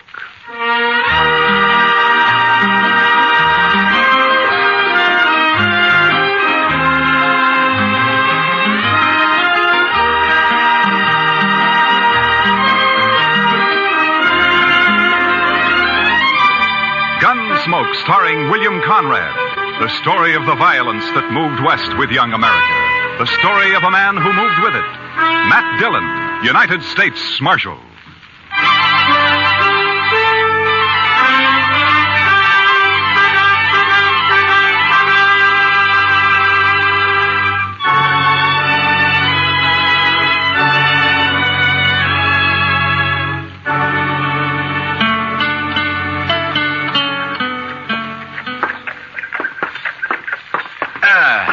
You know, Chester, a morning like this makes a man glad to be alive. Oh, it's a fine one, all right, Mr. Dillon. Yeah. A little nippy, maybe, but just fine. Indian summer hanging on and winter holding off. You know, Chester, this time of year, I wouldn't trade western Kansas for everything east of the Mississippi. Oh, good. Pedro's got a fire going. I built the fire, Marshal Dillon. Oh, good morning, Caleb. I've been waiting in his jail office for a full 2 hours. What time do you start work, Marshal? You know Caleb Andrews, don't you, Chester? Oh, yes, indeed. How are you, Mr. Andrews? Marshal, I have an order here from the U.S. District Court. I believe it's your job to serve such orders. Yeah, it is. I don't get them often, though. Order of foreclosure and eviction on Ed Blake. Why are you doing this to Ed, Caleb? The man borrowed money from me. Gave me a mortgage on his farm and household effects. He can't pay it. Why do you think I'm doing it? It only came due 3 days ago. You sure didn't waste any time. I'm not interested in your opinions, Marshal Dillon. Yeah, amount of the mortgage. $420. What do you need with $420? You own half of Ford County now. Marshal, it's not your place. You know as well as I do why Ed Blake can't pay this off. His horse rolled on him last spring and broke his leg. And his wife and kid nearly broke their backs trying to get a crop out. I didn't come here to listen if to you let this ride on through the winter, you'll get your money out of it. If you go ahead and foreclose now, you'll wipe him out. Marshal, I already have foreclosed. You'd break a man for $420 you don't even need, huh? As I said, your opinions don't interest me. All I expect from you is to serve these papers. All right, I'll serve them. You'll notice they're to be served today. I said I'd serve them. Now get out. What? This office belongs to the United States government, and as far as I know, that's one thing you got no mortgage on, so get out. You may find I have some influence in Washington, Marshal Dillon. Then see if you can get me a decent salary for this rotten job of mine. It sure was a fine morning, Mr. Dillon. Yeah, it was. All right, Chester, let's saddle up.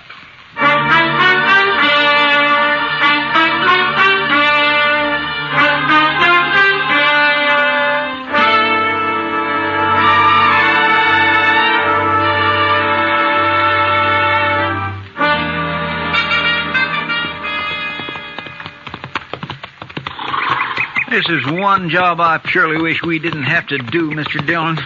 Yeah. My, this sure is a nice farm. Ed and Martha have put in a lot of work here the last 4 years. We don't have any choice, Chester. Yes, sir, I know. It's a downright shame, though. Hey, Marshal! Oh, boy. Wow. Hi, Jimmy. Look at here what I got, Marshal. Well, looks to me like a mighty dead coyote. Sure, that's what it is. He's been killing my chickens, so last night I hid out behind the barn. Yeah? I got him with one shot, Mr. Dillon, and there wasn't even a full moon. Well, that's fine, Jimmy. Matt Dillon, how are you? Oh, good morning, Martha. And Chester, too. Miss Blake? Well, I'm glad to see you. Get down, come on in. Oh, thank you. Jimmy, now that you showed that thing to Mr. Dillon, take it away somewhere. All right, Mom. He sure is a big one, ain't he, Mr. Dillon? Yeah, about the biggest I ever saw, Jimmy. He's real proud of those chickens of his. He's done fine with them. Well, here I am, though, keeping you standing out here in the yard. Come on, let's go inside. Well, we really can't stay, Martha. Oh, nonsense. You don't get out here once in a coon's age. Yeah, I know, but And you're just in time. Your favorite dish, Matt. I was about to take it out of the oven when you rode up. Cornbread. Buttermilk cornbread, huh? That's right. Ed's not here, but you will say, won't you? Well, Martha, I'd like to, but, well, we just can't, that's all. The thing is that, you say Ed's away? Yes, he's in town. Matt, you're not yourself. What is it? Well, I suppose I ought to talk to Ed about this, but maybe it'll be better if he hears it from you. Here's what? Martha, I got a court order here. It has to do with that mortgage of Caleb Andrews. It's a order of foreclosure and eviction and sale. No. Oh, no. Here it is. We were so sure he'd extend it. He knows what happened, why we couldn't pay it. We were sure he'd extend it. Well, he won't. I talked to him. Matt, how long before we have to get out? 5 days. So soon. You were right, Matt. It is better that Ed hears it from me. Coming on top of everything else, Well, I can't let it break him.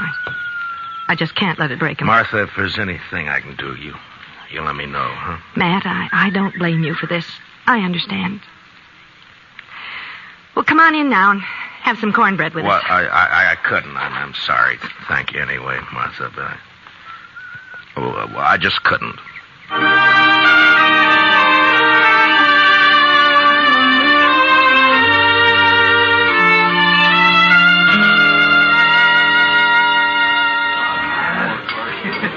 Matt, you've looked low all week. Oh, it's just things in general, Kitty. Sometimes you get to wondering if it's all worth it or not. The Blakes, huh? Chester was telling me. Chester talks too much. It's not your fault, Matt. Somebody had to serve the order. Somebody has to be hangman, too. Life's never all good, Matt. There's always a little bad in it. Well, in my job, it's more than a little. Try making your living sometime as a dance hall girl. Yeah, I guess. But when you gotta go out and boot somebody like the Blakes off their land and out of their home, then you start wondering what's right and what's wrong, that's all. Well, if you find out, Matt, let me know. I've always... Oh, there you are, Marshal. I stopped by the jail. Well, all right, Caleb. What's on your mind? That Blake family, Marshal, they were supposed to vacate today. Well, they haven't done it. I rode by there a little while ago. According to the court order, they got until sundown. But they haven't made the slightest preparation to... Marshal, I believe I'd prefer to discuss our business elsewhere than in the presence of this... Easy, Caleb. Matt, I'll go. Caleb, you're going to apologize to Miss Kitty right now. No. Apologize? If you think I'm going to apologize to this cheap little baggage who's in it... Matt, you shouldn't have done that. Finnegan, take him outside and throw some water on him. Yes, sir, Marshal. Why not, Kitty? He had it coming to him. He'll do everything he can to hurt you now. He'll take it out on the Blakes, too. Yeah, maybe. Look, Kitty, I just got an idea. I'll see you later. All right, Matt.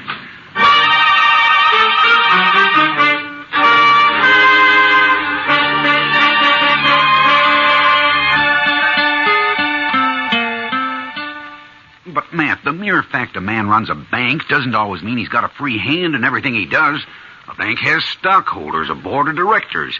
I've got to listen to them. I think they'd approve the loan, Clem. Another thing, Caleb Andrews is the biggest account I've got.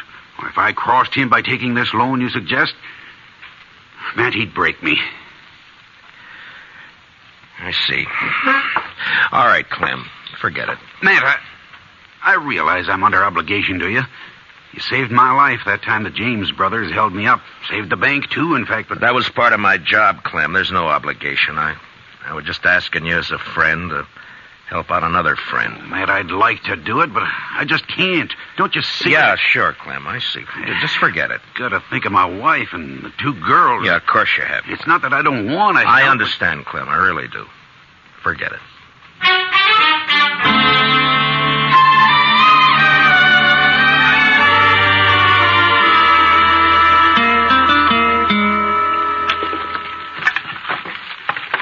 There.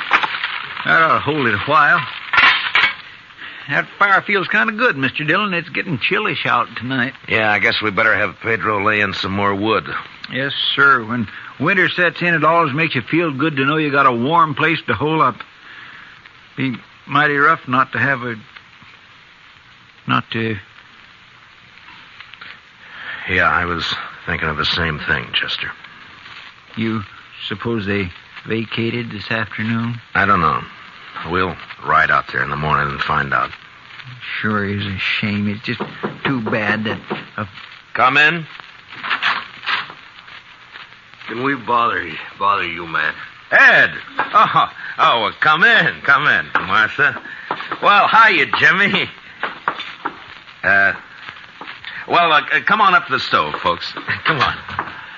Matt, the fact is that we kind of like to impose on you for tonight.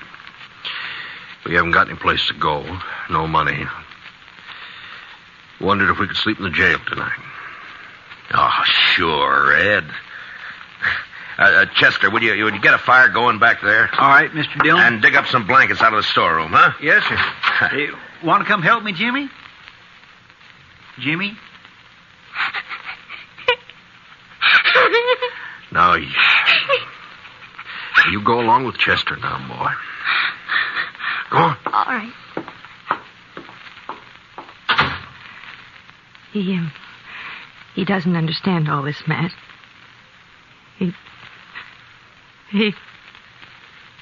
Ed, we may as well get your stuff out of the wagon, I guess. Well, there ain't any wagon, Matt. We walked into town. 6 miles? With that leg? I know, but that wagon, the horses, all the household goods, they're all covered by that mortgage. We didn't take anything. Except the clothes on our backs. So help me, Ed. So help me if I could... It's all right, Matt. We know how you feel. But after all, we started with nothing before. We can do it again. But there's no reason you should have to. We do have to, though.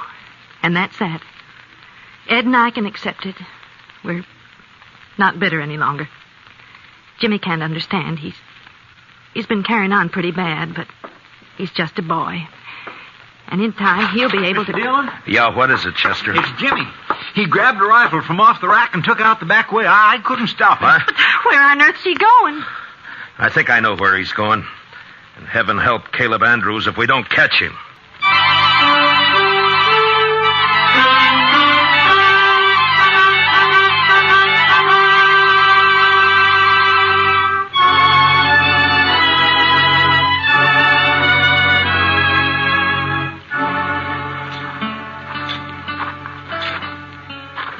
That's Mr. Andrews' house there on the corner. Looks dark, Mr. Dillon. Yeah, he may not be home. I sure hope he isn't. No sign of the boy around. Reckon he broke in the house, Mr. Dillon? Maybe. Anyhow, it's 10 to 1. This is where he headed for. His mother said he was real upset about it, and it's just like a kid that... Chester? There's somebody back of that tree up there on the left. Yeah. Think it's him? I don't know. Just keep on walking. Yeah, it's him, all right. I can see the moonlight on the rifle barrel. Will we try to rush him, Mr. Dillon? Well, not unless you're thinking of suicide. I'm going to talk to him, Chester. Jimmy? It's me, Matt Dillon. Go away, Mr. Dillon. Better go away now. Don't bother me. I can't do that, Jimmy. You're a friend of mine, and I figure you're waiting here to do something that you'd be sorry for, and I can't let you do that. Nothing you can do about it, Mr. Dillon.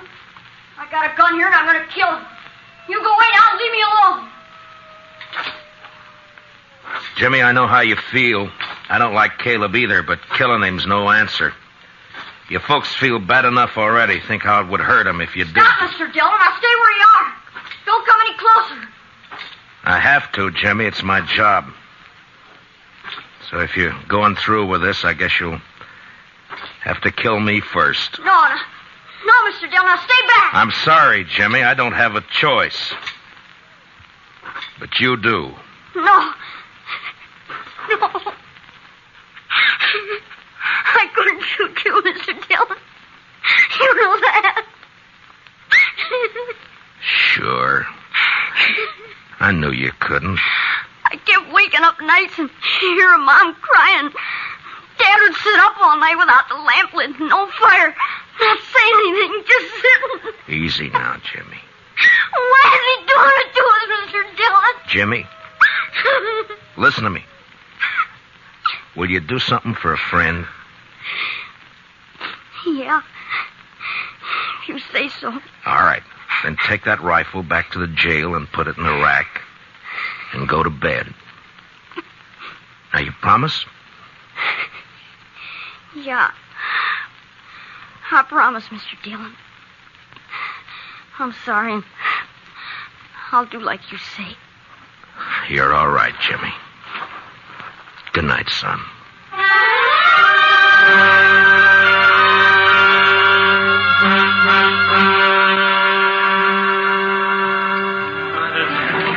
I could could have told you Clem Bates wouldn't do anything, Matt. He wouldn't dare. He'd be scared Caleb would take his money out of the bank. Yeah, that's about what he said. I don't know, Kitty. I've done everything I could possibly think Oh, the of. worst of it is everybody in town's just as scared of Caleb as Clem is. I doubt if they'll even have the nerve to bid against him at the sale. Yeah, I know. He'll probably get the place at not much more than the amount of the mortgage. $420. Matt, I've seen more than that change hands across a poker table here in one deal. You think that's all it takes? I beg your pardon, Miss Kitty. Oh, of course, Jack. I'm not usually one to eavesdrop on people, but I have been listening to you, too. Jack, have you met Marshal Dillon? No, I haven't had the pleasure. The reason I butted in, Miss Kitty, I heard you talking about these people losing their home.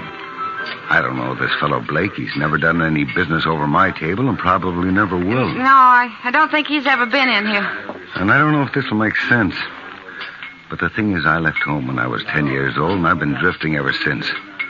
When I see somebody like this Blake that sticks it out and works and fights and gets a raw deal. Well, what I'm getting at, here's $50 if that'll help him any. Ah, Jack. Well, this is awful decent of you, Jack. Matt, I said a while ago that nearly everyone in town was afraid of Caleb. Yeah? Well, there's some who aren't. Like Jack here and me and the rest of the dealers and the gamblers and the girls and the bartenders. That's right, Miss Kitty. Because we're drifters. We got nothing to lose. Matt, I'll raise $420 right here in the Texas Trail. By heaven, Kitty, I think you could. Well, I can't do as well as Jack, but... here's 20 from me. Boys! Everybody! Now listen to me for a minute. I got something to say.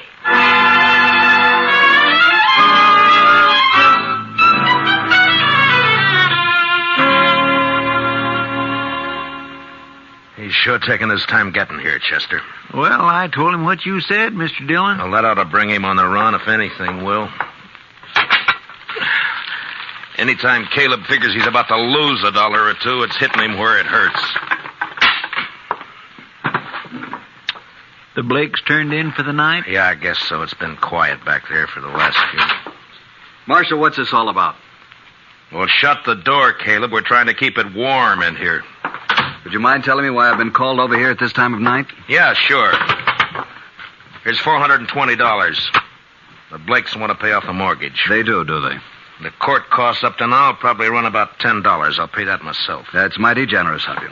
Well, good night, Marshal. Is it a deal, then? I am not the least bit interested in having that mortgage paid off, Marshal Dillon. The Blake farm is worth about $2,000 now, and in 5 years it'll be worth 3 times that much. Land's going up in Ford County. That's why I'm grabbing every piece I can get. So I don't want the money. I want the farm. And when it's put up for sale, I'll get it at my own price. The foreclosure still goes. I see. Good night, gentlemen. Well, I guess that's that, Mr. Dillon. I don't know why I even thought he'd take the money. The Blakes won't get a cent out of the sale. He'll scare everybody off and bid it in a few dollars over the amount of the mortgage, and nobody in town will even try to...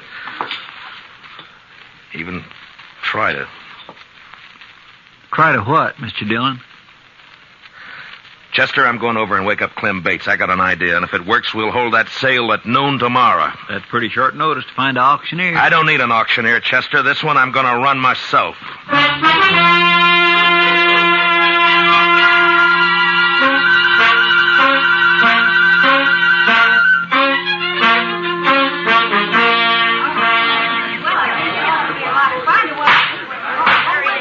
All right, everybody.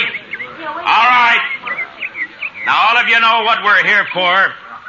This is a foreclosure sale of the property and household effects of Edward and Martha Blake, ordered by the court at the request of that fine-spirited, good-hearted public benefactor and friend and neighbor of us all, Caleb Andrews.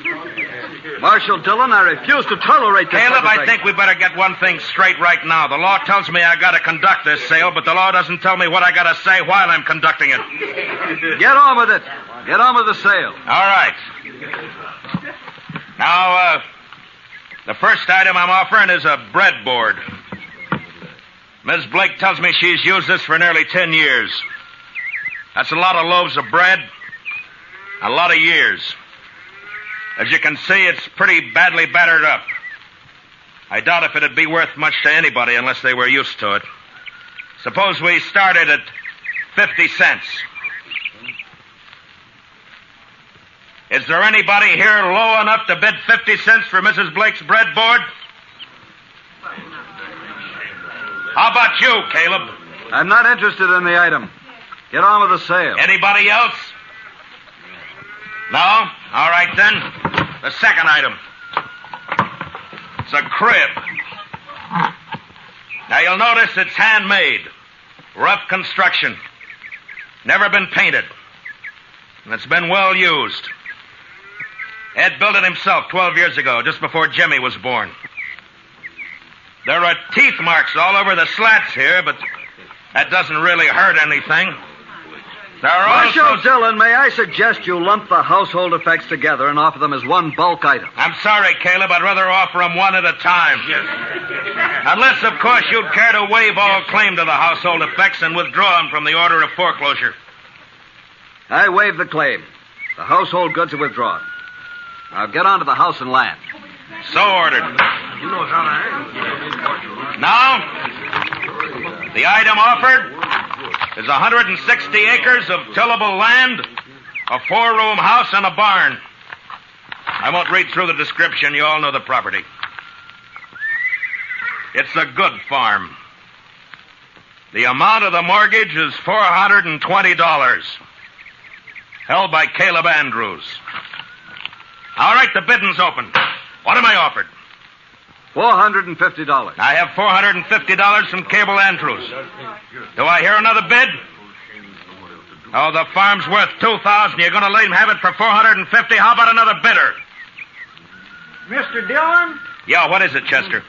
Well, I've been thinking some lately of getting me a little place like this and settling down. I'll bid $1,000. I have $1,000. Do I hear another bid? It's a trick. He doesn't want this place. $1,000. Going once? $1,200. Caleb Andrews bids $1,200. What do you say, Chester? Well, sir, I think I kind of like this farm. $1,500. This is ridiculous. The bid is $1,500. Going once. Going twice. $1,600. $1,600 from Mr. Andrews. Chester? $8,420. He never had that much money in his whole life. Do I hear another bid? Oh, what do you say, Caleb? Do you think I'm a fool? Going once, going twice, sold. The Chester Proudfoot for $8,420. The buyer will come forward and complete the sale. Don't you worry none about me, Mr. Andrews. I got it right here. There's $8,000 in $500 bills, and here is the $420. Where did you ever get that much in cash? Well, I save my pay, Mr. Andrews. Then, of course, I drink just mostly beer. It adds up after a while. Caleb, I guess $420 of this is yours. And that takes care of the mortgage. Well, Ed, looks like you made a pretty fair profit on the place. Yeah, here's a lot better than I expected. Here's Matt. your money. Thank you, Matt. But I tell you, I'd still rather have the farm than the money. Well, now, I've been sort of thinking it over, Mr. Blake. Maybe I kind of lost my head. But when you come right down to it, I don't know what I'd ever do with a farm, so if you'd like to buy it, I'll take a $420 loss and sell it back to you for $8,000 cash. Done. Here's your money. This is unheard of. They can't do it, Marshal. Well, as far as I know, there's no law against a man selling his own property. Now, the way I see it, Mr. Andrews, is right this minute you're a trespasser on my property. Come on, let's go. Let go of me, Gracie. Who do you think you're landing? Chester, you better get that $8,000 back to the bank. Clem Bates is probably worrying himself into a breakdown for fear somebody will find out that he let us have it. All right, Mr. Dillon, I'll see you in town later. Yeah. Oh, Matt, I don't know how we can ever thank you for what you've done. Not me, Martha. Thank the bunch that work at the Texas Trail. You know, they're bums and drifters, most of them. But when Kitty told them the story, they really came through. We'll pay it back, Matt, every cent of it. And, well, that girl, Kitty, I guess I've said some hard things about her in the past, but... Matt, will you ask her to come out to dinner some afternoon? What? I'd like to thank her myself. Sure, Martha. I'll ask her. And I think she'll appreciate that more than you'll ever know.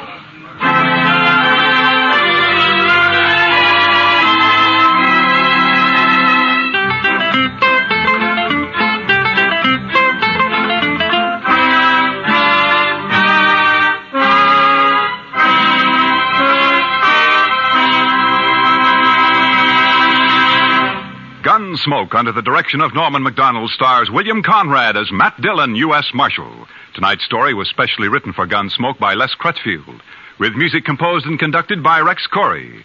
Featured in the cast were Harry Bartell, Paula Winslow, and Richard Beals, with Joe Duvall, Lawrence Dobkin, and Jim Nusser. Parley Bear is Chester, and Georgia Ellis is Kitty. Gunsmoke is heard by our troops overseas through the facilities of the Armed Forces Radio Service. Join us again next week as Matt Dillon, U.S. Marshal, fights to bring law and order out of the wild violence of the West in Gunsmoke.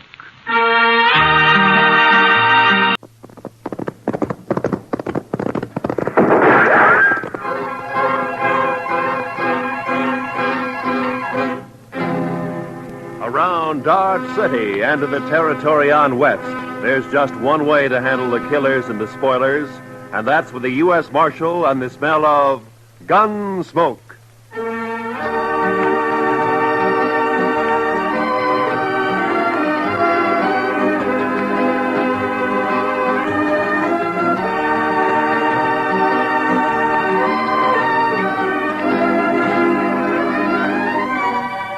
Gunsmoke, starring William Conrad. The story of the violence that moved west with young America. The story of a man who moved with it. Matt Dillon, United States Marshal.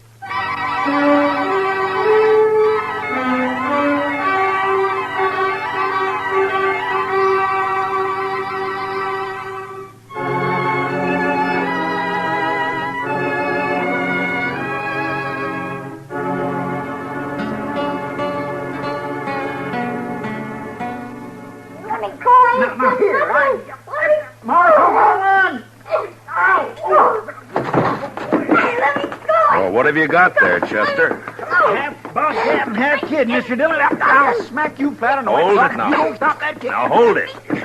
You want me to take a strap to you? Now hold it. You'd best lock him up somewhere, Mr. Dillon. It's safer that way. All right, Chester, just calm down. Now you come over here, son. Sit down. Come on. Look out, Mr. Dillon. He's got hold of your gun. Okay.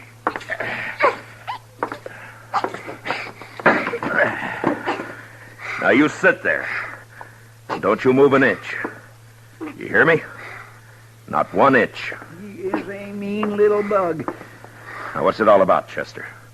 What's he done? I ain't done nothing. Now you hush your mean little face. This here place is the law, and you're talking What's to the he marshal. done, Chester? I ain't done nothing. There, you I hear told that, you. Mr. Chester? Dillon? Yes, sir.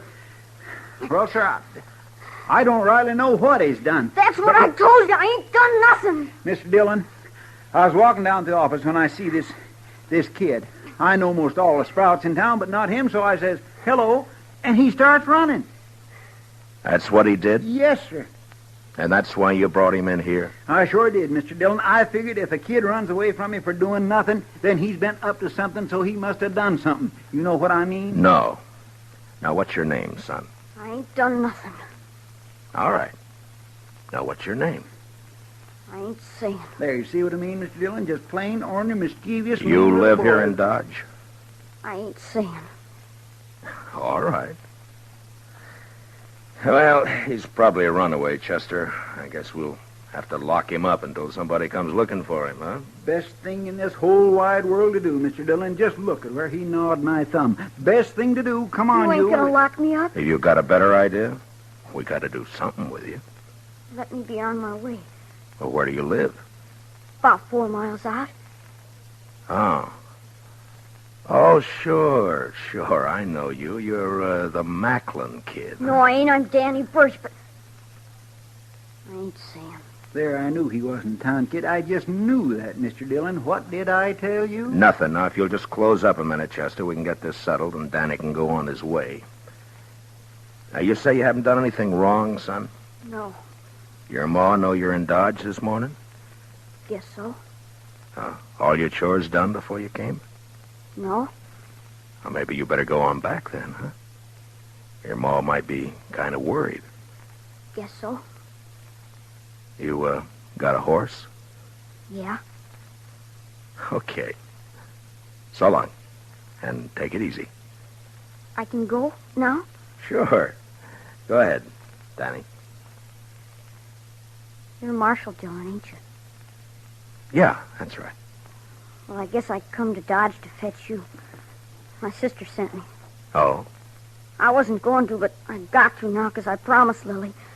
She made me swear on Rattler's buttons, and I figure if I didn't see, I wouldn't be telling no lie if I told her you wasn't around.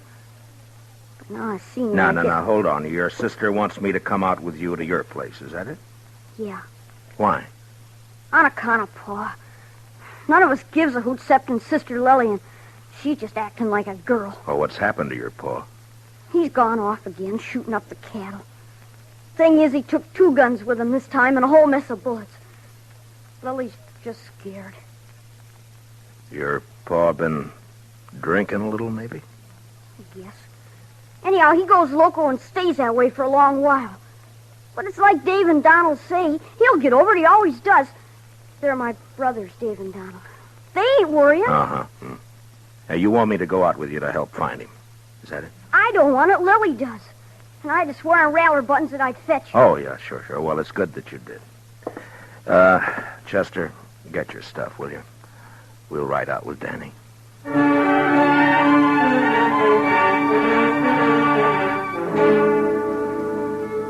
I didn't get anything more out of the boy on the way out to the Birch place. No one in town knew much about the family. They'd moved in about a year earlier, came up from the territories. The folks about said Birch and his brood kept pretty much to themselves. There'd never been any trouble with anybody. I looked at the boy riding his horse bareback. He was nice looking enough, but there was something the matter with his mouth. It was too hard. You could tell he wasn't a kid who did much smiling. Maybe with his paw acting that way, I didn't blame him. He sure rode his horse proud, though.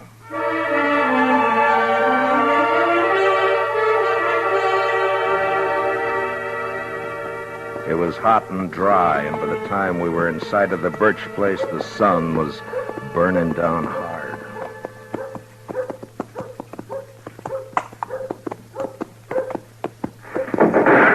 Oh. That'd be Donald, I figure. Yeah, there he is. Kid, get off on that horse and get over here. You're going to get yourself a licking. Lily made me go. It's not my fault. Do as I say. Now, you, mister. The name's Dillon. I'm the U.S. Marshal out of Dodge. Your brother asked me to come out and help. Don't need no help. Shut up, Ham. Nothing to help with. Danny, you heard. Put the horse away and get in the house. You ain't giving me no licking.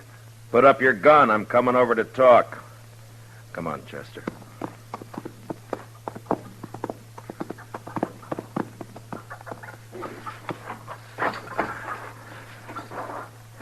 It's against the law to shoot a man in cold blood. You know that? Shucks, I wasn't aiming at you. I was aiming at a rabbit up in the rise there. Your horse is scared away. Mm-hmm.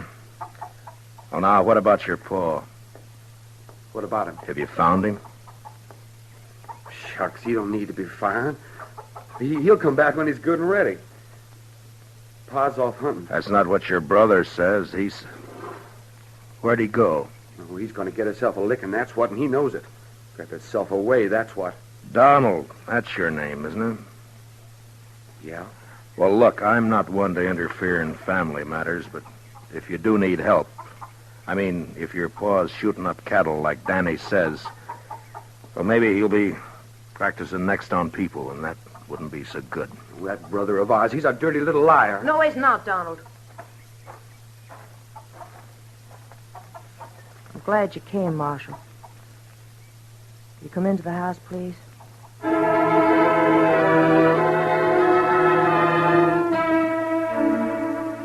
Chester and I followed the girl into the house. I knew it was the sister Lily. All the family I'd seen up to then had a great likeness to each other. Donald slouched in behind us and moved around the room, nervous-like. It wasn't by rights a house. It was too big for a cabin.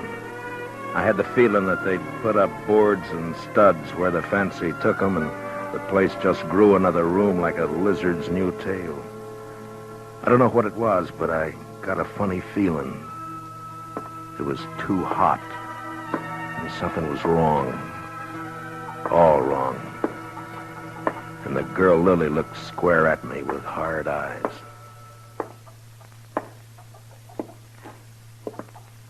Donald! Huh? Sit down. You make me nervous. Oh, sure. Marshal Dillon, I want you to help us find Paul. Oh, Lily, Dave's going to be awful mad. Somebody's got to do something around here. Did your pa take a horse? No. Oh, where do you think he went, Miss Lily? I don't know. Maybe up to Horse Flats. Maybe over by Gorman's Creek. Creek's all dried up. There's going to be no water in there. Did he take a water skin with him? Uh-uh.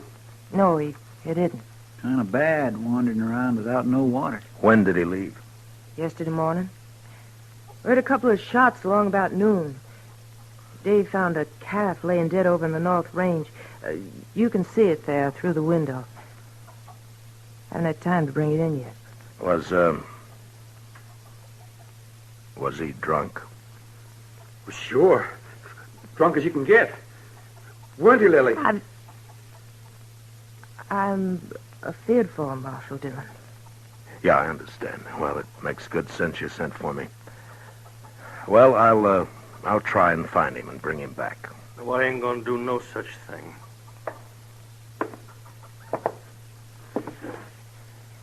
You that Marshal fella out of Dodge? This is Marshal Dillon, Dave. My brother, Dave Birch.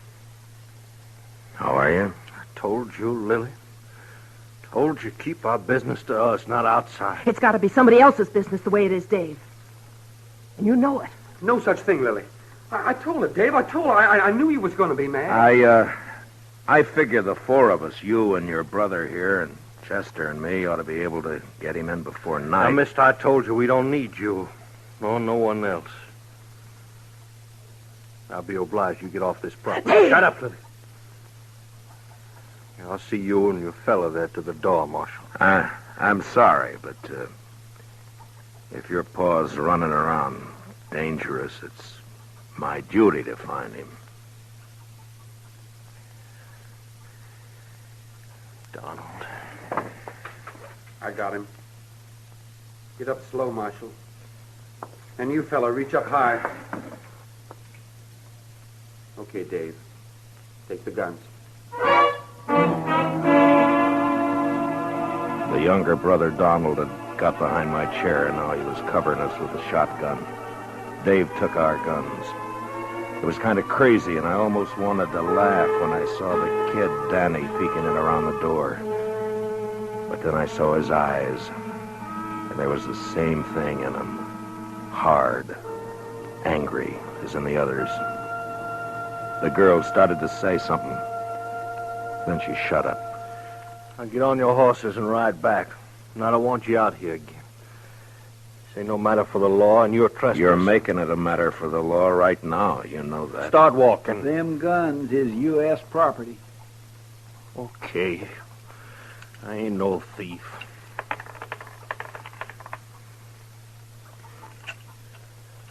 Here, bullets I'm keeping. Figure they're worth about 2 bits. Donald, give him 2 bits. Sure. Here. All right, now here's your guns. Now get out fast. You come snooping back again, me and my brother's going to be shooting at you.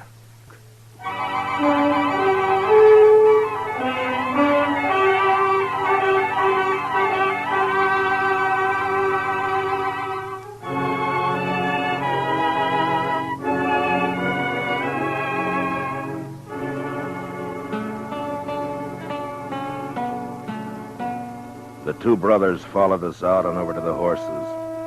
As hot as it was in the house, it was worse in the open. The saddles were burning.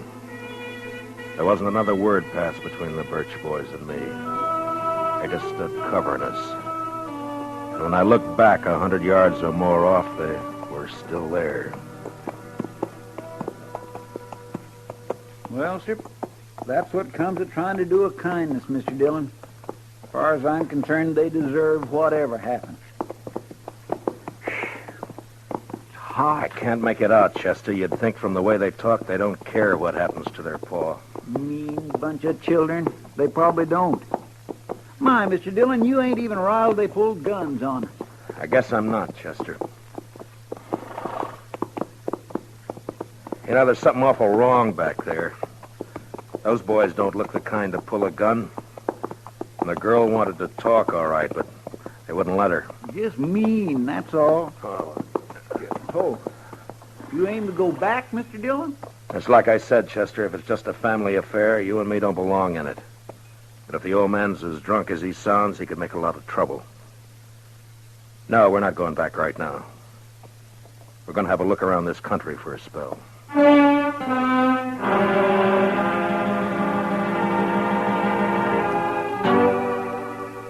Chester and me covered a lot of ground that morning and into the afternoon.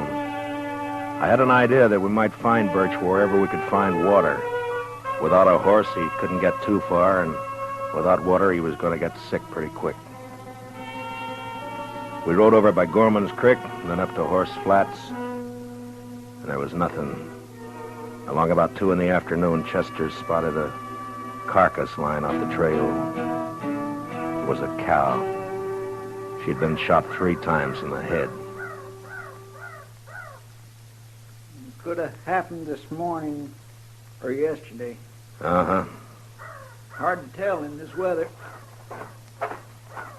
Oh. Well, the ground's too dry to pick up a track. Might as well take a chance and go over to the hills. Yeah, might be water there. Boy, I could do with some right this very minute. Oh,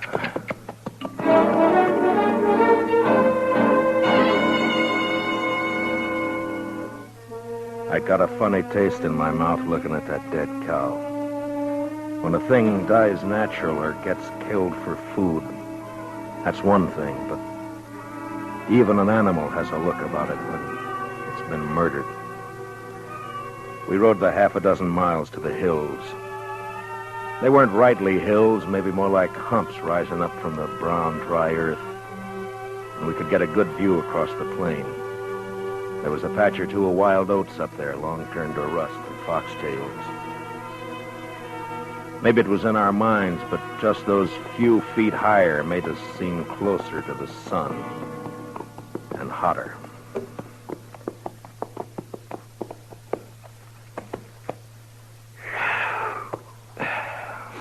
You ought to be able to see if he's out there anywhere. Mr. Dillon, he'd be dead if he was.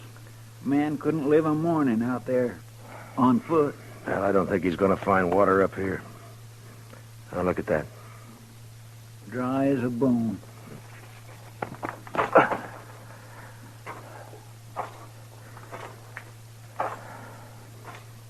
You see something, Mr. Dillon? Yeah, tracks, I think.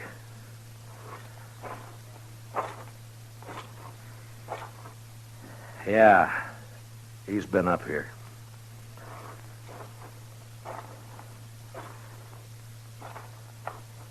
I went down again, though. Over there.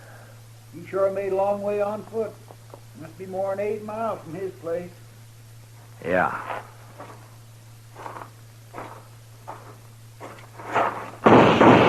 Oh, you darn fool.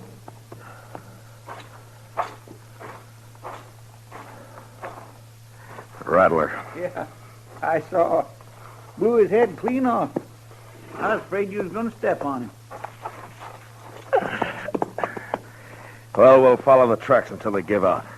Come on.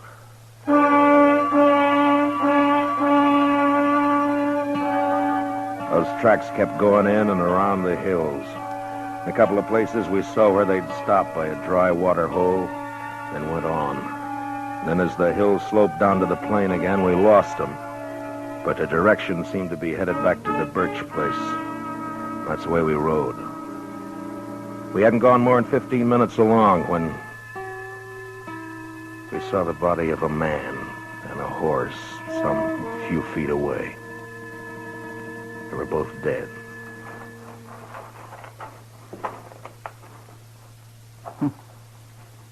He wanted to make sure, didn't he, Mr. Dillon? Birch must have emptied his gun. Look at that. Isn't it Jack Mason, one of old man Gorman's hands? Yes, sir. That's who 'tis right enough. Nice fella, too. I knew him a bit. Get him on your horse, will you, Chester, and take him over to Mr. Gorman? Yes, sir, I'll do that. I'm going to go back to the Birch place.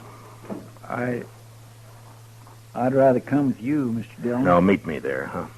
Yes, sir. And if you see Birch on the way, watch your step.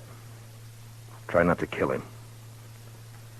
But don't take any chances. No, sir, I surely won't.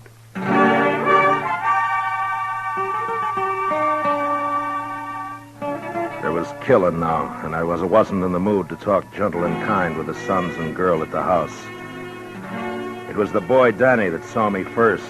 He was sitting on the doorstep. He ran inside. And a second later, I saw Dave come out with a shotgun. I didn't give him a chance to make up his mind.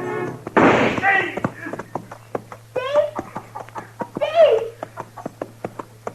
What did you shoot my brother for? What happened to Shut up, kid. Get inside. Ain't nothing. Your arm's... Get inside now, you hear me? I'm sorry, but I'm not arguing with you anymore. Where's your paw? I don't know. He killed a man back on the plain away. You're a liar. Told you get in the house, kid. Now get. I'm staying. He's a liar. Pa never killed nobody. Where's Donald and your sister? Out look. Mr. Diddy. He killed someone. Yeah. Jack Mason, one of Gorman's boys. Don't you say that. Don't you say Danny, it. get me some whiskey, will you? My arm pains. Yeah, I will. But you ain't gonna tell no lies about my pa. You tell me quit, Dave. Where do you think he is? Donald Hurst shot up Horse Flats when they'd gone up there. And he must have doubled back from the hills. Listen, you told the boy to ride into town and fetch the doc out here. He'll take care of that arm. Okay. When my deputy rides in, Chester Proudfoot, tell him where I've gone, will you? Sure. Marshal. Yeah. Marshal, you gonna kill our pa? I don't want to. Not if I can help it.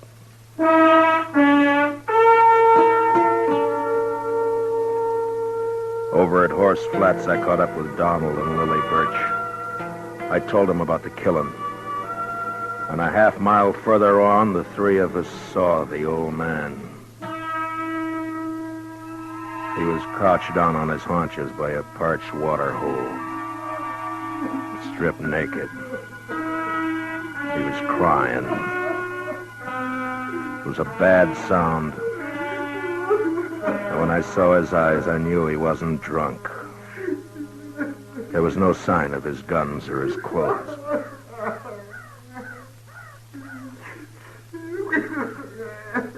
Come on, Pa. It's okay. It's Donald. You're okay, Pa. Come on home. Come on, Pa, please. I knew it would happen like this. Someday. I knew it would. Boys figured it'd be shame on us all. Word got out Pa had spells. Your brothers were wrong. Pa, please, will you? Pa. It was all right till after Ma died. And he started to act this way. That's why we had to leave our last place. People found out.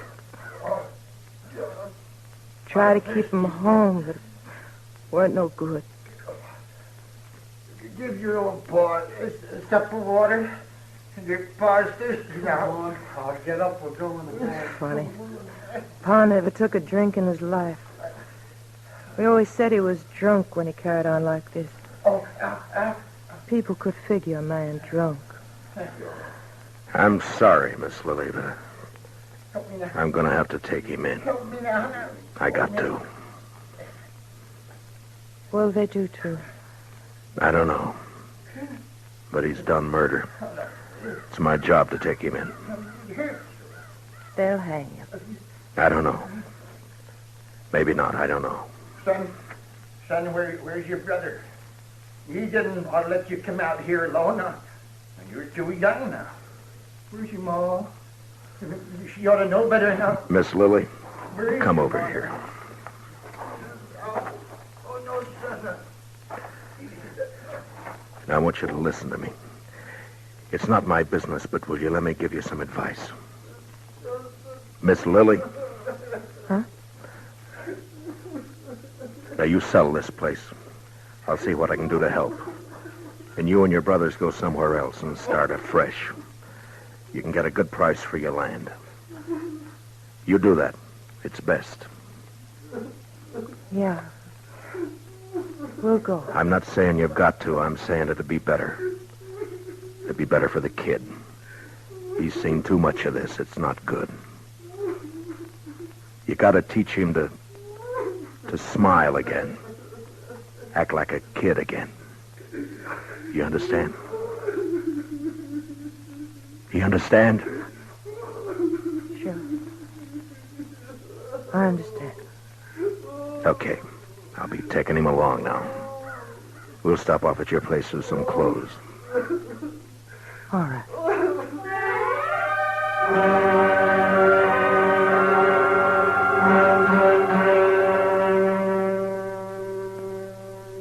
We took the old man back to his place. Got him dressed. His children said goodbye to him like they knew that they'd never see him again. Like there was no hope. Chester rode in, and the old man seemed real happy to go back with us to Dodge. He didn't know. He didn't care. On the way, we passed the Doc and Danny riding out to take care of Dave's arm. Funny thing, the old man didn't even see the kid. He was prattling to us about the Indian wars. The last I saw of Danny Birch, he was looking back over his shoulder at his paw. And we heard him still crying a long way off.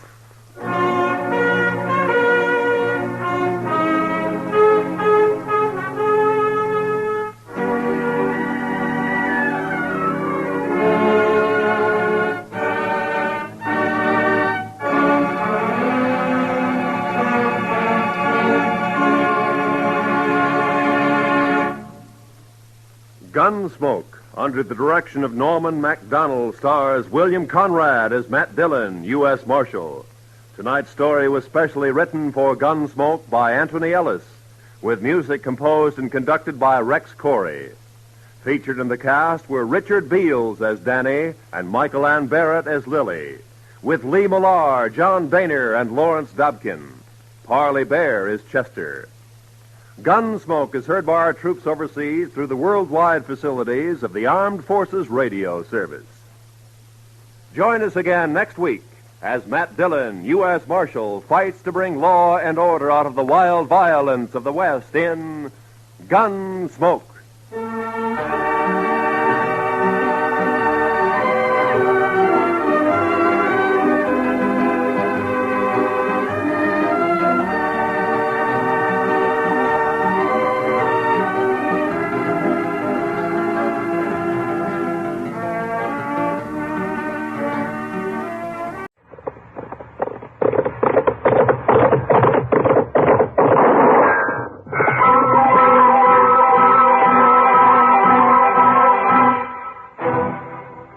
Dodge City and in the territory on West, there's just one way to handle the killers and the spoilers, and that's with a U.S. Marshal and the smell of Gunsmoke.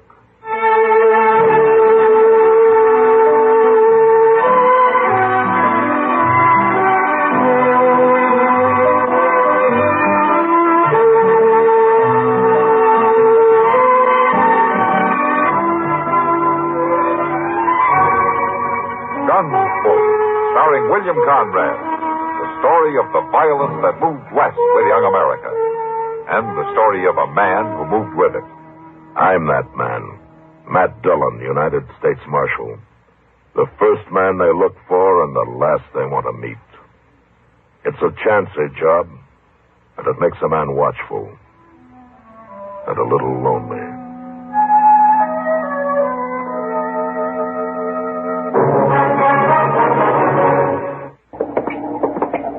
We gonna stop in at the Long Branch, Mr. Dillon? Yeah, might as well. There's not much doing around town tonight.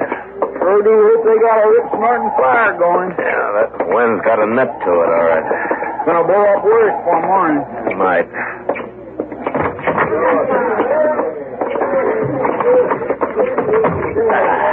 Well, I thought old Doc might be around here, but I don't see him no place. Oh, Matt. Kitty. Pester. Home, Kitty. Come on over to the stove. What's wrong? Feels warm right here after that wind outside. Goes right through you, doesn't it?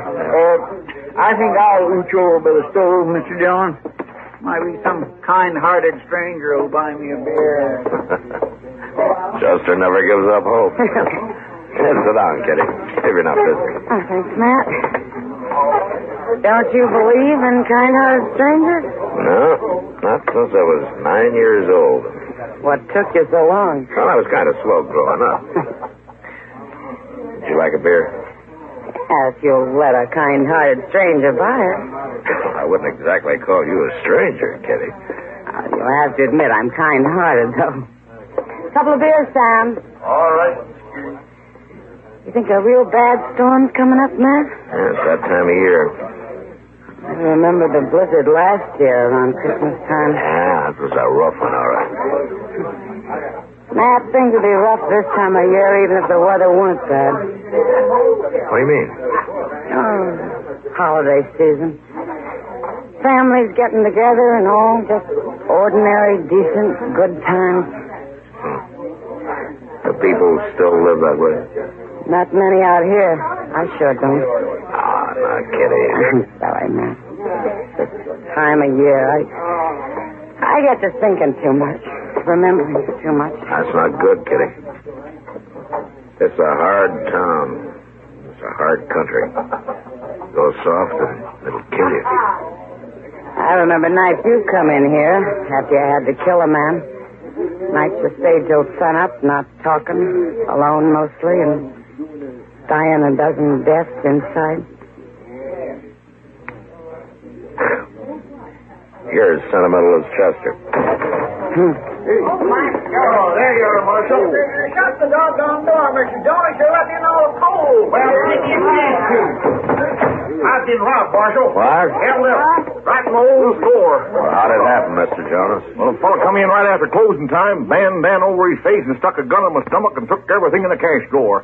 $68. Well, it sure took you a long time to get around telling me about it. Well, he tied me up. Left me there in the back room. I just not got loose. You got to go after him, Marshal. Kind of a tall order, isn't it? Trailing a 5-hour head start. Well, that don't matter now, because I know who he is. I thought you said he wore a mask. He did. But I could tell by his voice and his walk and everything about him. It was Clint Doty. Clint Doty? Yeah, he's a homesteader up the river. I know him. But I can't believe that Clint's the kind to do a thing like that. With him, all right. I'm 100% certain. Well, all right. We'll ride out in the morning and bring him in. In the morning? If it was him, he'll be there. But, Marshal, you... Wilbur, I'm not going to ride 12 miles up that river bottom at midnight with a blizzard coming up for $68. No, we'll leave in the morning at sunup.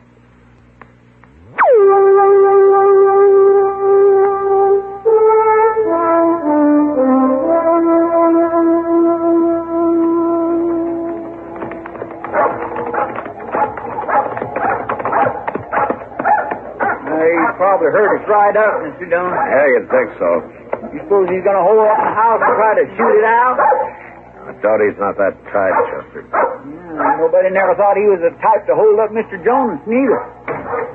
Well, morning, Marshal. Chester. Oh, Doty? How are you, Doty? Come on in and sit. I got some coffee on the stove. Oh, we might warm our hands a little bit. Come on, Chester. Yes, sir.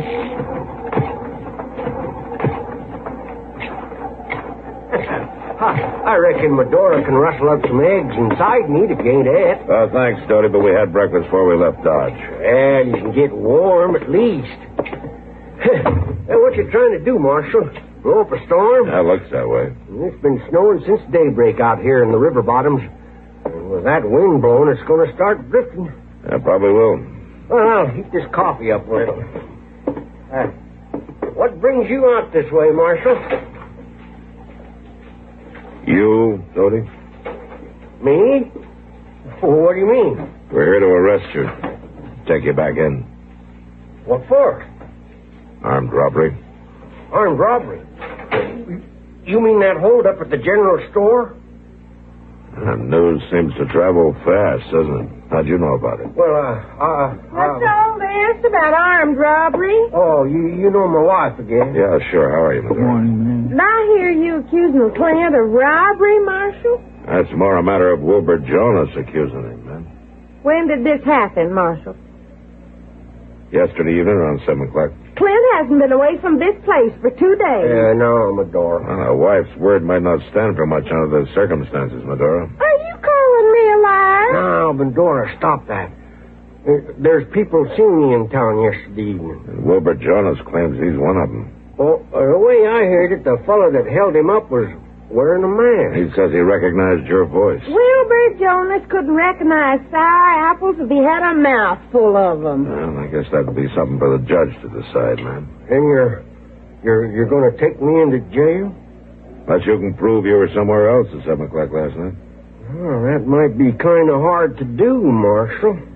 Yeah, then we better get started. We've got a hard ride ahead of us. Oh, no, wait a minute. I can't go off and leave Medora like this with a storm coming on. Well, maybe one of the neighbors could come over and stay with her. There's none closer than 5 miles, Marshal, and they all got plenty of troubles of their own this time of year. I ain't even got enough firewood to split it up to last her more than a day and a half. I was aiming to get some laid in today. I'm sure she's made out before. Oh, well, maybe so, but not in her condition. Clint. Condition? What are you talking about? Well, she's going to have a baby, Marshal. Oh, for the love of... It's mighty hard on a woman having her man took off to jail and not even wood in the house to keep warm. Now, look, Doty. You know, it wouldn't take no time at all if the 3 of us was to pitch in together. All right, Doty, let's get at it.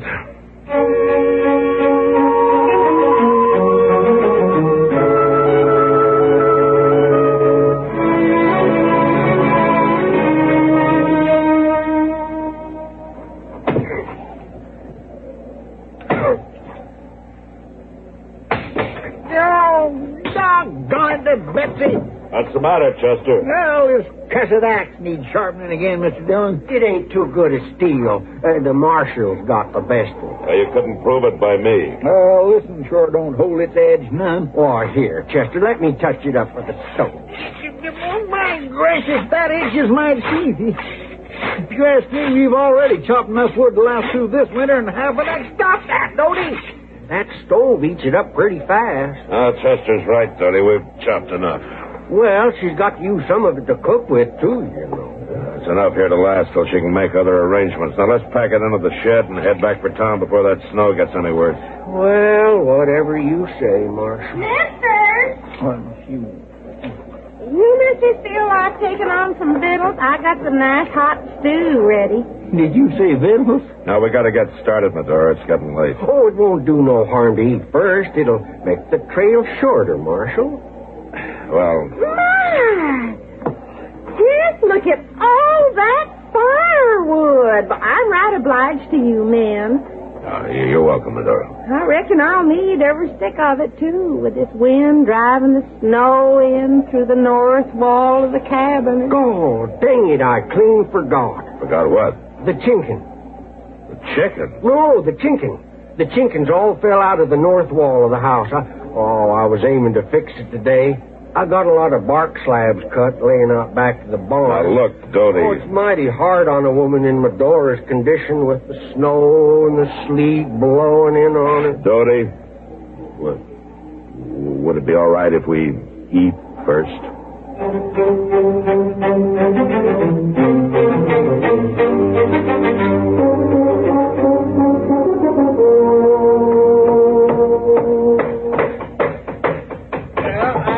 that about does the job down at this end. Yeah, I'm just about through here, too. You know, that ain't a bad piece of work if I do say so myself. Oh, sir, a carpenter couldn't have done one bit better. Yeah, that ought to keep the wind out. Oh, that looks fine, Marshal, just fine. I'm mighty obliged to you, man. Oh, that's all right. Well, I know you got your duty to do. You got to take me in, and I want you to know there's no hard feelings about it. Oh, sure, Tony. And I appreciate the way you've both been so decent. Help me get things in shape so the door will be all right here alone. Oh, there ain't many lawmen that'd take the trouble. Well, she's got enough problems without making it worse for her. So let's put the tools away and get started. It's going to be dark before we get to Dodge. Yes, sir, you sure are right about her having plenty of problems, Marshal. In her condition and all. And now, the cattle gone. The cattle gone? Oh, of course, we only had about 20 head, but with me going to prison, maybe it's been enough to see her through, her and the little one. What do you mean, the cattle gone? Well, I had them there in the meadow back of the corral, letting them pick clean what pasture was left. I guess they drifted off. Well, of course they drifted off. When that storm hit, they turned tail and moved along with the wind. Cattle always do that. Well, I guess it don't matter much, though. Medora couldn't take care of them nohow, not in her condition. Well, she could if you'd hold them in the corral there next to the barn. All she'd have to do is push the hay out of the loft door. I reckon they drifted down south there about 3 miles and come up against the bluffs. Oh, they'll probably mill around and freeze to death there if the storm keeps up. About 3 miles, huh? Mm-hmm. I was aiming to go after them, but of course, one man alone wouldn't have had much chance. All right, Dodie, come on. Let's go find your cattle.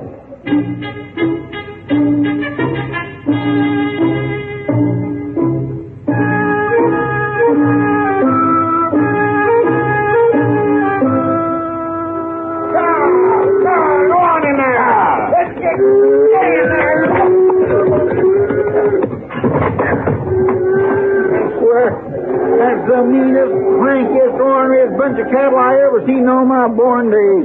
Storm's really got them spooked.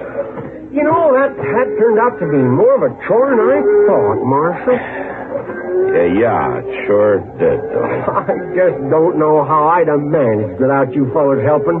We're mighty grateful to you, me and Medora both. Well, we couldn't let the cattle freeze. Well, if you wait now till I put these lanterns in the barn, we can leave any time you say. Oh, unless, of course, you'd like some hot coffee first. Jody, it's dark now. You know as well as I do we're not going to ride back to Dodge tonight. Well, say, in that case, maybe you wouldn't mind helping me kill and dress a couple of dozen hens. Couple dozen hens? Yeah, hang them up under the eaves to freeze. Oh, my gracious. Chicken broth's mighty good for a woman in Medora's position. Look, Dodie, we've already chopped your wood, fixed your house, and rounded up your cattle. Oh, you've been mighty decent. All right. All right, we'll help you dress your chickens. We'll make soap for you, salt down the pork, preserve eggs, anything you say up until midnight. Then I'm going to get some sleep. And at sunup, we're going to ride into Dodge, and you're going to jail.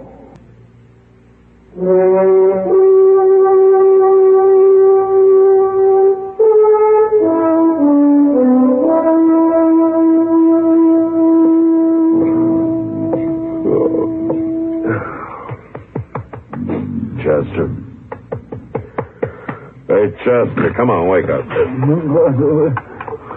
What's the matter, Mr. Dillon? You told me you're the one who's supposed to be on guard. Huh? Why, it's after daylight. I must have dozed off for a second. You mean a couple of hours, don't you? Clint Doty, did he get away? No, he's in there. I just woke him up. Oh, well, I kind of figured he wasn't going nowhere in that storm. What storm? Why, it's over. That died out during the night. You better get yourself collected, Chester. We're heading for Dodge. My, just look at that sun on the snow with it. Now, turn out throw them boots out of swarthy. Oh! What's the matter? Oh, Mr. Dillon, I'm so lame I don't even know if I can stand up straight. Well, keep trying. I swear I'm going to have to be spoon-fed for a month. I ain't never worked so hard in all my life. Hello, is anybody home? Somebody outside. Yeah.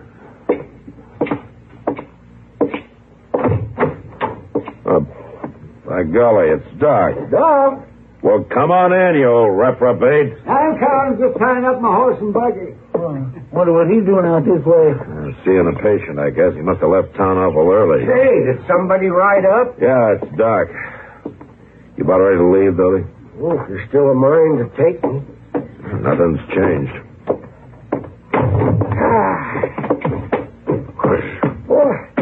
Well, Matt, Chester, this is where you've been hiding out. How are you, Doc? Yeah.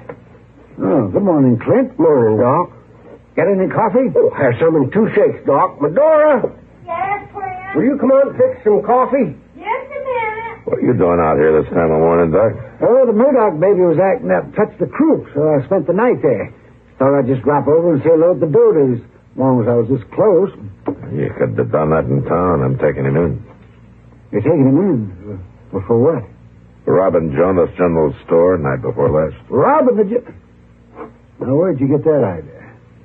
Jonas claims he recognized him. Wilbur Jonas hasn't got the sense the good Lord gave a gopher. Matt, they caught the fella who'd done that. What? That's right. There was some drifter riding through town. He threw a lot of money into a poker game, and the boys got kind of suspicious. And he finally admitted the whole thing. So they borrowed a jail key from Judge Bent and locked him up until you get back. Well, Clint, didn't you tell him? Well, Tell me Clint, he couldn't have done it, Matt. He was playing poker at the time with me and Moss Grimmick in the back room of the livery stable. Dodie.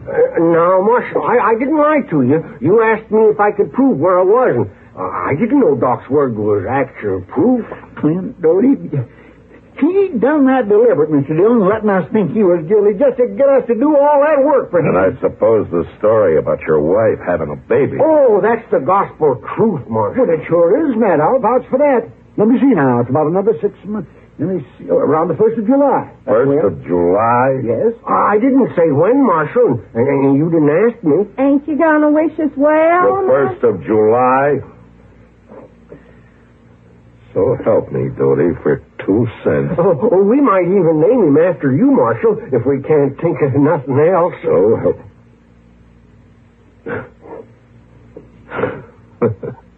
All right. All right, Dodie. Now, how about some of that coffee, huh?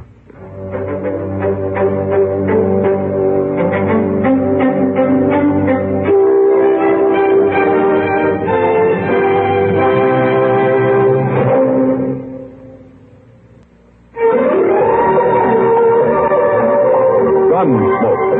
Produced and directed by Norman McDonald, stars William Conrad as Matt Dillon, U.S. Marshal. The story was specially written for Gunsmoke by Les Crutchfield, with editorial supervision by John Meston. Featured in the cast were Joseph Kearns, Virginia Gregg, and Ralph Moody. Harley Bear is Chester, Howard McNear is Doc, and Georgia Ellis is Kitty.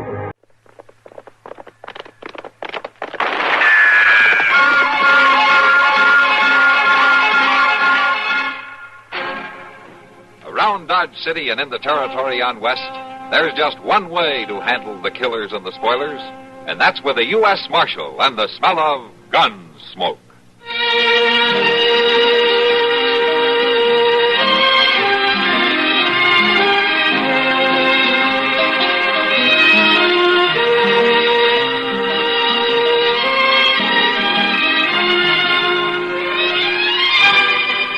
Gunsmoke, starring William Conrad. The story of the violence that moved west with young America. And the story of a man who moved with it. I'm that man. Matt Dillon, United States Marshal. The first man they look for and the last they want to meet. It's a chancy job, and it makes a man watchful. And a little lonely.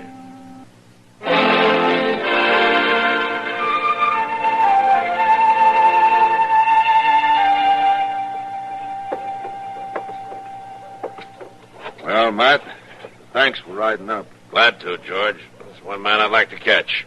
Come on, Chester. Yes, sir. Bye, Sheriff. Yeah, so long, Chester. You take care of that hat. Yeah, oh, sure thing, Sheriff. I'll do that. All right, let's get going. Yes, sir. Now, just what incarnation did he mean about my hat? Well, it's brand new, isn't it?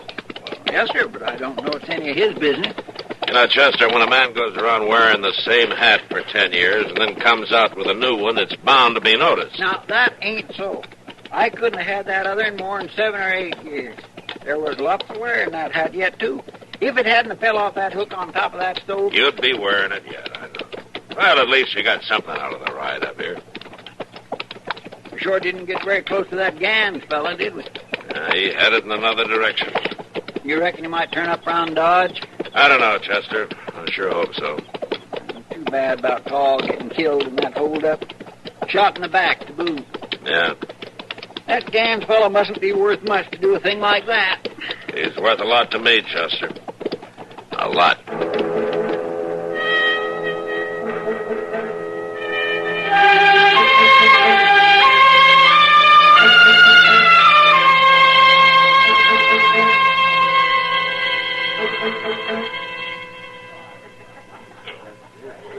Well, I know how you feel, Matt, but I'm just as glad you didn't run into him. You haven't got eyes in the back of your head, you know. I wouldn't want to turn my back on Gans, Kitty. Well, not if you knew it, no, but... Oh, here's Doc. Yeah, hello, Kitty. Matt. Hi, Doc. Sit down, Doc. Oh, thank you, Kitty. Oh. You have a rough day? And night. I've been out there with Nettie Morby. She's been awfully sick. Nettie. Oh, sorry to hear about that. Trouble is, she's all alone out there. She should stay down, have complete rest, but without somebody to look after her, I just don't know. Oh, where's Luke? Oh, he's off somewhere. He's gone as much as his home, you know. You want me to help you bring her to town, Doc, where somebody can look after her? No, thank you, Mitch. She can't be moved just yet. Doc? Yes, Kitty? Is there any reason I couldn't take care of it? Why, no, there isn't anything difficult about it, Kitty. She just needs somebody to see that she gets her meals and stays warm. You thinking of going out there, Kitty? Yeah, I am. Nettie and I have always been good friends. I don't want her lying out there alone with no one around to take care of her. Say, you should get better a lot faster, Kitty. There's no question about that. Well, I'll get my things. You going right now? She'll need some supper, won't she, Doc? Yes, Kitty, she will. Oh, no sense waiting, then. I'll ride out with you, then, Kitty. Thanks, Matt. I won't be long.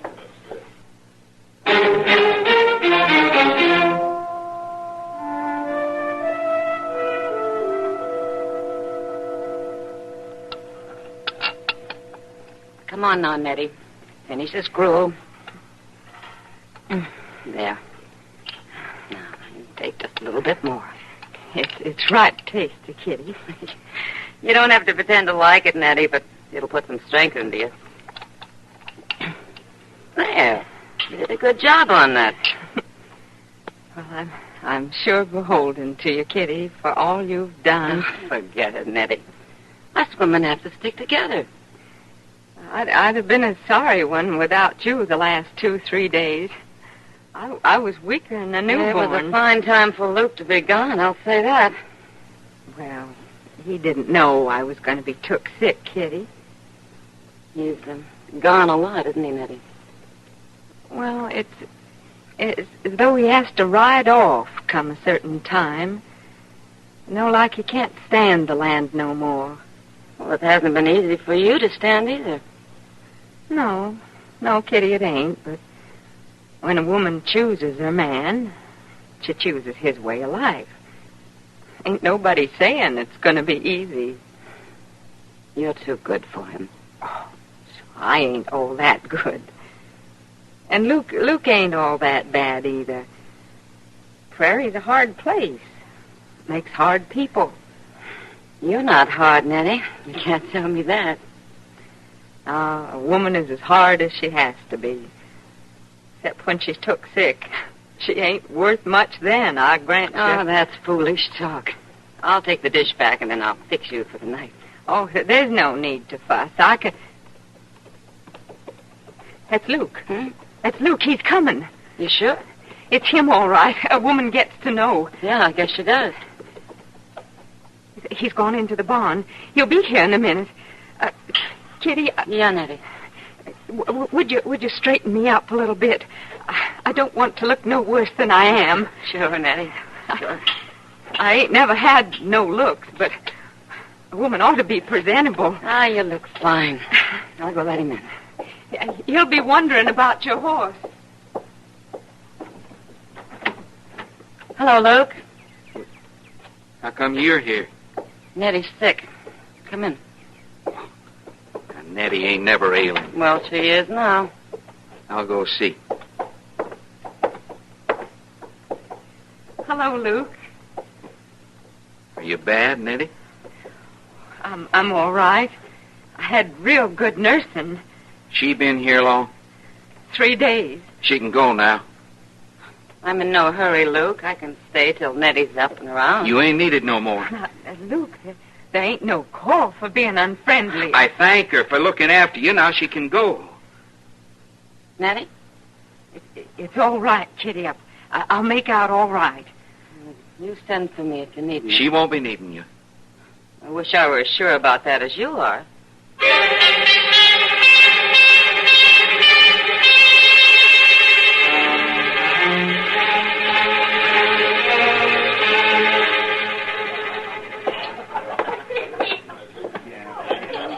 I swear to goodness you two are sitting here as though you hadn't moved since I last saw you. Hello, Doc. Hi, Doc. Sit down. Oh, you can sit.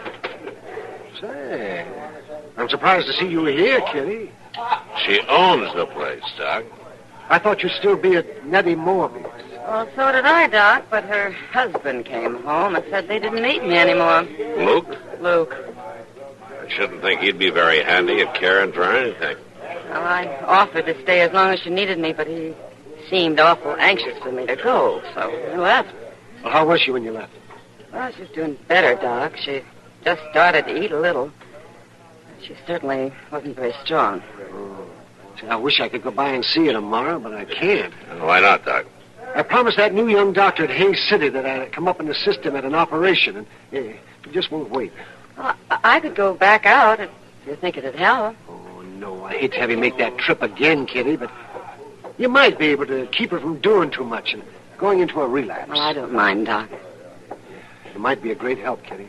All right, Doc, that's settled. It's beginning to look like you missed your calling, Kitty. You should have been a nursemaid. Oh, you know better than that, Matt. I guess you're right. I won't be able to ride out early in the morning, Kitty. I'm expecting a prisoner. That's all right. I'll see you when I get back. All right, Kitty. And, I'll try to drum up some nursing business for you here in Dodge, huh? You do, and you'll need some nursing yourself.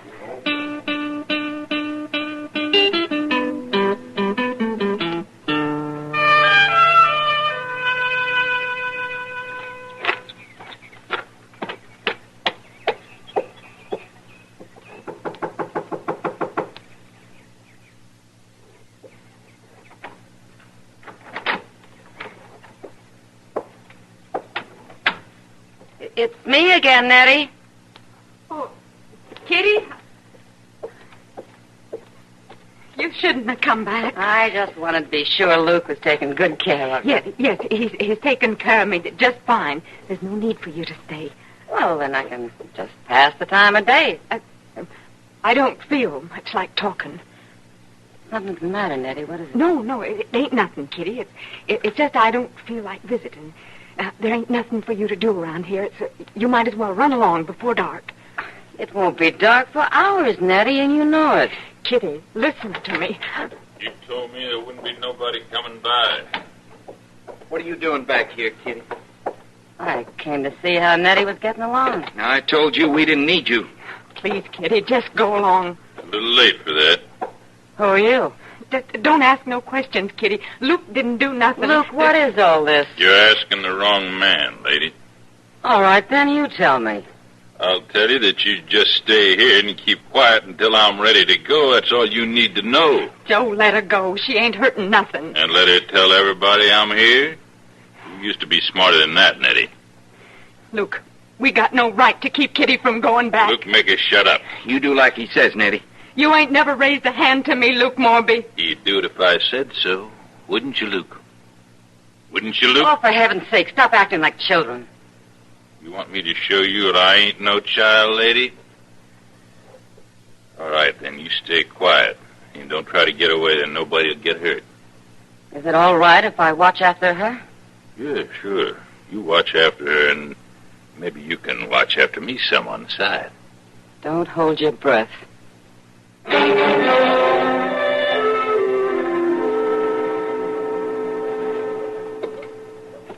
Well, it seems to me that the U.S. Marshal ought to be able to do something about it. Yeah, well, you tell me this, Dobie. Do you want me to stop the cattle drives from going through Dodge? Stop the cattle drives? No, of course not. You people at Dodge make a little money off of them, don't you? Well, yes, of course we do, but I don't see why we have to put up with cowboys carousing in the streets. You can't have a cattle drive without cowboys. Well, there ought to be something, and if you Dillon! Mr. Dillon? Yeah, Chester, what is it? Mr. Dillon, excuse me, Mr. No, Dillon. you just go right ahead, Chester. I'm leaving anyway. I'm getting no place here. Marshal? So long, Dobie. All right, Chester, what's on your mind? It's Miss Kitty. What about Kitty? Well, I've just come from the Long Branch, Mr. Dillon, and they're kind of worried about her. Well, what's the matter with her? Well, that's just it. They don't know. She didn't come back last night. Oh, she probably decided to stay the night with Nettie Morby. Yeah, but they say she said she wasn't going to. She was supposed to see a whiskey drummer this morning, a fellow who was just going to be in Dodge this one day. They think it's a funny thing that she didn't show up. Well, she probably just changed her mind, Chester. Women do that, you know. Yes, sir. But, you might as well get the horses. We'll take a look out toward the Morby place anyway, huh? Yes, sir, Mr. Dillon.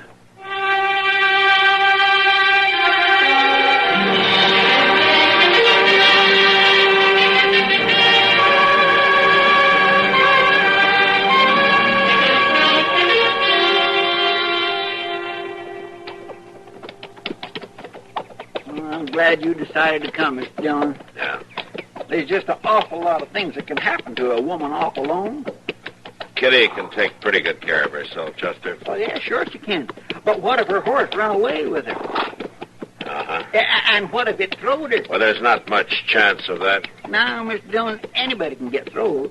Well, I mind that Wilkins boy, and he was a real good rider. All right, too. Chester, all right. If she's been throwed, we'll find out. Morby place ain't too far from here, is it, Mr. Dillon? It's around the bend and back from the road a ways. You know, I wasn't worried too much when we started, but the longer we've rode, the more worrying I've did. You've talked yourself into it. Well, now Talk about something else, huh? Well, I ain't thinking about anything Then else. just don't talk.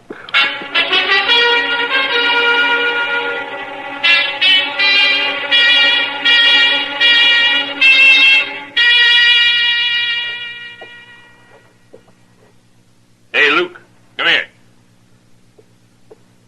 What is it, Joe? Look there.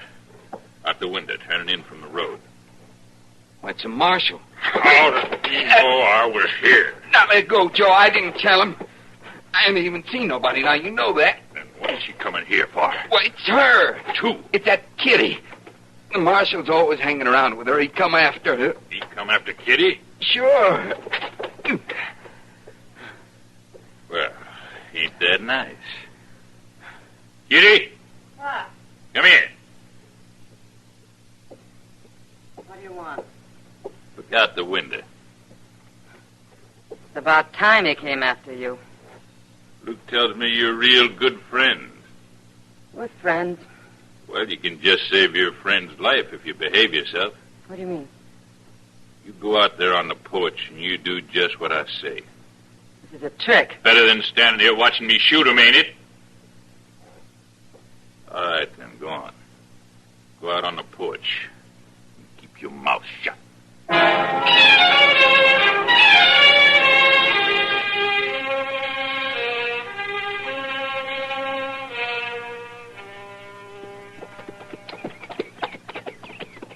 I don't see Miss Kitty's horse tied up nowhere. Well, the tracks lead up here. It may be in the barn. Yes, I guess it could be.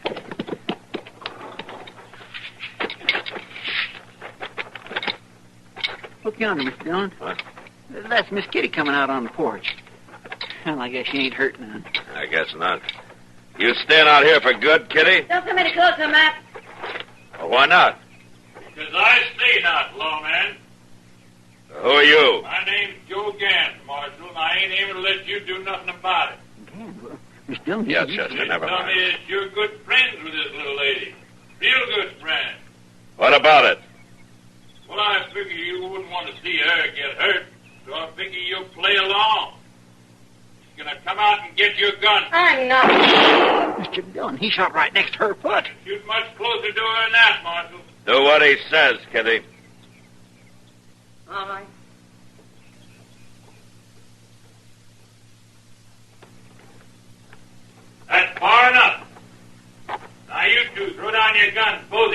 Dillon. Got a real good feed on her Put back. on your gun, Chester.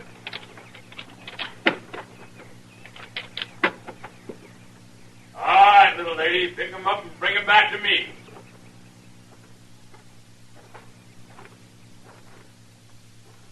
Matt? Do what he says, Kitty. Just hold everything right like it is. Eddie. Drop your gun. Mr. Dillon. I'll walk you. Miss Morby's holding a shotgun on him. You take this man away from here, Marshal. You just take him away from here. I'll do that, Miss Morby.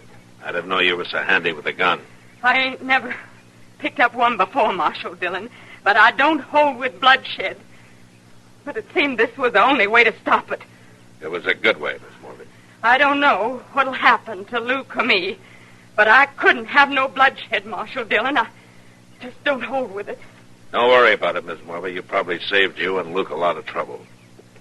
We could borrow a couple of horses, ma'am. We'll be heading back to Dodge. Of course, Marshal. You feel like riding, Kitty? Sure. Take charge of Gans, will you, Chester? Yes, sir. All right, Gans. It's a long way back to Dodge. Let's go.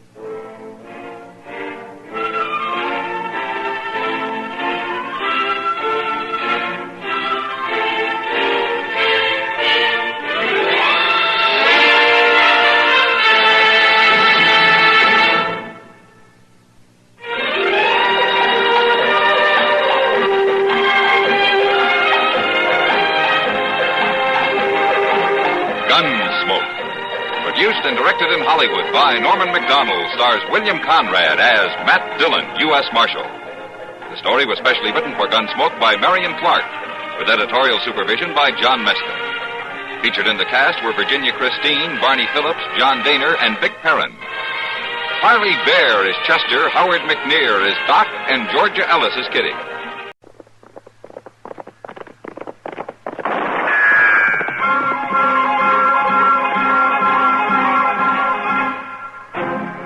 Around Dodge City and in the territory on West, there's just one way to handle the killers and the spoilers, and that's with a U.S. Marshal and the smell of gun smoke.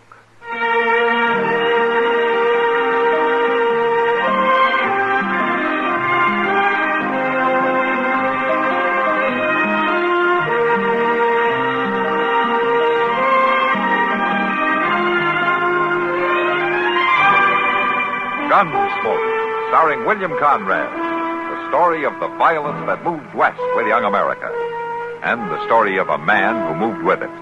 I'm that man, Matt Dillon, United States Marshal. The first man they look for and the last they want to meet. It's a chancy job, and it makes a man watchful and a little lonely.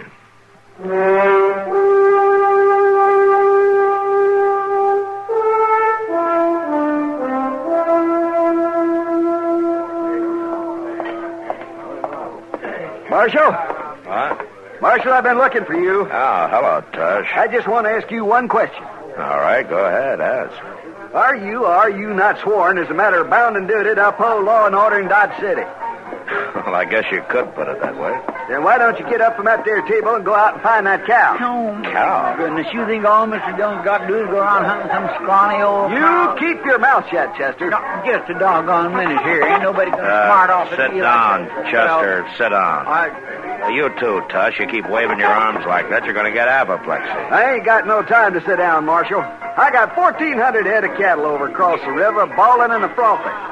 I got buyers up at the Dodge House willing to pay pretty near anything I ask because I'm bringing in the first trail herd of the season, providing I can. Marshal, you've got to find out what happened to Oney Hager and that gall-dying cow of his. Well, how do you know anything has happened to him? They ain't at that shack of his, neither one of them. If he was just going visiting, he wouldn't take the cow, would he? He might. Oney Hager's pretty crazy about that cow. You shut up, Chester. I didn't ask you. I didn't ask if you asked. I was just saying Moon says all right, Chester. Look, Tush, why don't you just sit down and have a beer, huh? Oney will be back in his own good time. Well, his good time ain't mine. Bert Collins is bringing a herd up for the Circle C. He ain't more than 2 days behind me. And if he gets his cattle across that river and into them shipping pens first, he'll get the big price and not me. Well, I'll check around town in the morning to see if anybody knows where Oney went. Hard to ask his neighbors. They ain't seen him for 4 or 5 days, or the cow either. And, Marshal, I'm reminding you of your sworn duty. My sworn duty doesn't include going out and scouring the countryside for a missing cow, Tush. Not even if there's been foul play done? What are you talking about? That shack of his has tore up something awful, like there was a big fighting ruckus in it. Is that the only reason you think something's happened to Oney, the way the place looks? Marshal, Bert Collins wouldn't stop at nothing to get that herd of his in ahead of me. He's just low down mean enough. Well, it's too late to start tonight, but I'll see what I can find out first thing in the morning. All I'm asking, Marshal, for you to enforce the law and protect the innocent and bring a guilty to justice. Yeah, I'll try to do all of that, Tush, the first thing in the morning, huh? Now, why don't you check in at the Dodge house and try to get some sleep? I doubt I'll close my eyes. All them cattle on the far side of the river, all that money on this side, I won't sleep a wink, Marshal, but I hope you pass a pleasant night. Thanks, Tush. My goodness, Mr. Dillon, all that fuming and fretting over a 16-year-old cow that's a dang skinny, her hip bones stick out like a hubs on a wagon wheel. Yeah, but she comes in handy, though, for a job like this. Oh, Matt. Chester. Oh, hello, Kitty. Oh, Kitty. Sit down. You like to have some beer? Yeah, thanks. All right. What's Tush Lee all worked up about, Matt? Oh, he's got a trail herd that he wants to bring across the river. He's pretty upset because he can't find Oney Hager and that cow of his. What's Oney Hager's cow got to do with it? Well, for land's sake, Miss Kitty, everybody knows you got to have a cow or a steer that's a good swimmer and that'll take the lead if you want to drive a herd across water. Well, I didn't know it. Is that true, Matt? Yeah, that's true. See, a lot of herds have a natural leader or two, and they'll take to water. The rest of the cattle will follow them across. But you try to force the herd in, the chances are they'll panic, and half of them will drown. Huh. I never heard of it. Oh, Oney Hager makes a lot of money every season just leading the herds across the Arkansas. That old cow of his takes to water like a duck. Well, then it's not a joke. Without that cow, Tush is in trouble. Sure, he's in trouble. When Bert Collins hits here in a couple of days with his herd, there's going to be more trouble. But he's already here, Matt. Huh? Collins? Yeah, I seen him on the street this afternoon. Ain't he due in yet? No. He must have had a gun ahead. Mr. Dillon, Tush said that shack of Oney's was all tore up like they'd been a fight. Yeah. And Oney's not one to go off on sudden trips. You know something, Kitty? I think you're right. It's not a joke.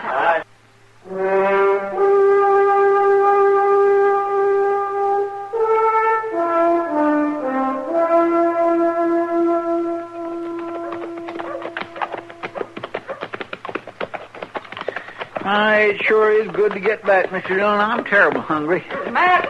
Oh, Matt! Huh? Wait a minute. Oh, hello, Doc. Hello, Doc. Want to talk to you. All right.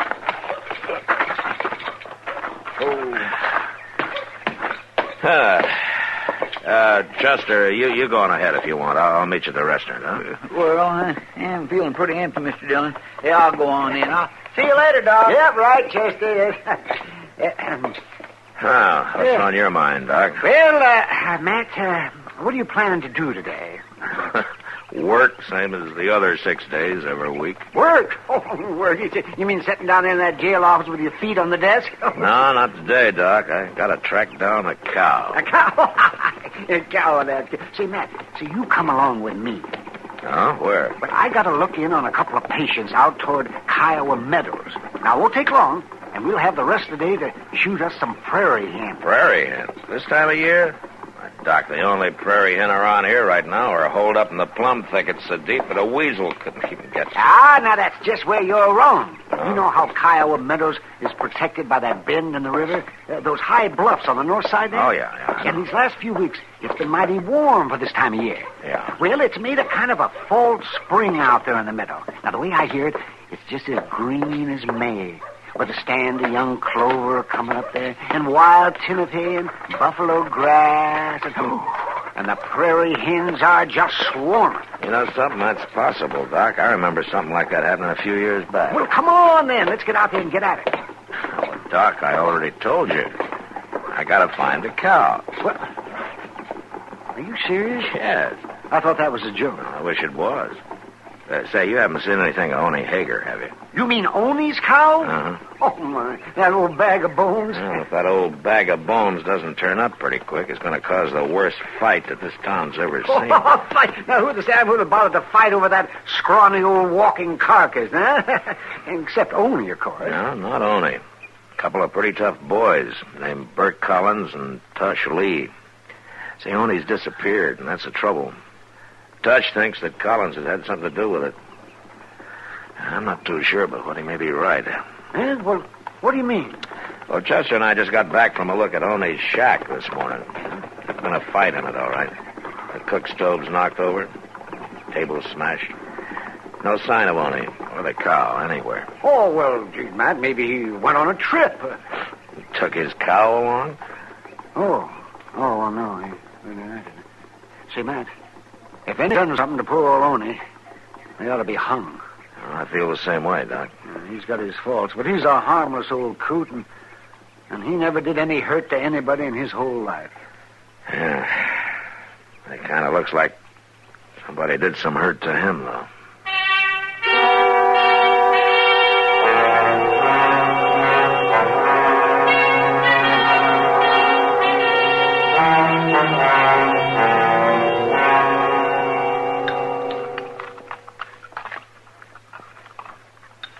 I just don't seem to have no appetite at all lately, Mr. John. Yeah, I noticed that, Chester. You only had 6 eggs. Well, I don't mean I don't eat exactly, but I just don't seem to relish it so much anymore. Oh, I see. Well, maybe if you cut down on the quantity a little bit, maybe... No, it ain't that, I don't think. Oh. See, it's just more like I've been feeling poorly lately. Nothing particular, exactly, just kind of sore all over.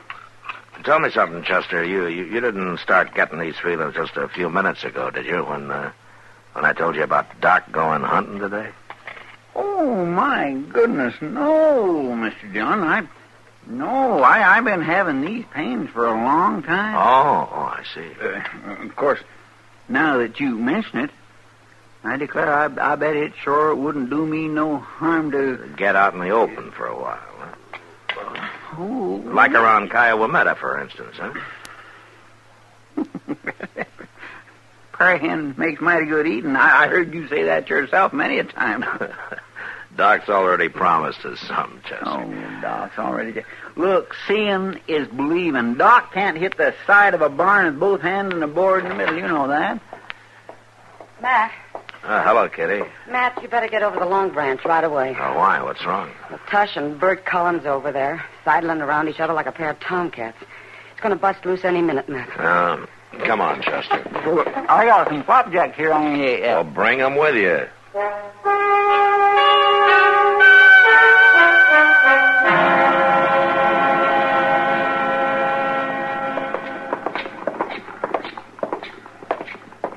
Ain't ought to say nothing about nobody. There they are, Mr. Dillon. Everybody knows what kind of people some people are, and with them kind, proving ain't needed. Well, now, man had never had no friend his whole born days. Should not expect nobody here to agree with him. Matt, if we get another mirror broke this month, we might as well close up. We'll see what we can do, Kitty. You stay here, Chester. Yes, sir. I'm saying you made off with Oni Hager and that cow of his, and more than likely you done him in. Now, that's a lie. And I'm going to break you in pieces for it. Well, you can start whenever you're All right, ready. hold it, both of you. Huh? Well, there's a murderer, Marshal. Do your duty now. Marshal. A man shouldn't ought to go telling lies about somebody, had he? What are you doing in town, Collins? I thought your herd was still a day or so south of the river. Well, I rode in ahead. Wanted to talk to them cattle buyers. Come in to steal that cow and murder Oni Hager. That's what he done. Have you seen Oni, Collins? Why'd I want to see him? I got 2-3 good swimmers in my herd. You gonna arrest him or ain't you, Marshal? I'm afraid I haven't got much reason to, Tush. All right. I'm gonna take the law into my own hands. I wouldn't advise that, Tush. I'll give you your chance, Marshal. If you ain't gonna do your job, I'm gonna bring my boys into town. We'll do it for you. Tush, come back. Well, now. Crazy fool. A man is going to be attacked. He shouldn't ought to just stand around and do nothing to protect himself, should he? Now, wait a minute, Wait Collins. nothing. I'm going to camp and get some of my boys, Marshal. That doggone old cow sure is causing a lot of trouble, ain't she, Mr. Dillon? Yeah. And it's going to get worse.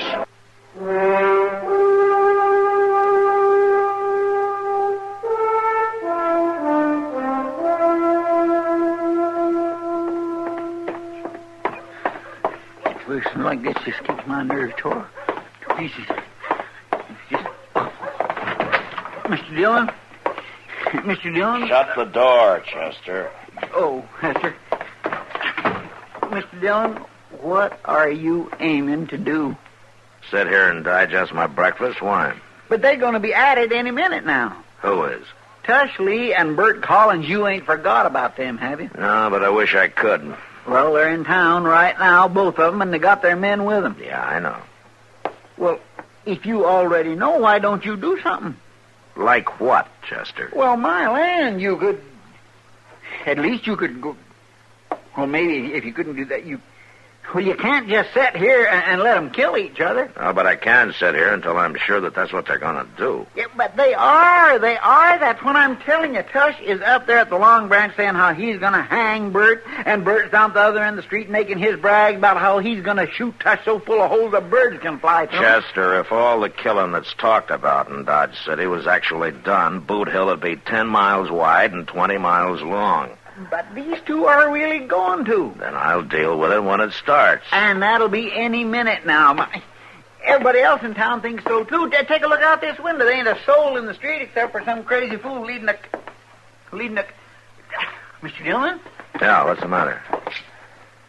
Tony Hager. What? Oh, he's got his cow.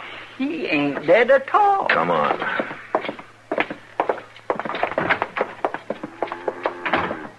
Hey, Oni! Wait up a minute, will you? And look, there's Tush at the door of the Long Branch there. Yeah. There comes Collins and his men. It's him. Morning, Marshal. Chester. Oh, Oni. It's looking up to be another mighty pleasant day now. Or wouldn't you say so? Yeah. It's a fine day, Oni. Where have you been? You know, me and Ida Bell here has been up to Kiowa Meadows for a few days. Kiowa Meadows? Oh, my goodness, it's just like spring up there. It's all new grass and fresh clover, and Ida Bell ain't at nothing but dry feed all winter. It's just done her a world of good. Ain't that right now, dearie? Tush! What? Come on out here. You too, Collins. And both of you come alone. You had any excitement around town while I've been gone, Marshal? Excitement? Oh, no. None to speak of, Oni. Things have been pretty quiet. Oni, did you see any prayer hen up in Kiowa Meadows? Prayer? Oh, my, yes. There was just scads of them. I'm mighty glad you got away from him, Oni. Did he hurt you bad? Oh, now shut up and listen to me, both of you. Before you start taking the law into your hands again, Tush, you better stop and think for a minute. Oni's only been away on a little trip. Collins here had nothing to do with it. What? It's true. Tell him, Oni. Well, I don't know what you're talking about, but me and Ida Bell's been up to Kiowa Meadows. Well, there you are, Tush. Like I told you. Well, how was I to know? Well, you didn't know. And it's like I said, a man hadn't ought to say what he ain't sure of. I reckon I was kind of in the wrong, all right. Well, that's for dang sure. And you made me look real bad, Tush. Yeah, I guess I did. Bert, I might set up drinks if you was a mind to. All right. You ain't got to say that but one time. Let's go. Honey, will you have that cow down the river in a couple hours? I got a job for her. Well, I'm mighty sorry, but Ida Bell can't do no swimming today. She can't? Well, why not? Well, she ate too much green clover, and she ain't going to be fit to go in the water before tomorrow. Tomorrow may be too late. Oh, forget it, Tush. Throw your herd in with mine. We'll swim them across together. Well, then we'll hold out for the same price with them cattle buyers. Fair enough. Oh, all right. Come on, let's get that drink. Okay. Say, Oni. Yeah? If you went off on a trip on your own choice, now how come your house was all tore up so bad that way? Yeah? Well, that was on account of Ida Bell. She didn't know where we was going, and she put up an awful ruckus before I convinced her. But it wasn't the barn that was tore up, it was the house. Well, of course it was. Where do you expect me to keep her, outdoors? No, Oney. Nobody would expect you to keep that cow any place except right in the house.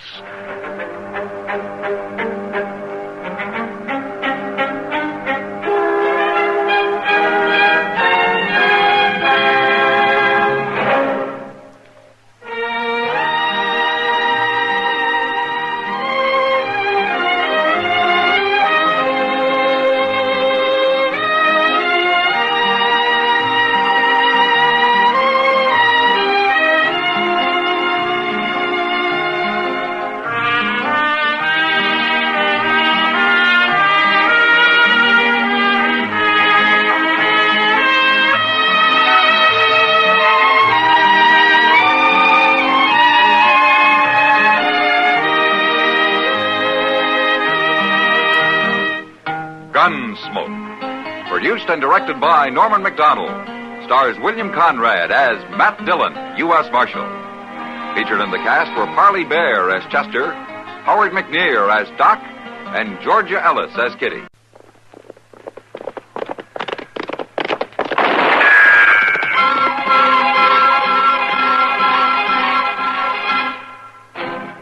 Around Dodge City and in the territory on West, there's just one way to handle the killers and the spoilers, and that's with a U.S. Marshal and the smell of gun smoke.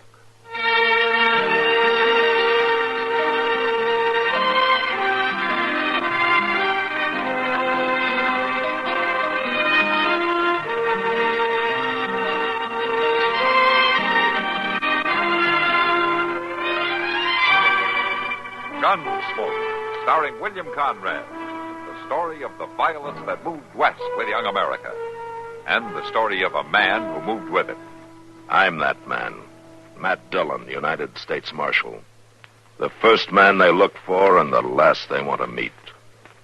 It's a chancy job, and it makes a man watchful. And a little lonely.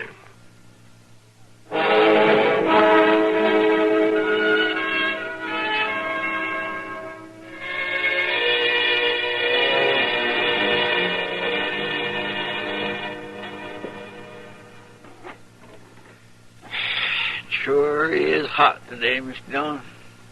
Uh-huh. Used to get hotter than Sweetwater, though. Sweetwater, Texas? Pester. Yeah, but I wasn't there very long. You weren't, huh? What'd you do there, Chester? Well, I was a salesman.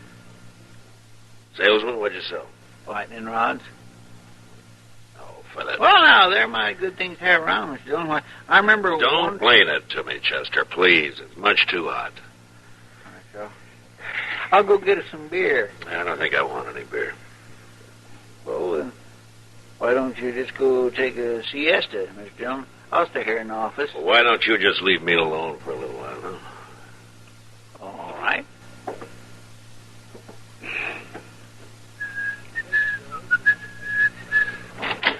Say, Matt.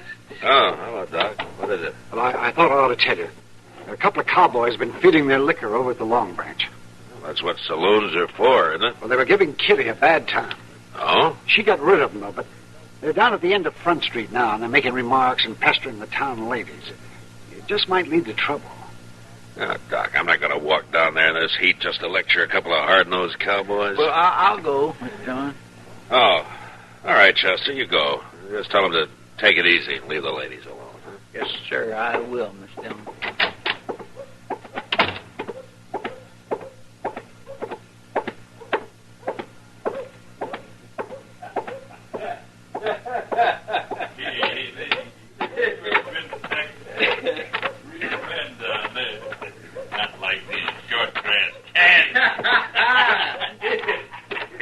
Here now.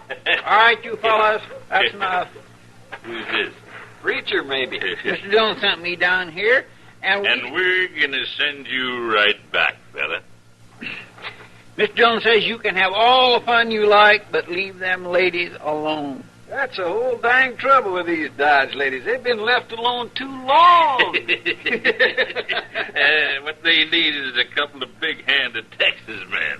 Look, now, why don't you two go over there at the Lady Gay Saloon? I'll buy you both a beer. Oh, you will, huh? Well, that's mighty thoughty of you, mister. Yeah, well, we just don't want no trouble, that's all. Sure we don't, no. And I got me an idea how we won't have any. Now, wait till I get on my horse here. Oh, you stay with our friend a minute, Freddy. Yeah. Say, mister, you want to make a bet? What kind of bet? What do you mean? Any kind. You name it. Go on. Yeah, but now I don't... I got it. Grab your horse, Billy. Yeah. Look, get this rope off of me, you hear? Maybe it'll wear off, mister. You're going for a ride. No. Drag him, Stobo. Drag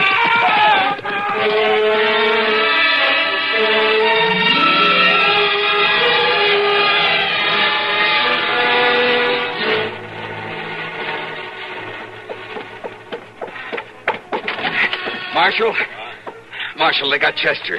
What? Who got Chester? A couple of cowboys. They roped him and dragged him out of town. Which way? West. I'm going with you. Come on.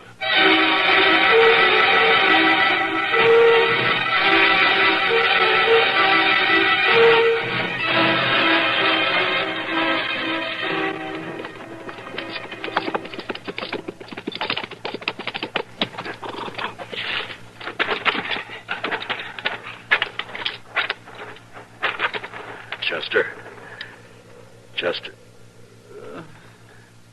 Get that rope off its feet, Shiloh. Right. Look at him. He's bleeding all over. They tore him to ribbons. I'll stay with him, Marshal, if you like. No, go get our horses. I want to get him to dock right away. All right, Marshal. It's all over, Chester. I got you now. We'll be at dock soon.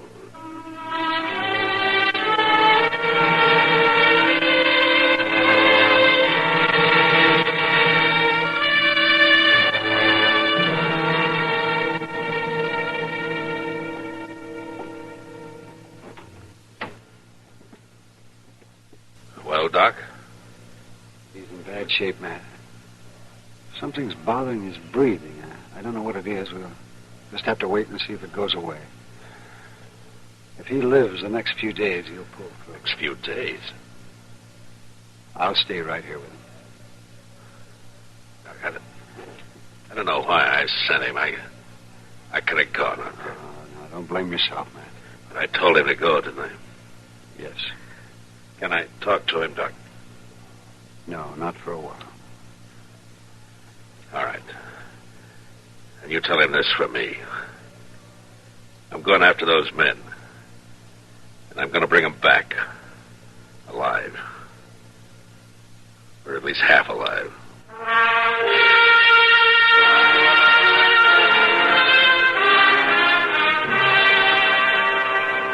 In the street outside, waves of heat moved back and forth, making things seem unreal. Like Chester lying up there at docks, that seemed unreal somehow. I walked down to the jail. I went inside and I sat there for a while. Then all at once I got up, unbuckled my gun, I hung it on a peg behind the desk, and I went over to the Long Branch. Hello, Matt. Kitty. I heard about Chester. How is he? That Doc doesn't know for sure. Matt. They were in here earlier bothering you. Who were they, Kitty? I never saw him before, but one was a kind of weasel-faced man named Travis. And the other one? Big man. Real brute. Named Stobo, I think. I see. What outfit did they say? Would it be the Crow Track? Yeah, the Crow Track's holding a herd over the river. All right, thanks, Kitty. Wait a minute, Matt. Yeah? Where's your gun? It would have been easier for Chester if they'd shot him and killed him. But I don't... So I'm not going to shoot them. If Chester dies, I'll see him hanged. Otherwise... Otherwise what, Matt? Well, I don't know, Kitty. But I'm going to bring him back, and then we'll wait and see. You're taking an awful chance. Maybe. Kitty, Yeah, Matt. look in on Chester once in a while, huh? Of course I will. Don't worry about him, Matt. Thank you, Kitty. So long. Hey, Marshal. Yeah, what is it, Shiloh? I'll walk outside with you. Marshal, I want to ride after those cowboys with you. No, Shiloh, I'm going alone. But I could use you here at the jail. Here? I'm going to take 2 prisoners. I don't know when or how, but I need a jailer when they come in. Well, I can still help you bring them in. No, that's something I got to do alone. Marshal, you're a stubborn man. But okay, I'll do it. The keys are in the desk. Now, wait a minute, Marshal. You're not armed. I know that, Shiloh. Goodbye.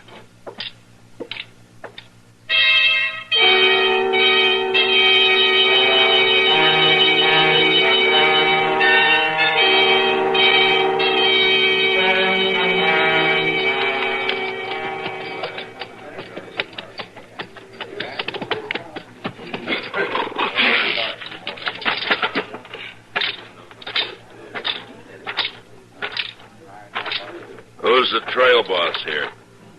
I am. I don't need no riders. Maybe not, but you got 2 riders I need. How's that? What do you want, mister? This is the Crow Track outfit, isn't it? Yeah, that's right. I'm looking for a couple of your men called Stobo and Trevitt. They ain't here, mister. Now, where are they? Well, they come back this afternoon, picked up their gatherings, and they left. Didn't even wait to get paid off. I'm telling you that just 'cause they're no good, and I'm glad they're gone. Which way they go? I wouldn't tell you that if I knew, mister. I didn't think you would. Who are you, anyway? I'm a U.S. Marshal out of Dodge. Oh, that's so.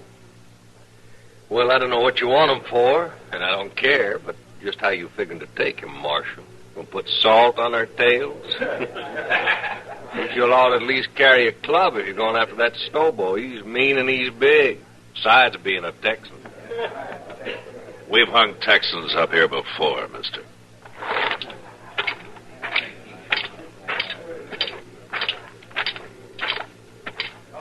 Marshal? Yeah. I heard Stobo and Trevitt say they was headed west, following the Arkansas. Where you from, son? Texas, near Waco. And what are you sniveling around informing on these men for? Well, that Stobo kicked me. He knocked me down and kicked me. All right, son. I'll ride along the Arkansas. But you ride back to Texas and learn how to fight your own battles.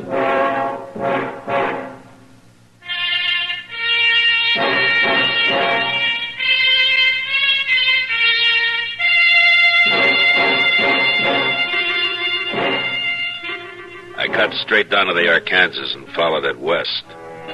After an hour or 2, I spotted a hobbled horse alone. Stobo and Trevitt must have separated.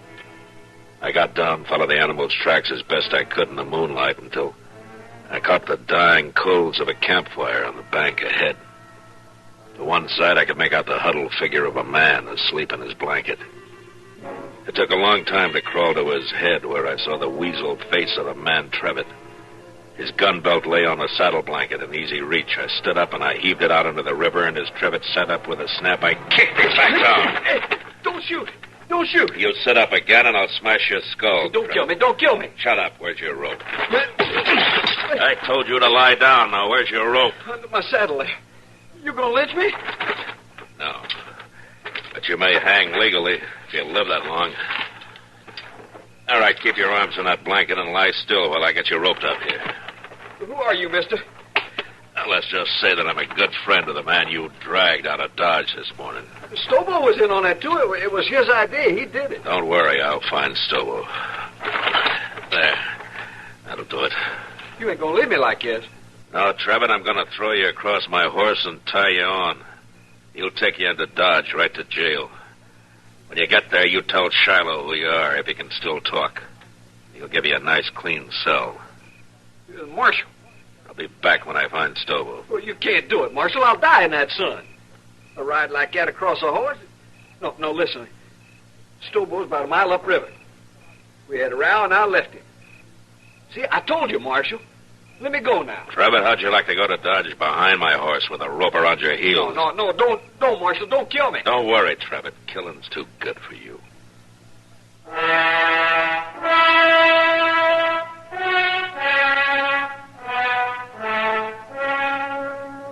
tied Trevitt across my horse and started him off in the direction of Dodge, and then I forgot about him.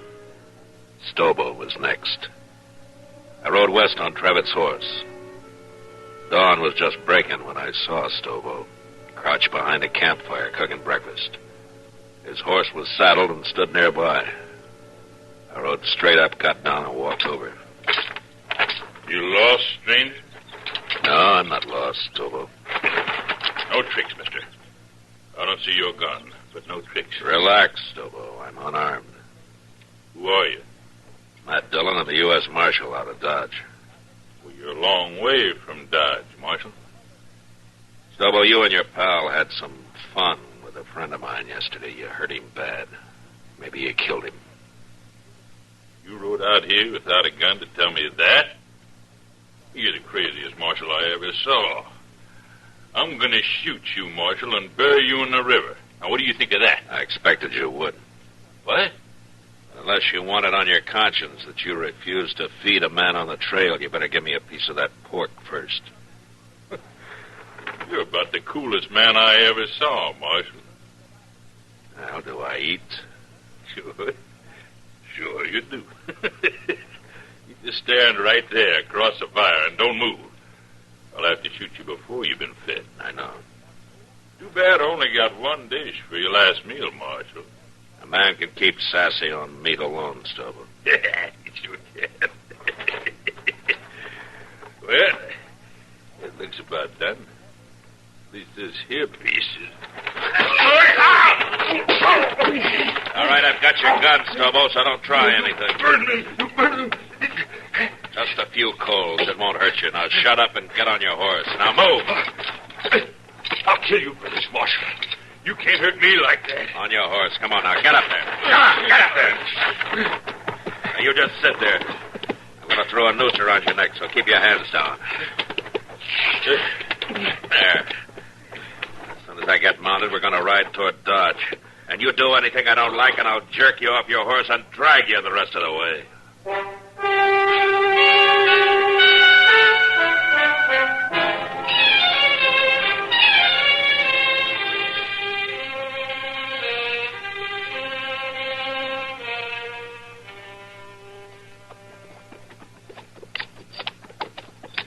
Jail's on the left. See it? I see it. All right, pull up. Shiloh! Shiloh!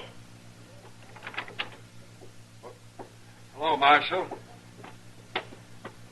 This the other one? Yeah. Trevitt got here, huh? More dead than alive, but he's here. That was rough, Marshal. Real rough. Yeah. How about Chester, Shiloh? Tell me. Doc ain't sure yet, but he's alive. Lock Stobo up. I'm going over to Doc's.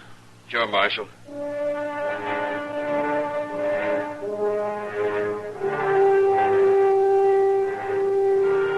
Chester was asleep, but Doc let me take a look at him.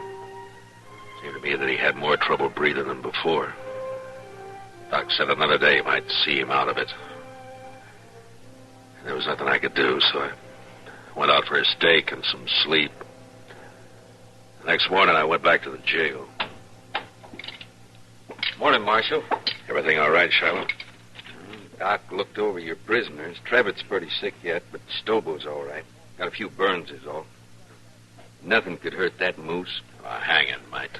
Sure. But what if Chester pulls through? You can't hold us in, Marshal. There's no law that says you I don't can't. like the sound of your voice, Trevitt. But you Be can't. quiet. Don't worry, Trevitt. There's nothing he can do. You too, Stobo. Shut the door, Shiloh. I don't even want to look at him. You know, that Stobo is a mean one, but I feel kind of sorry for Trevitt. And then why don't you go cry about it someplace else? I don't feel sorry. Now, don't you take it out on me, Marshal. I didn't send Chester off to do my job.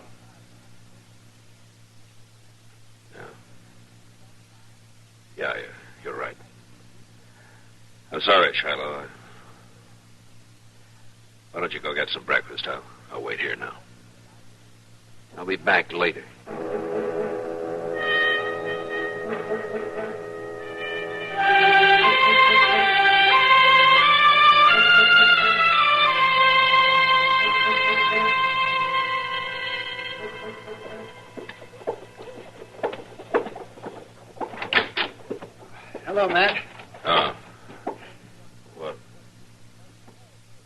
what is it, Doc? Chester.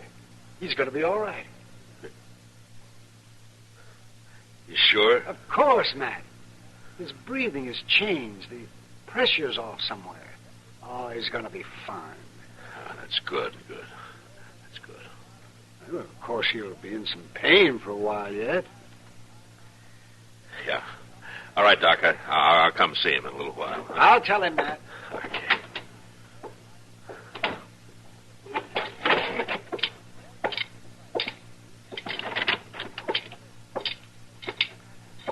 All right, come on, Trevor. Where to? Come on, I said. What's up, Marshal? I'll be back for you, Stobo. Get going, Trevor. Skipper Stobo did it, not me. You can't do anything to me. Shut up. Trevitt, your horse is down at the National. You go get on it. You turning me loose? You go get your horse and ride, and don't ever come back to Dodge, not while I'm alive. Now go on before I change my mind. Sure, I'll go.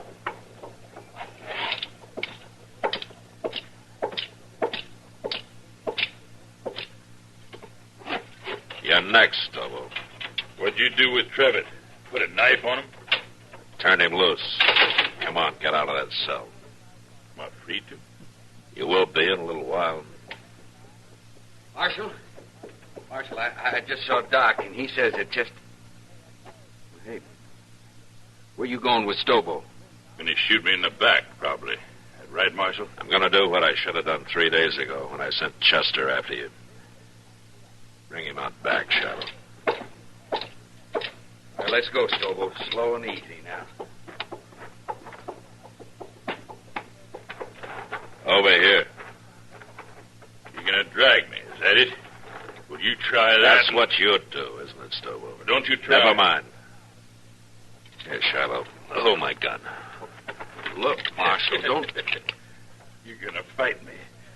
Well, Marshal, you're crazier than I thought. Why, I'll tear your throat out. If he wins, let him go, Shiloh. Maybe I will. I said you'll let him go. All right, Marshal, all right. I guess this is your party. Come on, Marshal. I'll make it short for you.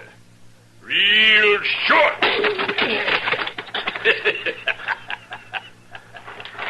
You're big, Stobo. But you're stupid. You're ugly, stupid.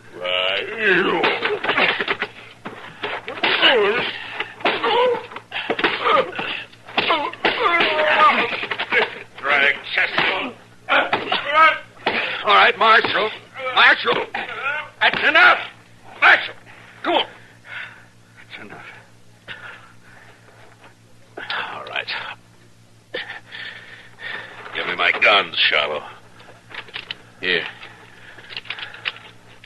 You don't look too good, Marshal. I better get the doctor. He's hurt, but he isn't dead. If he can't ride, throw him on the stage, but get him out of here. If I see him again, I'll shoot him.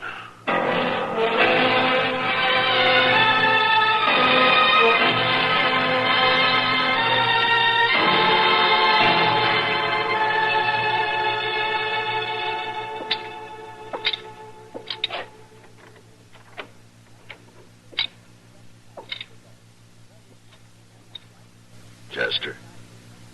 Mr. Dillon? My, what happened to you? I've been lecturing a couple of hard-nosed cowboys. One of them in particular. I see. I'm sorry, Mr. Dillon. Them two kindly got the drop on me. Yeah, I sure did. Mr. Dillon? Yeah. Mr. Dillon, I've been thinking. And... Yeah, what is it? Well, Mr. Dillon, I ain't much help to you here. Maybe it'd be better That's if I enough, just kindly... Well, I've been thinking... Well, you just stop thinking. Chester. Chester, I'm going to tell you something. I need you here. You see, you're the only man in Dodge that I can really trust. The only one. Yes, sir. Well, you can trust me, Mr. Dillon. Yeah, I know that. And I'm thanking you.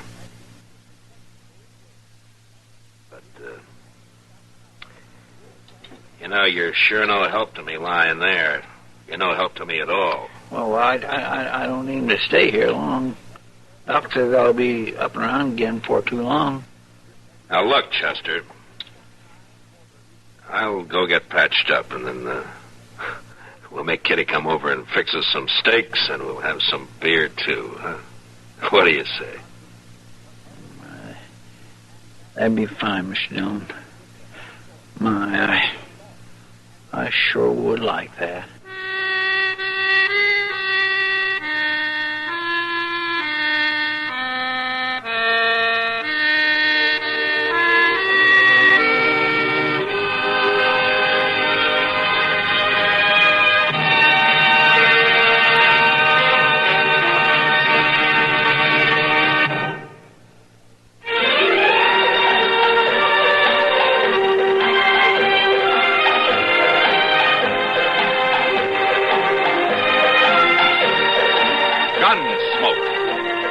Produced and directed in Hollywood by Norman Macdonald, stars William Conrad as Matt Dillon, U.S. Marshal. The story was specially written for Gunsmoke by John Meston.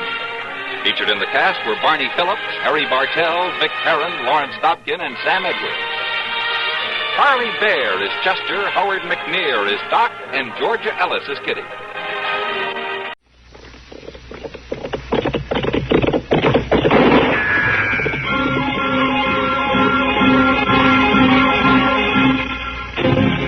Around Dodge City and in the territory on West, there's just one way to handle the killers and the spoilers, and that's with a U.S. Marshal and the smell of Gunsmoke.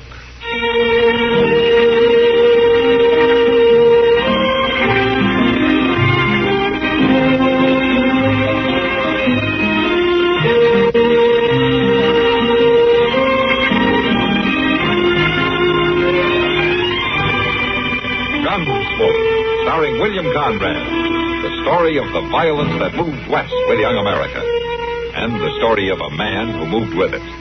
I'm that man, Matt Dillon, United States Marshal. The first man they look for and the last they want to meet. It's a chancy job, and it makes a man watchful and a little lonely.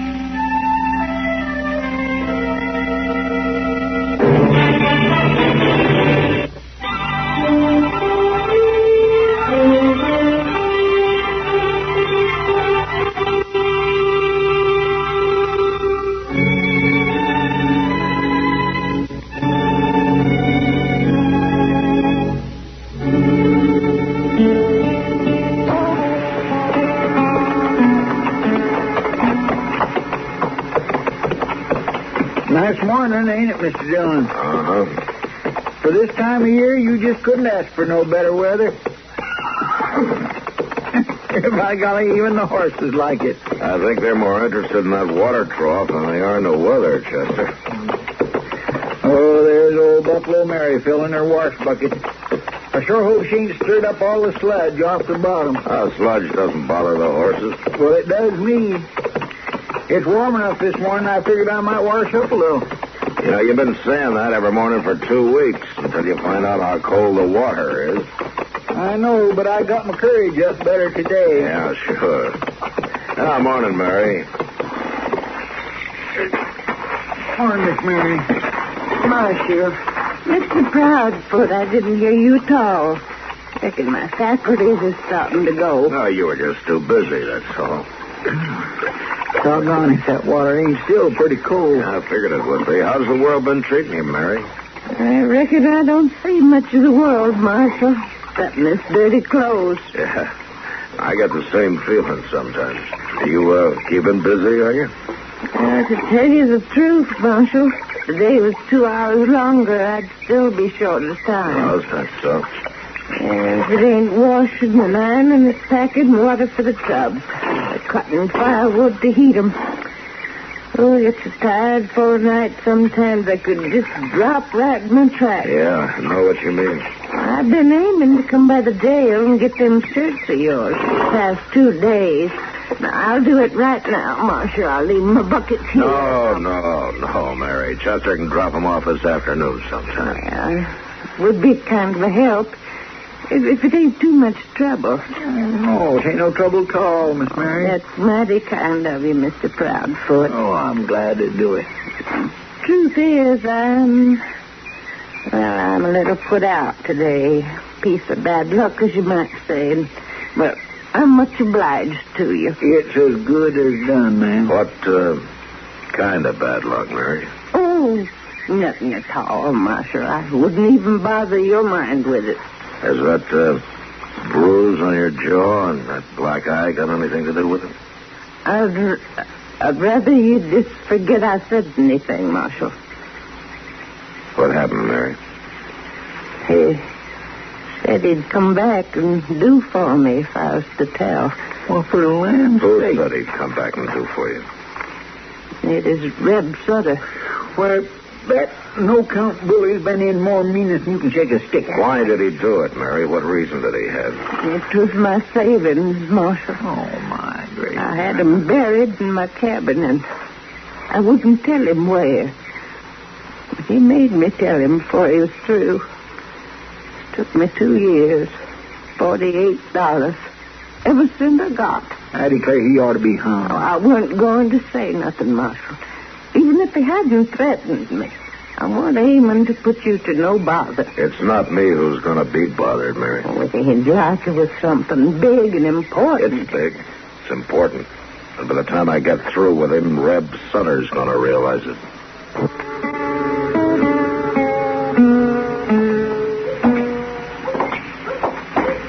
That fella sure has a doggonedest luck, Mr. Dillon. We'll find him. When I think of him taking old Buffalo Mary saving as hard as she works, my blood just starts to froth up. Matt? Huh? Miss Kitty. Matt. Hello, Kitty. I've been looking all over for you. No? There's a job for you in the Long Branch. What's the trouble? We got one of those mean ones tonight. Drinking too much, pushing people around. Trying to get a fight started. All right, I'll go have a look. Who is it? Reb Sutter. Reb Sutter? Yeah. Well, we found him, Chester. Come on.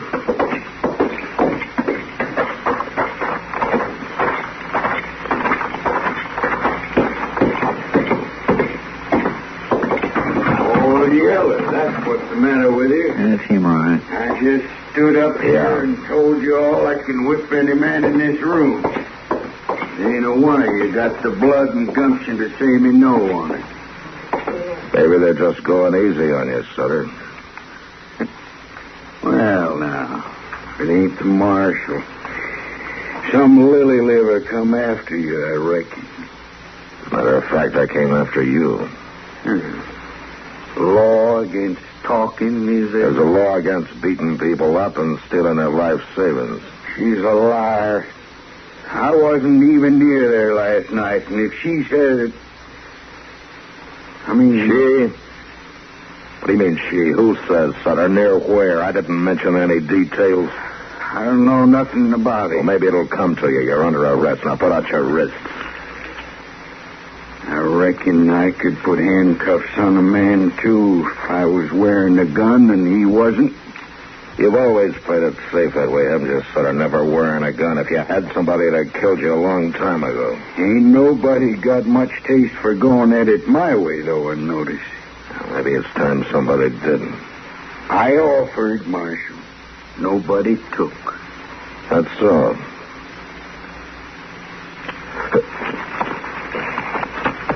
Chester, here, take my gun, will you? All right, sir. All right, Reb, I've already told you you're under arrest. I heard you. And I'm going to put these handcuffs on you one way or the other. I ain't never been handcuffed yet, Marshal. I don't reckon I'm starting tonight. Uh-huh.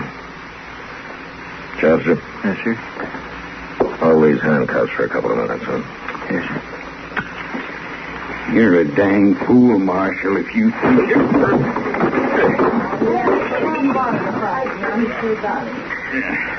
Why, you... I'm going to kill you for that. Maybe.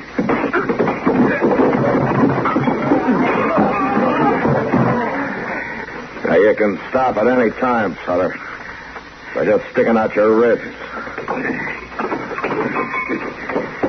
I'll break every bone in your body. Anytime, Sutter, one way or the other. You're wearing those cuffs to jail tonight.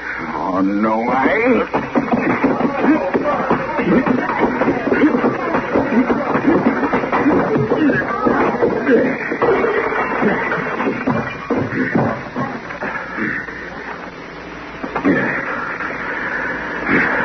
Chester, give me the handcuffs.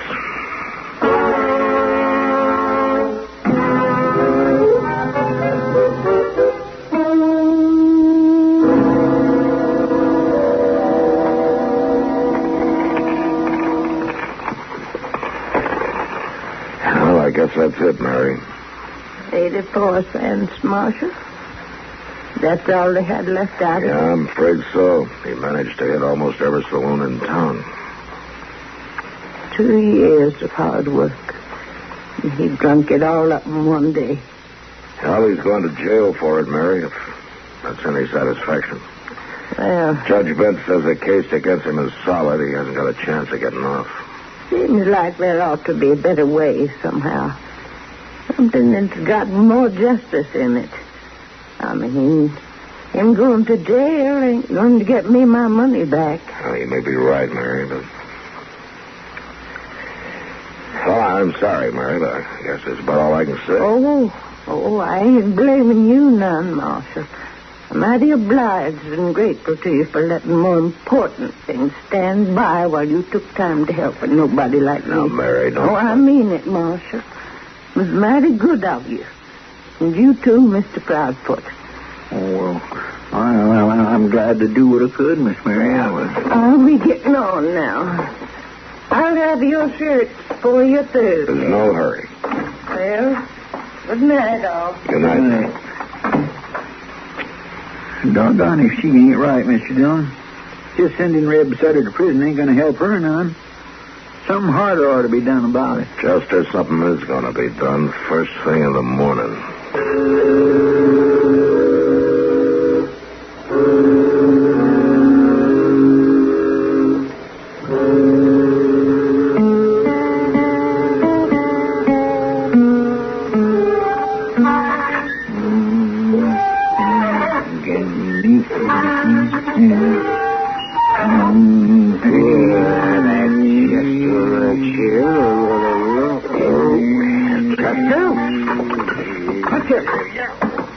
What is the matter with you, Doc? Oh, honest, if you squeak that confounded chair one more time, so help me, I'm just... You mean like this? Got a blast? Oh, darn you, Chester. You mean a little noise like that will never get you all pecky? A little old noise like that's enough for me to cut your throat if you keep it up. You got bad nerves, Doc. Old Chief Thunderbolt makes up a kind of a tonic. They say it's supposed to cure that. Oh, Chief Thunderbolt doesn't know no more about medicine than you. Bad nerves and a tonic. Lots of people gets it from him and takes it regular. And a lot of people are fools, too. I don't know.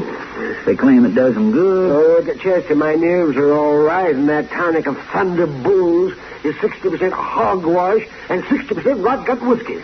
Well, now, look here, you can't have no 120% or nothing. I can have 100,000% if I want to. Chester? Well, I'm just shifting my weight, Doc. Then don't shift it. Leave it where it is. Folks who take that tonic regular don't stir up no big ruckus just because somebody happens to lean back in their chair once in a while. Folks who take that tonic are dead from the neck up before they take it and from the neck down after. Oh, how are you, Doc? Anything out of the ordinary, Chester? No, sir. Not a thing, Mr. Dillon. Except I was beginning to figure you was going to spend the whole day over there at Judge Bent. What are you up to now, man? Just playing fast and loose with the law, are you? No, not according to the way the judge sees it. Chester, go get Reb Sutter out of his cell, will you? Yes, sir. Oh, Chester. Oh, Doc, a man can't get out of a chair without squeaking his thumb, can he? I swear I never sees it. The gall done to do or a picky in his little old noise. Oh, that boy. Thunderbolt tonic. Bad nerves. Oh. You, kind of on the prod today? I am not on the prod. You know, sometimes a person's blood gets thick during the wintertime, and come spring, he needs a a good tonic. Matt, I'm getting up out of this chair, Matt. I'm going to walk slowly and carefully to the door. I'm not going to lose my temper. I'm going to keep my voice down. I'm going to open the door, step outside, and say goodbye. Goodbye, Doc. Did the doctor leave? Yeah, he just left. Oh, come on in, Sutter. I want to talk to you. Yes, sir. Whatever you say, Marshal. Reb, you've had 2 days in the jail cell to think it over. You probably realize how things stand against you, don't you? It ain't good, I reckon. Now, if you go to trial, you're going to be convicted. There's no doubt about it. I kind of figured that, Marshal. The least sentence you'll get off with is 2 years, and it may run to 5 to 7. Unless we can work something out. What do you mean? A sentence to the penitentiary will satisfy the law, but it won't help Buffalo Mary very much. Now, you stole $48 from her, and you spent it. Well, can't pay it back to her, Marshal. I ain't got 1 red cent to my name. I know that. But you have got a good, strong back, though. What's that got to do with it? Judge Bent can postpone your trial and leave you in my custody for the time being. What are you saying, Marshal? Now, if you agree, we can work it out this way. First thing every morning, you'll pack enough water over to Mary's place to run her for the day.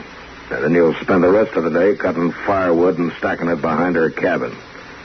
Now, you'll sleep in your cell and you'll be fed at the jail table.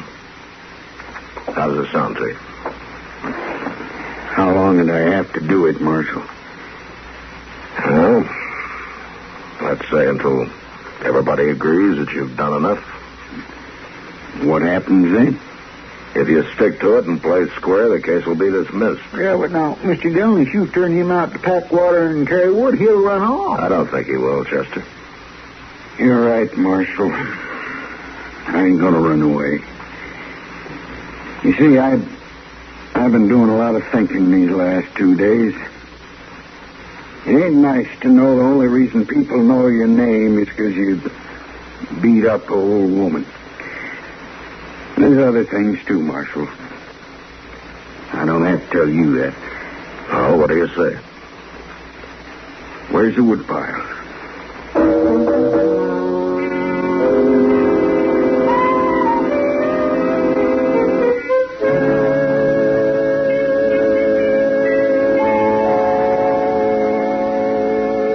Buffalo Mary's coming down the street there, Mr. Dillon. Oh, is that so?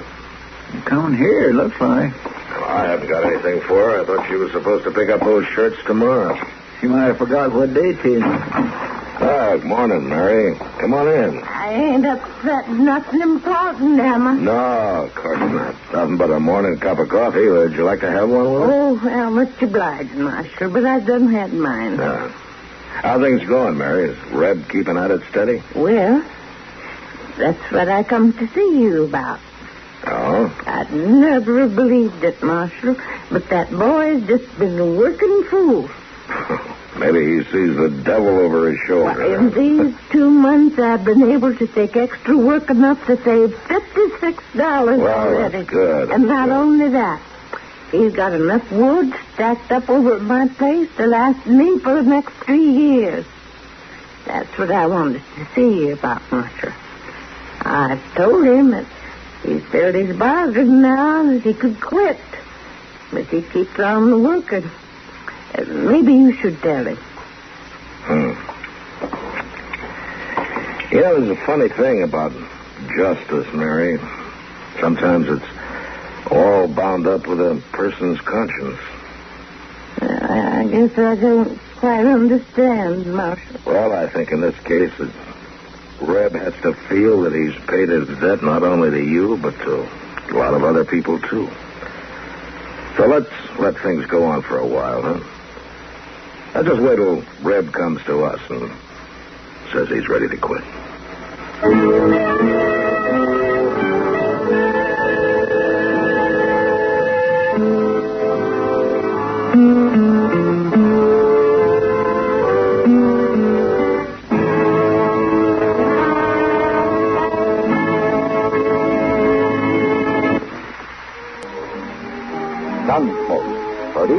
directed by Norman McDonald, stars William Conrad as Matt Dillon, U.S. Marshal. The story was specially written for Gunsmoke by Les Crutchfield, with editorial supervision by John Meston. The music was composed and conducted by Rex Corey. Sound patterns by Tom Hanley and Bill James.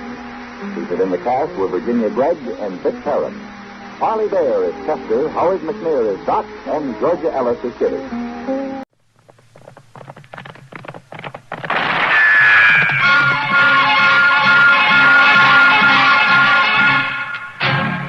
Around Dodge City and in the territory on West, there's just one way to handle the killers and the spoilers, and that's with a U.S. Marshal and the smell of Gunsmoke.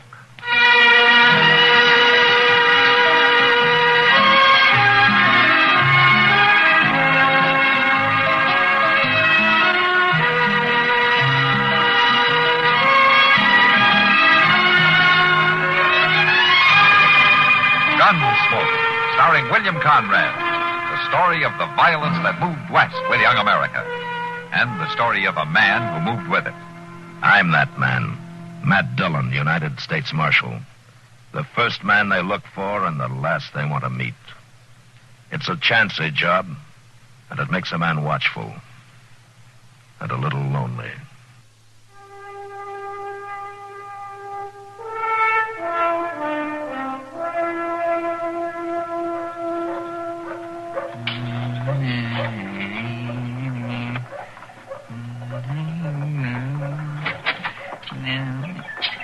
Oh, you finished in there already, Mr. Dillon? Well, I just wanted to ask the agent a question, Chester.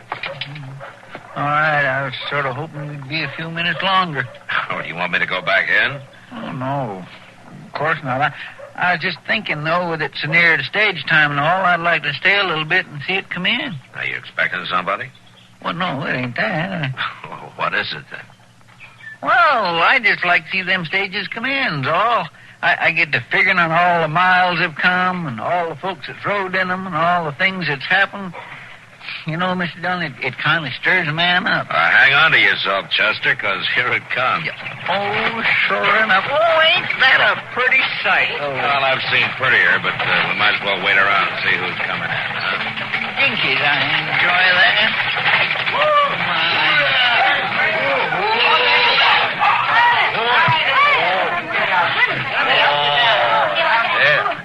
Hello, Marshal. Hello, Jim. Did you have a good run? Well, driving one of these rigs ain't never exactly easy, but nothing special happened. That's good. You looking for somebody? No, Chester, just sightseeing. How's that? He just likes to watch, that's all. Well, now he can just watch me tend that baggage. I'll see you later, Marshal. Sure, Jim. Well, he don't need to act so smart about it. Pardon me, gentlemen. I'd like to ask a question. Sure. What's on your mind? Billy Critt, sir, from Louisiana. I'm Matt Dillon, Critt. This is Chester Proudfoot. Pleased to meet you, Mr. Critt. Gentlemen, I was wondering if either of you could help me find a friend of mine. Well, you don't have to do no more than just tell us his name, Mr. Critt. We know just about everybody in these parts. It's not a he, it's a lady. A lady? Well, now... What's her name, Critt? Russell. Miss Kitty Russell. You happen to know her, Marshal? Know her? I just guess he does. Yeah, I know. I guess Mr. Dillon knows Miss Kitty just about as well as anybody in town, I Well, swear. thank you, Marshal, if you tell me where I might find her. Why, we'll take you to her. She's just down the street there. Chester, will you go on down and pick up the mail and take it back to the office? I'll be there directly. Well, sure, I'll do that, Mr. Dillon. But if you need any help... Yeah, we'll call you if we need any help. Thanks for your courtesy, Mr. Proudfoot. You say you can show me where to find Miss Russell, Marshal? Oh, sure. I'll take you there. Come on. You, look a little young to have known Kitty very well. She's been here in Dodge for quite a spell now. She's an old friend of the family, Marshal Dillon. Most especially of my older sister. They grew up together. So when I started out on this trip, there was nothing for it but that I look her up. Lucy'd never forgive me. I see. Has your sister heard from Kitty lately? Why, they've kept in touch, sir. Birthdays, Christmas, things like that. You know how ladies are. Now, here we are, right in here. But this is a saloon, sir. You ever been in one before? Oh, I have no objections for myself, sir, but we're looking for a lady. Well, come on in, Cred. I think Kitty can speak for herself.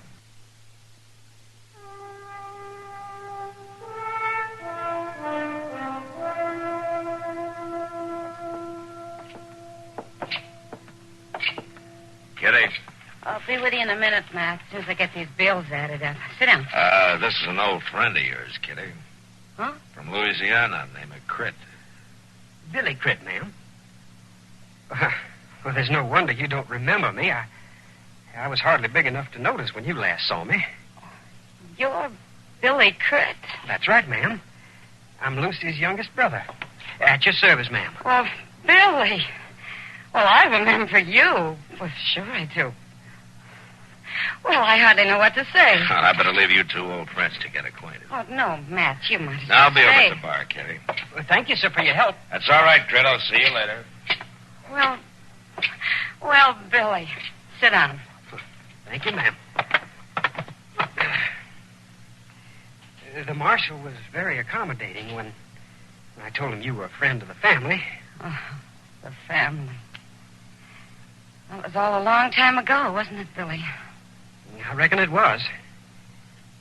I didn't expect to find you in a place like... Well, how's Lucy? She's fine. Enjoying splendid health. And the children?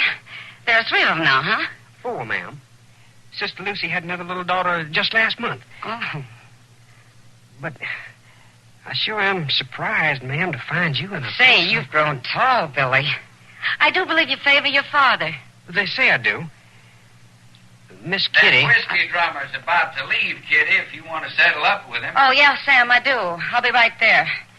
You'll have to excuse me, Billy. There's some business I have to take care of. Why, that's all right, ma'am. But I wonder... Yeah, Billy? I wonder if you'd do me the honor of taking supper with me tonight at some suitable place? Well, all right, Billy. Sure, that'll be nice. You come back this evening. Kitty? Yes, Sam. I'll call for you, ma'am. All right, Billy. I guess you'll be staying at the Dodge House, Crit. I'll walk along with you. It's right near my office. Well, thank you, Marshal. I'd just as soon get along there now. Now?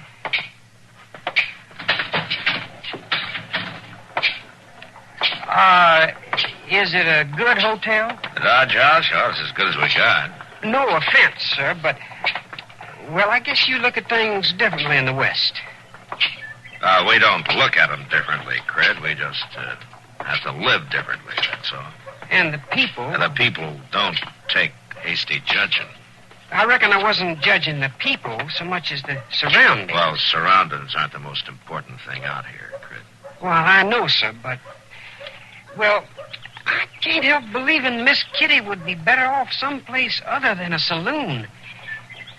My people always told me she's a fine woman. She is a fine woman. And I think maybe I'd leave Kitty's surroundings up to her.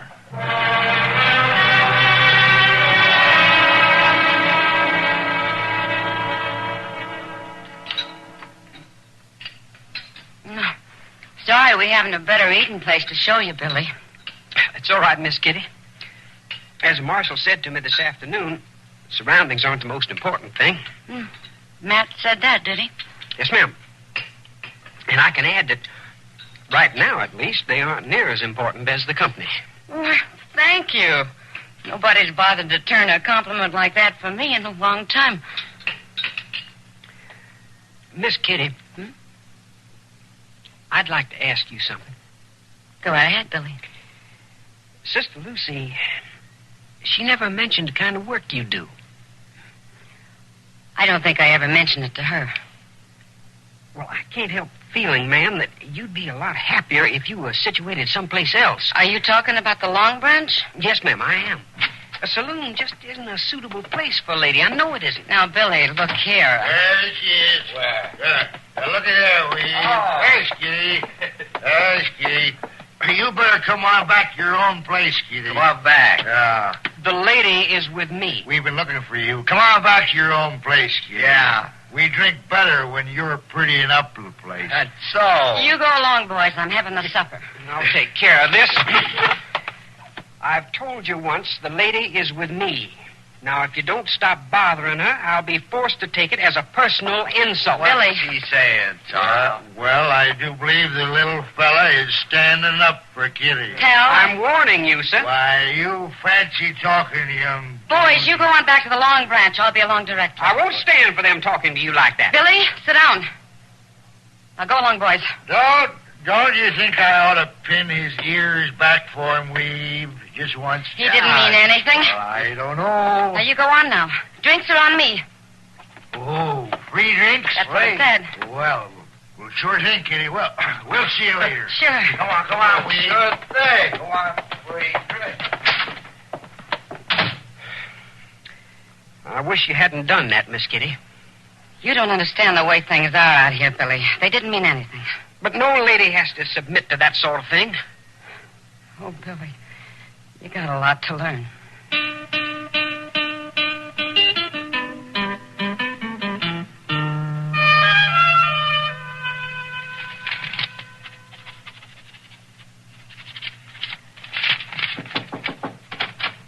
Can I come in, Matt? Huh? Oh, sure, Kitty. Come on in. I got one more paper to sign here, and I'll be right with you. Now, what can I do for you, Kitty? It's an official visit. Well, I guess it is, Matt, in a way. I'm awful worried about that boy. Oh? Well, what's happened? Well, nothing's happened yet. At least I was able to stop it. What do you mean? Oh, last night we were having supper at Delmonico's, and Tal and Weeb came in, and they were drunk. You know how they act. Did Crit take him on? He was ready to. I managed to stop it this time. This time? Matt, that young fool's determined to defend my honor. One of these times, maybe next time, I won't be able to break it up with an offer of free drinks. You may be right, Kitty, but not much you can do. But can't you do something, Matt? Talk to him. Hurry him out of town. Take away his gun. Kitty, use your head. I can't do that. The boy hasn't done anything. Nothing's happened. And you're just going to sit around and wait till it does? Now, I don't want trouble any more than you do, Kitty, but the boy has to grow up sometime. You men have a fine idea what's grown up. Just settle it with a gun. Just shoot somebody, anybody. That's growing up in this town. Kitty, will you listen to me? I know it's hard for you, but that doesn't change the way things are. I'll do what I can. I'll talk to him, but I can't... You can't take his gun away. All right, Matt. I only hope he doesn't grow up just in time to get himself killed.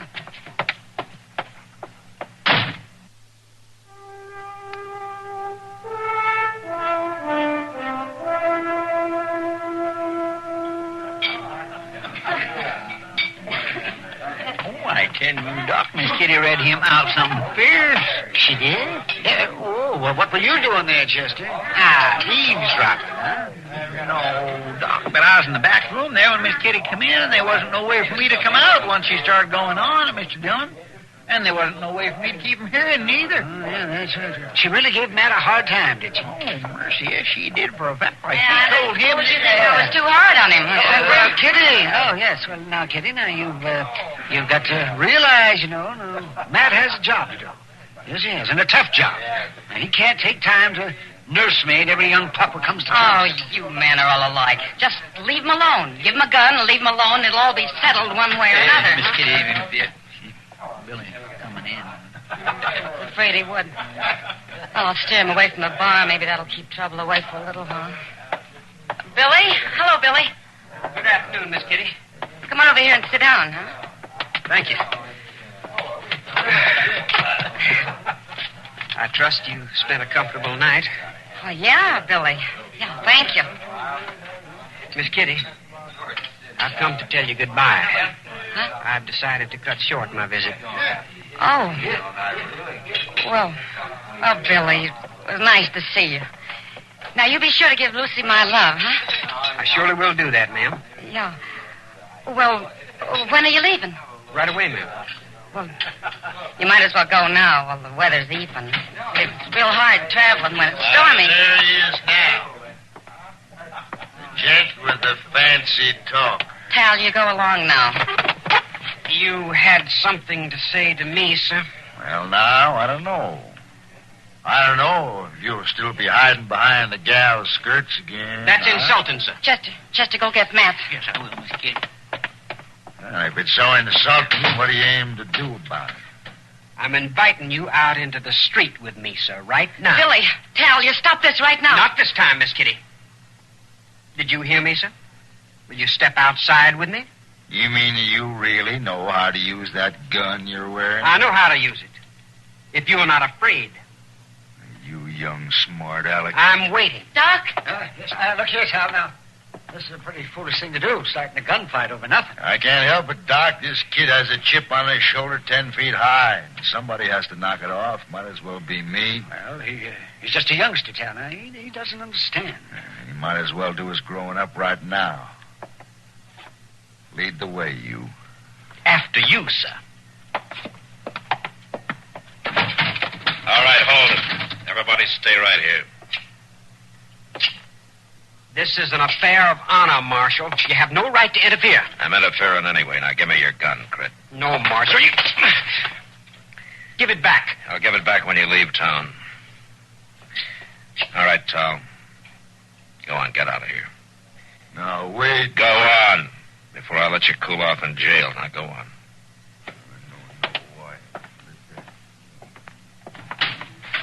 This is very humiliating for a gentleman. Billy, this whole trip, this whole meeting with me seems to have been humiliating for a gentleman like you. Why, ma'am, I was meaning to defend a lady's honor. What lady? What honor? Well, yours, ma'am. Now, you listen to me. I've been getting along very well here without you to defend me. I live the way I want to live. I do what I want to do, and it's for my honor. Well, I haven't thought much about it for a long time. But, ma'am, I've had about enough of you with your fancy manners and your fancy talk. The sooner you go back to your mama and your nice ways of living, the better I'll like it. Sam, I'll have a whiskey. There's a stage in an hour, Crit. You might want to be on it, huh? I'll be on it, Marshal. That's for certain. You can pick up your gun before you leave.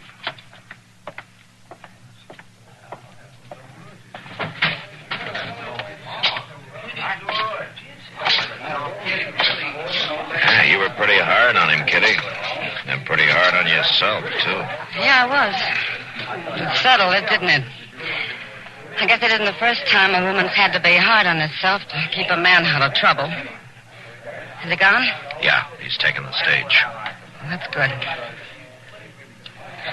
Oh, well, man. Come on. I'll buy you a drink. Well, you think I'm grown up enough? Guess I'm going to have to let you decide that.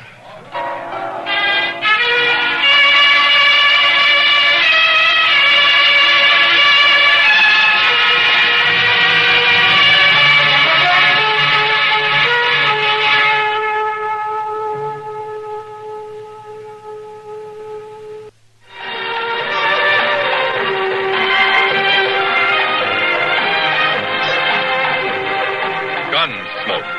Produced and directed by Norman McDonald, stars William Conrad as Matt Dillon, U.S. Marshal. The story was specially written for Gunsmoke by Marion Clark, with editorial supervision by John Meston. Harley Bear is Chester, Howard McNear is Doc, and Georgia Ellis is Kitty.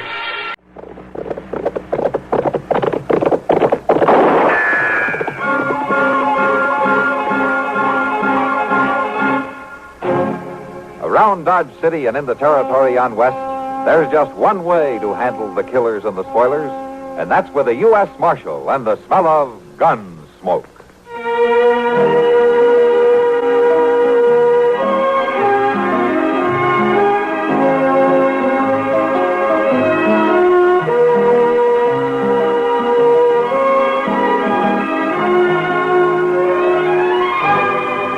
Gunsmoke, starring William Conrad. The story of the violence that moved west with young America. And the story of a man who moved with it. I'm that man. Matt Dillon, United States Marshal. The first man they look for and the last they want to meet. It's a chancy job, and it makes a man watchful and a little lonely.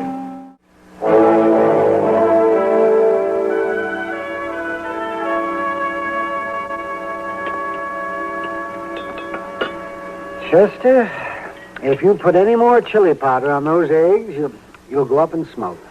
Well, I like eggs good and hot, Doc. Yeah, well, what you do to your stomach is your business, but Kitty and I have to sit here and watch. Oh, my gracious, you don't have to watch. When Matt has breakfast with you two, does he have to listen to this kind of nonsense? Yeah, when Matt's around, Chester isn't so cheeky. There's one thing sure, Miss Kitty. Mr. Dillon don't interfere with a man's natural pleasures like some people I know. Oh, for heaven's sake, Chester. Pour me some more coffee, will you, Doc? Yeah. Coffee. Oh, of course, yes, here we go. Oh, by the way, did Matt say when he'd be back? Yeah, he told me the end of the week. After all, Doc, it's a 2-day ride to Tascosa, and he didn't leave here till 2 days ago. Well, I only asked a simple question, Chester. Anyhow, how was I supposed to know? Nobody ever tells me anything. Nobody don't have to, the way you snoop around. What's Matt doing in Tascosa, Kitty? Talking to the men that sent for him, that's what. What men, Kitty? The Citizens Committee. Something to do with hiring a new sheriff for the town. I guess they figured Matt would know where to find one. Hire a sheriff? What in the world for? To keep the town from running wild. That's what in the world for. The man they've got a sheriff now is no good, and the decent citizens can't get rid of him. Well, if he's no good, why'd they hire him in the first place? Oh, Tascosa was a pretty wild camp a few years back, and they needed a rough man to clean it up. Trouble is that after this sheriff ran the old gang out, he stayed on and took over for himself, and now it's worse than before. It ain't the first time it's happened, Doctor. I just don't understand it. The whole frontier's an armed camp. Shooting and killing everywhere you look. Nobody left but the quick and the dead. Doc, could you please reach me that chili pie? Oh, for heaven's sakes, yeah. Well, Kitty, I'll tell you one thing. I don't know how bad the trouble is down in Tascosa, but Matt better get back here quick. Why, Doc? What's wrong? What's wrong? You asked that when the only vestige of the law that we've got in this town is a chili-eating cherry rocker like the fool I'm sitting next to. Oh, so what's wrong, indeed? Now, look here, you just let me tell you now something, you Doc wait. Adams. You two are worse than children. Settle back now, both of you, and have some more coffee. Well, maybe just a dab, but that's all. I swear it's a caution what happens to some people when they get out in polite society. Drink your coffee, both of you.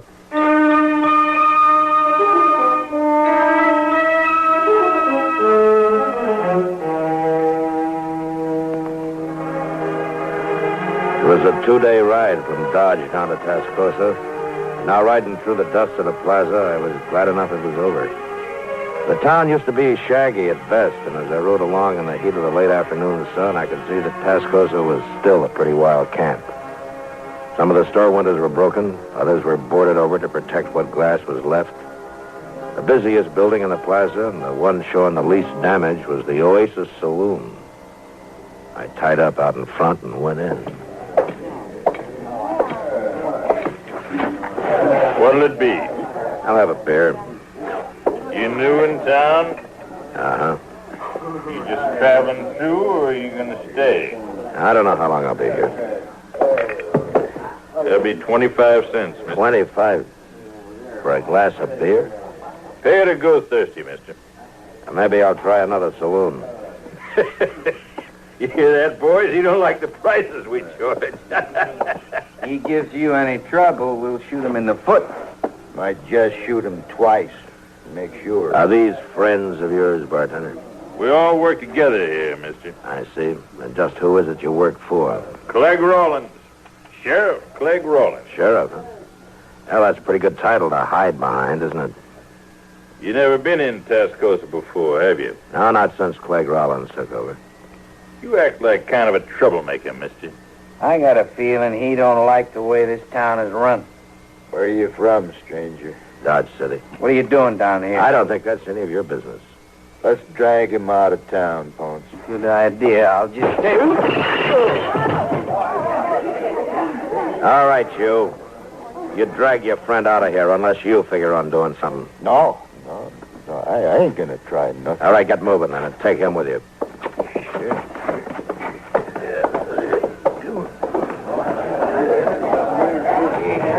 You're kind of rough, mister. I can be rougher. What'd you say your name was? Dillon, Matt Dillon. Oh. I'll tell you something else, bartender. After I put up my horse, I'm going over to the Tascosa house for a room and a bath. You might tell that to anybody that seems interested. Yeah, well, sure, Mr. Dillon. How much did you say the beer was? 25... 15 cents, Mr. Dillon. Keep the change.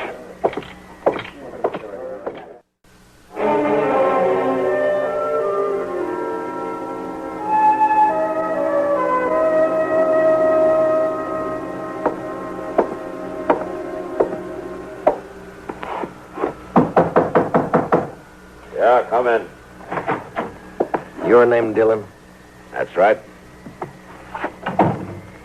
Well, you're that U.S. Marshal from Dodge. Uh-huh. Well, I'm Clegg Rawlins, Marshal, the man the Citizens Committee wants to be rid of. Yeah, I know. I talked to several of them earlier this evening. You've been busy since you got to town. Was here 5 minutes, you knocked the gold teeth up in Gil Ponce's mouth. Maybe he won't be so free with his talk for a while. I like a man like you, Dillon. A man that acts. Ain't all just talk. Why don't you come to the point? All right. I came up here to your room to tell you how wrong they are. Mr. Parks and Mr. Sykes and Mr. Stiles and all those men on that Citizens Committee. Oh? No, I know they paint a black picture. I want you to know I'm a reasonable man. Oh, is that so? Oh, sure is. In fact, people can do business with me. Real easy. Even you, for instance. Well, what's on your mind, Mr. Rollins? No, a while back, they brought me here to Tascosa to kind of clean it up some. Now, I did that for them. Now, all of a sudden, they want me out. I call that downright ungrateful, Marshal. Yeah. Go on. I suppose they give you the money at the meeting? Money to hire a new sheriff here? Yeah, that's right. Yeah. Well, Marshal, it kind of forces me into talking business. What I had in mind was, I'm a rich man. And a marshal don't make all the money in the world, now does he? I wondered how long it'd take to get around to it. Now, just wait a minute, Marshal. Wait a minute. You might be missing a good thing. The only thing I'm interested in is hiring a peace officer to come down here. You're through in Tascosa, Rollins. Now, you might as well make up your mind. Oh, a man don't always give up that easy, Marshal. You better, Rollins. You've got as much time left as it takes for the man I hire to get back here from Dodge. As short as that? As short as that. You know, Marshal, there's a lot of prairie between here and Dodge. I sure hate to see anything happen to you on your way back. Get out, Rollins. Oh, sure. But like I say, it's a long ride. There's just a few people around Tascosa might be real pleased to hear that you was dead. And it always seems kind of too bad when a man dies for something that ain't even his concern.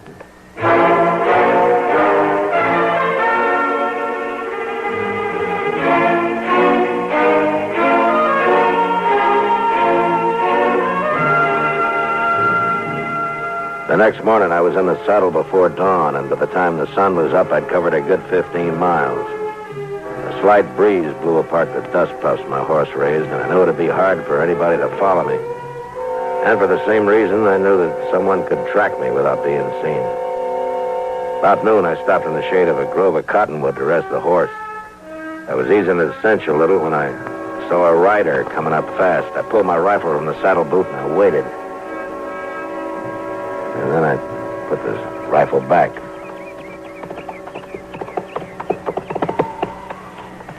I've got to talk to you, please. All right, right on in.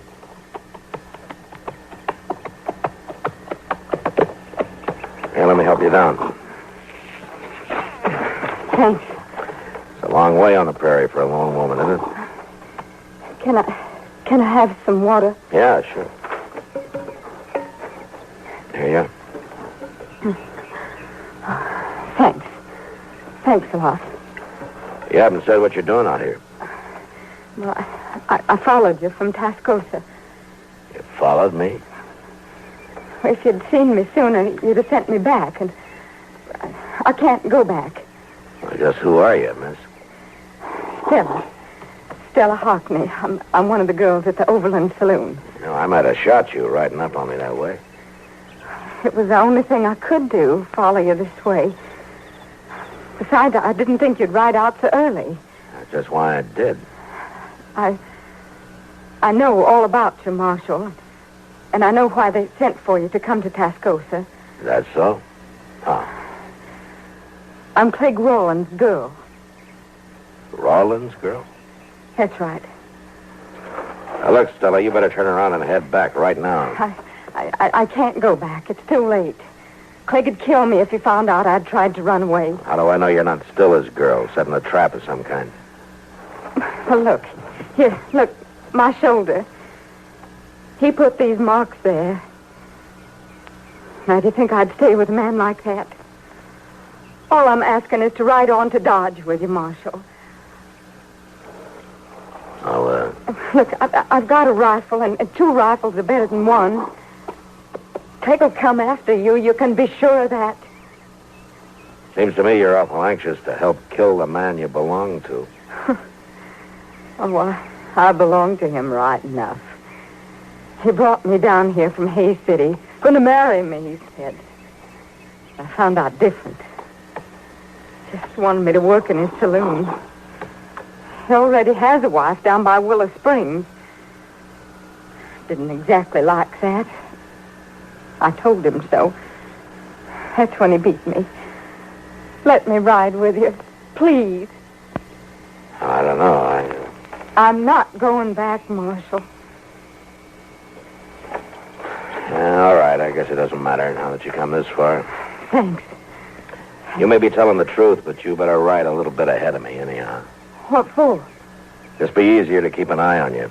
Like you said, you got a rifle. Okay, let's get started.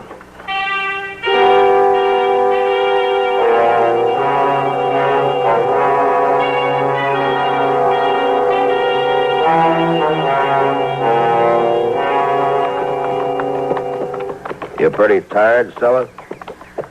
I'll make it. Now, there's a Nestor's cabin not far from here. If we can find it before dark, maybe he'll put us up for the night. It sure feels good to walk around a little. Are you saddle weary? Well, dance hall girls don't do much riding, Mom. Get on. Get on the horse. Get on. Just lie still now and don't make a move. Where are they? Where'd they shoot from? Off to the left somewhere. It's Clegg. I know it's Clegg. Now, it's more than one man. They're probably in that box elder over there. Dirty coward. Well, I can't get him from here with a 6-gun. I can't get to the horses for a rifle. I knew Clegg would follow us. Look, if we play dead, maybe we can draw him out. Marshal, I'm sorry. You just lie still and don't talk. Yeah, here they come. 2 of them. You just hold still now. I've seen those men before. They work for Clegg. When I give the word, you yell as loud as you can. Scream, it'll throw them off. You ready? All right, now.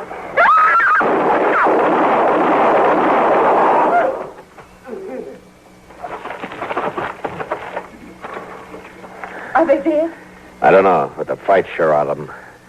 If Clegg's with him, he's still in that grove. Come on, let's get out of here fast. I can't get up. What? I'm hit. My leg. Here, let me see. Oh, yeah. Well, can you make it to your horse? I'm afraid I can't ride. I'll have to put you up on my horse. We'll ride double. Marshal, are you blaming me for this? No, Stella, but we better get out of here before whoever's in those trees gets a little braver. Come on now, let's get you to that cabin.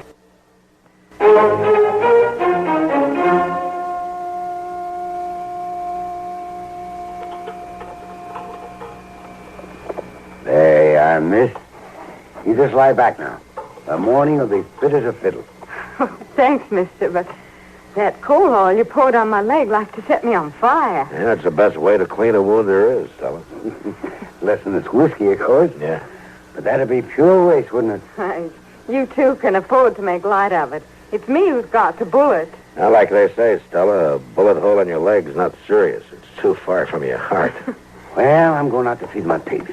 Having company like this has thrown me clean off schedule. I'll be back directly. Right. Having me along is caused you a lot of trouble. Slowed you down. Clegg's probably going to ride into Dodge ahead of you. He'll be waiting there. Maybe. And he won't go back to Tascosa without trying to kill you, for sure. Well, maybe he won't try again, Stella. After all, there are other towns for him to take over. Oh, it's more than that, Marshal. A lot more now that he knows I'm with you. He's a jealous man. He's crazy jealous. Now he'll think there's something between us. Between you and me, I mean. Well, let's not worry about that now. You just get some rest. It's foolish to think you might have any feelings about me, isn't it? Not knowing me any longer than you have. Stella... I don't suppose any man could take to a woman he'd known for only one day. Could he? Look, Stella, why don't you get some sleep? We've still got a long ride to Dodge. Yeah. I'm sorry, Marshal. Good night, Stella. Good night.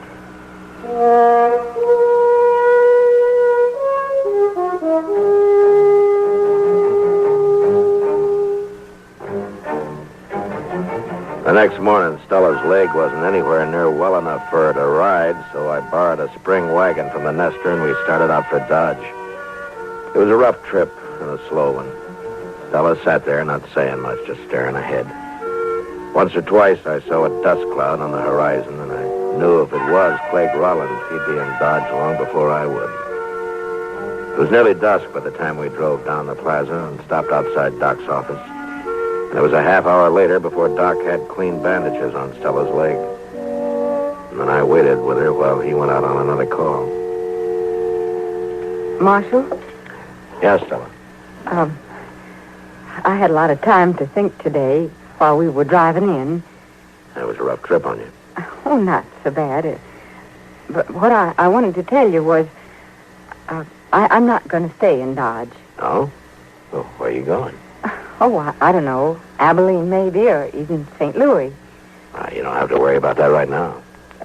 Yes, I do. As soon as I'm well enough, I'm taking the stage out of here. But there's no reason for you to leave, Stella. Yes, there is.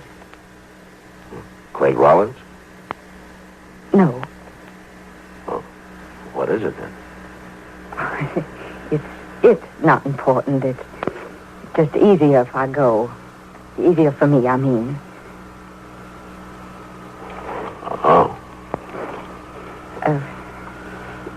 You'd better go now. Doc will be back directly, and there's no reason for you to wait. Not any longer. Well, goodbye, Stella. Goodbye, Matt.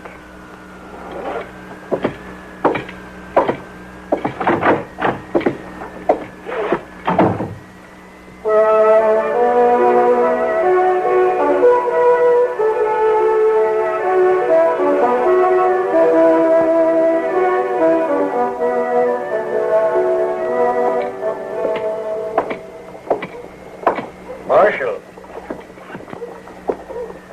Hello, Rollins. I've been waiting for you, Marshal. Last time you sent a couple of your men to do the talking. I don't know what you're saying. Your two riders who tried to dry gulch me. I hope you buried them, Rollins, because I didn't have time. You don't know that they was my men, Marshal, and you can't prove nothing about me being there neither. Not hiding in that grove like you were, no. I come here to tell you, you and I can still work things out, Marshal. You didn't get me killed, so you still want to buy me off, huh? Any man can use money. The government pays me. Not as much as I could. Listen, Rollins, so far I got nothing personal on you. Nothing I can prove anyway. Now, if you're smart, you'll saddle up and you'll ride out of here. And you'll keep away from Tascosa, too. We'll see. And in the meantime, how is Stella? I'm telling you, Rollins, you get out while you can. Oh, sure. Oh, sure.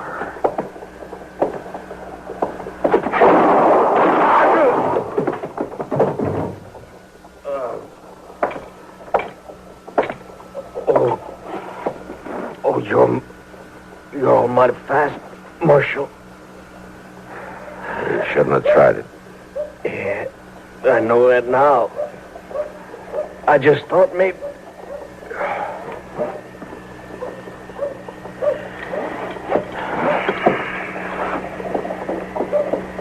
Miss Dillon?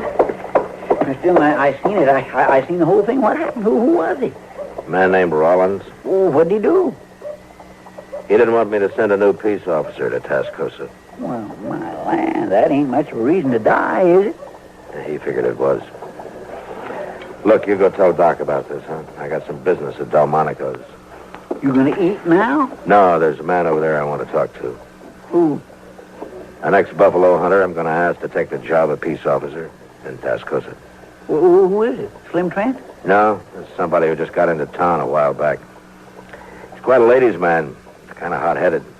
But he could get the job done. Ladies' man. He's got an offer to go up to Abilene, but I think he might take this job first. Well, who in the world is it, Mr. Dillon? Now, you don't know him, Chester. It's a fellow by the name of Hickok, Bill Hickok.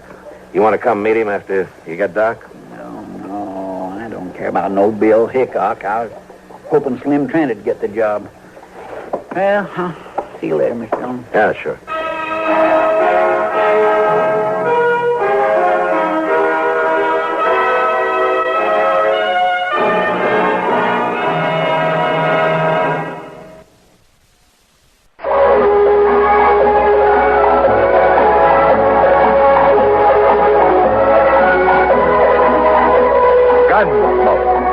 Produced and directed in Hollywood by Norman Macdonald, stars William Conrad as Matt Dillon, U.S. Marshal. The story was specially written for Gunsmoke by Norman Macdonald, with editorial supervision by John Meston. Featured in the cast were Virginia Christine, Lawrence Dobkin, Barney Phillips, James Nusser, and Vic Perrin. Harley Bear is Chester, Howard McNear is Doc, and Georgia Ellis is Kitty.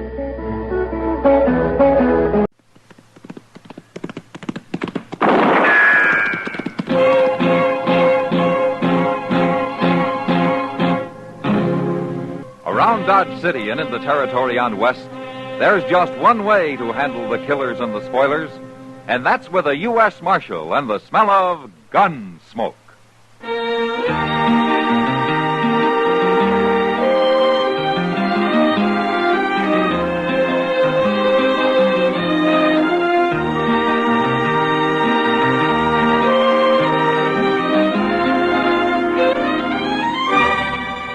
Gunsmoke, starring William Conrad, the transcribed story of the violence that moved west with young America, and the story of a man who moved with it. I'm that man, Matt Dillon, United States Marshal. The first man they look for and the last they want to meet. It's a chancy job, and it makes a man watchful and a little lonely.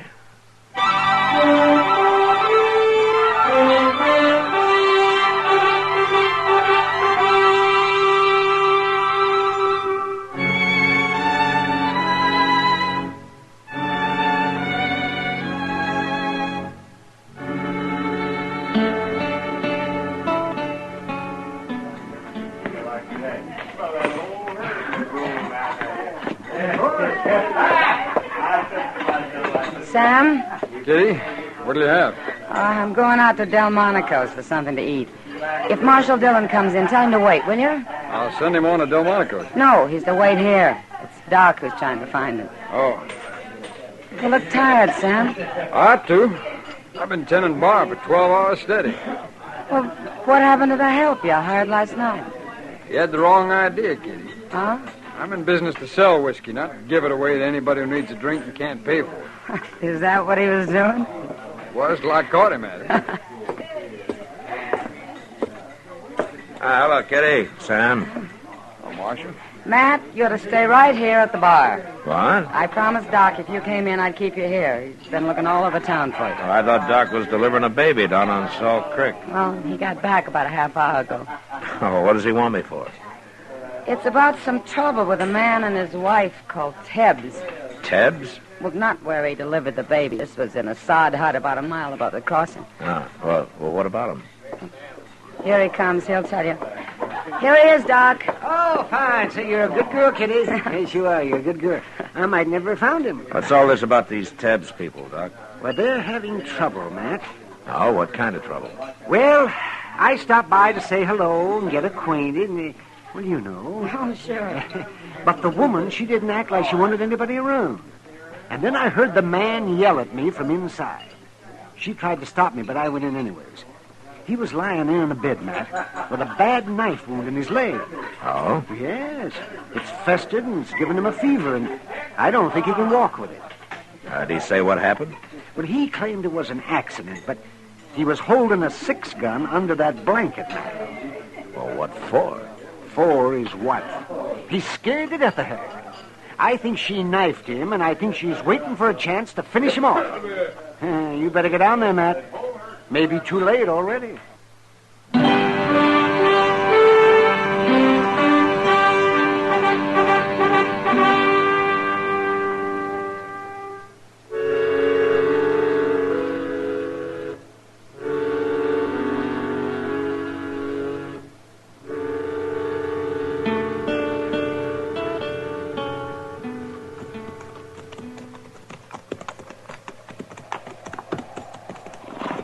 I reckon this is Tab's place, all right, Mr. Dillon. That's the way Doc described it, all right, Chester. Including the wife out there hoeing in the dirt. She's letting on she don't see us. Yeah. I didn't expect we'd be very welcome here. Just wait till she finds out you're a marshal. And I'm not going to tell her, Chester. Not right off, anyway. Hello, ma'am. Hello. We were looking for a drink of water. Creek's over yonder. Yeah, but you got a well here. Water's no better than the creek. Okay, we'll use the creek. But, first I'd like to talk to your husband. My husband? What about? Oh, just wanted to get acquainted. He ain't here. Ah. Well, we go get a drink, then we'll come back and wait for it. No. Who are you talking to, Florrie? Who's out there? Nobody. Now you stay quiet. He's feeling poorly, mister. I don't want nobody bothering him. Well, we won't bother him. You stay out of there. Well, then I'm coming too. You better wait outside, Chester. Yes, sir. That hut can't hold more than 3 people anyway. Hello. I knew I heard somebody. Your wife says that you're sick, Ted. I told you to leave him alone. I told you not to be troubling him. Well, I'm only being neighborly, ma'am. If he's sick, maybe I can help. So you're a neighbor, mister? Well, my partner and I are planning a homestead nearby. As soon as we can decide on a good piece of land. Now, you get it staked out, then you come see us, mister. Everything will be fine then. Now, Florrie, don't be that way. Me being sick and her having to do all the chores makes her kind of edgy, mister. And being up nights, that's what's hardest on her. I ain't complaining. Yeah, I know, Florrie, but I can tell.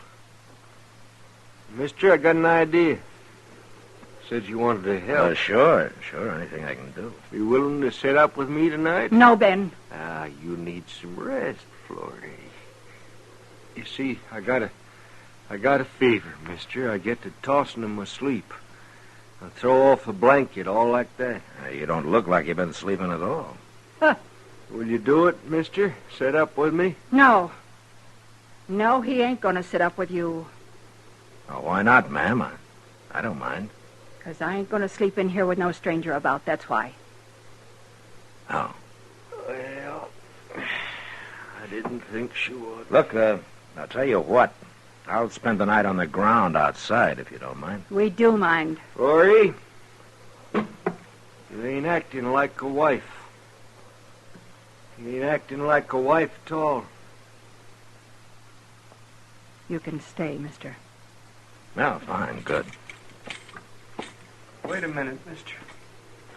Yeah, what? I was just wondering if maybe tomorrow, if you'd be willing. I ought to get into Dodge and see the doc. There's a wagon outside. No, you don't. Oh, shut up. Well, sure we'll take you in, mister. We'll be glad to.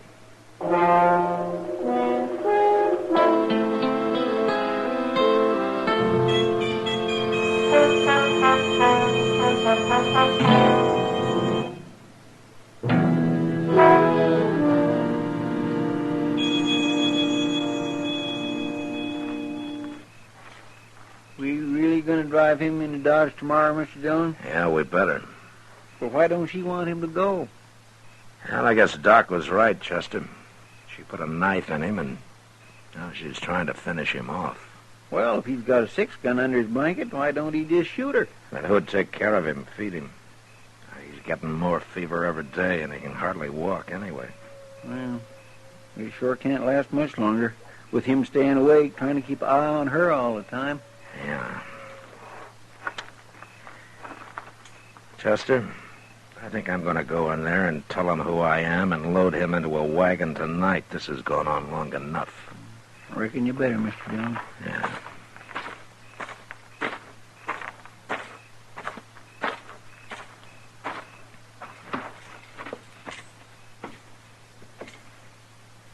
Where's your wife? She went around back, mister.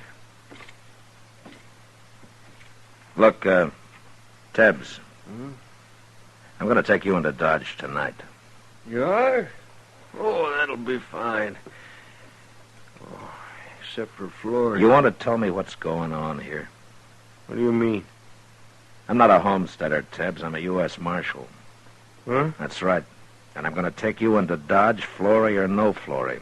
You need sleep and you need care. Oh, well... Now, you can tell me your story when you want to. No. There's no story. I just got hurt a little, is all. Here, look here, Marshal. You got to understand, Flory. She don't mean what she says. She gets all riled up over nothing. Well, you know how women are. What are you trying to say, Tebbs? Well, I'm fine right here. And Flory, she's a good nurse, Marshal. You mean you don't want to go to Dodge? No, shucks, I'll be up and around in a couple of days.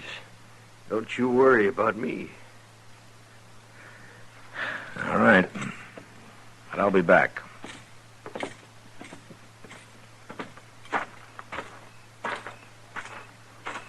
Chester.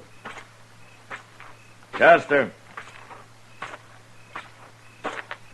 Get your hands up and turn around, Marshal. She's got a shotgun, Mr. Dillon. And I'll use it, too. She was listening at the window.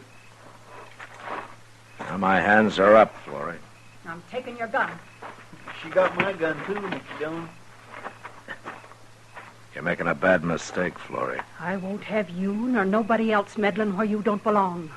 Now get your horses and ride out of here. All right. But we'll be back. I'm going to be sitting right by that door, Marshal. First thing I see or hear gets a load of buckshot. It won't be us, Flory. But we'll be close enough to hear if you do shoot somebody.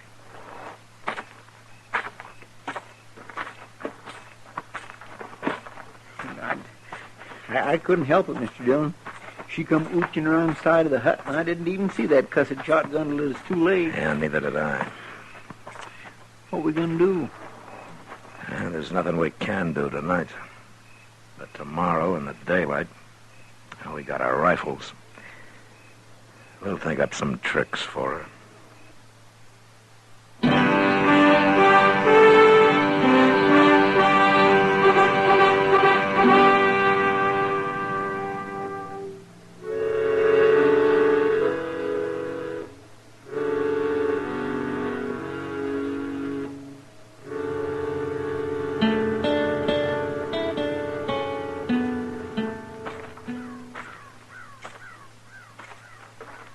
I don't see her around nowhere, Mr. Dillon. She must be inside the hut, Chester. Well, I hope she don't come charging out of there with that shotgun blade. It would be a bad way to start the day, wouldn't it? I can't think of none worse, especially on an empty stomach. Yeah. No, there she is. No, wait a minute. It's all right. She isn't armed. Come on over here, Marshal. Now, what's she up to? Yeah, it's hard to say with a woman like that. I thought you'd be back this morning. Yes, and I told you we would. We're going to take your husband into Dodge, ma'am. You're too late, Marshal. Too late. He died during the night. What? It was too much for his heart. He always did have a weak heart. Where is he, Flory? Lying there inside, Marshal. Why? Don't you believe me? I believe you, but I want to have a look at him. What for? I got him all wrapped up in his blanket, ready for burying. You'll go dig a grave for him if you want to help so much. All right, we'll dig a grave after I've seen him. You got no respect for the dead, Marshal? It's the living that bothers me right now, Florrie.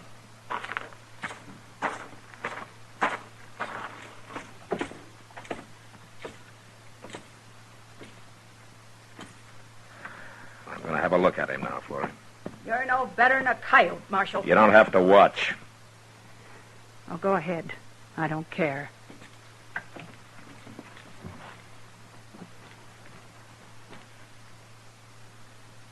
I'll unbutton his shirt here.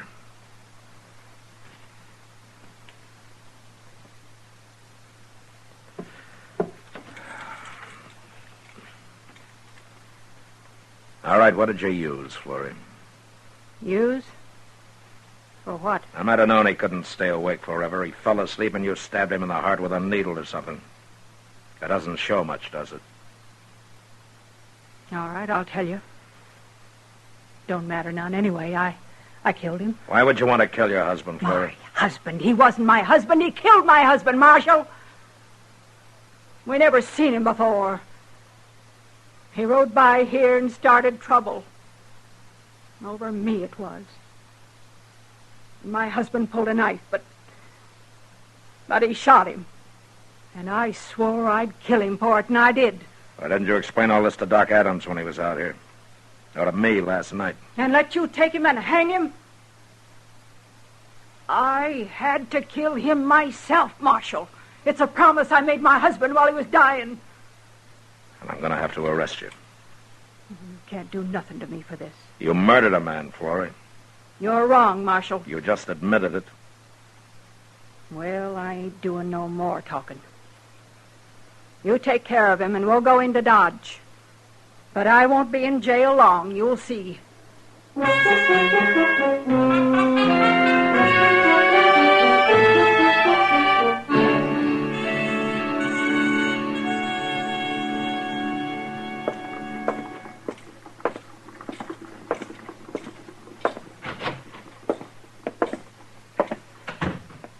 Good morning, Chester. Good morning, Mr. Dillon. What you got there? That's a mail. Oh, did you pick it up? Yeah, I picked it up. I was down there anyway. How's Florrie? She ain't said a word. Go get her, will you? Go get... What for? She was right, Chester. I can't keep her in jail. But, Mr. Dillon, we just Go can't get haul her, off... will you? Yes, sir.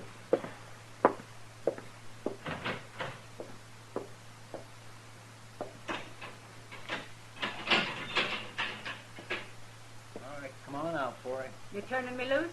Not me. Mr. Dillon is. About time. Morning, Florrie. Not much of a jail you got, Marshal. Well, it's not strong enough to hold you. Of course it ain't. Florrie, the man you killed, you told me you've never seen him before, huh? I never had. What was his name? George Bassett. What else did you know about him? He was wanted. Dead or alive. He was wanted? I got a circular on him in the mail, Chester. It's there on my desk. A circular? Well, forevermore. How did you know he was wanted, Florrie? He said so. Now, that's hard to believe. Now, he told me. When he was bothering me. Before he killed my husband. He said one more wouldn't matter. I guess he planned to kill me, too, later. Only he hadn't figured on getting cut up. And he needed me after that. Yeah. Now, why didn't you tell me this out there, Florrie? I didn't think you'd believe me, Marshal. Yeah, well, maybe you were right. I never heard of George Bassett before. You heard of him now? Yeah. There's going to be some reward money coming, Florrie. Marshal? Yeah, what? You say it. Say what, Florrie? Please. Now. That you don't want the money? That you wouldn't take it? Thank you, Marshal. Thank you for saying it right. I feel some keener for that. Goodbye. Goodbye, Florrie.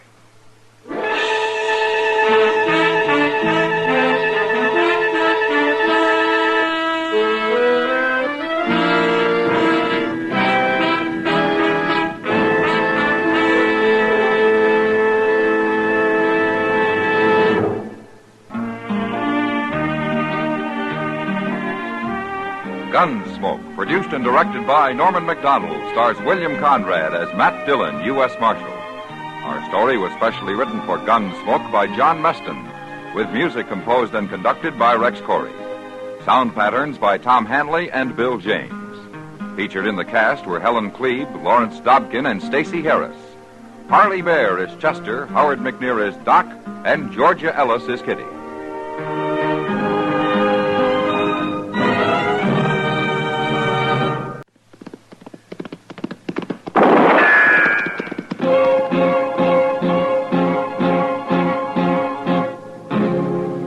Around Dodge City and in the territory on West, there's just one way to handle the killers and the spoilers, and that's with a U.S. Marshal and the smell of gun smoke.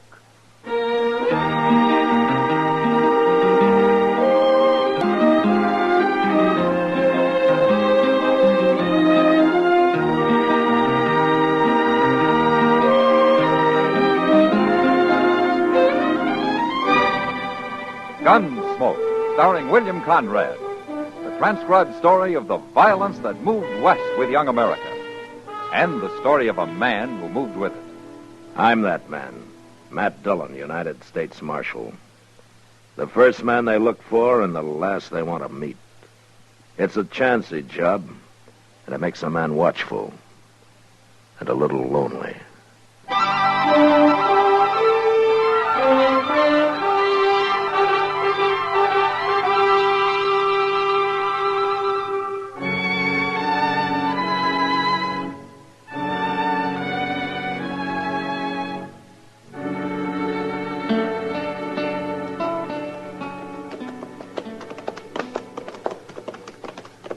Look yonder, Mr. Dillon. It's Jeb Wingate, ain't it? Yeah. I just hope he doesn't want to find some shade and talk for an hour. I want to get back to Dodge. There ain't no shade to find around here. Lessons throw that little rise.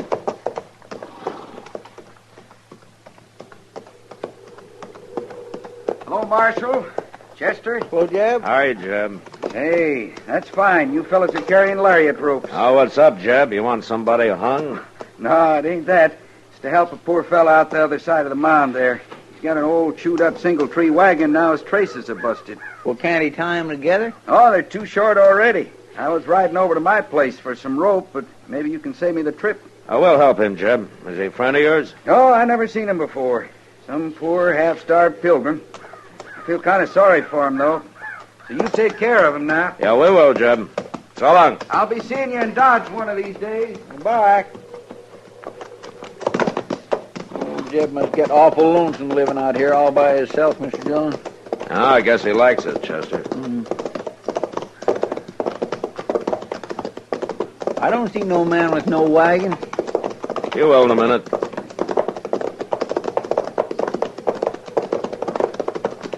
There he is. Oh, yes. Say, Jeb was sure right. And look at that horse, too. Yeah, they make quite a pair, don't they? Hello. Hello.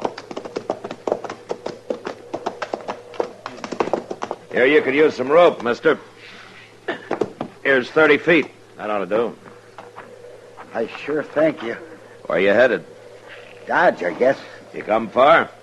Montana territory. Well, no wonder. Another fella, he just left. He was going to help me, too. You live out here? I'm the marshal in Dodge. You looking for work? If they'll give it to me.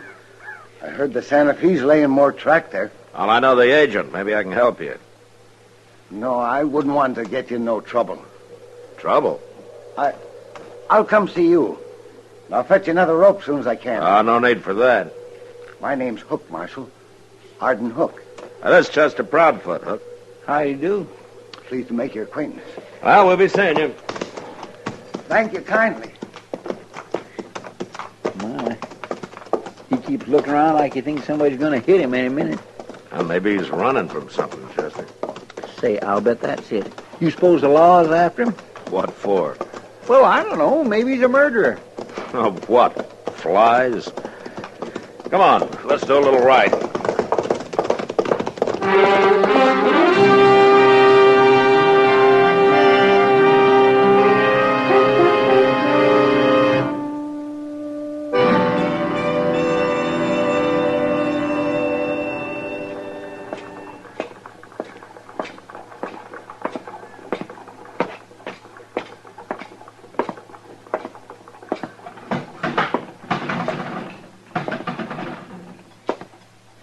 Afternoon, Matt. Hello, Kitty. Have you seen Chester? No, haven't. Well, he was supposed to meet me here. Guess I might as well wait for him, huh? Chester's been living pretty quiet ever since you two got back to town the other day. Yeah, he's broke, Kitty. Being broke never stopped him. But there's a man who's really broke. No, who? Arden Hook. What? The fella Sam hired yesterday, over there. Haven't you seen him yet? I think he's been poor all his life. Well, what's he doing for Sam? Oh, anything. Cleans the place up, mostly. He seems to know you. Yeah, we ran into him out on the prairie. Oh, hello, Marshal. I see you made it, Hook. Thanks to you. I'll be buying you a new rope soon, Marshal. I got me a job. Forget the rope. You'll need your money for food and a bed. Oh, Mr. Noonan, give me that shack out back. I can cook some there, too. Well, that's fine. Yeah, it's going to... Oh, no. Look. Oh. Well, what do you know? Excuse me, Marshal. What? Where you going? Wait a minute, you. Yeah, it's him, all right. Who are those men, Kitty? You're Arden Bill Hook, Centers and Ed Hogler. Yes. They drift Don't in you once in remember a us, while. Hook? Don't you remember Lawrence back in 56? Matt, did I tell you that Mr. Pike... Kitty, wait a minute. We remember, too. I want to hear this. Oh. We ain't very likely to forget, are we, Senator? No. And neither is any other man who rode with us. Where you been all these years, Hook? Tell us. I've been around. All over. I can't think of a single man who's seen you in Missouri for some 20 years. I didn't mean Missouri. No, I guess you didn't. Ain't a fitting place for the likes of you, is it? We're wasting time talking to him, Hogler. You work in here, Hook? Yeah. Good. We'll have a little talk before we leave town. For old time's sake, huh? You go on about your work now. We'll see you later. Matt, they're going to do something to him. They're just a couple of riders, you say, Kitty? That's all I know about him. Well, maybe I can find out more. How? I think Hook's gone out to his room. Excuse me, Kitty. I'll be back in a little while.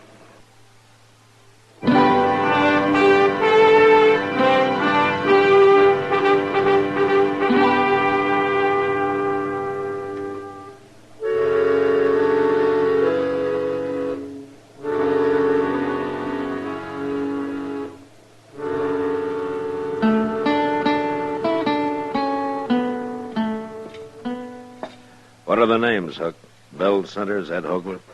You heard them? Yeah, I heard them, but I don't know quite what they were talking about. It's nothing, Marshal. I used to know them, that's all. Uh-huh. In Missouri, huh? Yeah, that's right. They said something about Lawrence back in 56. They were just talking.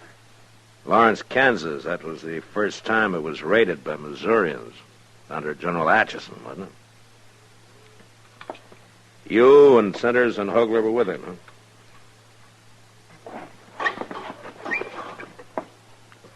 All right. I'll tell you. I was there. I raided across the border with him. I helped them sack Lawrence. I even killed a man. I killed him in cold blood. Marshal, he was trying to give up, and I shot him anyway. The Centers and Hogler don't hold that against you, do they? Not hardly. Oh, they knew the man. But they didn't care about that.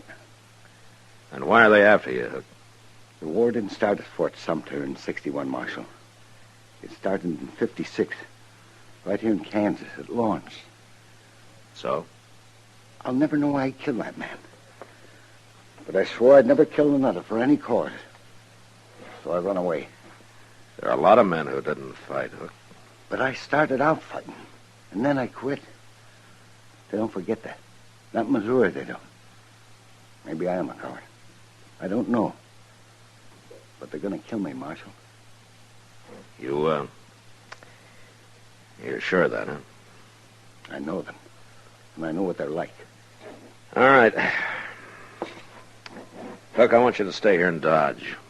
And get killed? And now they've found you, they'll follow you. You're safer in Dodge than you'd be anyplace else. Well, I guess so. You leave it to me. You'll be safe.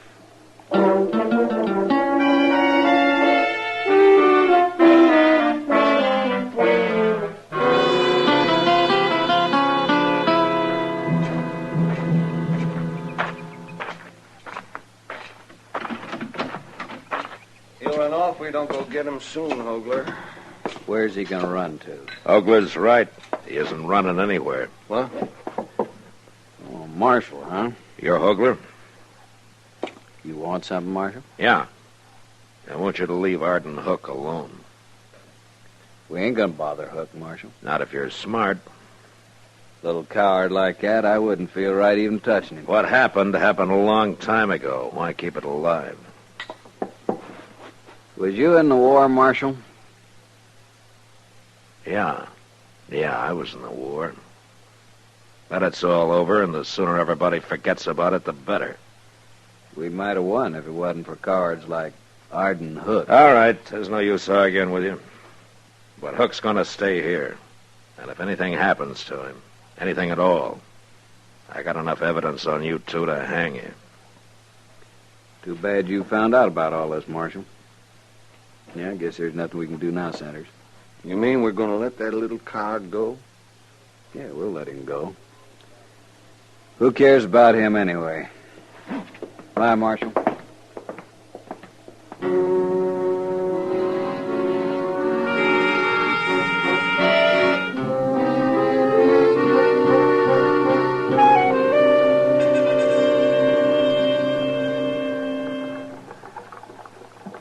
It's awful hot today, Matt. Well, that's the sun, Doc. You see, it's the sun that makes it hot. Oh, that's how the sun. I was only making a comment. I wasn't asking for a scientific explanation. Oh, excuse me, Doc. I didn't understand what you wanted. Yeah, I see. Well, now that you've started it, I can tell you what the heat does to some people. Oh, good. You tell me about that, will you, Doc? Hello, Doc. Hello, Chester. Has either one of you saw Arden Hook today? No, I haven't seen him for the past few days. Why, Chester? Well, they say Jeb Wingate's looking for him. It might mean a job work, Mr. Dillon. Oh, I doubt it. Jeb's always said he'd never have anybody working for him. Well, if it ain't for a job, why would he be looking for him? Well, I figure that's Jeb's business, don't you? Yes, but here's Miss Kitty. Maybe she know where he's at. Now, I don't know why you're so concerned, Chester. Well, sir, I still think it means a job for him. Well, he's a busy-looking outfit. Yeah, how are you, Kitty? Miss Kitty, have you saw Arden Hook anywhere? It's really important. No, Chester. Not since he left this noon. Left? For where? Well, Jeb Wingate finally found him and they left. Where'd they go, Kitty? Jeb gave him a job, Matt. He hired him on. There. See? What did I tell you, Mr. See there, Doc? Didn't I tell you? What you were right, Chester, yeah. Well, I wish him luck, but I can't see Arden Hook working on a ranch somehow. He's about the last man I'd pick out. Matt, I've got an idea. Yeah, what, Doc? Well, I just remembered something. Well, tell us. It's nothing you don't already know if you just have thought of it. Yeah, but I didn't think of it, Doc. You ever hear of Lou Wingate? Yeah, Jeb's talked about him a time or two. He talks about him a lot. Hey, wait a minute, Doc. Lou Wingate was killed in the first raid on Lawrence in 56, That's wasn't he? right. Shot down when he was trying to give up. The way Jeb always tells it. Sanders and Hogler. They went to Jeb and told him who killed his brother. So he hired Arden Hook. Hired him so as he can have him out there alone, where there'll be no witnesses. Chester, go get our horses. It's going to be dark before we get there now.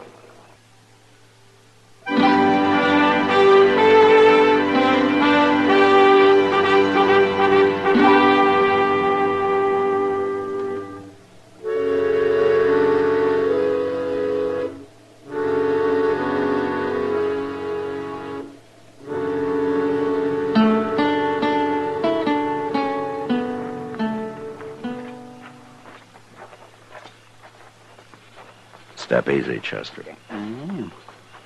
But I still don't know why we left our horses way back yonder. Now, let's get behind that wagon at the side of the barn, and I'll tell you.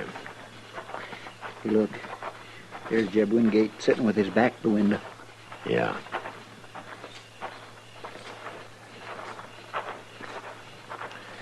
Here, this ought to do it. Now, the reason we left Mr. Dillon, somebody's coming. You think they followed us? Well, I don't know, but they weren't far behind us. Now, don't let them see you now. No, sir, I won't.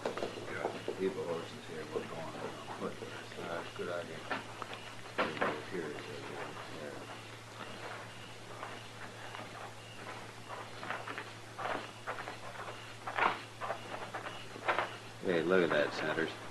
Sit and duck. We can put a rifle bullet through him from here. It's Hogler and Sanders. I don't understand this, Hogler. Why not?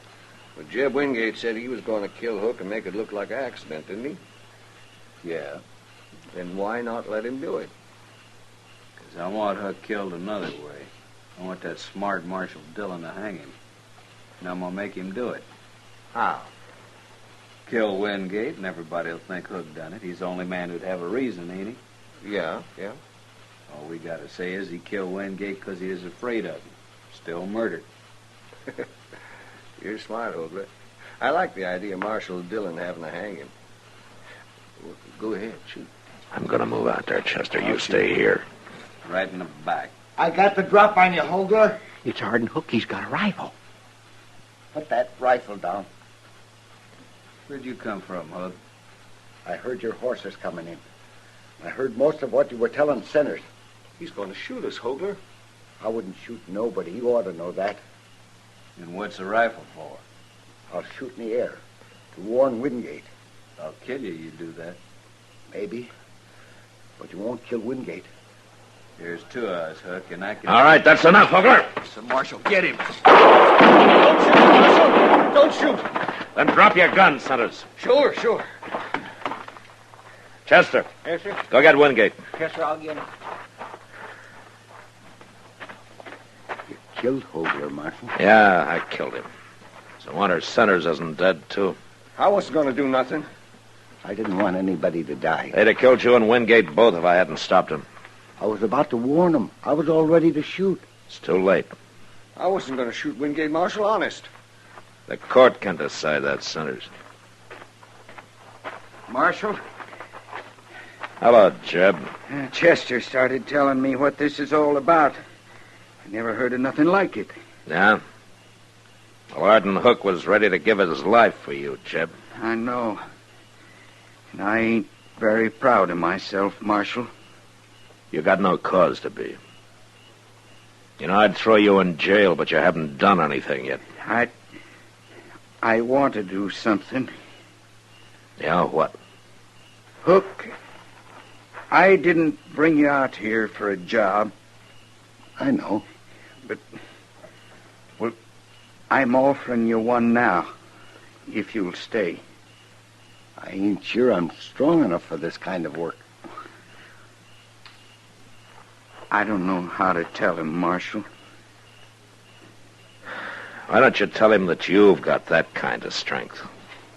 Tell him it takes a different kind of strength to be a brave man. Thank you, Marshal. Will you stay, Hook?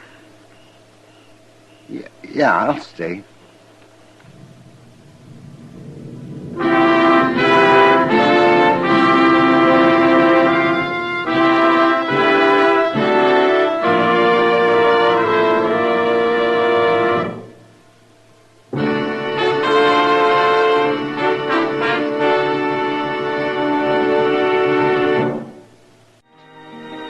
Gunsmoke, produced and directed by Norman Macdonald, stars William Conrad as Matt Dillon, U.S. Marshal.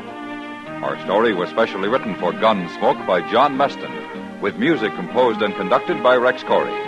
Sound patterns by Tom Hanley and Bill James. Featured in the cast were Vic Perrin, Harry Bartell, James Nusser, and Paul Dubov. Parley Bear is Chester, Howard McNear is Doc, and Georgia Ellis is Kitty.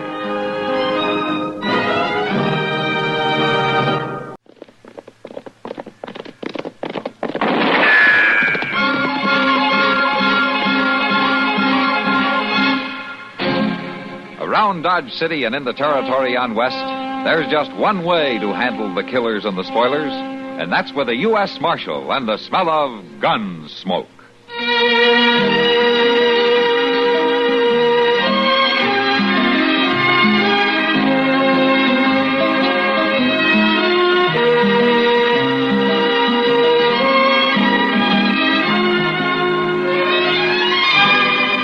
Gunsmoke, starring William Conrad. The story of the violence that moved west with young America.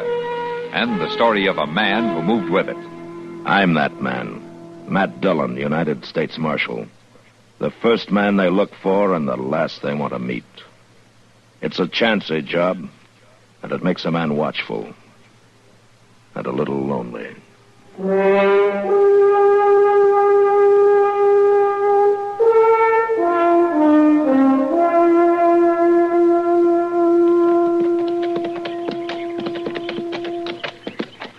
I sure would like to turn off here and go down to that stream and catch me a mess of fish, Mr. Dillon. Even the fish have enough sense to lie low under a noon sun like this, Chester. And I'd just soon be lying low with them along the bank there under a tree. Yeah, sure. There you'd be, stretched out under a tree. Yeah. And then the ants would come, and the chiggers, and maybe a rattlesnake or two. Oh, now, just a minute here. Just as soon as you got rid of them, they'd probably blow up a storm. Well, now, I think you're better off riding right back into town with me. Well, maybe you're right at that. I don't guess I really feel like eating fish today anyway. Say, look yonder there. Ain't that somebody walking up ahead of us? Yeah, it looks like it. Well, why on earth would a body be walking on a day like this? He probably has no choice. Well, everybody around here rides a horse, Mr. Jones. Looks like he has been riding one. How's that? Well, he's carrying a saddle, Chester. Well, my land, I can see that, but what do you suppose he's told Well, us? we'll be up with him in a minute. Why don't you ask him? Oh, well, I wouldn't want to come right out and ask him. Greetings, gentlemen. Yeah, hello. Hello? Carstairs. Sedgley Carstairs. Matt Dillon. This Chester Proudfoot. Pleased to meet you. Is that a star you're wearing? Yeah, U.S. Marshal out of Dodge City. Well, Marshal, I feel a bit awkward without my horse. Rather warm for walking. Yeah, we were just wondering about Lost that. him, you know. Lost him? In this open country? Chester, let the man talk. Well, yes, sir, but... Yeah, I lost him in a card game. Poker. Oh. Not very good at poker. You bet your horse? All I had at the moment. Temporarily embarrassed, you might say. Mr. Dillon, what's he talking about? He means he's out of money. I'm afraid that's correct. But you didn't lose your saddle, huh? Oh, I didn't wager my saddle, sir, no. That's the only one I've found to give me any comfort in your American style of riding. I feel I must keep it. That's a good idea in case you got another horse. Oh, I mean to win him back. That's one reason I'm heading for Dodge City. Who'd you lose your horse to? A chap named Pete Knudsen.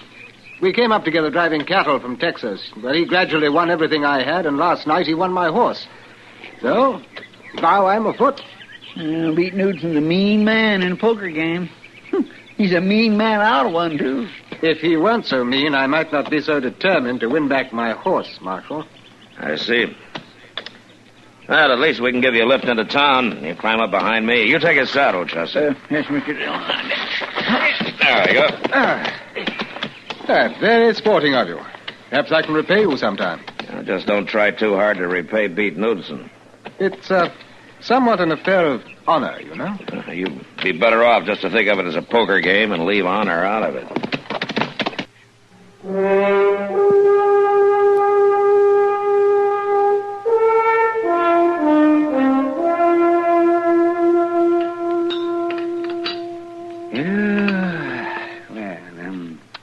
You want something more, Chester? Like maybe another piece of pie? No, thanks, Doc. Just a little more coffee. I'll buy. No, I've had plenty. Had plenty of that Carstairs fellow, too, come to think of it. Oh, is that so? What's the matter with him? Well, now, Doc, what kind of a man would have a name like Sedgley Carstairs? Anyway, I don't trust him at all. Oh, now, a man can't help his name, Chester. Chances are in England, a name like Sedgley Carstairs is every bit as common as Chester Proudfoot is over here. Oh, Proudfoot. Maybe so, but I tell you, Doc, he talks so fancy, it's just plain silly. Oh, he's not trying to talk fancy, Chester. That's just the way Britishers talk. He was born in England, wasn't he? Well, what's he doing over here, then? Why didn't he stay at home where folks could understand him? Oh, no, I expect he's here for about the same reason the rest of us are. What reason? To make a living. Oh, now, Doc, I don't believe nobody who talks like he does knows how to make a living. These ways, he sure don't know how to keep a horse. See, you know, I've run into a couple of these fellas before. They're what they call second sons. Second son? What's that? Well, it's the second son born into a British family. You see? Usually a wealthy family. Or sometimes even a titled family. You mean lords and dukes and queens and all such as that? Could be. Well, say, then this Carstairs fellow might be rich. Huh? You can't be sure. In England, it's the first sons who get everything. Doc, you mean them lords and dukes and stuff don't give their second boys nothing? Sometimes not, unless maybe they send them something a couple times a year to keep them from hanging around the estate, raising a fuss. You mean they bribe their boys to stay away? It's been done. Sometimes those second sons turn out to be kind of ornery once they find out that they're not going to get their share of the family loot. Oh, it's a dirty trick. You can't rightly blame them for that. Say, Doc, you reckon this Carstairs feller's getting paid to stay away? Can't tell, Chester. Well, something to think about, though.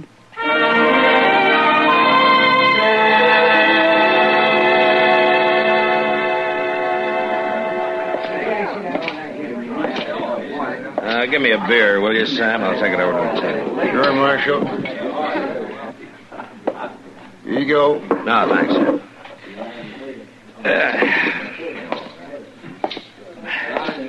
Well, evening, Kitty. Hello, Matt. Sit down. Thank you. What, are you going to talk to me, or are you just going to look around the room? What? Oh, I'm sorry, Kitty. I was just looking for somebody. He's over there at the far table. You can't see him too well with all the crowd standing around. Yeah. Now, how'd you figure I'd be interested in Carstairs? Well, everybody's interested in him. I hear he's the willingest poker player to hit Dodge since the Santa Fe Railroad gangs. And the willingest loser. He doesn't seem to care who he loses it to. So he keeps on playing. I wonder where he gets his money. Well, they say all he has to do is walk into the bank and he comes out with all the money he wants. It could be gossip, you know. Yeah. He was down to betting his horse a few days ago. You worried about him, Matt? No, not exactly worried, Kitty. But he's a likable fella. I just hate to see him losing all his money. I wonder why he's doing it. He wants to learn to play good enough poker so that he can sit in on another game with Beat Knudsen. He wants to win his horse back. Well, you can't blame him for that.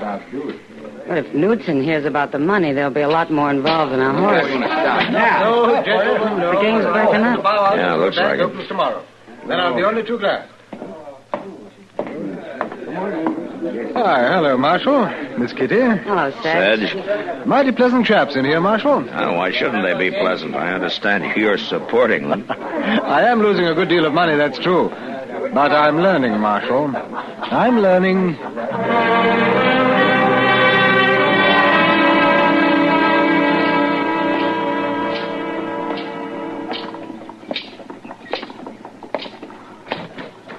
Well, good day, Marshal. You must have opened the bank this morning, Sedge. Oh, no, Marshal. Mr. Boughten was there, and the bank was open for business, but... Oh, you're joking me, huh? You better get that money out of sight. Seems hardly worthwhile, does it? I lose it as fast as I get it. Yeah. Sedge, I'd like to talk to you about that. Oh, it's my money, Marshal. Nothing shady about it. I'm not worried about that. I just think maybe you ought to be more careful, that's all. Careful? Yeah, there's talk all over town that you're a rich man. For somebody as free and easy with his money as you are, it could be dangerous. Then you haven't a worry in the world. I'm certainly not a rich man. Maybe you ought to quit acting like one. Oh, it's just that my latest bank draft was waiting for me here when I got to town. Bank draft? Yes, from London.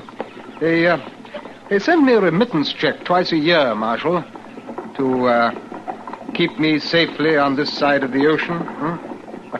But it'll be gone soon. Well, it's your business. Just make sure that you don't lose more than your money. Well, thank you for your interest, Marshal. Now, if you'll excuse me... Yeah. I'll see you later, Sarge.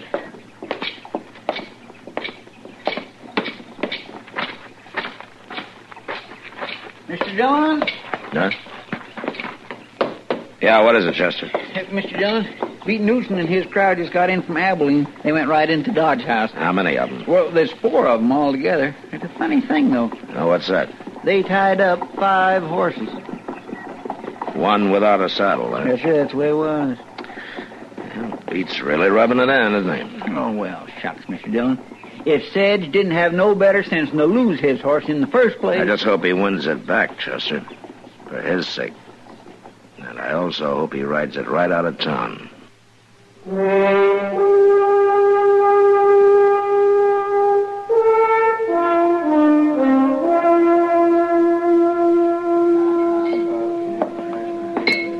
Hello, Knudsen.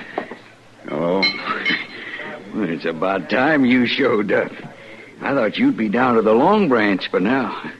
What do you mean by that? Well, the whole town's been waiting for you to come in so you could play poker with that English fella.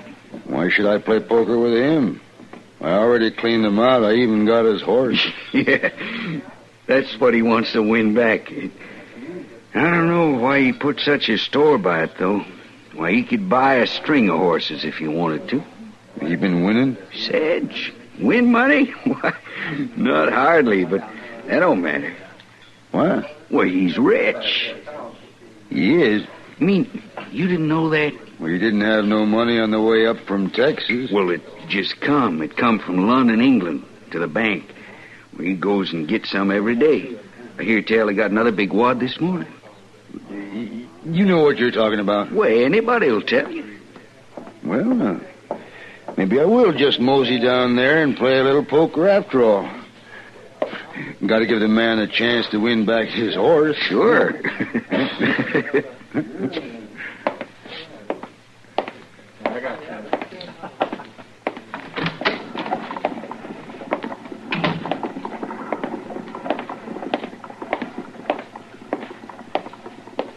Hey, Knudsen. Well, if it ain't the marshal. You heading for the Long Branch? I didn't know I had to report to you. You don't. But there are a lot of stories been going around town, Knudsen. I just don't want any trouble. You got a law against playing poker? Well, there ought to be, the way you play it. Well, Marshal, I just want to give the man a chance to win his horse back, that's all. Now, listen, Knudsen, I've told Sedge that if he's smart, he'll just try to win that horse and then quit. I'm telling him the same thing to you. Well, thank you, Marshal, but I just figure I'll have to take my chances without any help from you.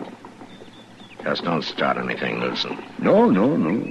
Of course not, Marshal.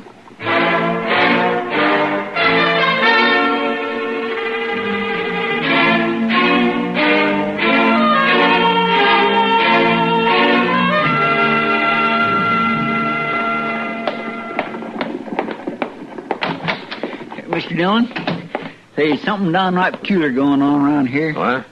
Well, that English fella, he won back his horse from Beeton Knudsen. He did? Mm-hmm. Well, it looks like Carstairs' luck has finally changed, doesn't it? No. Old Beat stood pat on a pair of sixes. Now, you know he never done a thing like that before in his life. Oh.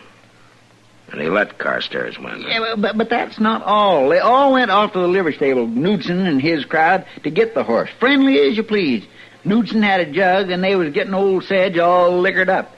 Well, it don't make sense, but... Are they still there? That's what I was getting at. They rode off out of town. Well, come on, Chester. I think maybe we better follow him.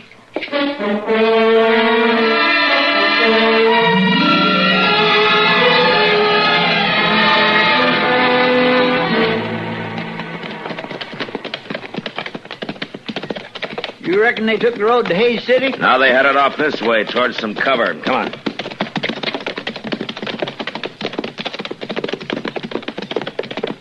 I'm gonna play a hunch, Chester. Isn't there a deserted shack just over the rise? Yes, sir, there is. I figure they'd stop the first place they come to. Do you think they're gonna gamble him for the rest of his money? They won't bother to gamble, Chester. Yeah, we'll leave the horses here.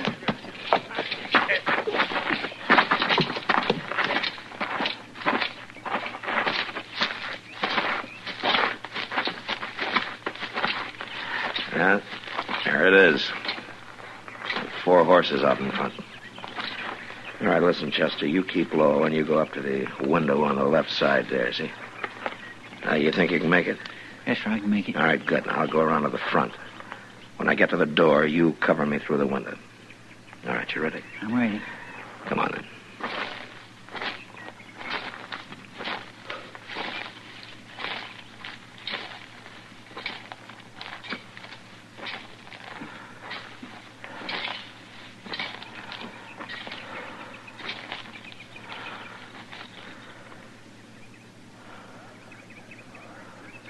All right, Chester.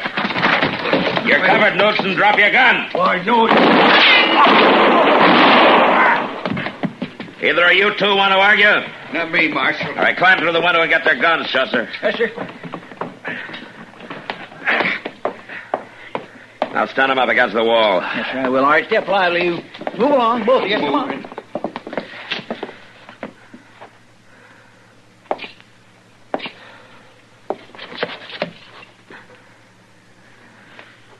You may have got me, Marshal. But you're too late for that fancy talker. Where is he, Knudsen? Where's Carstairs? He's in the gully, up back. Dead? Dead as I'm going to be. You're a fool, Knudsen. All you had to do was keep on playing poker with him. He'd have lost everything he had. You didn't need to kill him to get it. Marshal, you want to laugh? Something funny, Knudsen? All that money they talked about, it was all spent. He just had $3 on him. $3.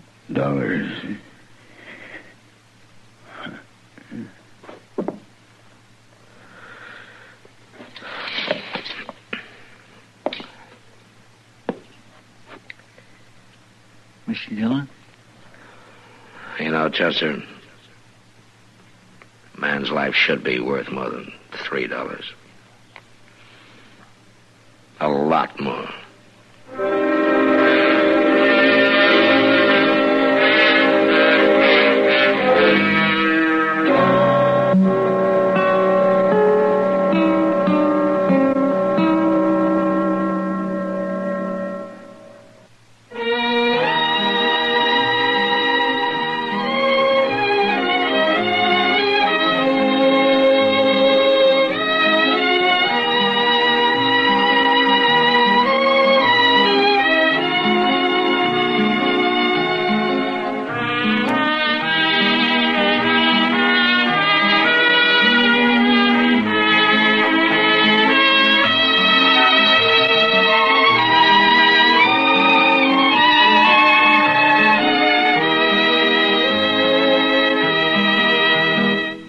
Gunsmoke, produced and directed by Norman McDonald, stars William Conrad as Matt Dillon, U.S. Marshal. Featured in the cast were Parley Bear as Chester, Howard McNear as Doc, and Georgia Ellis as Kitty.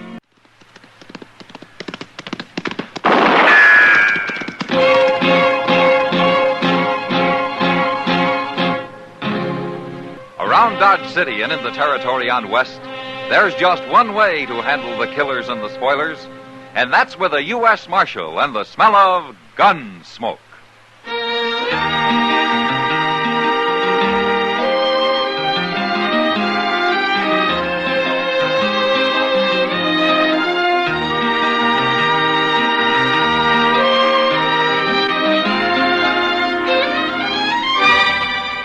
Gunsmoke, starring William Conrad. The transcribed story of the violence that moved west with young America. And the story of a man who moved with it. I'm that man, Matt Dillon, United States Marshal. The first man they look for and the last they want to meet. It's a chancy job, and it makes a man watchful and a little lonely.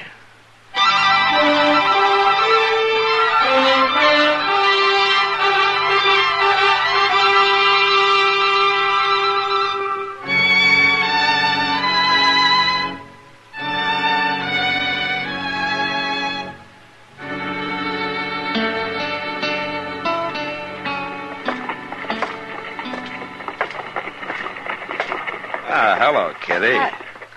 Matt, you scared me. You were concentrating mighty hard on something in that window. Mr. Jonas has some new ladies' shoes on display. You see them? Oh, yeah. Those narrow, square-toed ones, Matt. Which pair do you like best, the lace or the button? Well, tell me. Well, I don't know, Kitty. They're both fine. Well, you got to decide one or the other. Oh, Matt. no, I don't have to decide either. I'm not in the market for ladies' shoes. Well, neither am I. What? Look at those prices. $2.65 for a pair of shoes. Did you ever hear of such a thing? Kitty, I only stopped to say hello, not to argue about ladies' shoes. Well, I still think somebody ought to complain to Mr. Jonas. Well, it's not my job. I got enough trouble as it is. Well, I'm going in and tell Mr. Jonas what I think of his prices. Have a good time, Kitty. You bet I will.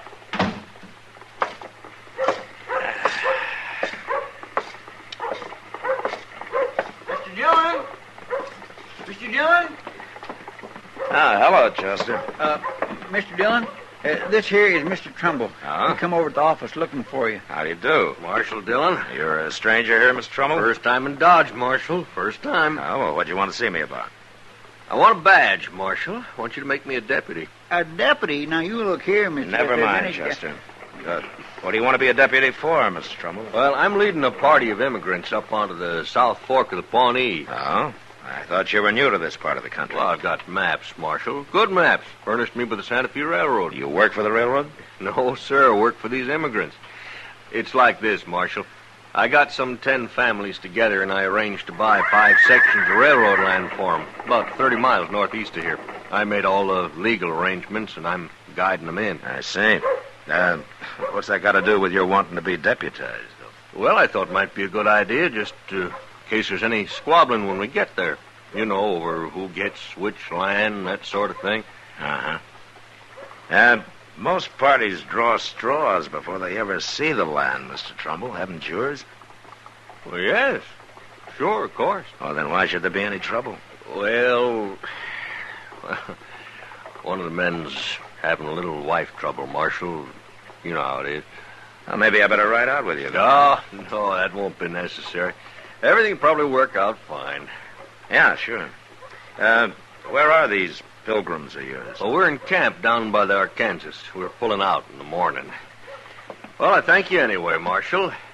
Goodbye, Chester. Goodbye. Well, that man sure has got a lot of gall. Yeah, he's some confused, Chester. How do you mean? He can't seem to decide if there's going to be any trouble or not. Yeah, maybe we can find out for him. Come on.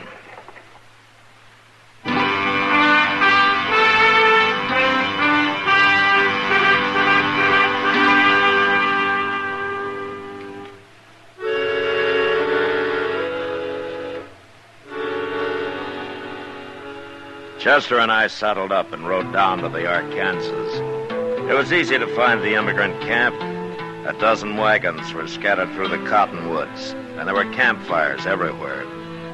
But the people themselves were all gathered together in a big circle. We rode up to them, but nobody paid any attention to us. And then I saw why. In the middle of the circle stood 2 men and a woman. The men were bare to the waist, and each was pressing his left forearm against the other's, while the woman was binding their arms tightly together with a stout piece of cloth. In their right hands, the men held bowie knives. What in the world are they up to, Mr. Dillon? Now, that's a way of fighting, Chester. Tied together like that, one of them has to die, maybe both of them. Hey, you stay here with the horses. All right, sir. Will you stand aside, please? Let me through here, huh? Make that knot tight, Sigmund. Do you have to go through with this? No man messes around with my wife. He didn't mean nothing by it. We was talking, that's all. Now get out of the way, Sidney. You ready, Kepper? You're a fool, Calhoun. But I'm ready. All right, hold it, you men. Stay out of this, mister. I'm a lawman, Calhoun. I don't like this kind of fighting. Now drop those knives. Both of you. I mean it.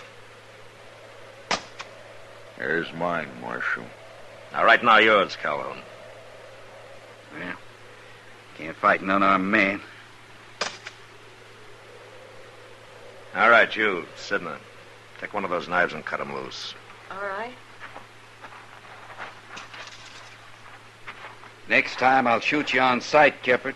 I told you you're a fool, Calhoun. For keeping you away from my wife? Why don't you find one of your own? Wait a minute, Calhoun. I don't want any shooting. Now, I'm warning you, 30 miles isn't far from Dodge, and I'll come take you both back to jail if I hear any more about this. Now, you get back to your own wagons. All of you get back to your wagons. The party's over. Chester. Chester. Yeah, now where did he go to? Chester! Yes, sir, I'm coming, Mr. Dillon. Oh, where have you been? Nowheres? Nowheres, huh? Well, I was only talking to a fellow over there. Huh? Now, that's Trumbull. Yes, sir. Well, what were you talking to him about?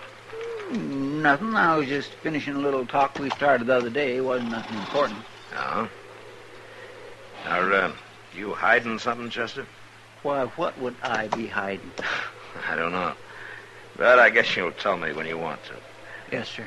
All right, let's get back to Dodge.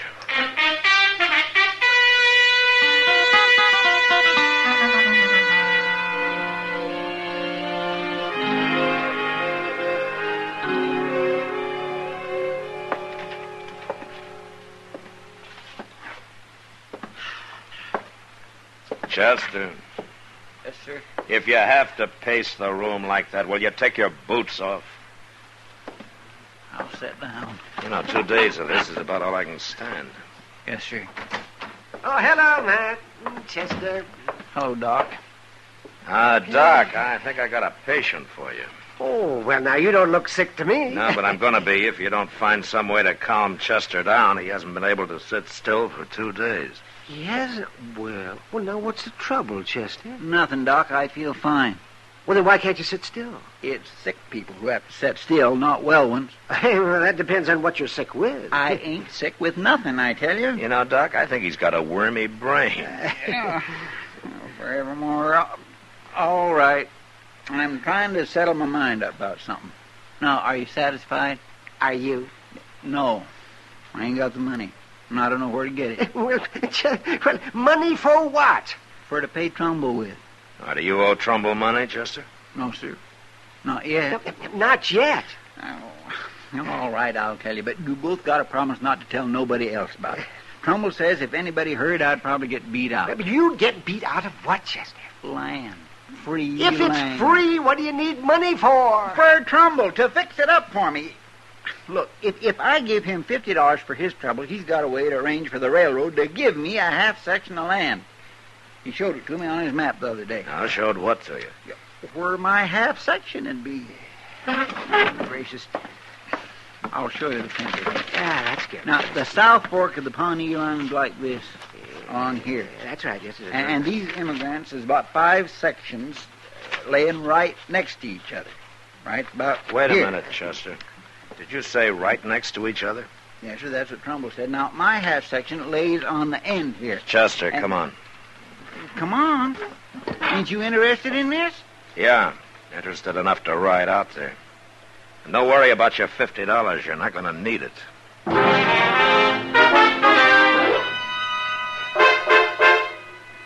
It was just after sunset when we hit the South Fork of the Pawnee, and a half hour later we spotted the first immigrant wagon. A man was working nearby trying to shape the foundation for a cabin from some red cedar he'd snaked up from the river. We got down and walked over to him. It was Keppert, the man Calhoun was about to fight for chasing his wife. Hello, Marshal. Hello, Keppert. This is Chester Proudfoot. Glad to know you. Well, what are you doing out here, Marshal? There ain't been no trouble. Yeah, Keppert, I'm afraid there has been. What do you mean? Hey, look yonder. That fella coming sure is in a hurry, ain't he? It's Calhoun. He's got a rifle. I better get mine. No, you stand where you are, Keppert. But he might shoot me. You saw what he was like. You'll have to shoot me first. Keppert! Oh, now what's the trouble, Calhoun? I'm looking for my wife, Sidney. If she was here, you'd see her, wouldn't you? Maybe she's down by the river. You can look there, too, if you want. What's the marshal doing here? He was about to tell me. And then he can tell me, too. I came here to tell all of you, but I want to ask you something first. What? Do any of you have bills of sale from the railroad for this land you're on? No. No, not yet, Marshal. Trumbull just gave us a receipt and said the railroad would send us a bill of sale. Uh-huh. But you've already paid. Sure. Each man gave Trumbull $400 for a half section. And $25 on top of that for his services. That's right. What are you asking for, Marshal? I understand these sections lie right next to each other, huh? They do for a fact. What's wrong with that?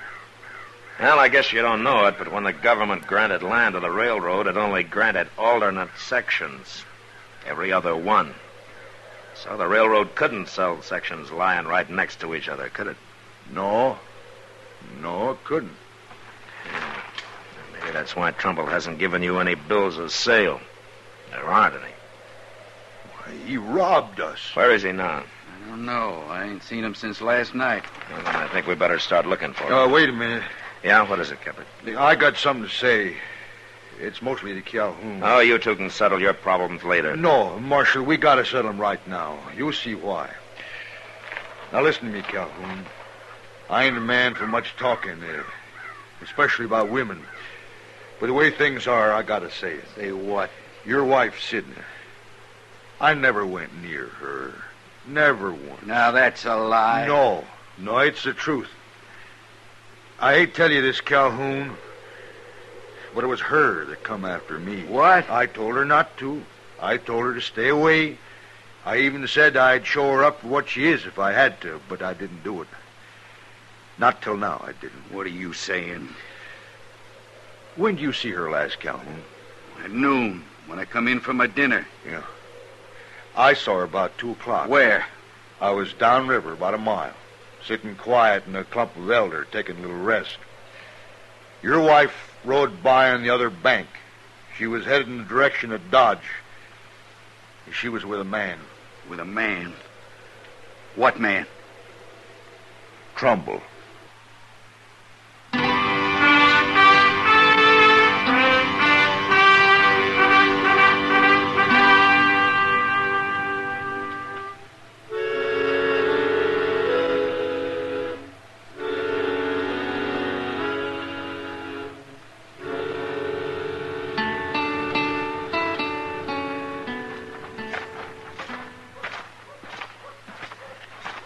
Train's still there, Mr. Dillon. Way past midnight. It ought to be leaving in a minute. Now run up and tell the engineer to hold it, will you, Chester? All right. Marshal. Yeah? Look, coming out of the depot. It's Trumbull and my wife. Yeah. They don't see us. They ain't even looking this way. You let me take him, Marshal. No. He's rightfully No, mine. Calhoun. You might get excited and shoot him before he draws. I'll handle this. Now, you two stay back out of the light.